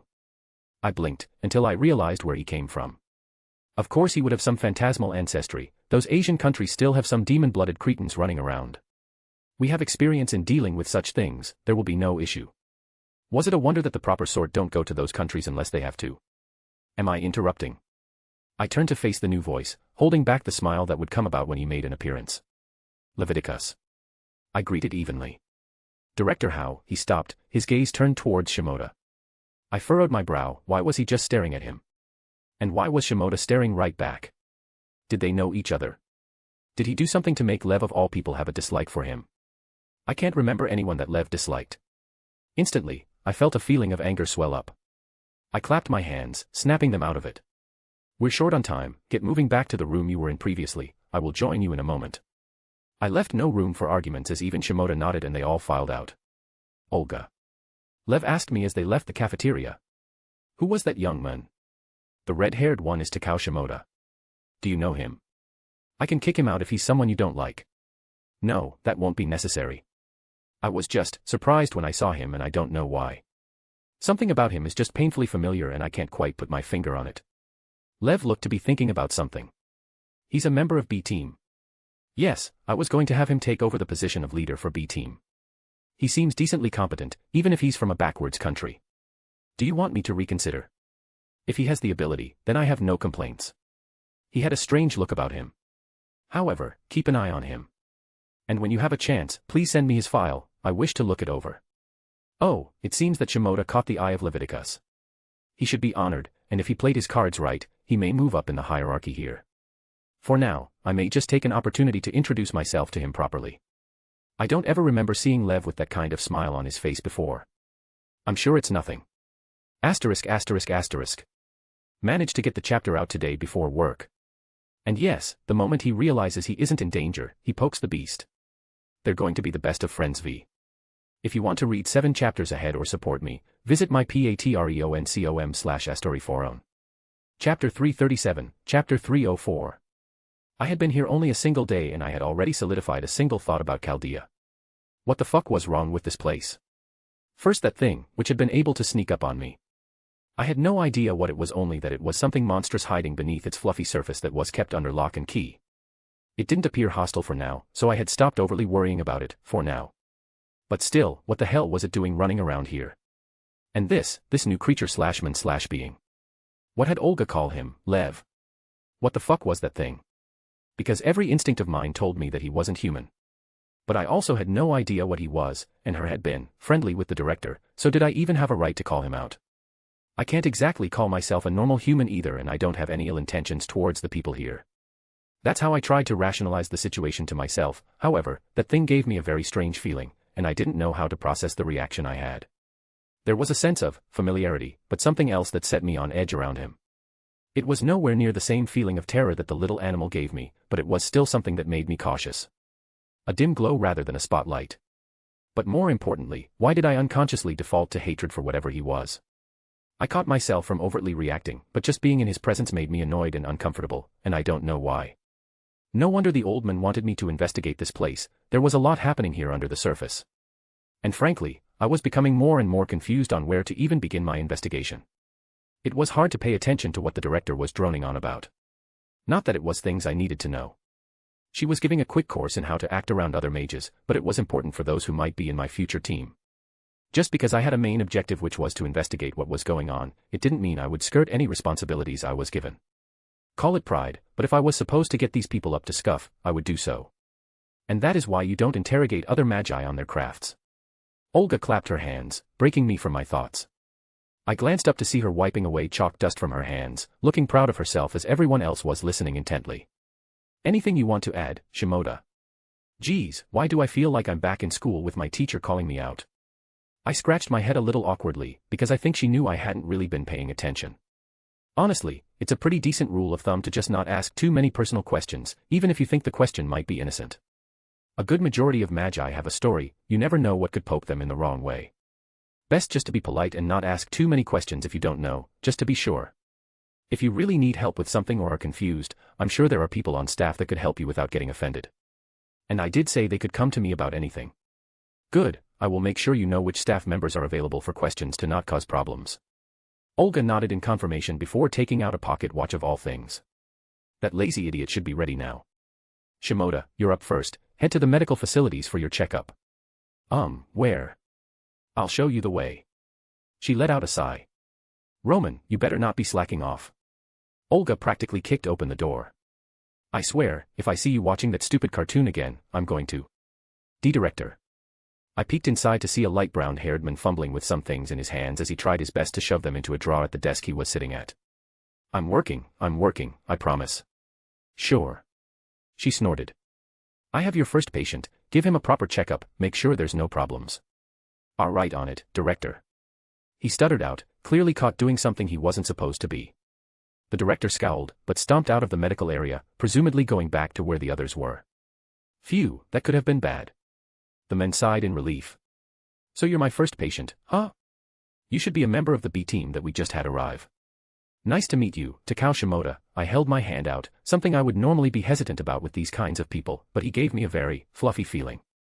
I felt comfortable around him, strangely enough. Romani Archaman. He smiled rather good-naturedly, taking my hand for a shake.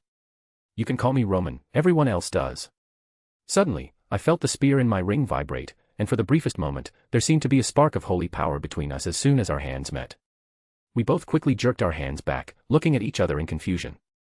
That was strange. I quickly tried to play it off. Honestly, it was really weird. The spear didn't usually react to things or people like that. And I couldn't very well take it out to investigate in a place like this. Who knew what kind of sensors or alarms might start blaring if I take out such a potent holy weapon? Why yeah, what was that? He smiled awkwardly.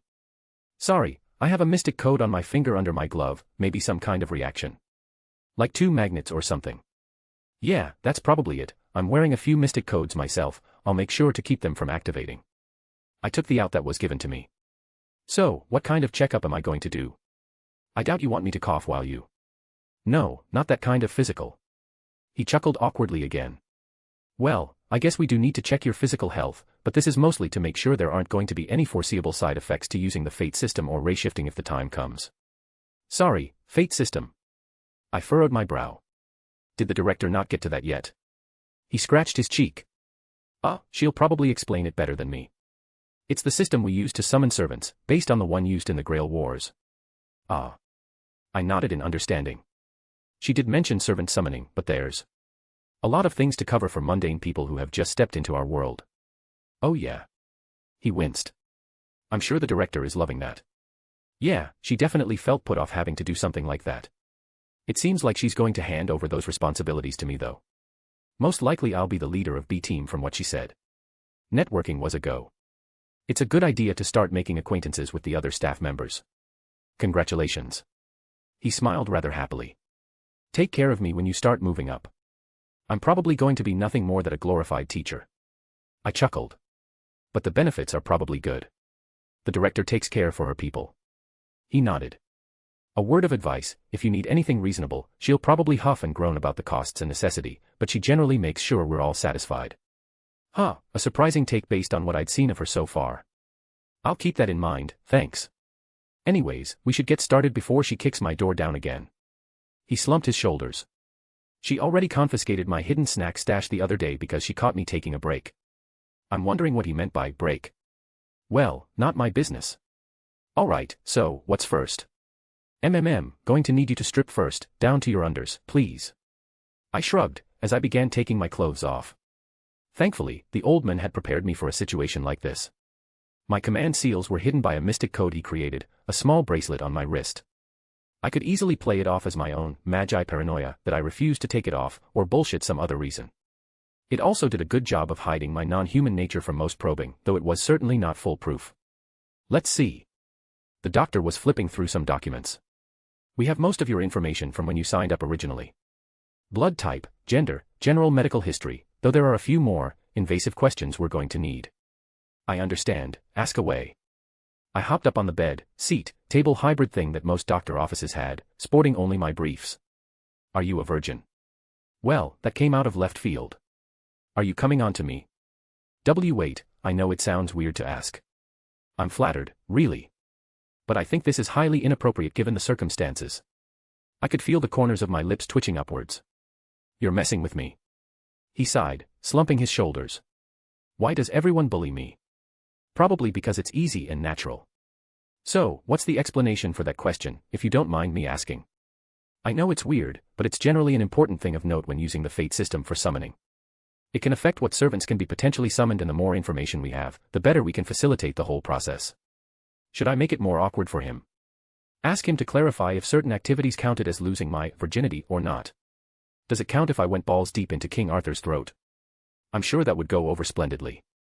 But, actually considering what I knew of how servant summoning works, I can actually completely understand why he was asking that in hindsight. No, I'm not a virgin. I chuckled. And I'm already starting to miss my girls. Alright, moving on. He quickly jotted some notes down. Are you related to any notable historic individual through any direct means? Be it a direct bloodline, or an inheritance of some kind? Not that I know of. Yet, anyways. Would it count if one of them bared my children? I'll put you down as unconfirmed for the time being. We may need to further search your history if it turns out to be an issue down the lost. I shrugged, not like they could find anything meaningful. How many questions are there, exactly? I asked. He began flipping through pages, dozens and dozens of pages. I realized we were going to be here for a while. Asterisk asterisk asterisk asterisk. Right, moving on, I'll mark you down for a positive on the time dilation. Funnily enough, they had a question asking if I've ever had my personal time altered to not align with the world. Which, I spent a few years in the land of shadows, while only a week passed outside. So, technically, I was obviously vague about spending time in an area that flowed different than the outside. How much longer do I have to hold this? I asked. Oh, I forgot about that. You should be fine now. I'll mark it down as a pass. He reached over, taking the mystic code out of my hand. It's just a measure of how much magical energy output you can sustain for the process of facilitating the summoning of a servant. It was just an orb-like object that constantly drained my magical energy at a consistent rate, and I had to keep a consistent flow into it. Now, are you aware of any inhuman ancestry you might possess? He asked. Oh, and you can put your clothes back on. Nope, none whatsoever. Completely mundane human over here, no need to check. Hush, you. Ignore the wings, and the divinity, and the dragon. Completely natural, I assure you. I rolled my eyes at Drake's antics. But there was the matter of how to answer this question. I have a relation to yokai, specifically of the kitsune variety. Which was technically the truth, just not the type of relation he would assume. And I very well couldn't say I had demonic ancestry. The church would probably burst through the door before the words left my mouth. He raised an eyebrow as he looked at me. Huh, that's new. He scratched his head. While we have some non-human blood among some of the staff, it's the first time we've run into someone related to yokai. Not many magi from out east that come on over here. Do you think it'll be a problem? I asked, putting my shirt back on. Probably not. He sounded a little uncertain. We can't know for sure until later. But, you have magic circuits, so it's not like that kind of inhuman blood is predominant. So, I think it's fine to treat it as any other mixed blood among our staff. It might also help if you gave some blood for testing. He said quietly. I would rather not. I forced a smile as I fixed my buttons and adjusted my tie back into its original place. He did ask before, more officially, but we could also reserve the right to refuse. No magus worth their salt would willingly give their blood to another magus. The amount of horrible things you could do with willingly given blood was absurd. An interesting thing of note, that willingly given and forcibly taken, made a huge difference when conducting rituals. Speaking of inhuman blood, would you happen to know a person by the name of Lev? The director seemed familiar with him. Big poofy hair, likes to wear all green. But a snappy dresser. Oh, Lev. He perked up. Yeah, I know him. We studied at the association together, and we've been friends for years. Roman smiled warmly. Lev Laner. He supported the director for years now, and even after Lord Animosphere passed away. They seem to have a good opinion of him, so maybe I'm just overthinking things. Wait, what did you mean by inhuman blood? Lev is fully human, I've known him since we were still teenagers. Roman blinked. Oh, my mistake, I was probably just misunderstanding something. I played it off easily enough. Do you think he is? If you have any questions about me, I would be more than happy to answer them myself. My eyes dilated for a moment as I turned my head towards the source. The man was standing right in the doorway. I didn't even sense his presence, and I was hesitant to expand my senses outward in case anything unnatural about myself was noticed. We can consider it a trade. He smiled innocently, but I felt an underlying hostility there. After all, I'm also very curious about you. Asterisk asterisk asterisk. Here's the Tuesday/Wednesday chapter. No chapter for Thursday, took the day off for some personal time, wanted to play some Hogwarts Legacy. If you want to read 7 chapters ahead or support me, visit my patreon/astoryforum. Chapter 338, Chapter 305. I hope I'm not intruding, Roman. The man looked cheerful as it walked into the room. Ah, well. The doctor scratched his head. I guess it's all right, it's not like you won't have access to this information afterward the exam anyways. And we're done with the personal examination, only have some questions left. As long as Takao over here is okay with it, that is. By all means. I kept my emotions even. Wonderful. He said with a jolly tone. I'm excited to have a talk with our B team leader. It's not quite official yet. I strained a smile. Once Olga sets her mind to something, it gets done. He shrugged in a "what can you do" manner. For some reason, his entire attitude was very unsettling. Well, I suppose I should just accept it then. Takao Shimoda, B team leader. I introduced myself, a little tongue in cheek. You came all this way to see me, what can I help you with? An interesting choice of words. Do you believe there is something you can help me with? He questioned, eyeing me intently. I'm always happy to help, but I'm just a simple hedge mage from the Far East. I fear I couldn't possibly be of much assistance to someone like you. I smiled right back at him. With such a lofty position, I'm sure you have access to much more competent help with but a snap of your fingers. His lips thinned. Talent can blossom in the most unlikely of places. I do so enjoy helping bring out that hidden potential that I sometimes come across. I didn't like what he was insinuating underneath those flowery words. Was I seen through? No, I don't think that's entirely the case. I think he's in the same situation as I am. We both noticed something was off about the other, something familiar that we can't quite place. Or at least something similar in his regard, because it was difficult to read this person. I'm making a lot of assumptions here. And what makes you think I have some hidden potential? I could very well have peaked as I am now. I'm just a rather average magus, nothing too special about me. I have a fairly good eye for this. His own narrowing. One might even call it instinct. You should listen to him. Roman spoke up as he watched us go back and forth, clearly not reading the mood. Lev is a well-known teacher, all of his students have gone on to be successful. If you could learn a thing or two from him, it would definitely help you. Thank you, Roman. Lev twitched slightly, clearly annoyed at his friend interrupting him. Oh well, how about we continue the checkup? The director might get impatient if we take too long. Don't know what this Lev's motivation was right now. I think it might be better for me to take a step back and watch him for a little bit. So I just took the opportunity presented by Roman to end that little back and forth. Alright, well, we just need to clear up your own crafts that you practice. Roman looked down at his paperwork. Obviously we won't ask you to delve too deep into them, we know how secretive that kind of information is. But for the ease of summoning, and for picking relics that could better align with yourself, we need to know what your area of expertise is. However, there may be some crafts that require a few more personal questions. In that case, I'll be contacting the director, and we'll set up the proper protocols to make sure that kind of information doesn't get out. By protocols he probably meant a geas. I could imagine some crafts or practices could have an effect on servant summoning. Things like spirit invocation needed to be taken into consideration, and the more darker aspects of magecraft, such as necromancy, also needed to be taken into consideration. And hell, even transformation types of crafts should probably have some asterisks next to them. Generally they would want to summon coherent and easy to get along with servants, not monsters or the worst type, those that could easily be called villains. Fine, what do you want to know? I already prepared some explanations for what I had going on. Lev was also listening intently, obviously curious as well. Just a rough idea of what you're competent in and what your pursuit is. Are you seeking the root like most magi, or are you just using your magecraft in a more practical application? My family is very young, so to speak. However, I can trace my roots back pretty far, and I've scrounged up a few things that allowed me to piece together a path towards the root I'm striving for. I specialize in runecraft with a minor in alchemy, specifically the botany sub-branch. I also have a passing knowledge in elemental manipulation, and on my OG arts for the more practical application as you put it. Not many families are willing to waste time with runecraft these days. Lev spoke up. What can I say? I'm just an ignorant Eastern magi without many resources available to me.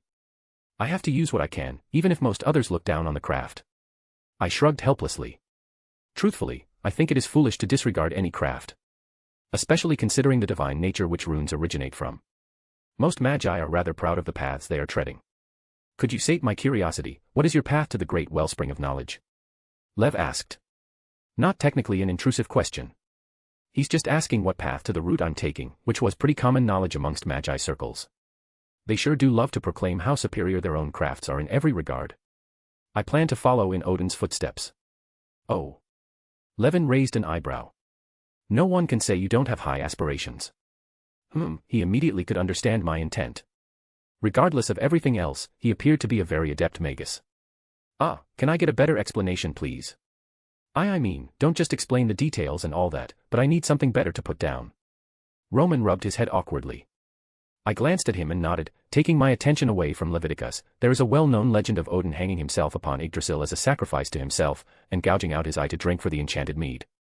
I didn't feel like I needed to retell the whole legend. What he did was peer into the foundations of the world, in other words, he gazed into the Akashic records, learning the primordial runes of old. There should technically still be a path there in the present era since no human has ventured it and the age of gods has thus ended. That sounds paradoxical. Roman blinked. Since Odin isn't around, you can tread the same path, but everything else involved no longer exists either. I don't want to tell you how to live your life and practice your magecraft. I understand where you're coming from. That's why I've dabbled in other aspects, to fill in the blanks so to speak. I shouldn't elaborate more, as someone in my position wouldn't if I wasn't just spouting bullshit. But this was the background I chose since I had a connection to the Norse cosmology.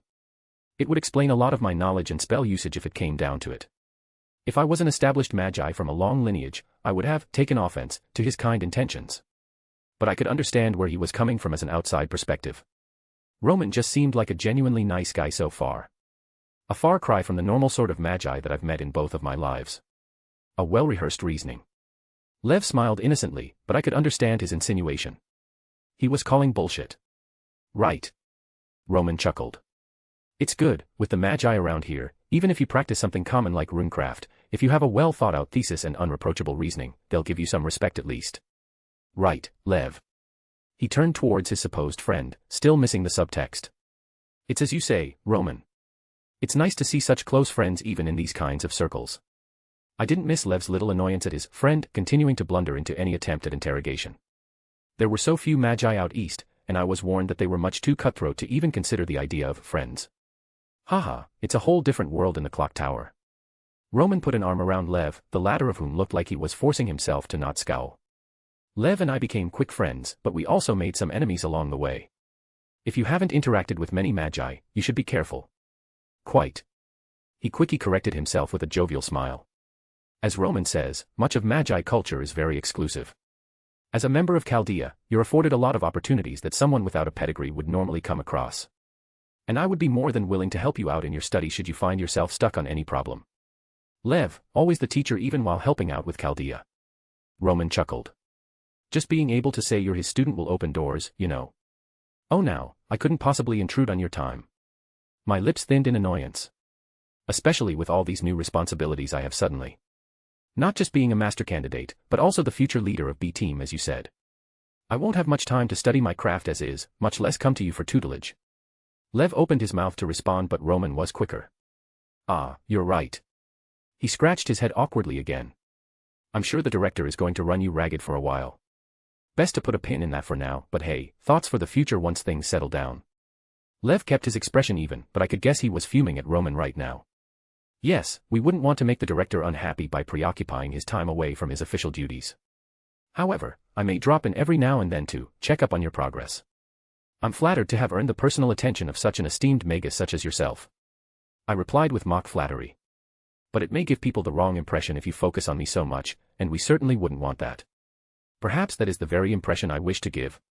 He chuckled, though I could see through the tone was using. He was threatening me with his attention, so to speak. But he hasn't actually asked something that really warranted such a tactic. I was trying to tread carefully right now as to not give away my identity, but at the same time, I wouldn't just roll over for him. Well, it looks like that's all we need from you, Roman paused. Oh whoops, I almost forgot. We still need a sample of your magical energy signature to key you into certain security around the place. I'll be right back. He quickly scurried off into a back room leaving me alone with the thing in the form of a man. Well, this. Who are you? I felt a hand latch onto my arm. The grip was tight. If I was a normal human, I think my wrist might have been broken. I narrowed my eyes at him as I slowly moved to pry his hand off my arm. My name is Takao Shimoda. I smiled innocently. And for the briefest second, I think I saw his eyes flash red. He looked surprised as I was able to overpower the amount of strength he was using. An unaccounted one. No. He looked utterly confused as he mumbled some words under his breath. Never mind. Roman walked back in as Lev quickly pulled away as if to make it look like nothing happened. I forgot I still had the measuring device we use to measure your output. I just used the magical energy already inside that thing to get it all sorted. He blinked at the tense atmosphere that just dissipated. Am I interrupting something? Not at all. Lev smiled casually. Young Takao and I were just having a discussion about some inane subject. Well, I think we have everything wrapped up thing. Roman didn't dwell on it. Why don't you head back, and send the next person in? Sure thing, Roman. I started making my way to the door. How about I show you the way back? These halls can be confusing for newcomers. Lev politely offered. I'm sure the director would give me an earful if I had to be escorted back by someone like you. I may as well learn my way around by my own hand. But the offer is very appreciated. You're right. Roman interjected. The director can be a stickler for wasting time. And if she thinks you're dragging Lev away from his business, it'll only make her ride you harder. Trust me, I know. Roman let out a sigh with shoulders slumped. I barely noticed the small twitch that Lev had before the corners of my lips curled up. It was a pleasure to meet you both. I'm sure we'll be seeing plenty of each other quite a bit. I quickly gave my goodbye before leaving the room. It took me a few moments and several corners before I let out a breath I was holding. I still had no idea what that thing is, what species he was or his motivations. It didn't seem too intent on exposing me but rather figuring out my own circumstances, so I didn't feel uneasy in that regard. I knew for sure that this wasn't the end of things. But seriously. What the hell is wrong with this place? Two things I had no reference for just on my first day here. Why did I have the strange feeling that this wasn't the strangest things we're going to get? Asterisk asterisk asterisk. Oh boy, late chapter. Just take it as I took both Friday and Thursday off. I went passed out as soon as I got home from work on Friday, slept for like 12 hours, then I woke up for a couple hours, intent on writing, and immediately passed out again for another 12 or so. Didn't realize I was so tired before. Anyways, if you want to support me or read 7 chapters ahead, visit patreon.com/astoryforum. Chapter 339, Chapter 306. Surprisingly, Lev hadn't come to try and talk to me in the past few days. That's not to say he hadn't been watching me. I'd seen him on many occasions, but he never struck up a conversation like he did in the infirmary. Rather, he kept a careful vigil, never approaching but noting my every action he could. I was starting to think he was also worried about his own position coming under fire. However, he was in a much more secured position than I was. If we started blowing whistles, he would have the support while I would be cast out without a second thought. So, I had to play this smart. Just keep deflecting everything he tried, and don't cause any big problems. It also helped that I'd shown myself to be reliable in the director's eyes. All right everyone, gather around. I clapped my hands, grabbing the attention of my new team. Yup, my team. I was the leader of the B team. Olga made it official the other day when we finally finished up with the basics she wanted to cover. However, they still had plenty of studying and lectures to attend that were run by the staff, but it was the point where Olga stepped out and handed things fully over to others, mostly me. What you got there, boss? The Texan asked. Glad you asked, Samuel. I liked him, a polite and hard-working guy. He mentioned that he worked on a farm for his early years even though he comes from a wealthy family. Reaching into the box, I took out a glass sphere. We're going to begin learning your first spell. Seeing their eyes lit up was honestly heartwarming. How happy was I when I first walked away from my old life. Did I have a childlike joy about the simple fact I could wield magic? Now, at this point, you all have your circuits opened, and everything that this entails. The process was not pretty, lots of trial and error because it's not the same for every person. Before we jump to that, I want to see everyone activate their circuits like you've been taught. I paused, waiting for them to get to it. The fastest took about 30 seconds, which wasn't bad considering how new they were to this. But it was far longer than what they needed to be at if they ever went into an active situation. And it was Samuel who was the fastest. Now, usually you'd spend months practicing with your circuits. Opening them and closing them to the point where it barely takes a conscious thought. But since we don't have much time, we're going to be multitasking. I expect you all to be continuing this exercise whenever you have free time. Give it a week, and if you can't make any progress, there are other means we can employ, but there aren't a surefire answer to any problems. Self-hypnosis wasn't a perfect fix. Some people were just too resistant to their own attempts for it to always work. Or those people who are too stubborn to believe that they're capable of doing it. As weird as it was with how little whimsicality that Magi seem to have with magecraft, you have to believe without a shadow of a doubt in everything you do, otherwise there adds an uncertainty with any spells or mystical phenomena you try to perform. Boss, is it still supposed to hurt? Samuel asked. There were some other murmurs of agreement to his question. Yes. I said bluntly, activating my own circuits and pulled up my sleeves for them to see. It's going to hurt, and you're going to have to get used to it. There's no other way to say it nicely. Every magus deals with it every time they start using magecraft. Unfortunately, we also learned when we were children, so you don't have the novelty of growing up accustomed with the lingering pain. It would be a good reminder that magecraft was dangerous as well. It's not something natural and our bodies actively reject the usage of it through the pain of just flaring our circuits. Alright, moving on. I tossed the glass orb in my hand up and down a few times. Samuel, catch. I tossed it to him. He stumbled slightly, but caught it gently. Tell everyone what that's made of. Glass. He blinked in confusion. Correct. Do you think you could shatter it with your hands? Maybe throw it against the ground and break it. Yeah. He looked at it more closely. Feels pretty brittle. Think if I accidentally dropped it, it'd break. Good. I nodded, taking it back from him. Now watch. I cast a simple reinforcement onto the orb, right in front of their eyes. They could see the visible phenomenon, but I didn't explain it just yet. I reeled my arm back and threw it at the ground. I could see them slightly stiffen, anticipating the break, but instead, it bounced off the ground a couple times before coming to a stop. The first spell you're going to learn is reinforcement. One of the most basic spells that any magi learns. Though, not all of them learned how to use it to its true potential. It's mostly used a training exercise for children, to learn how to push their magical energy into things without breaking them. It trains their fine control and such. However, they should have an upper hand in this regard, being adults with much more life experience. Realistically, this would take months to learn and many more months to learn how to use reinforcement viably in a fight. But, we don't have that much time, so I'm going to have to cut some corners. How will making things harder help us? I looked at who spoke. A French gentleman. I could easily pick up on the accent, not to mention his name was Pierre. Unfortunately, my background didn't cover my proper English heritage, that being the many decades/centuries in my past life that I lived in London. So I could not do my duty as an Englishman to insult his heritage like it so deserves. You said we were supposed to be getting into fights. Good question. Who said it merely makes things harder? I reiterated with my own rhetorical question. It reinforces the concepts inherent in objects that it's used on. A sword, for instance, would both get harder and sharper. The glass orb I just showed you, it got harder, and if you wanted to test it, it would have become more see-through comparatively than before. I mainly focused on its durability, however. And to follow that up, what makes you think you can't use it on yourself? That certainly got their attention. Now to give them something to work towards.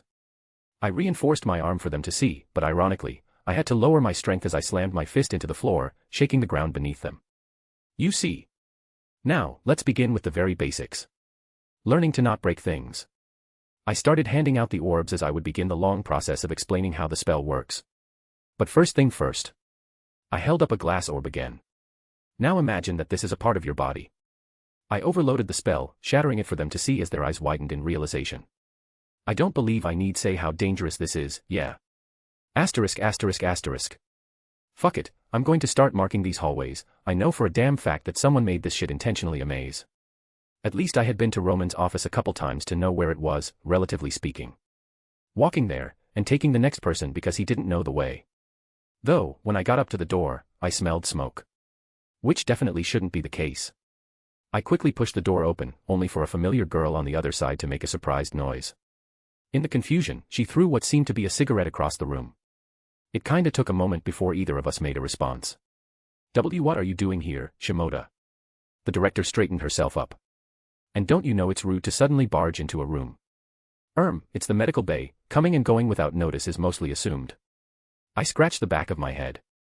And I smelled smoke, so I assumed the worst and quickly came to investigate. The director flushed slightly. I suppose I can't get angry at you for doing the right thing. I don't care if you're smoking. I pointed out. I'm not your parent, and you're an adult. Not to mention, any damage they cause is easily reversible by virtue of magecraft. She eyed me for a moment before letting out a sigh. Look, I would appreciate it if you didn't spread this around. I don't want people to look at me and think, well, that I can't handle things and I'm resorting to something like this. She walked over picking up her discarded cigarette. Hey, I understand. It's a stressful job and you have to balance what's probably some very unique personalities while also preparing to save the world. I can give you my word that I'm not going to run my mouth about something like this. I reassured her. There was the smallest hint of a smile forming. Thank you, Shimoda. She said quietly, taking a deep breathing. I'm glad you understand. Just one question. I was a little curious. Why are you doing it in Roman's office/medical bay? She flushed a little more. I think she was embarrassed by it because she wasn't making eye contact any longer. It's one of the only places I can find privacy that has the ventilation needed. She pointed up to the ceiling showing certain vents. Privacy. I blinked, gesturing to whose room it was. Roman was needed for an urgent matter on the other side of the complex. She said with a completely straight face. Well, I guess it couldn't be helped then. I played along. Indeed. She sniffed. It is a much better use of that lazy man's time anyways. I chuckled a little. This side of her was a lot more endearing than when she was, on the clock, so to speak. I'll leave you to it then. I didn't want to bother her if she was trying to have a peaceful moment to de-stress. Wait. She called out. You came here for a reason, what did you need? Oh, we were just running low on the glass orbs I requested. I wanted to see if we had any more available, and Roman was the only person I knew who I could find that kind of stationery. This place is still a maze, so I was going to see if he could point me in the right direction. Glass orbs? She repeated. Explain. I'm teaching the B-team reinforcement. Reinforcement? Her eyes widened. They're complete novices. How could you start teaching something that dangerous? It's not like I'm just throwing them in the deep end, Director. I quickly tried to calm her down. And I do have a reason for doing so. She huffed, taking out another cigarette. Clearly at ease with doing it in front of me at this point. She lit it up, taking a drag before breathing out. Explain it to me, Shimoda. I made you the leader for a reason, don't make it out to be a mistake. Look, we're short on time, and it's not like we can teach them any meaningful spells to help them if they're actually forced into a situation where a team fails. I agree with your assessment thus far. So, their biggest asset is staying alive. And their best way to do that is to have the means to run away from things that could threaten servants. So you're teaching them reinforcement in order for them to be better at running away. She twiddled with the cigarette between her fingers. I don't like that this is the situation we're forced into, but I can't argue with your logic. Explain to me the process you're using, because it sounds like you're skipping completely over structural grasp, which is an integral step before learning reinforcement on oneself. They're barely able to activate their circuits with no stress involved. I breathed out with a little relief since she was hearing me out. I won't lie and say this is the most optimal course of action, but I don't really have something to base my methods off of. I'm cutting as many corners as I feasibly can to get them up to standard. Right now, I'm having them learn how to push their magical energy into objects without breaking them. I'm going to slowly change the objects themselves, and then we're going to start working on human anatomy and focus on their lower bodies. So you're basically weaving the essential process that structural grasp provides into the learning of reinforcement. Do I need to tell you that this is a very suboptimal method? Even if they learn reinforcement this way, it would be lesser than if they learned the steps properly. Do we have the time for the proper methods? I shot back. She scowled, not really at me, but more so at the situation. Very well, I won't disagree with the attempt for now. We'll revisit it in a couple weeks to check their progress, then reevaluate where we go from there. Unfortunately, this also means that it will require more resources to get them to the point of being able to reinforce themselves. She rubbed the bridge of her nose. I will authorize what you need if you submit me a report. Within reason, Shimoda. I won't let you down, Director. There was the faintest twitch at the corners of her lips. See that you don't. And there was a hint of warmness to her tone that wasn't there previously. And, thank you again. I am pleased to have you join Chaldea, Shimoda. Continue with the good work. Taking the little win, I left it at that. I won't intrude any longer, Director. I gave her a wave as she nodded at me. Stepping out of the room, I realized that I was starting to enjoy my time here. It was much more relaxing than what I was getting up to before. Is this why Scat enjoyed teaching so much? I can't wait to see the progress they'll make in the coming weeks, it's very exciting. Granted, I'm kind of winging everything as I went, but I did have people looking on in case I made a bad decision. Perhaps I should call Scat too, ask her for some tips. I mean, I want to call her anyways, I missed all of them, but I would always welcome advice from someone experienced in this field. It also made me forget the reason I came here in the first place. I had a few leads to check on, but moving around is difficult while still being such a new face. I really needed to take the time to explore and meet everyone, so I was not suspicious if they saw me somewhere I was allowed to be, and especially if they saw me somewhere I probably shouldn't be. Though my mood quickly changed as I heard a shriek coming from up ahead, right past the doors into the training room I was using for my team. I quickly bolted forward, pushing past the doors to see several faces other than the ones belonging to those who I expect to be here. The quickest glance I noticed Lev was off to the side, and our eyes met only for him to flash me a grin. I didn't keep my focus on him for a second longer as my eyes were forced to the source of the pained shout. It was Samuel on his knees with someone I didn't recognize hovering above him. Slicked back hair with some noticeably pointy ears, wearing glasses with bright red pants and a black dress shirt with matching black gloves.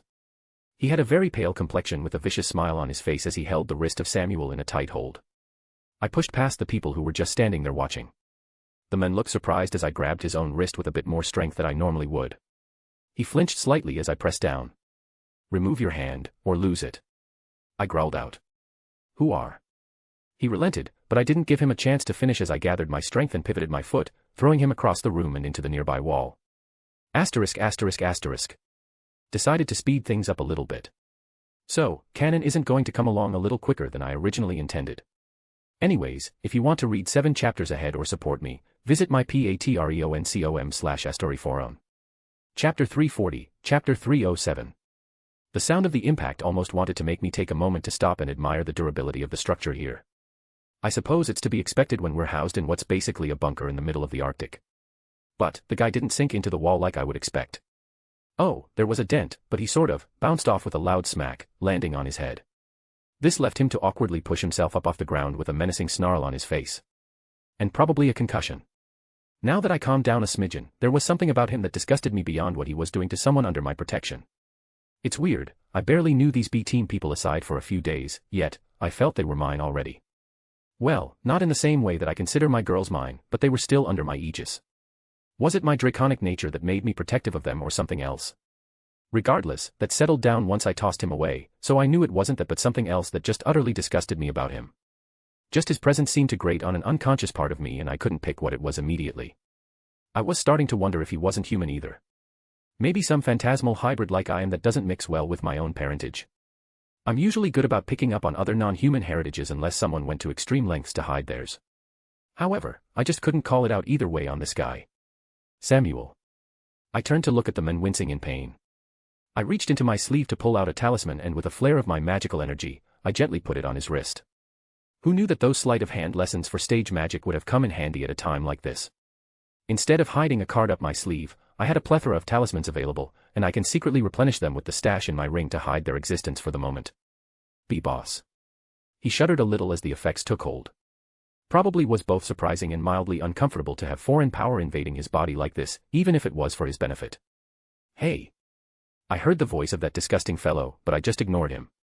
It's not amazing, but it'll provide some healing and relieve some pain.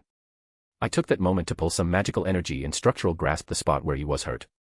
Normally difficult to do on another Magus, but he wasn't even qualified to be an amateur yet. The more I look the more pissed off I become, because that guy intentionally nearly shattered his wrist. I could see several fractures, and even an ounce more of strength would have really fucked up the bone and shattered it. It's alright. I put a hand on his shoulder. Let's get you to Roman so he can take a look at that. Don't worry about any permanent damage, it should heal up fine. Though I wondered if that would be the case if I didn't walk back when I did. I said hey. The other man snarled, walking up to us with heavy steps. You got some nerve to ignore me when I'm talking to you. I patted Samuel's shoulder again, giving him a small reassuring smile. Pierre, Evelyn, please take Samuel here to Roman to get checked up. I said turning around to face the murderous intent directed towards me. You gon' be okay, boss. Despite being in pain and probably completely out of his depth, Samuel was worried about my safety. Then again, it might be a normal human reaction when someone was exuding so much bloodlust. Don't worry, I'll make sure you guys have some company following soon. I waved them off nonchalantly. I quickly swept my gaze at the remainder of my teammates who were standing behind me as the trio slowly made their way out of the room. And it momentarily pissed me off that the bystanders just watched on silently. Honestly, they looked frightened, and I couldn't blame them. I would rather this not become a thorn in their hearts for later. I didn't really want to get into conflict with someone this quickly, nor this messily. But I knew that Lev had a hand in whatever mess this was. Even so, I knew how to deal with this sort. My own face twisted back into a sneer as I walked right up to him, my face getting close to his as he looked a little surprised at my sudden action. My nerve. Shouldn't I be the one saying that? I scoffed, getting more displeased by his aura up close.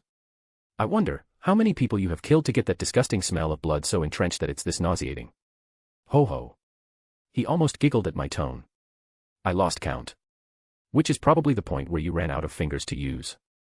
He's one of those. Killed for shits and giggles. Regardless, I demand an explanation. The momentary surprise from a moment ago died pretty quickly as his vicious grin was pulled back, reeled into the vague facsimile of civility. What explanation? He held his arms up, shrugging exaggeratingly. Isn't it my duty as their senior to give them some pointers? Not my fault they couldn't do something as simple as a basic reinforcement. He held his head slightly above as if to look down on me. Oh, where are my manners? He said in a rather condescending tone. Barrelgut, member of A-Team. No need to thank me, I'm always happy to help out the cute little babies. An A-Team member. I suppose that made sense, but why the fuck would he willingly come find trouble? Well, the disgusting feeling I'm getting from him probably answered the question. I've been around people who reveled in bloodshed, Scathack being a prime example, but this guy, he felt a lot different. His had a more malicious intent behind it. Some pointers. Aren't I your junior as well? Why don't you give me some of your pointers? Thought you'd never ask, he replied cheerfully, but the flare of murderous intent cued me in on his true feelings. Let old Beryl here teach you how the world really works, kiddo. Something to pass on to your adorable little team, if you survive. His lips pulled back in a maniacal grin. What a shitty personality he has. Don't worry, I'll be sure to pass this important lesson on to them. Oftentimes, the one postulating is the weakest. I snorted at his attempt to be intimidating. What's the saying, the dog that barks the loudest? I wanted to say something in him snapped, but even with that malicious look about him, it didn't seem like he lost his rationality. No, he was just a fucked up person, I could easily see that much. He was looking much too forward to hurting me, not out of some misplaced anger, but from the glee of causing pain. I could see that look in his eyes that screamed a childish happiness at the mere thought. He made the first move, the wind between us burst forward as his hand was swinging downwards. I was momentarily taken by surprise. Not for the speed at his movement, but for the he was using. Fleshcraft. I blurted out, seeing his hand become a claw of some animal. Was he honestly trying to tear me to pieces in front of so many people? And no one was making a move to stop him. Sometimes, I forget that I'm back among a bunch of magi, and not the more civilized groups I have been working with for the past year. Survival of the fittest wasn't just a saying in this neck of the woods. Well, credit where credit was due, his hand, claw cleaved out a good chunk of the ground, which was also saying something considering the materials this place was made out of. I sidestepped it with ease, spinning my body to the side as I followed up with an elbow in one motion. Maybe I used a little too much strength, because his body slumped forward as he was lifted up off his feet and sent hurling back right next to the dent where he had been launched previously. He looked absolutely furious as he rose to his feet, spitting out some blood onto his hand. He then looked at me and slammed his palm against the ground, red marks circled around it.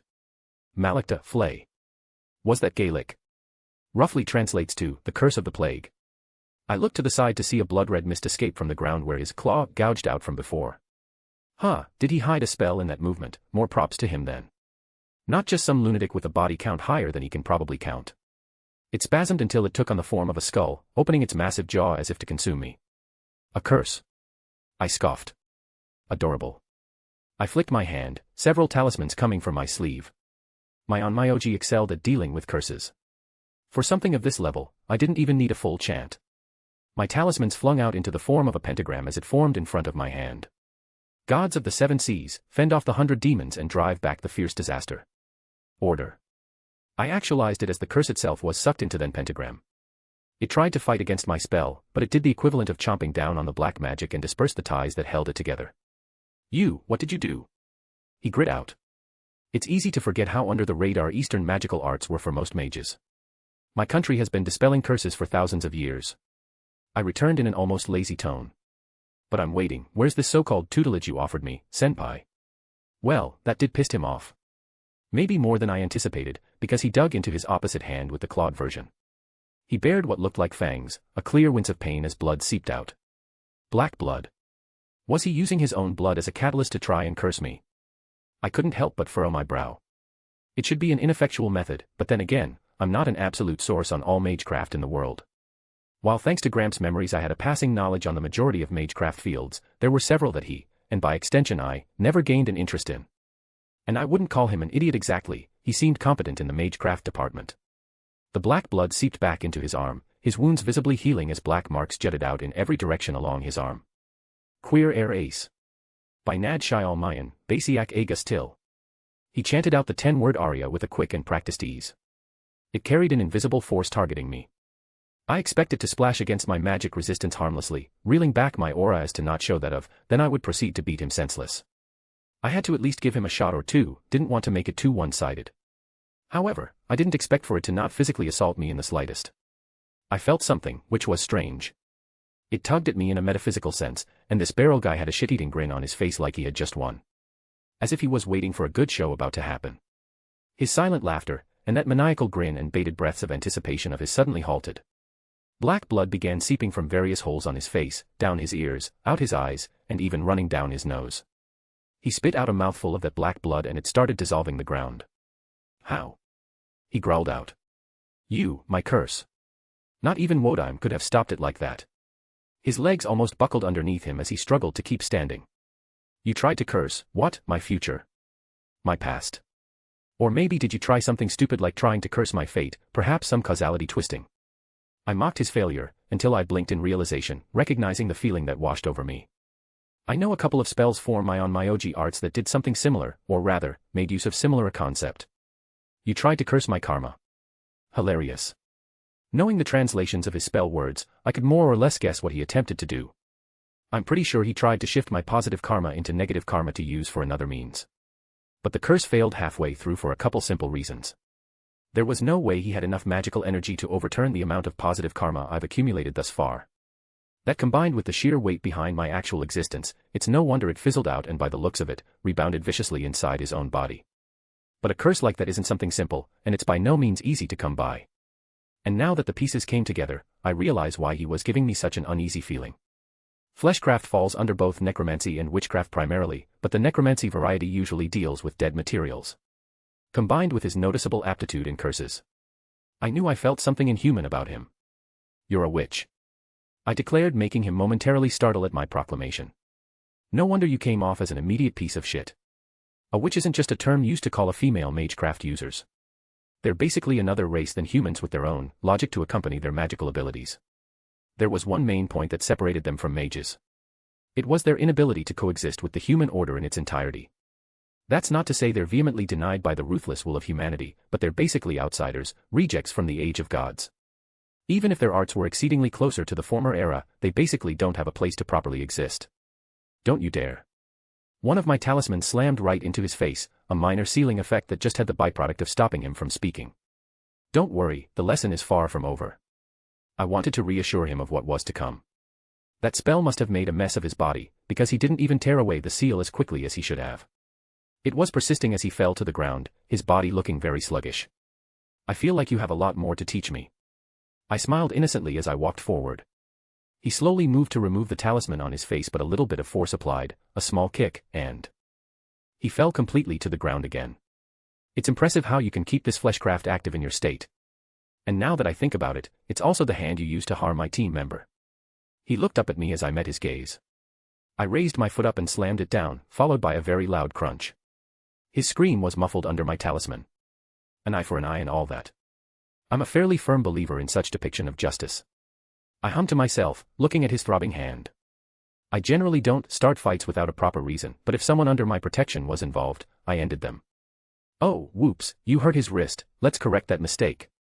I generally don't partake in this kind of behavior, but I really don't like when others touch my people like that. And this absolute piece of shit really pissed me off right from the start. I couldn't bring myself to gather an ounce of sympathy towards him. I was curious how long it would take for one of the voyeurs to step in. Well, let's find out then. Asterisk asterisk asterisk. Beryl uses karmic curse. Wilhelm exists. Beryl has fainted. But yeah, Beryl gets his shit kicked in. If you nat to read 7 chapter ahead or support me, visit my patreon.com/astoryforon. Things just got explosive over here.